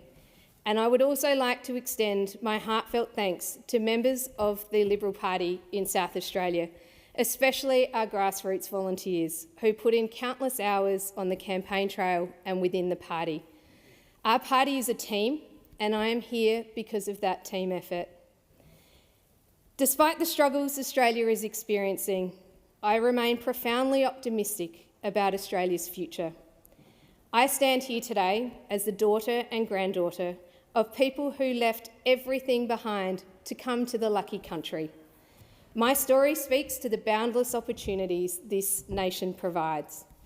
In this chamber, I will work tirelessly to ensure that Australia remains a land of opportunity and freedom. A country where a young girl from a migrant family can grow up to stand in the national legislature, where every child can dream big and have the chance to achieve those dreams. I undertake this task humbly, resolutely, and with optimism for Australia's future. Thank you, and may God bless Australia.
Senators, we will now move to the third first speech. So if you are not participating in that speech or listening, please leave the chamber quietly.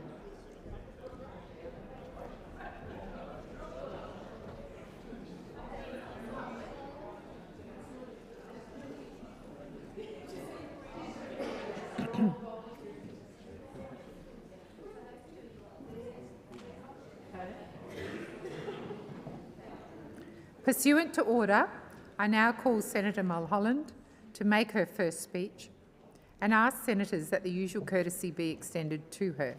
I call Senator Mulholland. Thank you, President, and congratulations on your election. I begin by acknowledging the traditional custodians of the land on which we meet, the Ngunnawal and the Ngambri people. I also acknowledge the Gubbi Gubbi people back home in my local community of Queensland. I rise tonight incredibly humbled to be a senator for the great state of Queensland. I am a proud fourth-generation Queenslander. We are battlers, people who work hard, speak straight, and don't ask for more than a fair go. I stand here tonight holding my young son, as you can see, with his bedtime fast approaching.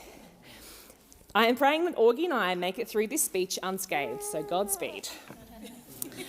Augie is here not as a symbol, but as a powerful reminder of why I am here. I am a wife and a mum from the outer suburbs of Queensland. I come to this place to fight for other Queensland families. Mums and dads fundamentally belong in this chamber, not in theory, but in the full lived reality of working parents. The mess, the chaos, the juggle and the struggle, and of course, the magic and the mayhem that comes with raising children. Mums are masters in turning chaos into order and making the impossible possible. And I hope to bring just a bit of that mum energy to everything I do in this place, always remembering that it is Queenslanders who sent me here.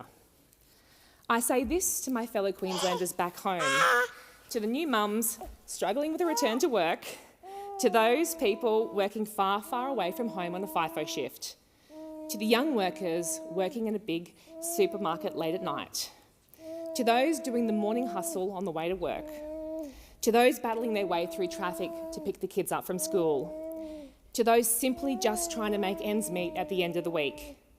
I see you, I get you, and I'm here to serve you. When I set off on the campaign trail earlier this year, my young son was just 3 months old. As a new mum who was still breastfeeding, I sat in the back of a minivan with my Senate colleagues while we travelled the length and breadth of the Bruce Highway, visiting Queenslanders where they're at. I made pit stops to pump breast milk in a public toilet of a service station, at a regional airport, and out the back of a country pub. It's not unlike other working parents who juggle returning to work with their caring responsibilities each and every day. And it's taken many, many parliamentarians decades to blaze a trail for working parents. And it's thanks to their efforts that this working mum can stand here today in this chamber today with her son. Now the responsibility is on the shoulders of everyone here to make this kind of modern workplace flexibility a reality for people outside of this building. And I'm committed to making the lives of working families just that little bit easier. I want families to have real choice and real flexibility in how, when, and where they work. When we combine flexible work and flexible care, our economy is more productive. Workforce participation for women is higher, our local roads are less congested, our families are healthier and happier. It's a win-win. That's why I want families to have an early education system that lets them choose the best care arrangements that work for them, with greater flexibility in days, locations and hours.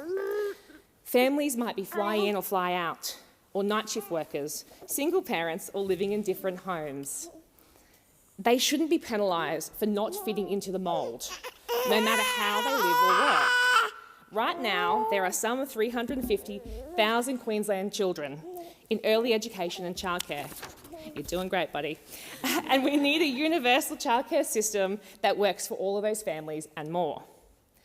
I also want our early education system to truly be a world leader in choice, quality, safety, health and well-being. That's why I'm extremely proud of the record investment delivered by the Albanese government to deliver a much-needed 15% pay rise to our amazing early educators. Educators are the beating heart of our childcare system, and they do incredible work to love and guide our littlest people. But for far too many families, the start of childcare can feel like a vicious cycle. A vicious cycle of colds and flus and illnesses that take a toll on families and place a massive drain on women's workforce participation and the productivity of our economy. Unplanned absences from work can cost our economy up to $33 billion annually. A study found parents, mostly mothers, on average lose between 5 and 10 working days each year due to childcare-related illness. 40% of women have reported taking unpaid leave because their sick leave ran out while caring for their sick children. Flexibility in care and work can help turn this around in relation to our drain on productivity. The other challenges facing families is access and safety while in care. In order to keep up with the rising cost of living, parents must rely on access to childcare places to get back to work or to simply stay in work. But in regional rural parts of Queensland, places are very hard to come by or simply not existent in so-called childcare deserts. In fact, a staggering 3.7 million Australians live in a childcare desert, a location where there are 3 children to every 1 child place available. A recent study found thousands of families in Western Queensland are sitting on childcare wait lists for up to 12 months. Of those families that could access care, 50% reported they are not able to access the number of hours or days they need. I'm proud of the Albanese government's investment that will build more childcare centres in regional and rural parts of Queensland. These centres will focus on co-locating services on school sites and supporting the growth in the high-quality, not-for-profit providers. But we cannot have a universal system until we have a system that truly deserves the trust we place in it.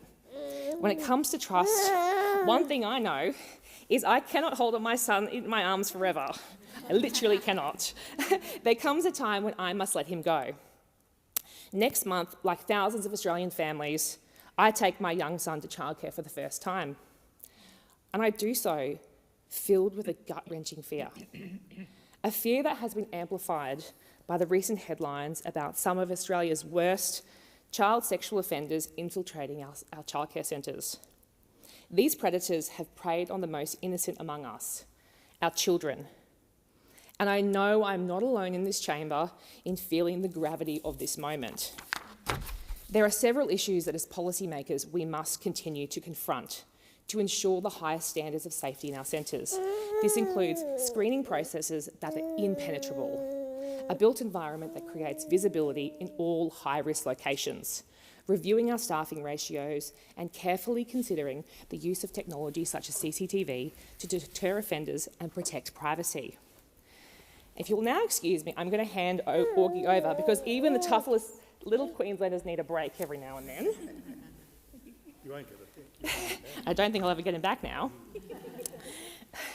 Just as we fight for safety in the real world, we must also protect Australians in the digital one. Since COVID, we have seen a meteoric rise in online shopping, now used by more than 80% of Australians. But our consumer laws haven't kept pace with that seismic shift. Queenslanders work way too hard to have their money ripped off by dodgy online companies. We must crack down on predatory online subscriptions, which make it almost impossible to unsubscribe, and review our consumer guarantees to make sure that they are fit for an online marketplace. We need stronger laws that guarantee the return and refund of goods that show up at our door. Why should Australian consumers be stuck with an online store credit they can't use because the company refused to issue you a refund? But most importantly, we need a system that protects the businesses doing the right thing, so they are not undercut by the ones doing the wrong thing. My resolve to stand up for Queensland families is shaped by my own upbringing and the woman who raised me. One of the lessons my mum taught me early in life is that you do not have a right to the cards that you wish you were dealt. but you do have an obligation to play the heck out of the ones that you are holding. And that was the story of her life.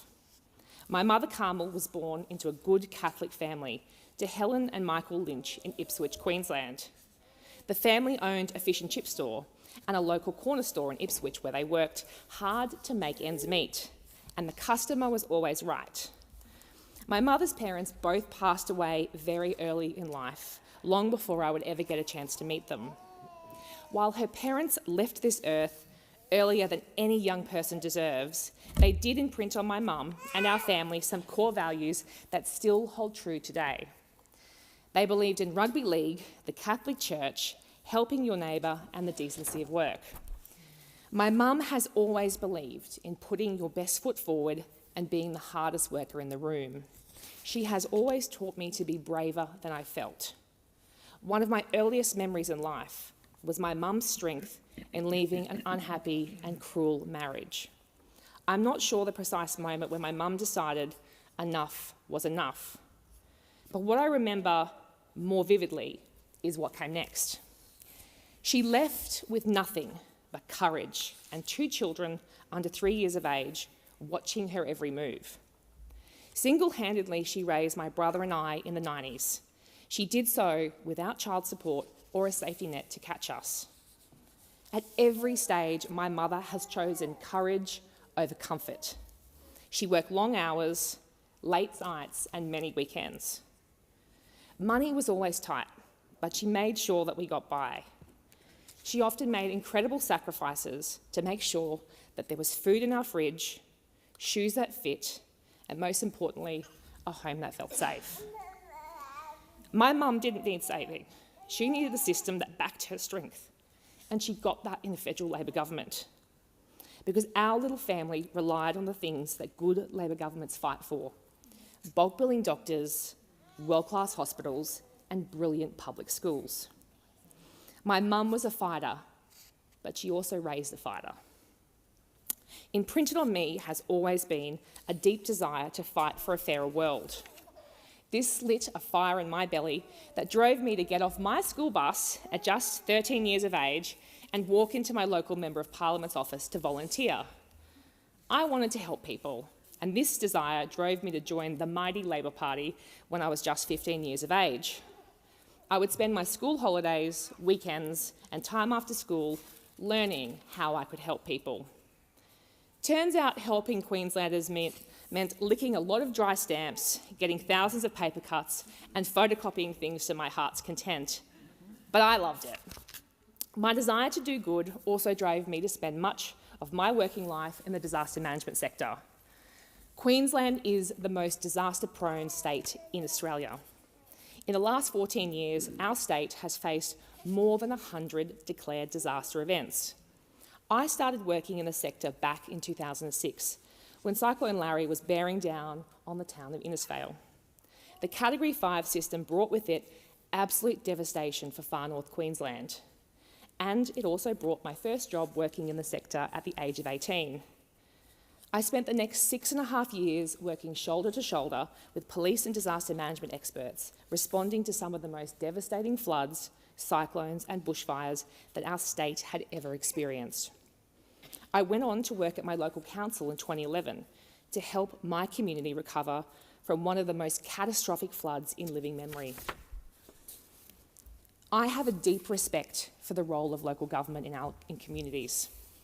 In almost 8.5 years working in local government, there are some moments that have really stuck with me. And they remind me that government is at its best when it's delivering for the people. I remember standing in a living room of a single mum in Deception Bay.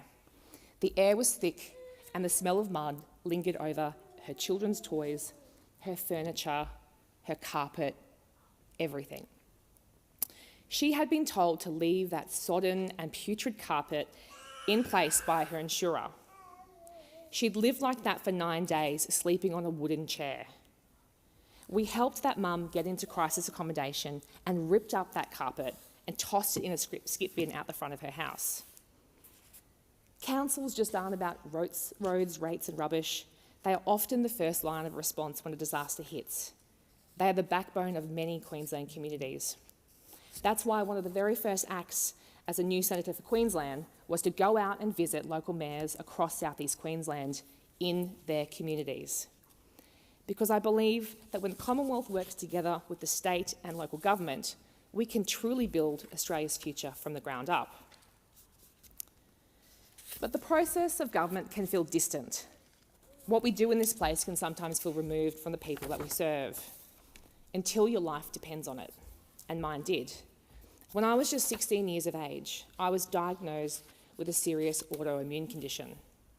It is a condition that would later hospitalise me for a long time and threaten to rob me of my quality of life. I credit my doctor for giving me a new treatment that had just come out of clinical trials, and it was showing positive results for people with my condition. My doctor wrote off to the Federal Department of Health to seek approval to use it. That drug saved my life as I knew it, and it would have cost more than $10,000 per infusion. It wasn't purchased on a platinum credit card. It came from a signature down the bottom of a PBS approval form. And that treatment was free for a young girl that desperately needed it. I carry with me every day a debt of gratitude for our public hospital system, for Medicare and for our pharmaceutical benefit scheme. When the opportunity to give back to our public health system and medical researchers came, I took it with both arms. I have been honoured to serve on the Prince Charles Hospital Foundation, an organisation undertaking groundbreaking medical research in heart and lung treatments. Thanks to this research, we are now able to transport hearts longer distances to patients in desperate need of an organ transplant on the other side of the country. Our researchers also helped to develop a world-first treatment for silicosis called the lung lavage, a process of washing the lungs of a patient and removing dust particles that have settled deep in their lungs. Silicosis is a debilitating and deadly occupational lung disease. There is no known cure. These treatments will greatly improve the quality of life for hundreds of Queensland workers living with this awful disease. In concluding tonight, I would like to recognise some important people and groups to me. I start with the mighty trade union movement. We are here in this place to improve the lives of working people, and we do so on the back of thousands of trade unionists who have fought hard for the things that we often take for granted.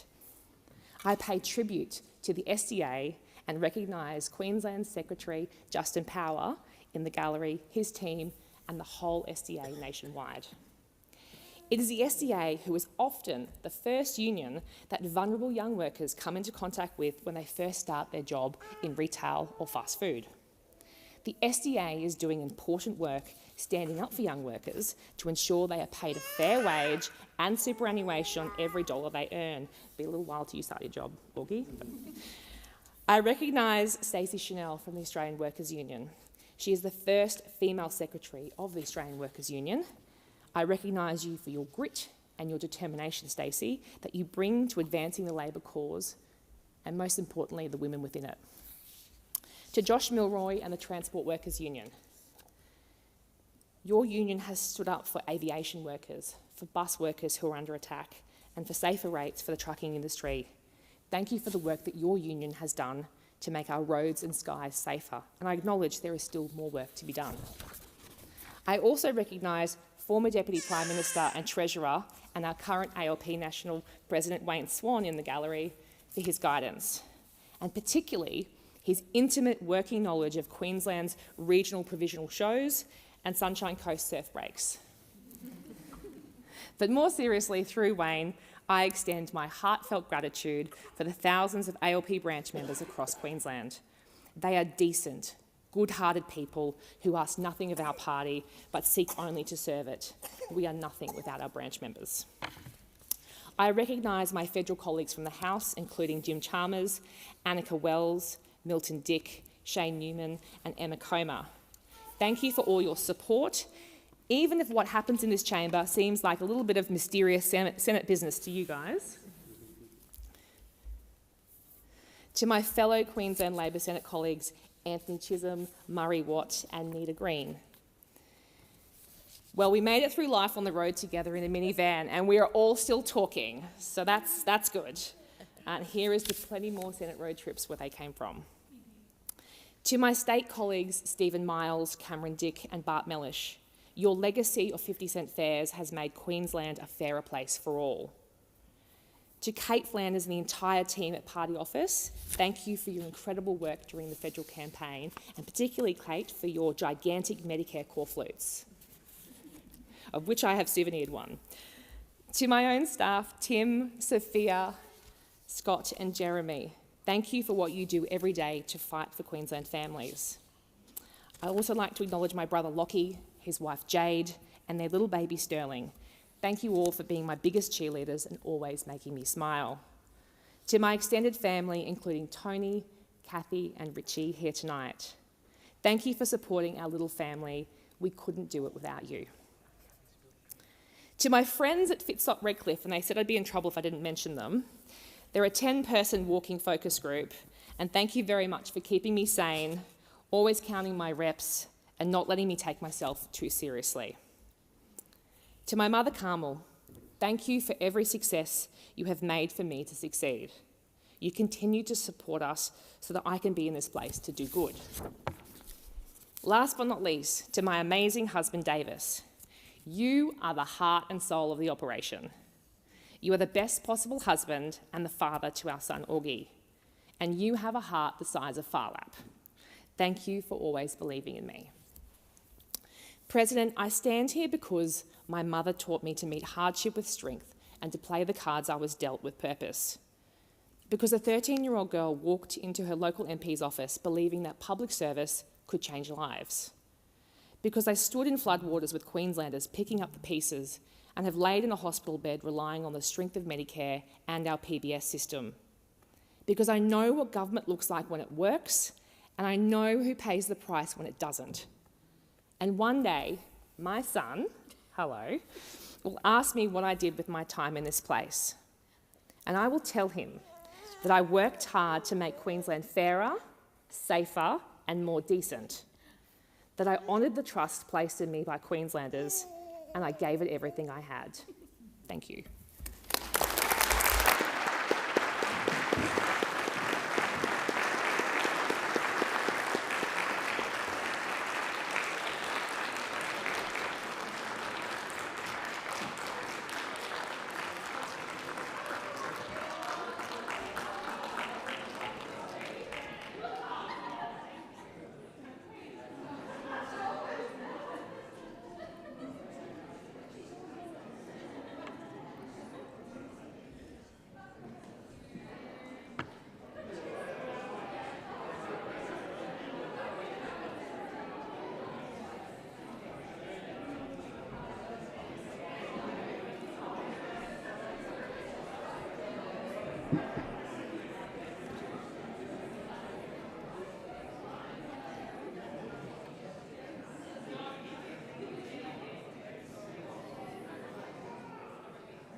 Oh no, she shouldn't. So I'll call people to order. Yeah.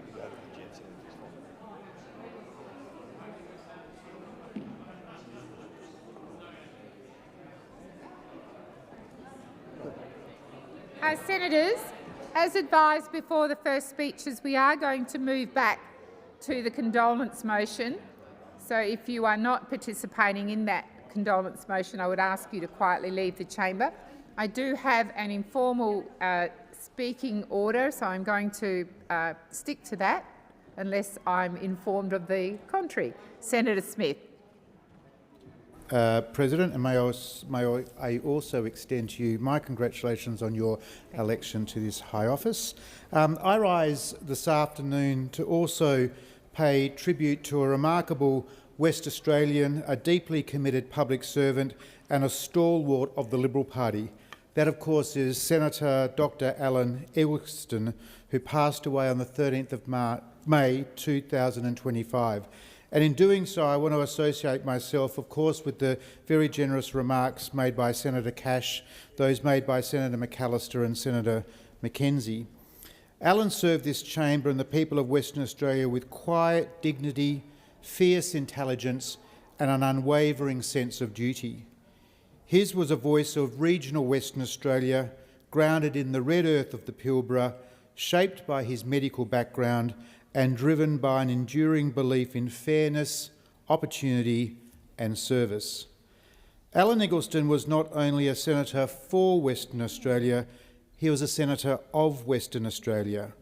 He was a champion of remote Australia before it became fashionable, an advocate for regions too often forgotten by Canberra, who considered it the responsibility of government to provide a fair go for all Australians, no matter their postcode.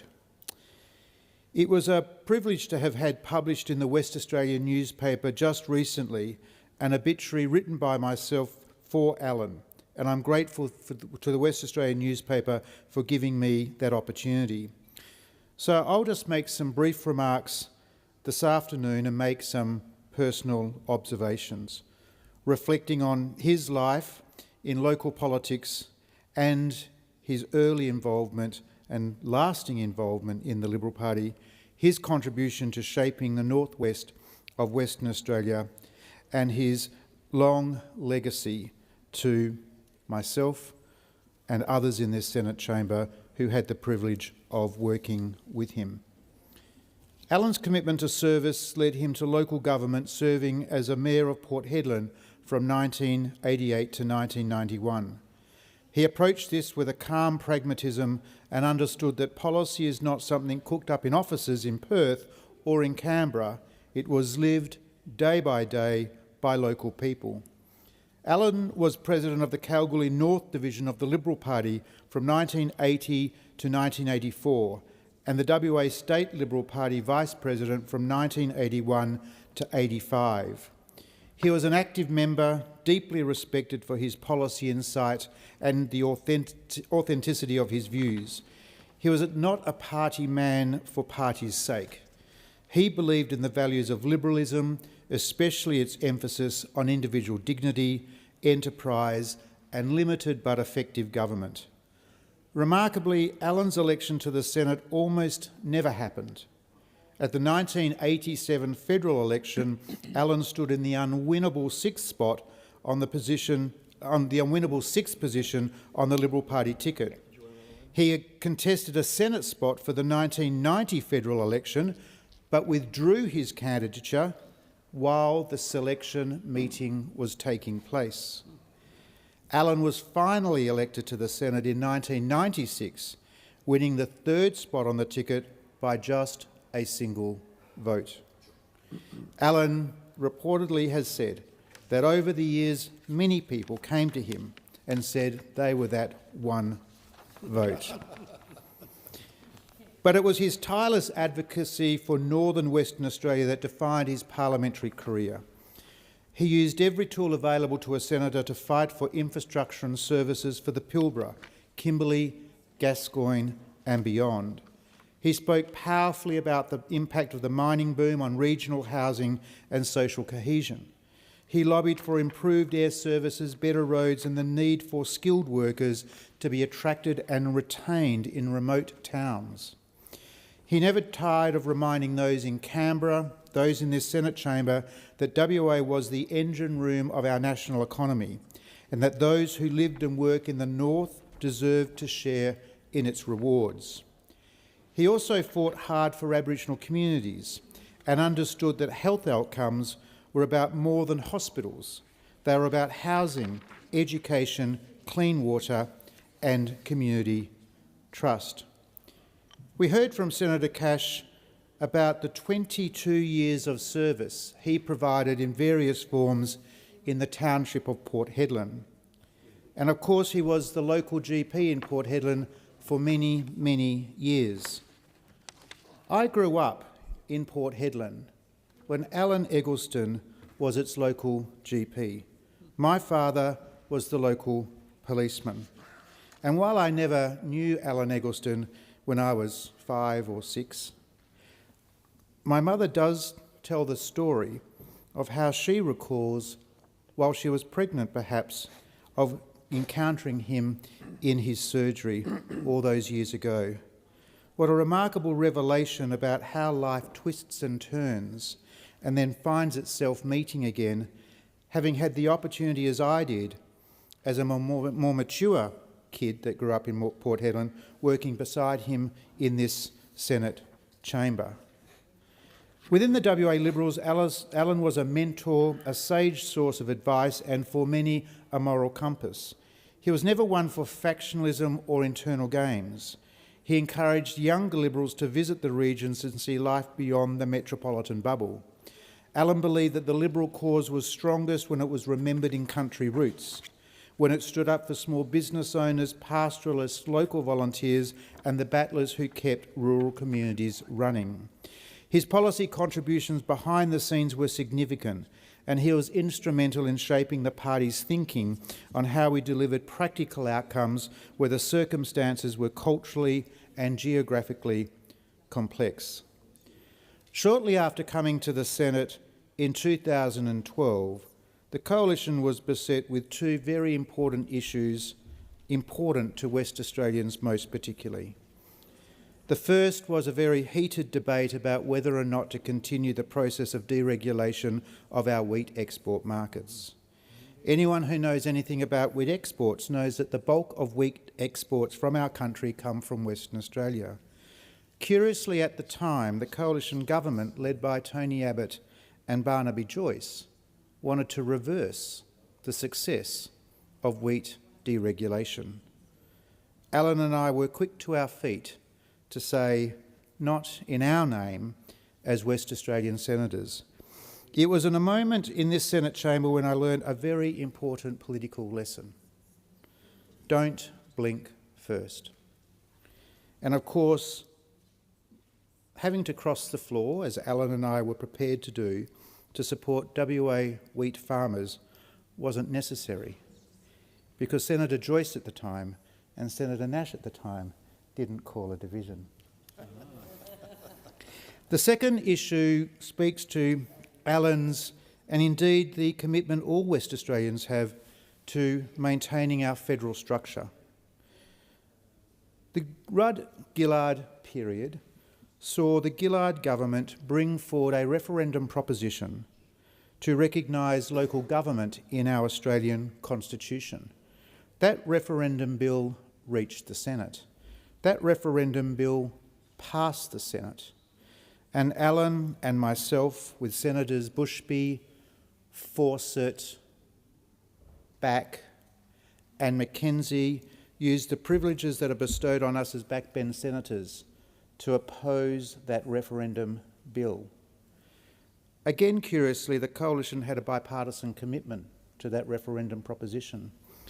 That bipartisan commitment was challenged in our party room, and Tony Abbott and others saw the wisdom of then advocating against that particular referendum proposition. But of course the referendum never happened because Kevin Rudd called an election for the first possible Saturday for that referendum. and we've never heard of the recognition of local government in our national constitution ever again, and long may be that the case. But of course, Alan Eggleston was the first Republican I ever met in the Liberal Party, but I chose not to ever hold that against him. I extend deepest condolences to Alan's family, friends and former staff, to the WA Liberal Party who have lost a cherished elder, to the people of the North West who have lost a champion. Let me use these last words as a way of sharing with this Senate chamber what others have said about Alan. The first is from Elsa Archer, a champion of regional Western Australia, a local icon in the small township of Derby in WA's far north Kimberley region. Elsa said, "Alan was one of life's finest gentlemen and cared for all." The second is from Evie Ferrier, Alan's companion and partner of many, many years. She said, "Alan was a remarkable playmate. He was always willing to join me in anything, even tap dancing master classes, swimming in the ocean all year round." In her last conversation with Alan, she told him, "I love you more than the world." Alan responded, "What about the dog?" Good-humoured and fun to the very end. And Alan Eggleston, as far as I've been able to discover, is still the only West Australian senator to have ever appeared on a poster for Perth's Fringe Festival. I know, Senator Brockman, I didn't know that either until Evie sent that to me. So we have lost a remarkable individual, a person who has served our state with great triumph, always with the greatest humility. And again, we extend our condolences to Alan's family, to all his friends, and of course to those of us in this Senate chamber that have the privilege and honour to work with him. Thank you. Okay. I'm sorry. Senator Brockman. Thank you, Mr Acting Deputy President. Well, I too rise to associate myself with this condolence motion. I do want to follow on some of the things my colleague from Western Australia, Dean Smith, talked about there, because one of Dean's comments was that Senator Eggleston wasn't overly ideological, and that is true. But I must say, the first time I ever can remember encountering Alan Eggleston was at a Liberal Party state conference as a member of, and probably the president of the Kalgoorlie North Division, at a time when the internal rules of the Liberal Party did have some little anomalies that certain Alan used to the best of that division's benefit. Alan used to wear a long coat, and attached to that coat were numerous proxies. The Kalgoorlie North Division was allowed to carry unlimited proxies because of its remoteness, and certainly that division used that ability to wield a degree of influence within the Liberal Party that I know Alan always used wisely. Alan was an absolute champion for regional Western Australia, and I was not lucky enough to share time in this chamber with Alan, but that does not mean he was not a significant part of my political journey, and certainly I remember him being an absolute fixture at state conference, at state council meetings, at regional branch divisional meetings, right from my earliest days in getting actively involved in the Liberal Party of Western Australia, and we did have a strong connection because, like Alan, I was also someone who grew up and was deeply associated with a regional division of the WA Liberal Party. In my case, it was the O'Connor division. In Alan's case, it was Kalgoorlie North and then the Durack division.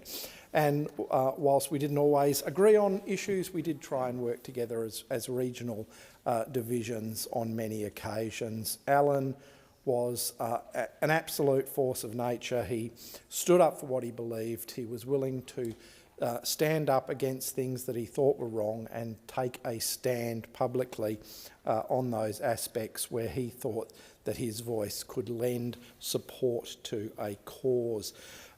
You only have to look at his parliamentary biography, and I did print it out, to see the sheer number of committees he was involved with over his journey in this place. I mean, it is quite extraordinary. I cannot believe, I know sometimes I look at mine and I think, did I actually serve on that committee? But looking at Alan's, it's just quite extraordinary how many committees he did play an active part in. His list of party positions in the West Australian Liberal Party is also extensive. He was a champion of our party, and from the memorial service that Senator Cash talked about, one of the things that came through so very strongly was how much our Western Australian Liberal Party meant to him. And I think as we stand in this place as representatives of our various organisations, it is worthwhile reflecting on Alan's approach to his service, his understanding that the party was bigger than the individual, that he was there representing a set of values, a set of people who shared a common set of ideals, a common set of principles, and he did so with a passion and intelligence and commitment that I think we would all do very, very well to reflect on. His service in local government has been gone through. It was obviously of huge benefit to his local community to have someone of such passion and force advocating on their behalf, not only locally when he lived in Port Hedland and was a member of the local government there, but also when he came to this place to advocate actively for those regional communities that often are forgotten about, that often are the last people to receive services, regardless of how economically successful they are. Port Hedland, I mean, it is the economic powerhouse of this nation. And we should all remember just how much of Australia's wealth actually flows through the port of Port Hedland. And Alan was a champion for making sure those regional communities, particularly in the north of Western Australia, but right across Australia, did get the recognition they deserved. Something that Senator Cash touched on, I will touch on myself, because it was something I learned at Alan's memorial, just how he was treated in medical school by certain individuals. And I think one thing that really stuck with me from that service was how his fellow medical students going through at the same time never allowed that bureaucratic rejection of Alan to influence their view of Alan. They always treated him as one of the graduates of that class, even though he had to go to London to finish his medical training and then subsequently return to Western Australia. So his fellow medical students recognised in him that quality which we all grew to know and respect over many, many years. He was truly a servant, a wonderful servant of our state. He was a man of enormous heart, of great intellect, of unwavering courage. He never let the world define his limits. From doctor to mayor to senator, he carved out a remarkable life of service and purpose, always with humility, wit and determination. Rest in peace, Alan. Thank you, Senator Brockman. Senator O'Sullivan. Thank you very much, Acting Deputy President. I rise today to join with my fellow colleagues in recognising and respecting the life of Dr Alan Eggleston, former Senator from Western Australia, and I associate myself with all those that have gone before me to speak here this afternoon. Dr Eggleston was born on December 30th, 1941 in the beautiful Western Australian town of Busselton, and he spent his early years there before relocating to Perth to attend Christchurch Grammar School in Claremont, where we held his commemoration service. After completing secondary school, he ventured on to pursue a degree in medicine at the University of Western Australia. And despite facing notable challenges due to his medical and physical condition, he modelled great determination and tenacity. Following his time at UWA, he travelled to the United Kingdom, where he completed his studies at London University and Birmingham Hospital.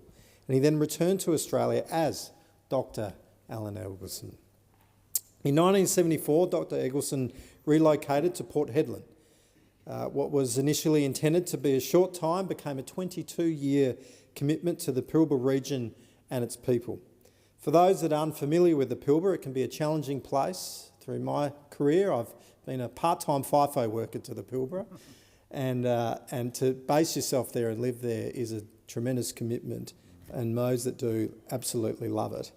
But its scorching hot summers and cold winters could not have been, or cold nights, could not have made for the idealistic backdrop for a young medical graduate. But despite that, Dr Eggleston devoted himself to his community, and we saw that right through his career, particularly as a senator. For 22 years, as his Port Hedland surgery was a refuge in a region where access to medical care was limited. And at times, he was the only general practitioner for literally hundreds of kilometres. He cared for all with dignity, compassion and resolve, even famously delivering several babies mid-flight as a flying doctor. It was out of his deep commitment to service that Dr Eggleston went on to become a local government councillor and widely respected mayor of Port Hedland. It was his enduring commitment to service that led him to represent the Western Australian people at the federal level that we all have the privilege of serving here in this place. And he served in the Australian Senate with distinction for 18 years. Together with his devotion to the Northwest, Dr Eggleston was a committed federalist, believing that federal and state governments have a critical role in ensuring the best interests of regional Australia are served and not just the exclusive domain of the cities. Some of my colleagues have talked about votes that occur in political parties, and I have a sliding door moment that relates to Dr Eggleston myself, and it's due to a vote. I was a pre-selection candidate for the seat of Burt in 2016, and I was involved in the party, but not really in the forefront of the party, you would say. And I ran as a candidate and met with Dr Alan Eggleston, former senator at the time, and I, of course, knew who he was, but it was the first time he got to meet me. And through that meeting and that exchange that I had with him in South Perth, he made a commitment to me at that day that he would support me in my pre-selection, because he was drawn as a random delegate from State Council. And I knew it was going to be a very tight pre-selection, and it would come down literally to one vote. Unfortunately, Dr Eggleston was sick on the day of the pre-selection, and he wasn't able to come, and so I lost by one vote. But the sliding door situation is that I was, you would say, somewhat in obscurity within the party, but it went to State Council, and the decision was actually overturned by State Council, and I therefore had to do my pre-selection in front of State Council. So I went on to lose by that one vote, and I went on to State Council to have the pre-selection recontested. And had Alan Eggleston had turned up to my original pre-selection, I would have won it, ran for the seat of Burt, not have won at the election, and I just would have been that guy that ran for Bert that one time. But instead, I was put in front of State Council where I got the opportunity to be introduced across the whole State Council, and then literally 3 years later, I was pre-selected into the Senate. So life is filled with strange moments like that. And it was, that path may never have been opened for me if that circumstance didn't happen. And these are small moments that remind us of how the lives of those around us can unexpectedly shape even our own. Now, it was a privilege to attend Dr. Eggleston's commemoration service at Christchurch Grammar School. The auditorium, for those that were there, saw that it was filled to the brim with many people, old family, old schoolmates, former colleagues and even former premiers, with many gathering to reflect on the profound and lasting impact that he left on all that had the privilege of encountering him. His legacy will endure well beyond his lifetime, and his influence will continue to be felt in regional health, local government and indeed in federal politics. Dr. Alan Eggleston will be remembered with a deep respect and admiration as a man of resilience, compassion and servant leadership.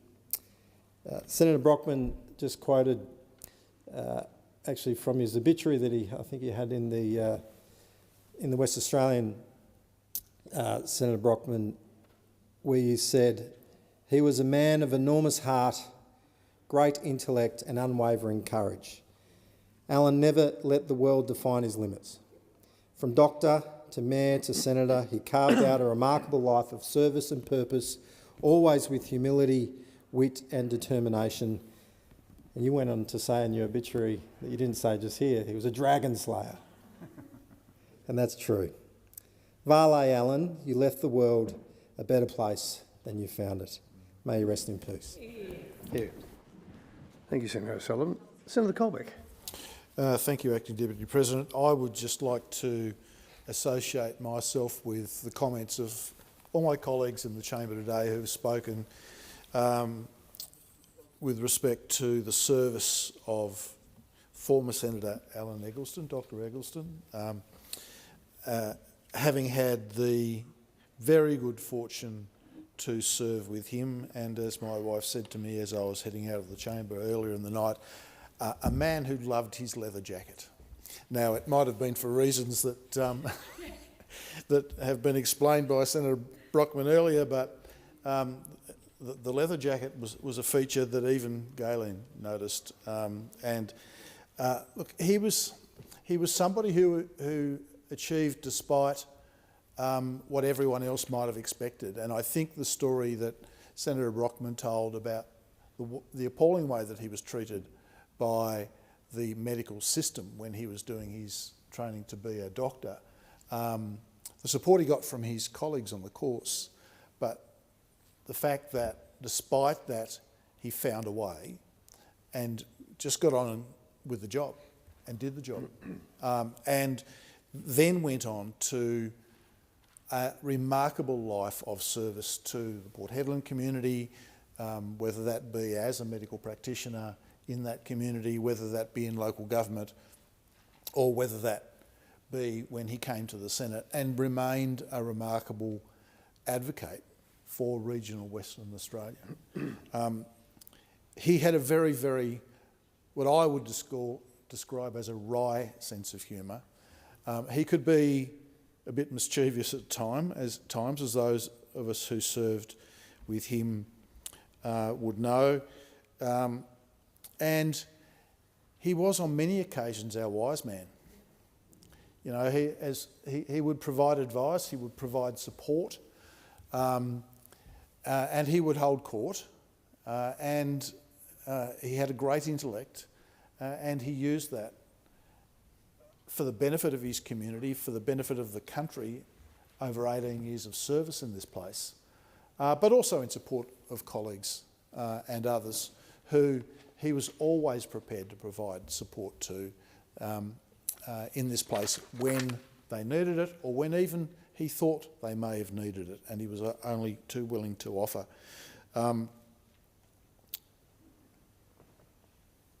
It is a remarkable career that he has achieved, a remarkable life that he has achieved. and it was appropriate that he was appointed a member of the Order of Australia in 2019 for all of that service. I'm very, very pleased that he was a colleague for me for a period of time in this place for 12 years, and very much enjoyed working with him. I mean, the fact that he served as chair of the Economics Committee over a couple of stints, Environment and Comms, but also Foreign Affairs, Defence and Trade, shows the breadth of what he was capable of, to be given the responsibility to chair those committees. And so to all those that loved him and miss him, my condolences. Rest in peace, Eggie.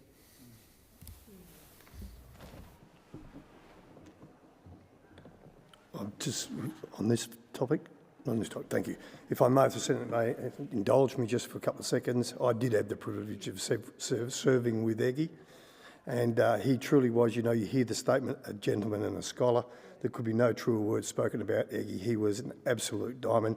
And to his family and friends, and to the West Australian branch of the Liberal Party, you've lost a champion there. Eggie, rest in peace, mate.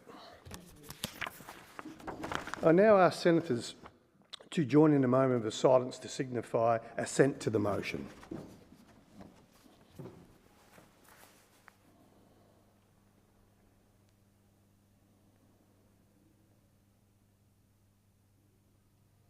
The motion is carried.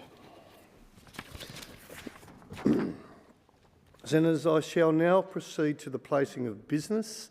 Is it desired to postpone or rearrange the business? Government Whip. I seek leave to move a motion relating to a leave of absence for a senator. Is leave granted? Leave is granted. I move that leave of absence be granted to Senator Ciccone for today for personal reasons. Thank you.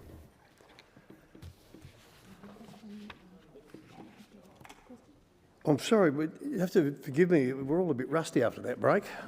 So I'm going to now... OK. Is there no objection to the business being... That is postponed? No, I'm sorry. Sorry, the question is that the motion be agreed to. Those of the opinion say, oh, I got that bit right. No, against, no. The ayes have it. Clerk. Postponement notifications have been lodged as follows. Business of a Senate number 8, standing in the name of Senator Lambie, from today to the 25th of August. Business of a Senate number 9, standing in the name of Senator Roberts, from today to the 28th of July. General business number 15, standing in the name of Senator Bragg, from today to the 29th of July. Is there no objection? The business is postponed? Oh, I'm sorry. No? No, Senator Pocock? Oh, yep. Senator Askew. On behalf of Senators Canavan and McDonald, I seek leave to postpone business of the Senate notice of motion number 7, standing in their name until Monday the 28th of July. Is leave granted? Leave granted. Thank you. That is number 7. Now, Senator Pocock. Thank you, Acting President. Apologies, I was caught in the hop a bit there. I seek leave to move a motion relating to a leave of absence. I know I've missed the spot. Is leave is granted, Senator Pocock. Thank you. I move that leave of absence be granted to Senator Lambie for 22 July to 31 July for personal reasons. And I'll put the question. Those that can say aye. Against, no. The ayes have it. Clerk, what am I doing? We're going to government business. Oh, placing a business now? Okay. There's been, okay, with great conversations going on in between the speeches, there has been an arrangement now that we are now going to move to government business. Yep, that's it. And I'm going to go to number 6 first. And while I'm flipping papers left, right and centre, Minister. I ask that government business notice of motion number 6 relating to the days of meeting for the remainder of 2025 be taken as formal. Is that agreed to? That is agreed to. It's taken as formal. I'll put the question. Those are that. I'm sorry. I'll get you to move the motion. Any objection to the motion being taken as formal? None? Okay. The motion's moved. Senator Scarr. A short statement of 1 minute. 1 minute. Thank you. Senator Scarr. The Coalition acknowledges that the setting of the sitting calendar is the government's prerogative. However, it is deeply regrettable that this motion provides for only 27 sitting days for the balance of the calendar year. It is not enough. This sitting calendar limits the opportunity of senators to hold the executive to account. It provides inadequate opportunity for senators to advocate on issues of concern to their communities.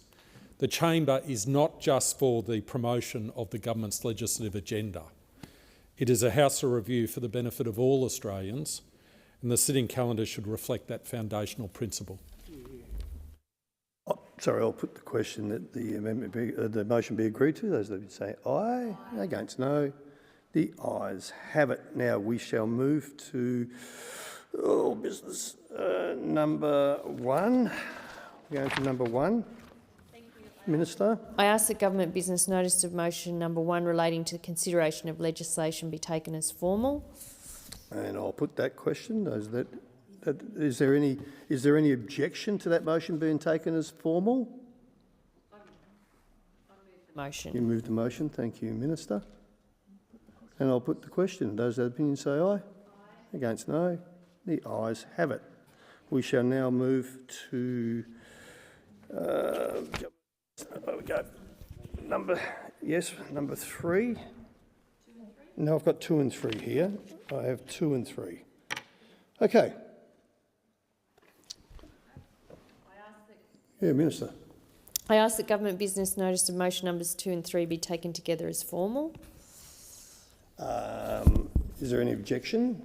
There is no objection. Thank you. Minister. I move that the following bills be introduced. A bill for an act to separate the Australian Energy Regulator from the Australian Competition and Consumer Commission and for related purposes, and a bill for an act to amend the law relating to health and for related purposes.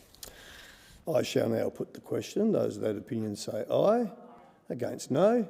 The ayes have it.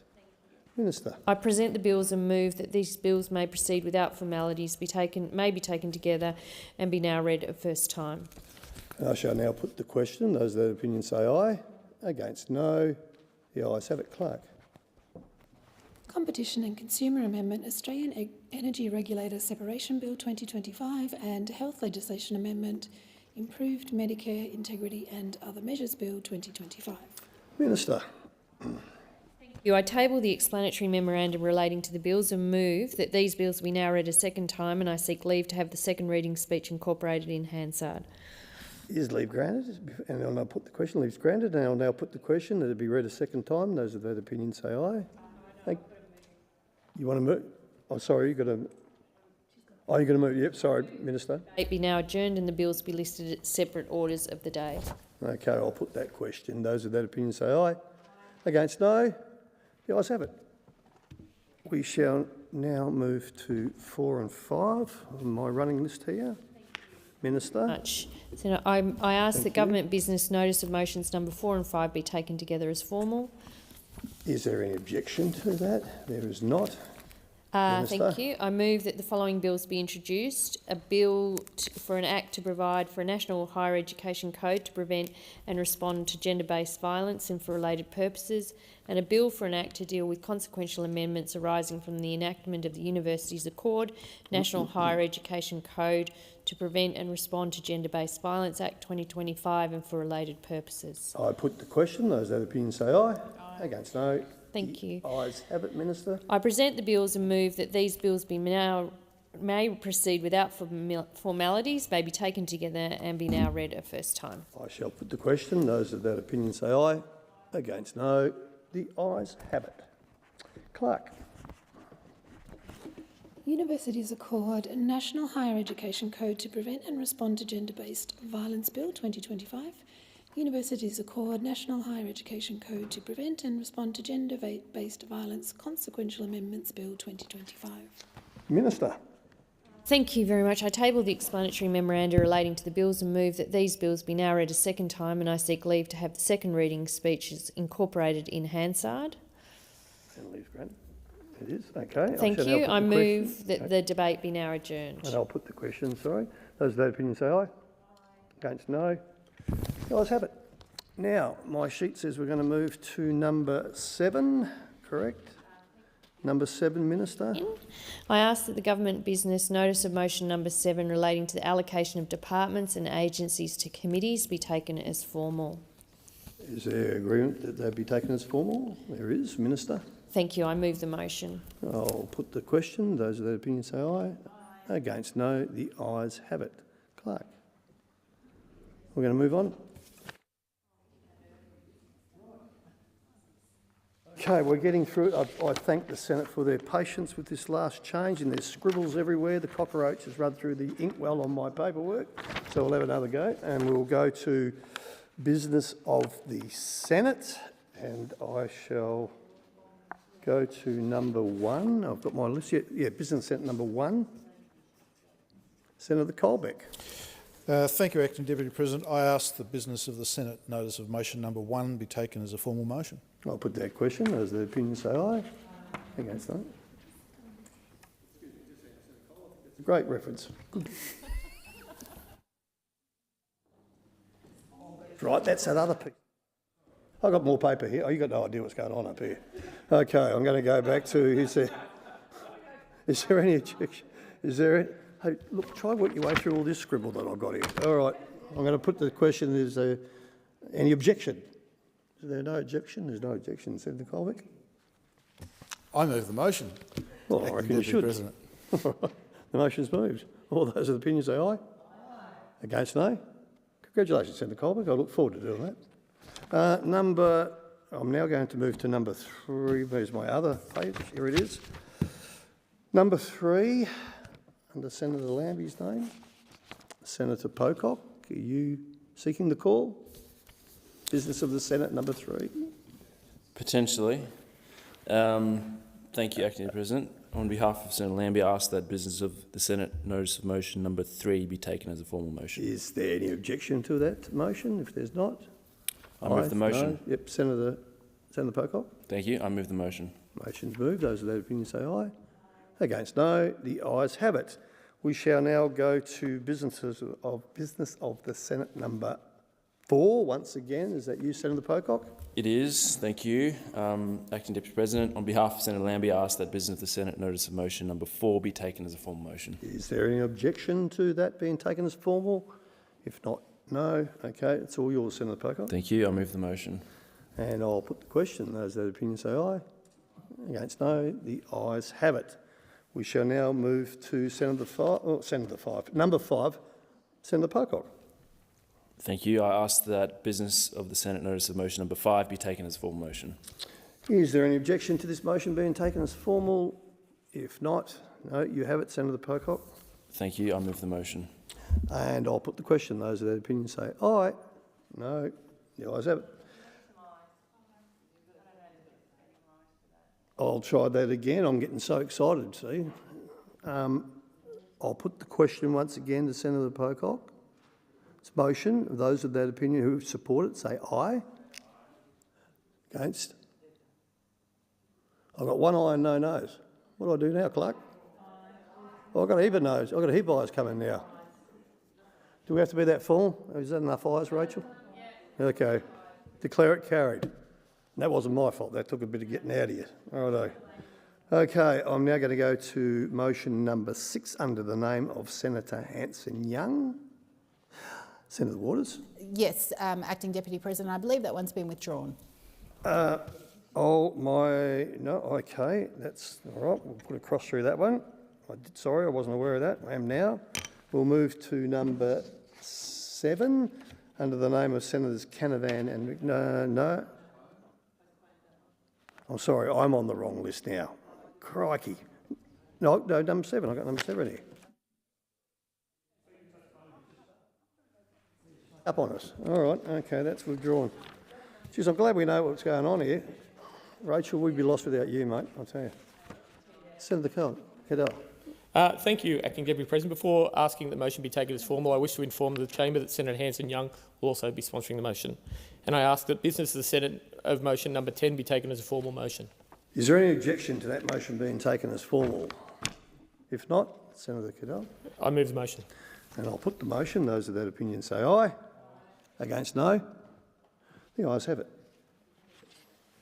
Right, gee, we whizzed through that, didn't we? Okay, now we're going to go back to... Where are we going to go now?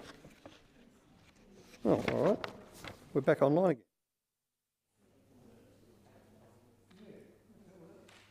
Gee, we did get through that. All right, well, let's go now to...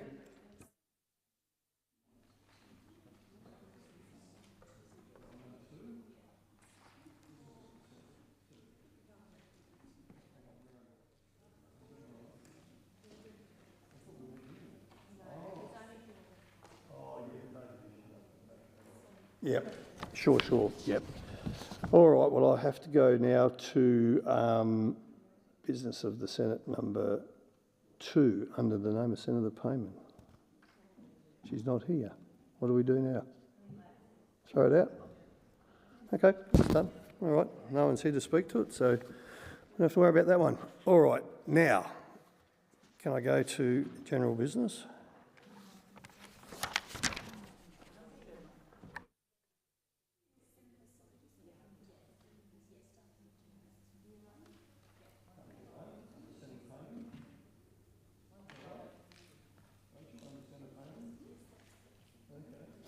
All right, so we'll go to general business number 1. And then the name of Senator Payman. Not here. Okay, that gets thrown out. Number 2 we've done. Number 2, another Senator Payman. They're all Senator Payman. Senator 3. Start at number 6. Oh, they're all Paymans. What happened to number 6?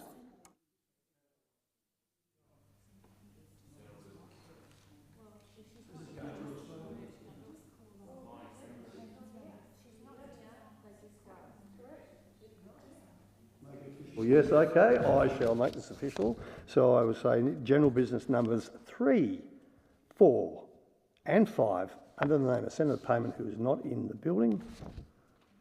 Okay, off the list, she's not here. All right, okay. Now, can I go to number 6 and I'll look at the opposite? It's been withdrawn, okay.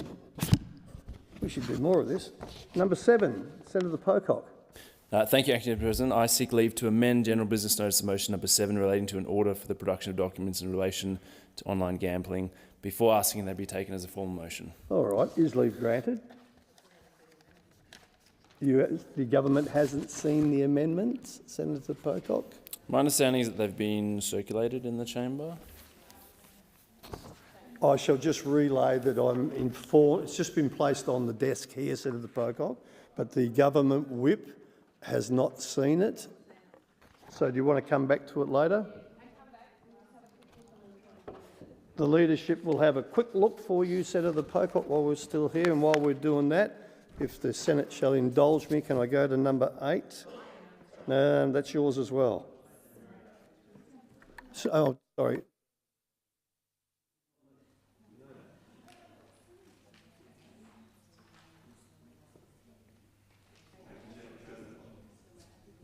Senator Pocock, I'll just check because you've also got the next 7, 8, 9 and 10. And have you got amendments to them as well? There's a couple of minor amendments. I'm happy to talk through the amendment on that one. No, we're all happy. We're all good? Thank you. Okay. Well, sorry, Senator Pocock. Can I come back to number 7? Yes, okay. So sorry, Senator Pocock. Thank you, the government has had a look, and let's go back to number 7. So you got the leave. Leave is granted. I amend the motion in the terms circulated in the chamber and ask that it be taken as formal. Is there any objection to it being taken as formal? None at all. Senator Pocock? I move the motion as amended. I'll put the question. The motion moved by Senator Pocock. Those of that opinion say aye. Against no. I'll go with the noes. Have it, Senator Pocock. Okay. Okay. Yep. So being past 6:30, we shall deal with that division tomorrow. Okay. Thanks, Senator Pocock. So let's move. Sorry. Oh, we're not calling. Oh, it's no division. Okay. All right. Yeah. So I'll call it for the ayes. I've got to get my eyes and nose. It's a bit, like this time of night. So there is no division, Senator Pocock. The floor is yours. I'll go to number. So it's not knocked back. There's no division. Okay. Great, the ayes have it. Yes, the ayes have it. Thank you, Acting Deputy President. I seek leave to amend General Business Notice of Motion number 8 relating to an order for the production of documents in relation to online gambling before asking that be taken as a formal motion. Is leave granted? Leave is granted, and then I'll put that. Is there any objection to it being formal? I amend the motion in the term circulated in the chamber and ask that be taken as formal. And I'll put the question. Those of that opinion say aye. Against no?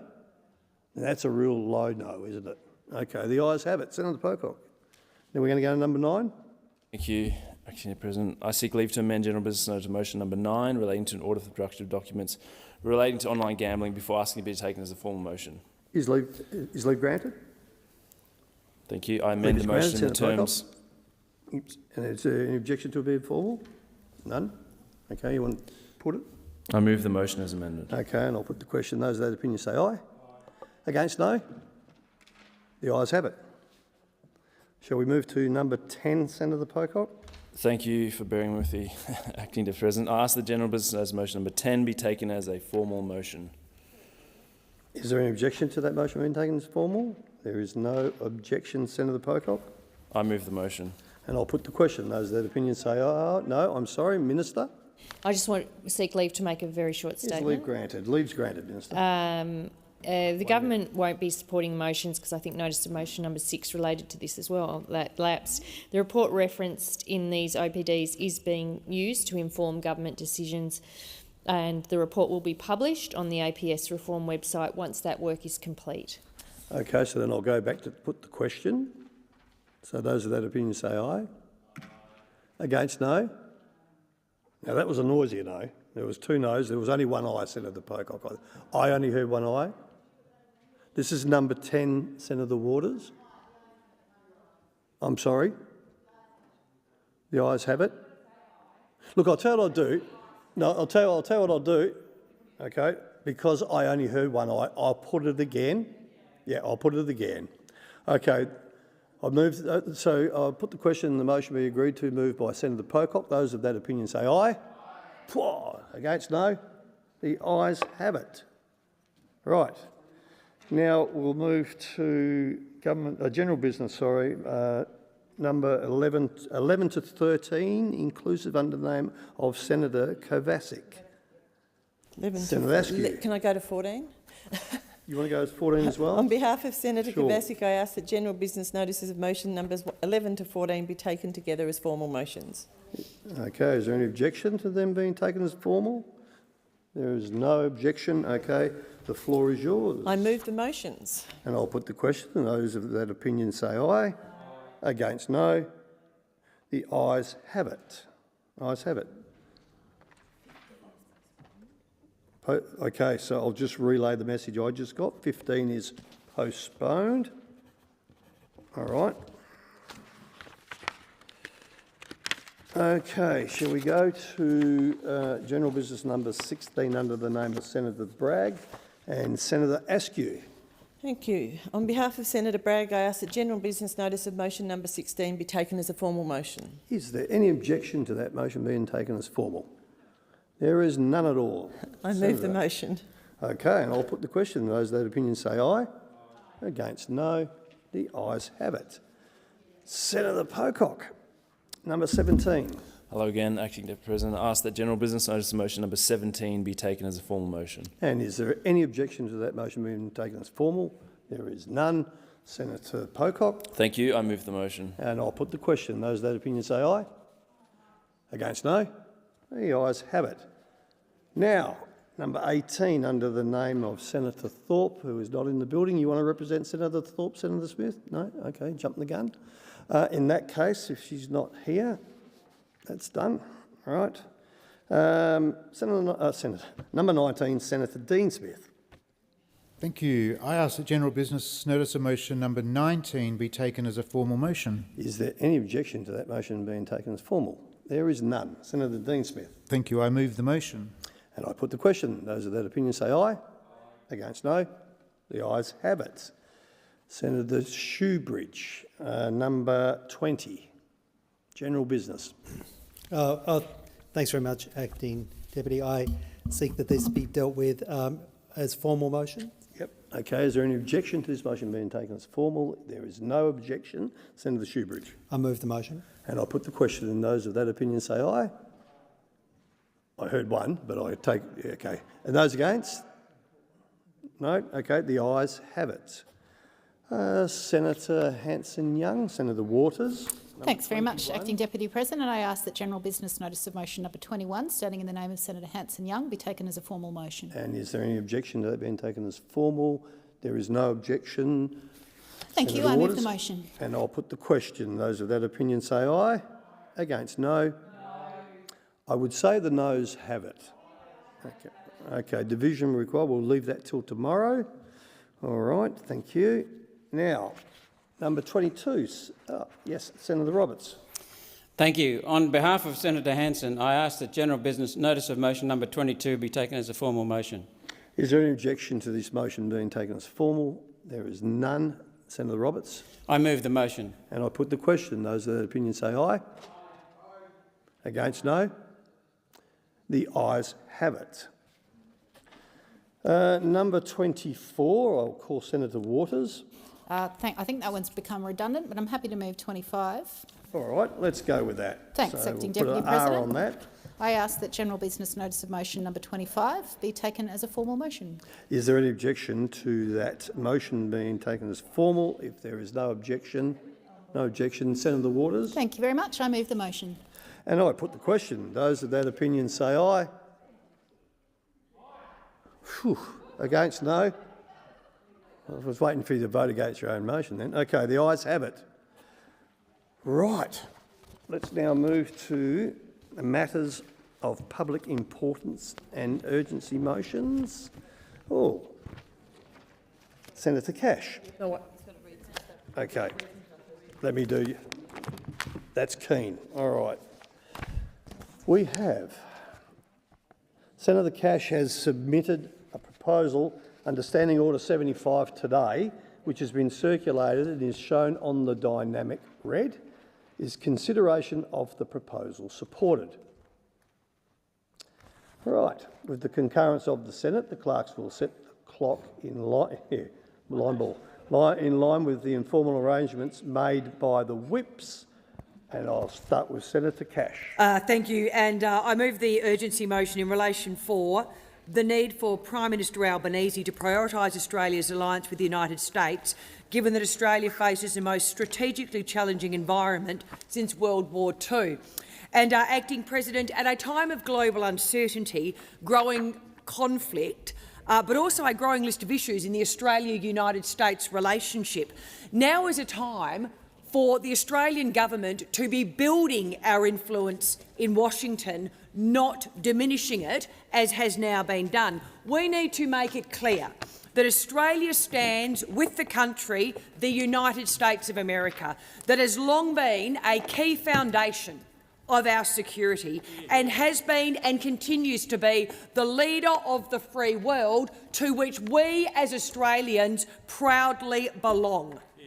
The Australia-US alliance in 2025 needs to be stronger than ever, not put on the back burner, as Mr Albanese, as the Prime Minister of Australia, has so shamefully done. In fact, a respected commentator recently posed the question, is Anthony Albanese actually trying intentionally, for reasons best known to himself, to diminish, if not undermine, the US-Australia alliance? In fact, you only also need to go to his bizarre speech for the curtain oration recently, which has been described as a look away from America speech. That must have the head scratching in Washington. Australia's alliance with the United States has underpinned our national security and anchored our stability, in particular in our region, for over 70 years. At a time when our Prime Minister continually warns Australians that we face the most dangerous strategic environment since World War II, the Australia-US alliance remains vital. What is baffling, however, is that despite the Prime Minister's words, he is not prioritising the Australia-US alliance. As I said, we need to make it clear And I can tell you on behalf of the Coalition, we are making it clear. We stand with the country, the United States, that has long been a key foundation of our security and has been and is the leader of the free world. Our alliance is built on shared values: democracy, the rule of law, freedom of navigation, and the belief that peace, which is what we all want, is best preserved through strength. Forged in war, tested through the Cold War tensions, and proven time and time again. From Korea to Vietnam, from Afghanistan to Iraq, our partnership with the United States endures. Through the AUSParliamentary Treaty, our nations have made solemn commitments to each other's defence. In a dangerous world, our security depends on deep, active engagement with our closest ally. The alliance has evolved with each new challenge. Today, it goes beyond defence of the great nation of Australia. It extends to cooperation on technology, intelligence and economic security. None more important than the AUKUS agreement, a legacy of the former coalition government. AUKUS strengthens Australia's technological edge and our ability to deter threats in an increasing volatile region. China's rapid military build-up and its unclear ambitions in the Indo-Pacific, they are real and growing threats. In the face of this, Australians expect their Prime Minister to lead. Yet Anthony Albanese has shown weakness where strength is needed, complacency where urgency is demanded, and silence where clear leadership is required. It has now been 260 days over that since the United States election, and our Prime Minister has failed miserably to secure a face-to-face meeting with President Trump. Leaders from Europe and the Indo-Pacific have moved quickly to directly engage with the President. They are acting to protect their national interest. Our Prime Minister remains absent. And this failure on our Prime Minister's behalf has real consequences. There are no firm assurances on AUKUS, the most significant national security partnership entered into in generations. There has been no progress on lifting steel and aluminium tariffs that are hurting Australian exporters and putting thousands of jobs at risk. The Albanese government must face reality, and it must prioritise Australia's alliance with the United States. Thank you, Senator Cash. Senator Gosh. Thank you, Acting Deputy President. Well, motions like this one show that the bottom of the barrel at the Liberal Party has not only been reached but well and truly scraped. There is something absolutely absurd about the suggestion that the United States alliance is not a priority for this government or for the Prime Minister. It's a mischievous suggestion, but it is without foundation. And to see that, we only need to look at the substance of the relationship across key areas. The first thing I'd like to talk about is the 2024 National Defence Strategy. It was released in April last year and it dealt with Australia's defensive priorities in the long term. It realigned certain aspects of how our defence posture will be structured, and what it did repeatedly was affirm the centrality and the importance of the United States relationship. And that's a defence strategy that is under the Albanese Labor government, and that's a defence strategy that was, among others, authored by the Deputy Prime Minister, Richard Marles. That defence strategy stated, "Our alliance with the United States remains fundamental to Australia's national security. We will continue to deepen and expand our defence engagement with the United States, including by pursuing greater scientific, technological and industrial cooperation, as well as enhancing our cooperation under force posture initiatives." We recently saw the cooperative war games exercise under Talisman Sabre, an example of the strength and closeness of the relationship in the defence context, which has been maintained and indeed in aspects strengthened by this Prime Minister and this government. Australia's alliance with the United States is fundamental to our national security and the ADF's capacity to generate, sustain and project credible military capability. And that includes projecting that credible military capability in our region in order to preserve those things that Senator Cash referred to: democracy, the rule of law, a rules-based order and freedom of navigation. The US is also a key part of other aspects of our defence infrastructure in the region: the AUKUS Treaty, the Five Eyes process and the Quad initiative. It is disappointing on this side of the chamber, however, to see that the Liberals still haven't listened and remain committed, or at least willing, to put political interest above national interest in this context, because this is a topic on which I think it should be fairly obvious that there is bipartisan agreement. The centrality of the United States alliance to Australia's strategic interests in the region and to the stability in the region more broadly.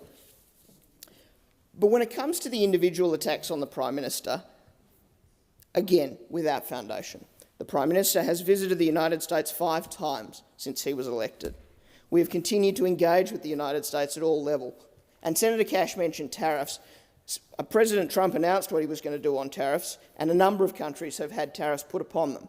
But what the government's decision not to put tariffs on American goods shows is a focus on the national interest, a focus on ensuring that prices in Australia don't go up for Australian consumers. At a broader level, and it's not just the Prime Minister, it's the Foreign Minister, Penny Wong, who was in Washington, D.C. for the second time this year to participate in the Quad Ministers meeting recently. It's the comments and statements by Defence Minister Richard Marles.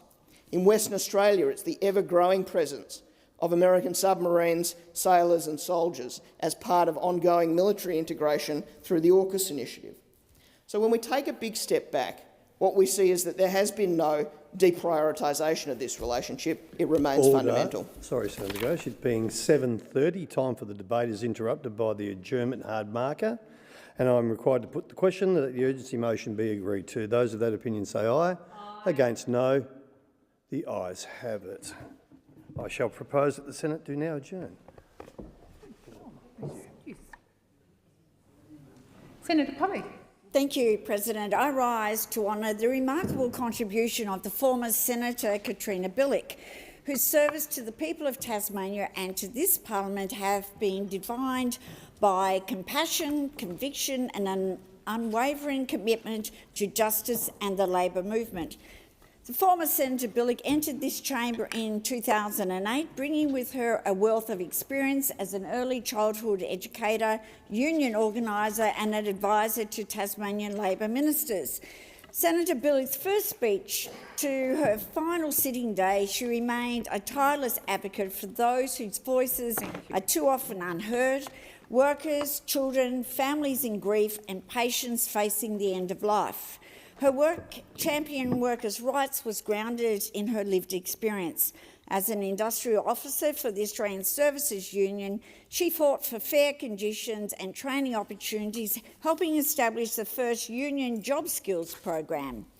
In this place, she continued that fight, working with the Workplace Relations Minister to secure presumptive compensation for federal firefighters with cancer and pushing for reforms that strengthen protections for casual and contract workers, a legacy she should be immensely proud of. Senator Billick's advocacy for brain cancer awareness was deeply personal. Diagnosed with 2 benign brain tumours, she transformed adversity into action. Senator Billick raised over $220,000 for research, chaired the Senate Select Committee into funding for cancers with low survival rates, and helped unlock hundreds of millions of dollars for treatments that offer hope to families facing the bleakest of diagnoses. Senator Billick's tireless campaigning efforts led to improved access to the NDIS for brain tumour patients and saved vital services like the Australian Shunt Registry and the National Assistance Card Program. In early childhood education, Senator Billick brought both professional insight and policy acumen. She understood that the earliest years shape a child's future, and she fought to ensure educators were respected, resourced and recognised. Her voice was instrumental in debates around universal access, workforce development and child safety, always placing the well-being of children and families at the centre of her work. She was also a fierce advocate for stillbirth awareness and palliative care. Twice she helped save Palliative Care Tasmania from closure, ensuring that families across the state could access compassionate end-of-life support. Her work on stillbirth policy gave grieving parents the dignity of recognition and the promise of better care for others who walk that painful path. Beyond domestic policy, Senator Billick championed diplomacy and international cooperation. She worked to strengthen Australian ties with our Asian neighbours, particularly Japan and India, recognising that regional stability and mutual respect are essential to our nation's interest. Her approach was grounded in dialogue, cultural understanding and a belief in a shared prosperity. Madam President, Senator Bilic's legacy is one of quiet strength and enduring impact. She served with humility, courage and a deep love for Tasmania. Her commitment to the Labor movement was unbridled, her advocacy unrelenting and her compassion unmatched. She left this place now with a head held high. I will miss her in this place as a colleague and as a friend. As she steps away from this chamber, we thank her not just for the policies she shaped, but for the lives she touched. Tasmania is stronger and this place is a better place because of her service. And I want to thank her too, because during my time as Shadow Assistant Minister for Aged Care, she was very supportive. She also supported the work that I've done over a very long time, raising awareness around dementia and my work with Dementia Australia. And I want to thank her for that, and I want to wish her, in the next chapter of her life, a much healthier, a very happy life going forward, and I hope that Robert and her next chapter will be a long and fulfilling one. And I want to place on record that we thank her, I thank her for her friendship and support over those years, and that I think this place has been much better for it. When you bring lived experience to this place, it is a very powerful tool to raise awareness over all sorts of issues. Thank you, Senator Polley. Your time has expired. Senator Canavan. Thank you, Madam President. Look, understandably, some of us have been celebrating a new job post the election, a new job as a parliamentarian. But tonight I do want to focus on thousands of Australians who are facing an uncertain future for their jobs. Right now there is a rolling crisis affecting the nation's metals manufacturing industries, with at least 10 smelters and refineries facing an uncertain future, many with their hand out seeking government support as they are crushed under the two pincers of ever-rising energy costs in this country and the aggressive industrial tactics of the Chinese Communist Party. We have already, as a nation, we should not forget, it's gone too unremarked, but as a nation we have effectively lost our nickel industry in the past year to these issues, these same issues. There have been 10,000 jobs lost in the Australian nickel industry last year. Only a few nickel mines are left and we no longer can smelt or refine nickel here in this country. Nickel is instructive and should be a lesson for the government and for our nation about how we've got things so wrong when it comes to manufacturing, despite the promises that have been made to us. We were promised that this green energy future would be a boon for Australia's nickel industry because nickel is one of the key components of many electric cars, of electric vehicle batteries. It's been the most common battery, has been a nickel, cobalt, lithium battery. And so the idea was, well, when the climate-conscious consumers of Europe and North America go to buy their Tesla or their electric vehicle, they'll demand to have a battery that is made with nickel, with green nickel, made from green energy. And so that's what we and BHP went to try to do, and it's been a complete and utter failure. Surprise, surprise, no one was paying a premium for green nickel. There is no premium for green nickel. And while we wallowed in our gullible naivety, China came along and financed the construction of something like 20 coal-fired power stations in Indonesia just in the last few years. And they've massively expanded their nickel production and cut us out of the market, and 10,000 jobs have been gone. As I say, it's gone largely unremarked. It's like we just move on and keep talking about this green energy stuff and we're going to have a future made in Australia is what the government says, but under their watch 10,000 jobs were lost in the industry. There was no future for those in the nickel industry. Now there's an even broader and wider crisis emerging. In my part of the world, we are on the cusp potentially of losing the copper industry from North Queensland. Keep in mind that almost every bit of copper made in the world is made using techniques that were developed and invented in Mount Isa and Townsville. Mount Isa Mines, now owned by Glencore, they developed the technology that underpins the modern manufacturing of copper. We should be very proud of that, but it would be an absolute national shame and embarrassment if under this government, so-called Labor government's watch, that industry was to depart our shores. That is a real prospect right now because, as I say, they can't afford to pay these enormous price of power. 3 digits per megawatt hour price of power is unsustainable for a competitive metals manufacturing industry. The making of metals, while complex, is basically the application of enormous amounts of energy to valuable rocks to make them even more valuable. And with our energy prices, that just can't happen. Clearly, the Chinese government has an explicit strategy to bankrupt many of these facilities in Western nations, and that strategy is to then monopolise that market and control it for themselves. They've done this in rare earths, they've done this in steel, they've done this in lithium, and the Labor Party's own Resources Minister, Madeleine King, warned a couple of weeks ago that China is looking to do that in copper and lithium now. So why isn't the government listening to their own Resource Minister's warnings? We all saw the Prime Minister travel to China for 6 days last week. This issue did not nary a mention. The Prime Minister did not seem to mention at all that the tactics of the Chinese government had cost 10,000 Australian jobs, and now we're on the cusp of losing tens of thousands of more jobs unless something is done.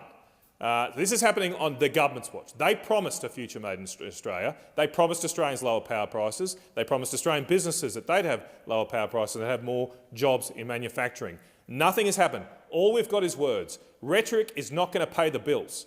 Fancy speeches in this House are not going to keep manufacturing jobs in this country, and we need to fight for them and come back to a planet called reality and start looking after Australia first. Thank you, Senator Canavan. Senator Barbara Pocock. Thank you, President. Labor has made improving productivity central to its second-term agenda. The question of fair distribution of productivity gains should be central in this debate. Discussion of a 4-day week for hard-working Australians must be part of that agenda. The last 10 years have seen productivity gains through the hard work of Australians flow to higher profits for business, much more than to workers' wages. Indeed, profits have increased at twice the pace of wages over the last decade, 97% compared to just 50%. Hardly fair. On top of this, Australians are working longer, harder, and too often are underpaid for the work they do. What's more, we're on the edge of an AI revolution which will turbocharge productivity in many jobs. Any conversation about productivity in our country needs to focus on how to fairly share productivity gains with those who generate them. That's workers. Historically, for much of last century and the one before, the mechanism for doing this was through reductions in working time. It's time to return to that tradition. Australia once led the world on reductions in working hours. In 1856, when the stonemasons won the 8-hour day, we were at the international cutting edge. In 2023, we led the world with the Greens-led groundbreaking right to disconnect to tame the technologically driven availability creep that, without a right to disconnect, turns our homes, commutes, our weekends into boundaryless sweat. It's been 40 years since the last reduction in working hours in our country, despite very significant increases in productivity which have not been fairly shared with workers, and it's time to revisit working hours.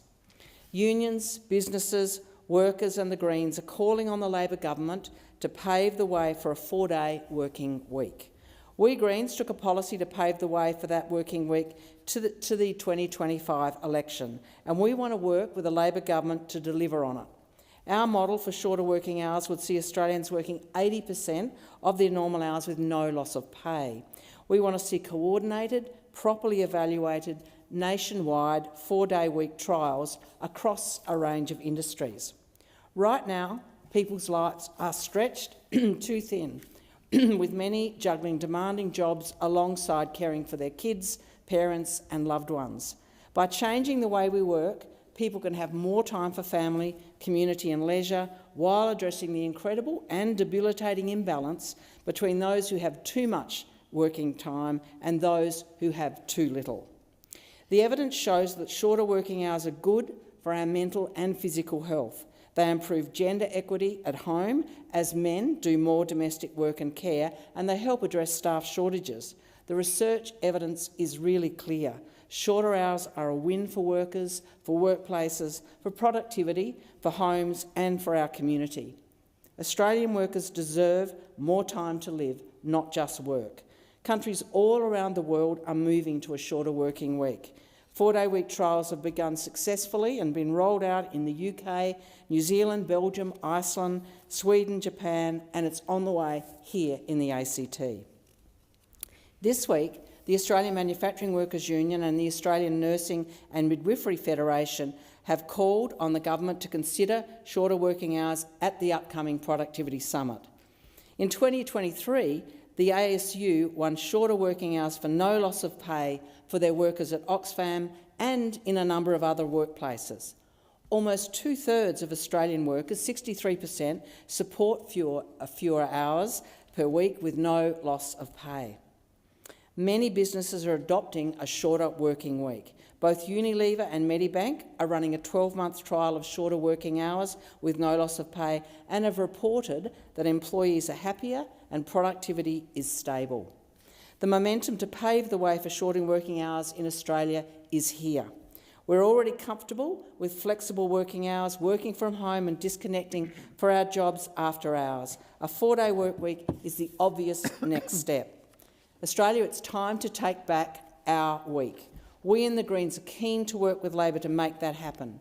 Labor claims to be a party of workers. If this is still true, we should see a focus on shorter hours as part of the productivity debate. Without it, we're just at another talk fest where technologies drive up profit and leave workers and their families behind in an outdated, unfair working hours regime appropriate for last century, not this one. Thank you, Senator Pocock. Senator Kavasic. Thank you, President. At the last election, Australians delivered a clear and difficult message to the Liberal Party. Susan Lee is right to say that we were smashed at the last election, and we're going to take the time, as she said rightly, to listen and earn back the trust of Australians. But what I wanted to talk about briefly tonight was to acknowledge the work of our many members, our many volunteers, hard-working grassroots people who worked their guts out literally to help support our candidates. I can't name everybody, but I would like to name some of the people that I worked with across my duty seats, and hopefully at the end, if it's okay with the government, I'll seek leave to incorporate some further names into Hansard. In Bennelong, our candidates Scott Young, Christine Kelly, Krish Nair, Alessio Macy, Mayor Trenton Brown, Deputy Mayor Sophie Lara Watson, Councillors Daniel Hahn, Keanu Aria, Kathy Tracy, Cameron Last, Shweta Deshpanade, Justin Lee, Jeanette Ojani, Melissa Saraya, Keenan Smith, Frank Mushfeghi, Armen Arakelian, Aidan Lee, Nora and Artan Ekmakajian, Chris Galloway, Hasib Elias. In Bradfield, Ben Howell, Matt Conn, Leander and Johanna Stoll, Rob and Margie Shudamar, Jenny Powell, John Edwards, James Gia, Maria Chan, Sally Betts, Andrew Cheng, Adrian Batterby, Catherine, Georgia, Alexandra and Millie Loudon. Serene Sogohamonian, Jeff and Ross Jarrett, Guy and Robin Campbell, Peter and Marika Lawski, Alan and Lindy Lipman, Greta Howard and James Thompson, Barbara and John Edwards, Alexia Lancaster, John Stewart, Suresh Manikan, Chris and Lara Alkian. In Paterson, Lawrence Ancliffe, our candidate, his family, Kira, Ebony, Maya and Lachlan, James Peters and Tim and Kate Peters, Councillors Nathan Errington and Mitchell Griffin, Ian Robb, Julian Leembruggen, Brooke Vitnall, Ben Mitchell, Zach Bayliss, Megan Williams, Jordan Andrews, Jack Franklin, Kevin Lynch, Chantel Kay, and in Newcastle, Asari McPhee, our candidate, and his fiancée Pearl, Councillor Deputy Lord Mayor Callum Poole, Peter McCarthy, Blake Keating, Brad, Luke, Lachlan Stronach and Suzanne Evans, Natasha Mann, Councillors Jason Pauling and Jenny Barry. Thank you to all of you and to the additional people whose names I seek leave to incorporate into Hansard, and I'd like to acknowledge you for your hard work and your contributions to our democracy. Thank you. Thank you, Senator Kavasic. Senator Roberts. Thank you, President. Change is coming. Following One Nation's best ever federal election result in May, our party leader, Senator Pauline Hanson, declared on national TV, "This was not the end of an election. This was the start of a movement." The public have already responded, with party membership surging and our post-election polls support increasing. This was a trying election, though. Micro-parties on the Conservative side fought One Nation harder than they fought our political opponents on the Communist left. So many called for a coalition of Conservative parties, an idea that sounds great in theory, yet created an unworkable Frankenstein. Setting our movement back years to allow the organisation and recalibration needed to merge disparate political positions, if indeed it were possible at all. Australia does not have years to lose. The lights are going off in this parliamentary term. One more term from Labor or the globalist Liberals and Australia will be past the point of no return. One Nation has been here for 28 years. Our party's character has been forged in success and in failure, in legal warfare, media bastardry, lies, party infiltration, even prison charges that were trumped up and ultimately struck down. And every development has made us stronger, more determined, more organised and more ready than ever to take the government benches from those who do not govern in the best interests of Australia. Only One Nation has the strength of conviction, the unity of purpose and the courage necessary to restore abundance and opportunity to all Australians. Only One Nation represents the entire Australian people. Let me give you an example that 12 Tasmanian senators ignored, none of whom are One Nation senators, which is why I'm having to raise this. There's a new crisis in regional banking services because Bendigo Bank is now closing 10 branches and 28 agencies, 5 of the branches that are the last banks in their towns. For those communities, that is devastating.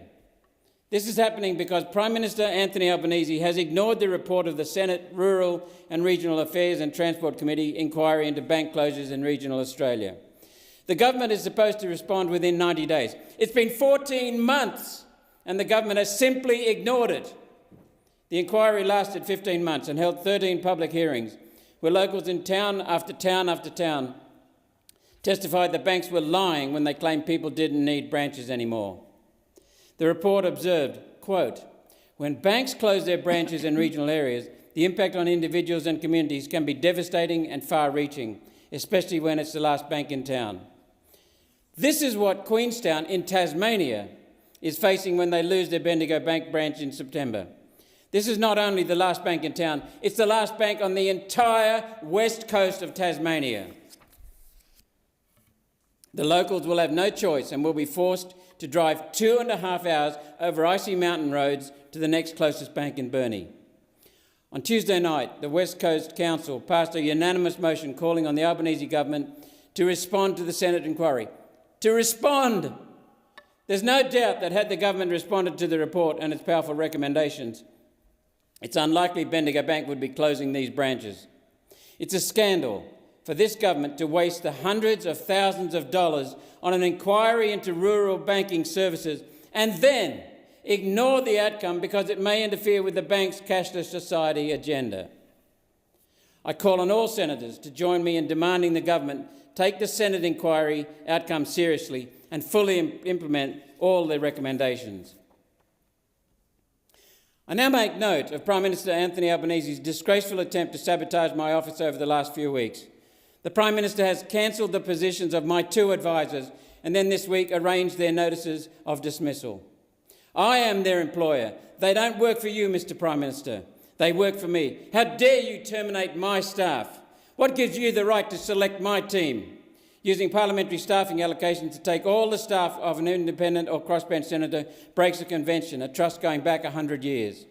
Denying me and Senator Whitten, Senator Stacey and Senator Payman any advisers at all is a disgraceful act. One Nation has always welcomed policy debates and contests in the court of public opinion. This Prime Minister, though, would rather shut the opposition up than debate his rancid, divisive, wasteful policies with the one party prepared to provide real opposition, better policies and a real vision to restore Australia's abundance. A vision that looks after the Australian people instead of Labor Party donors, unions and globalist powers. What a bloody disgrace. This is not over. Thank you, Senator Roberts. The Senate stands adjourned and will meet again tomorrow at 9 a.m. Good night, Senators.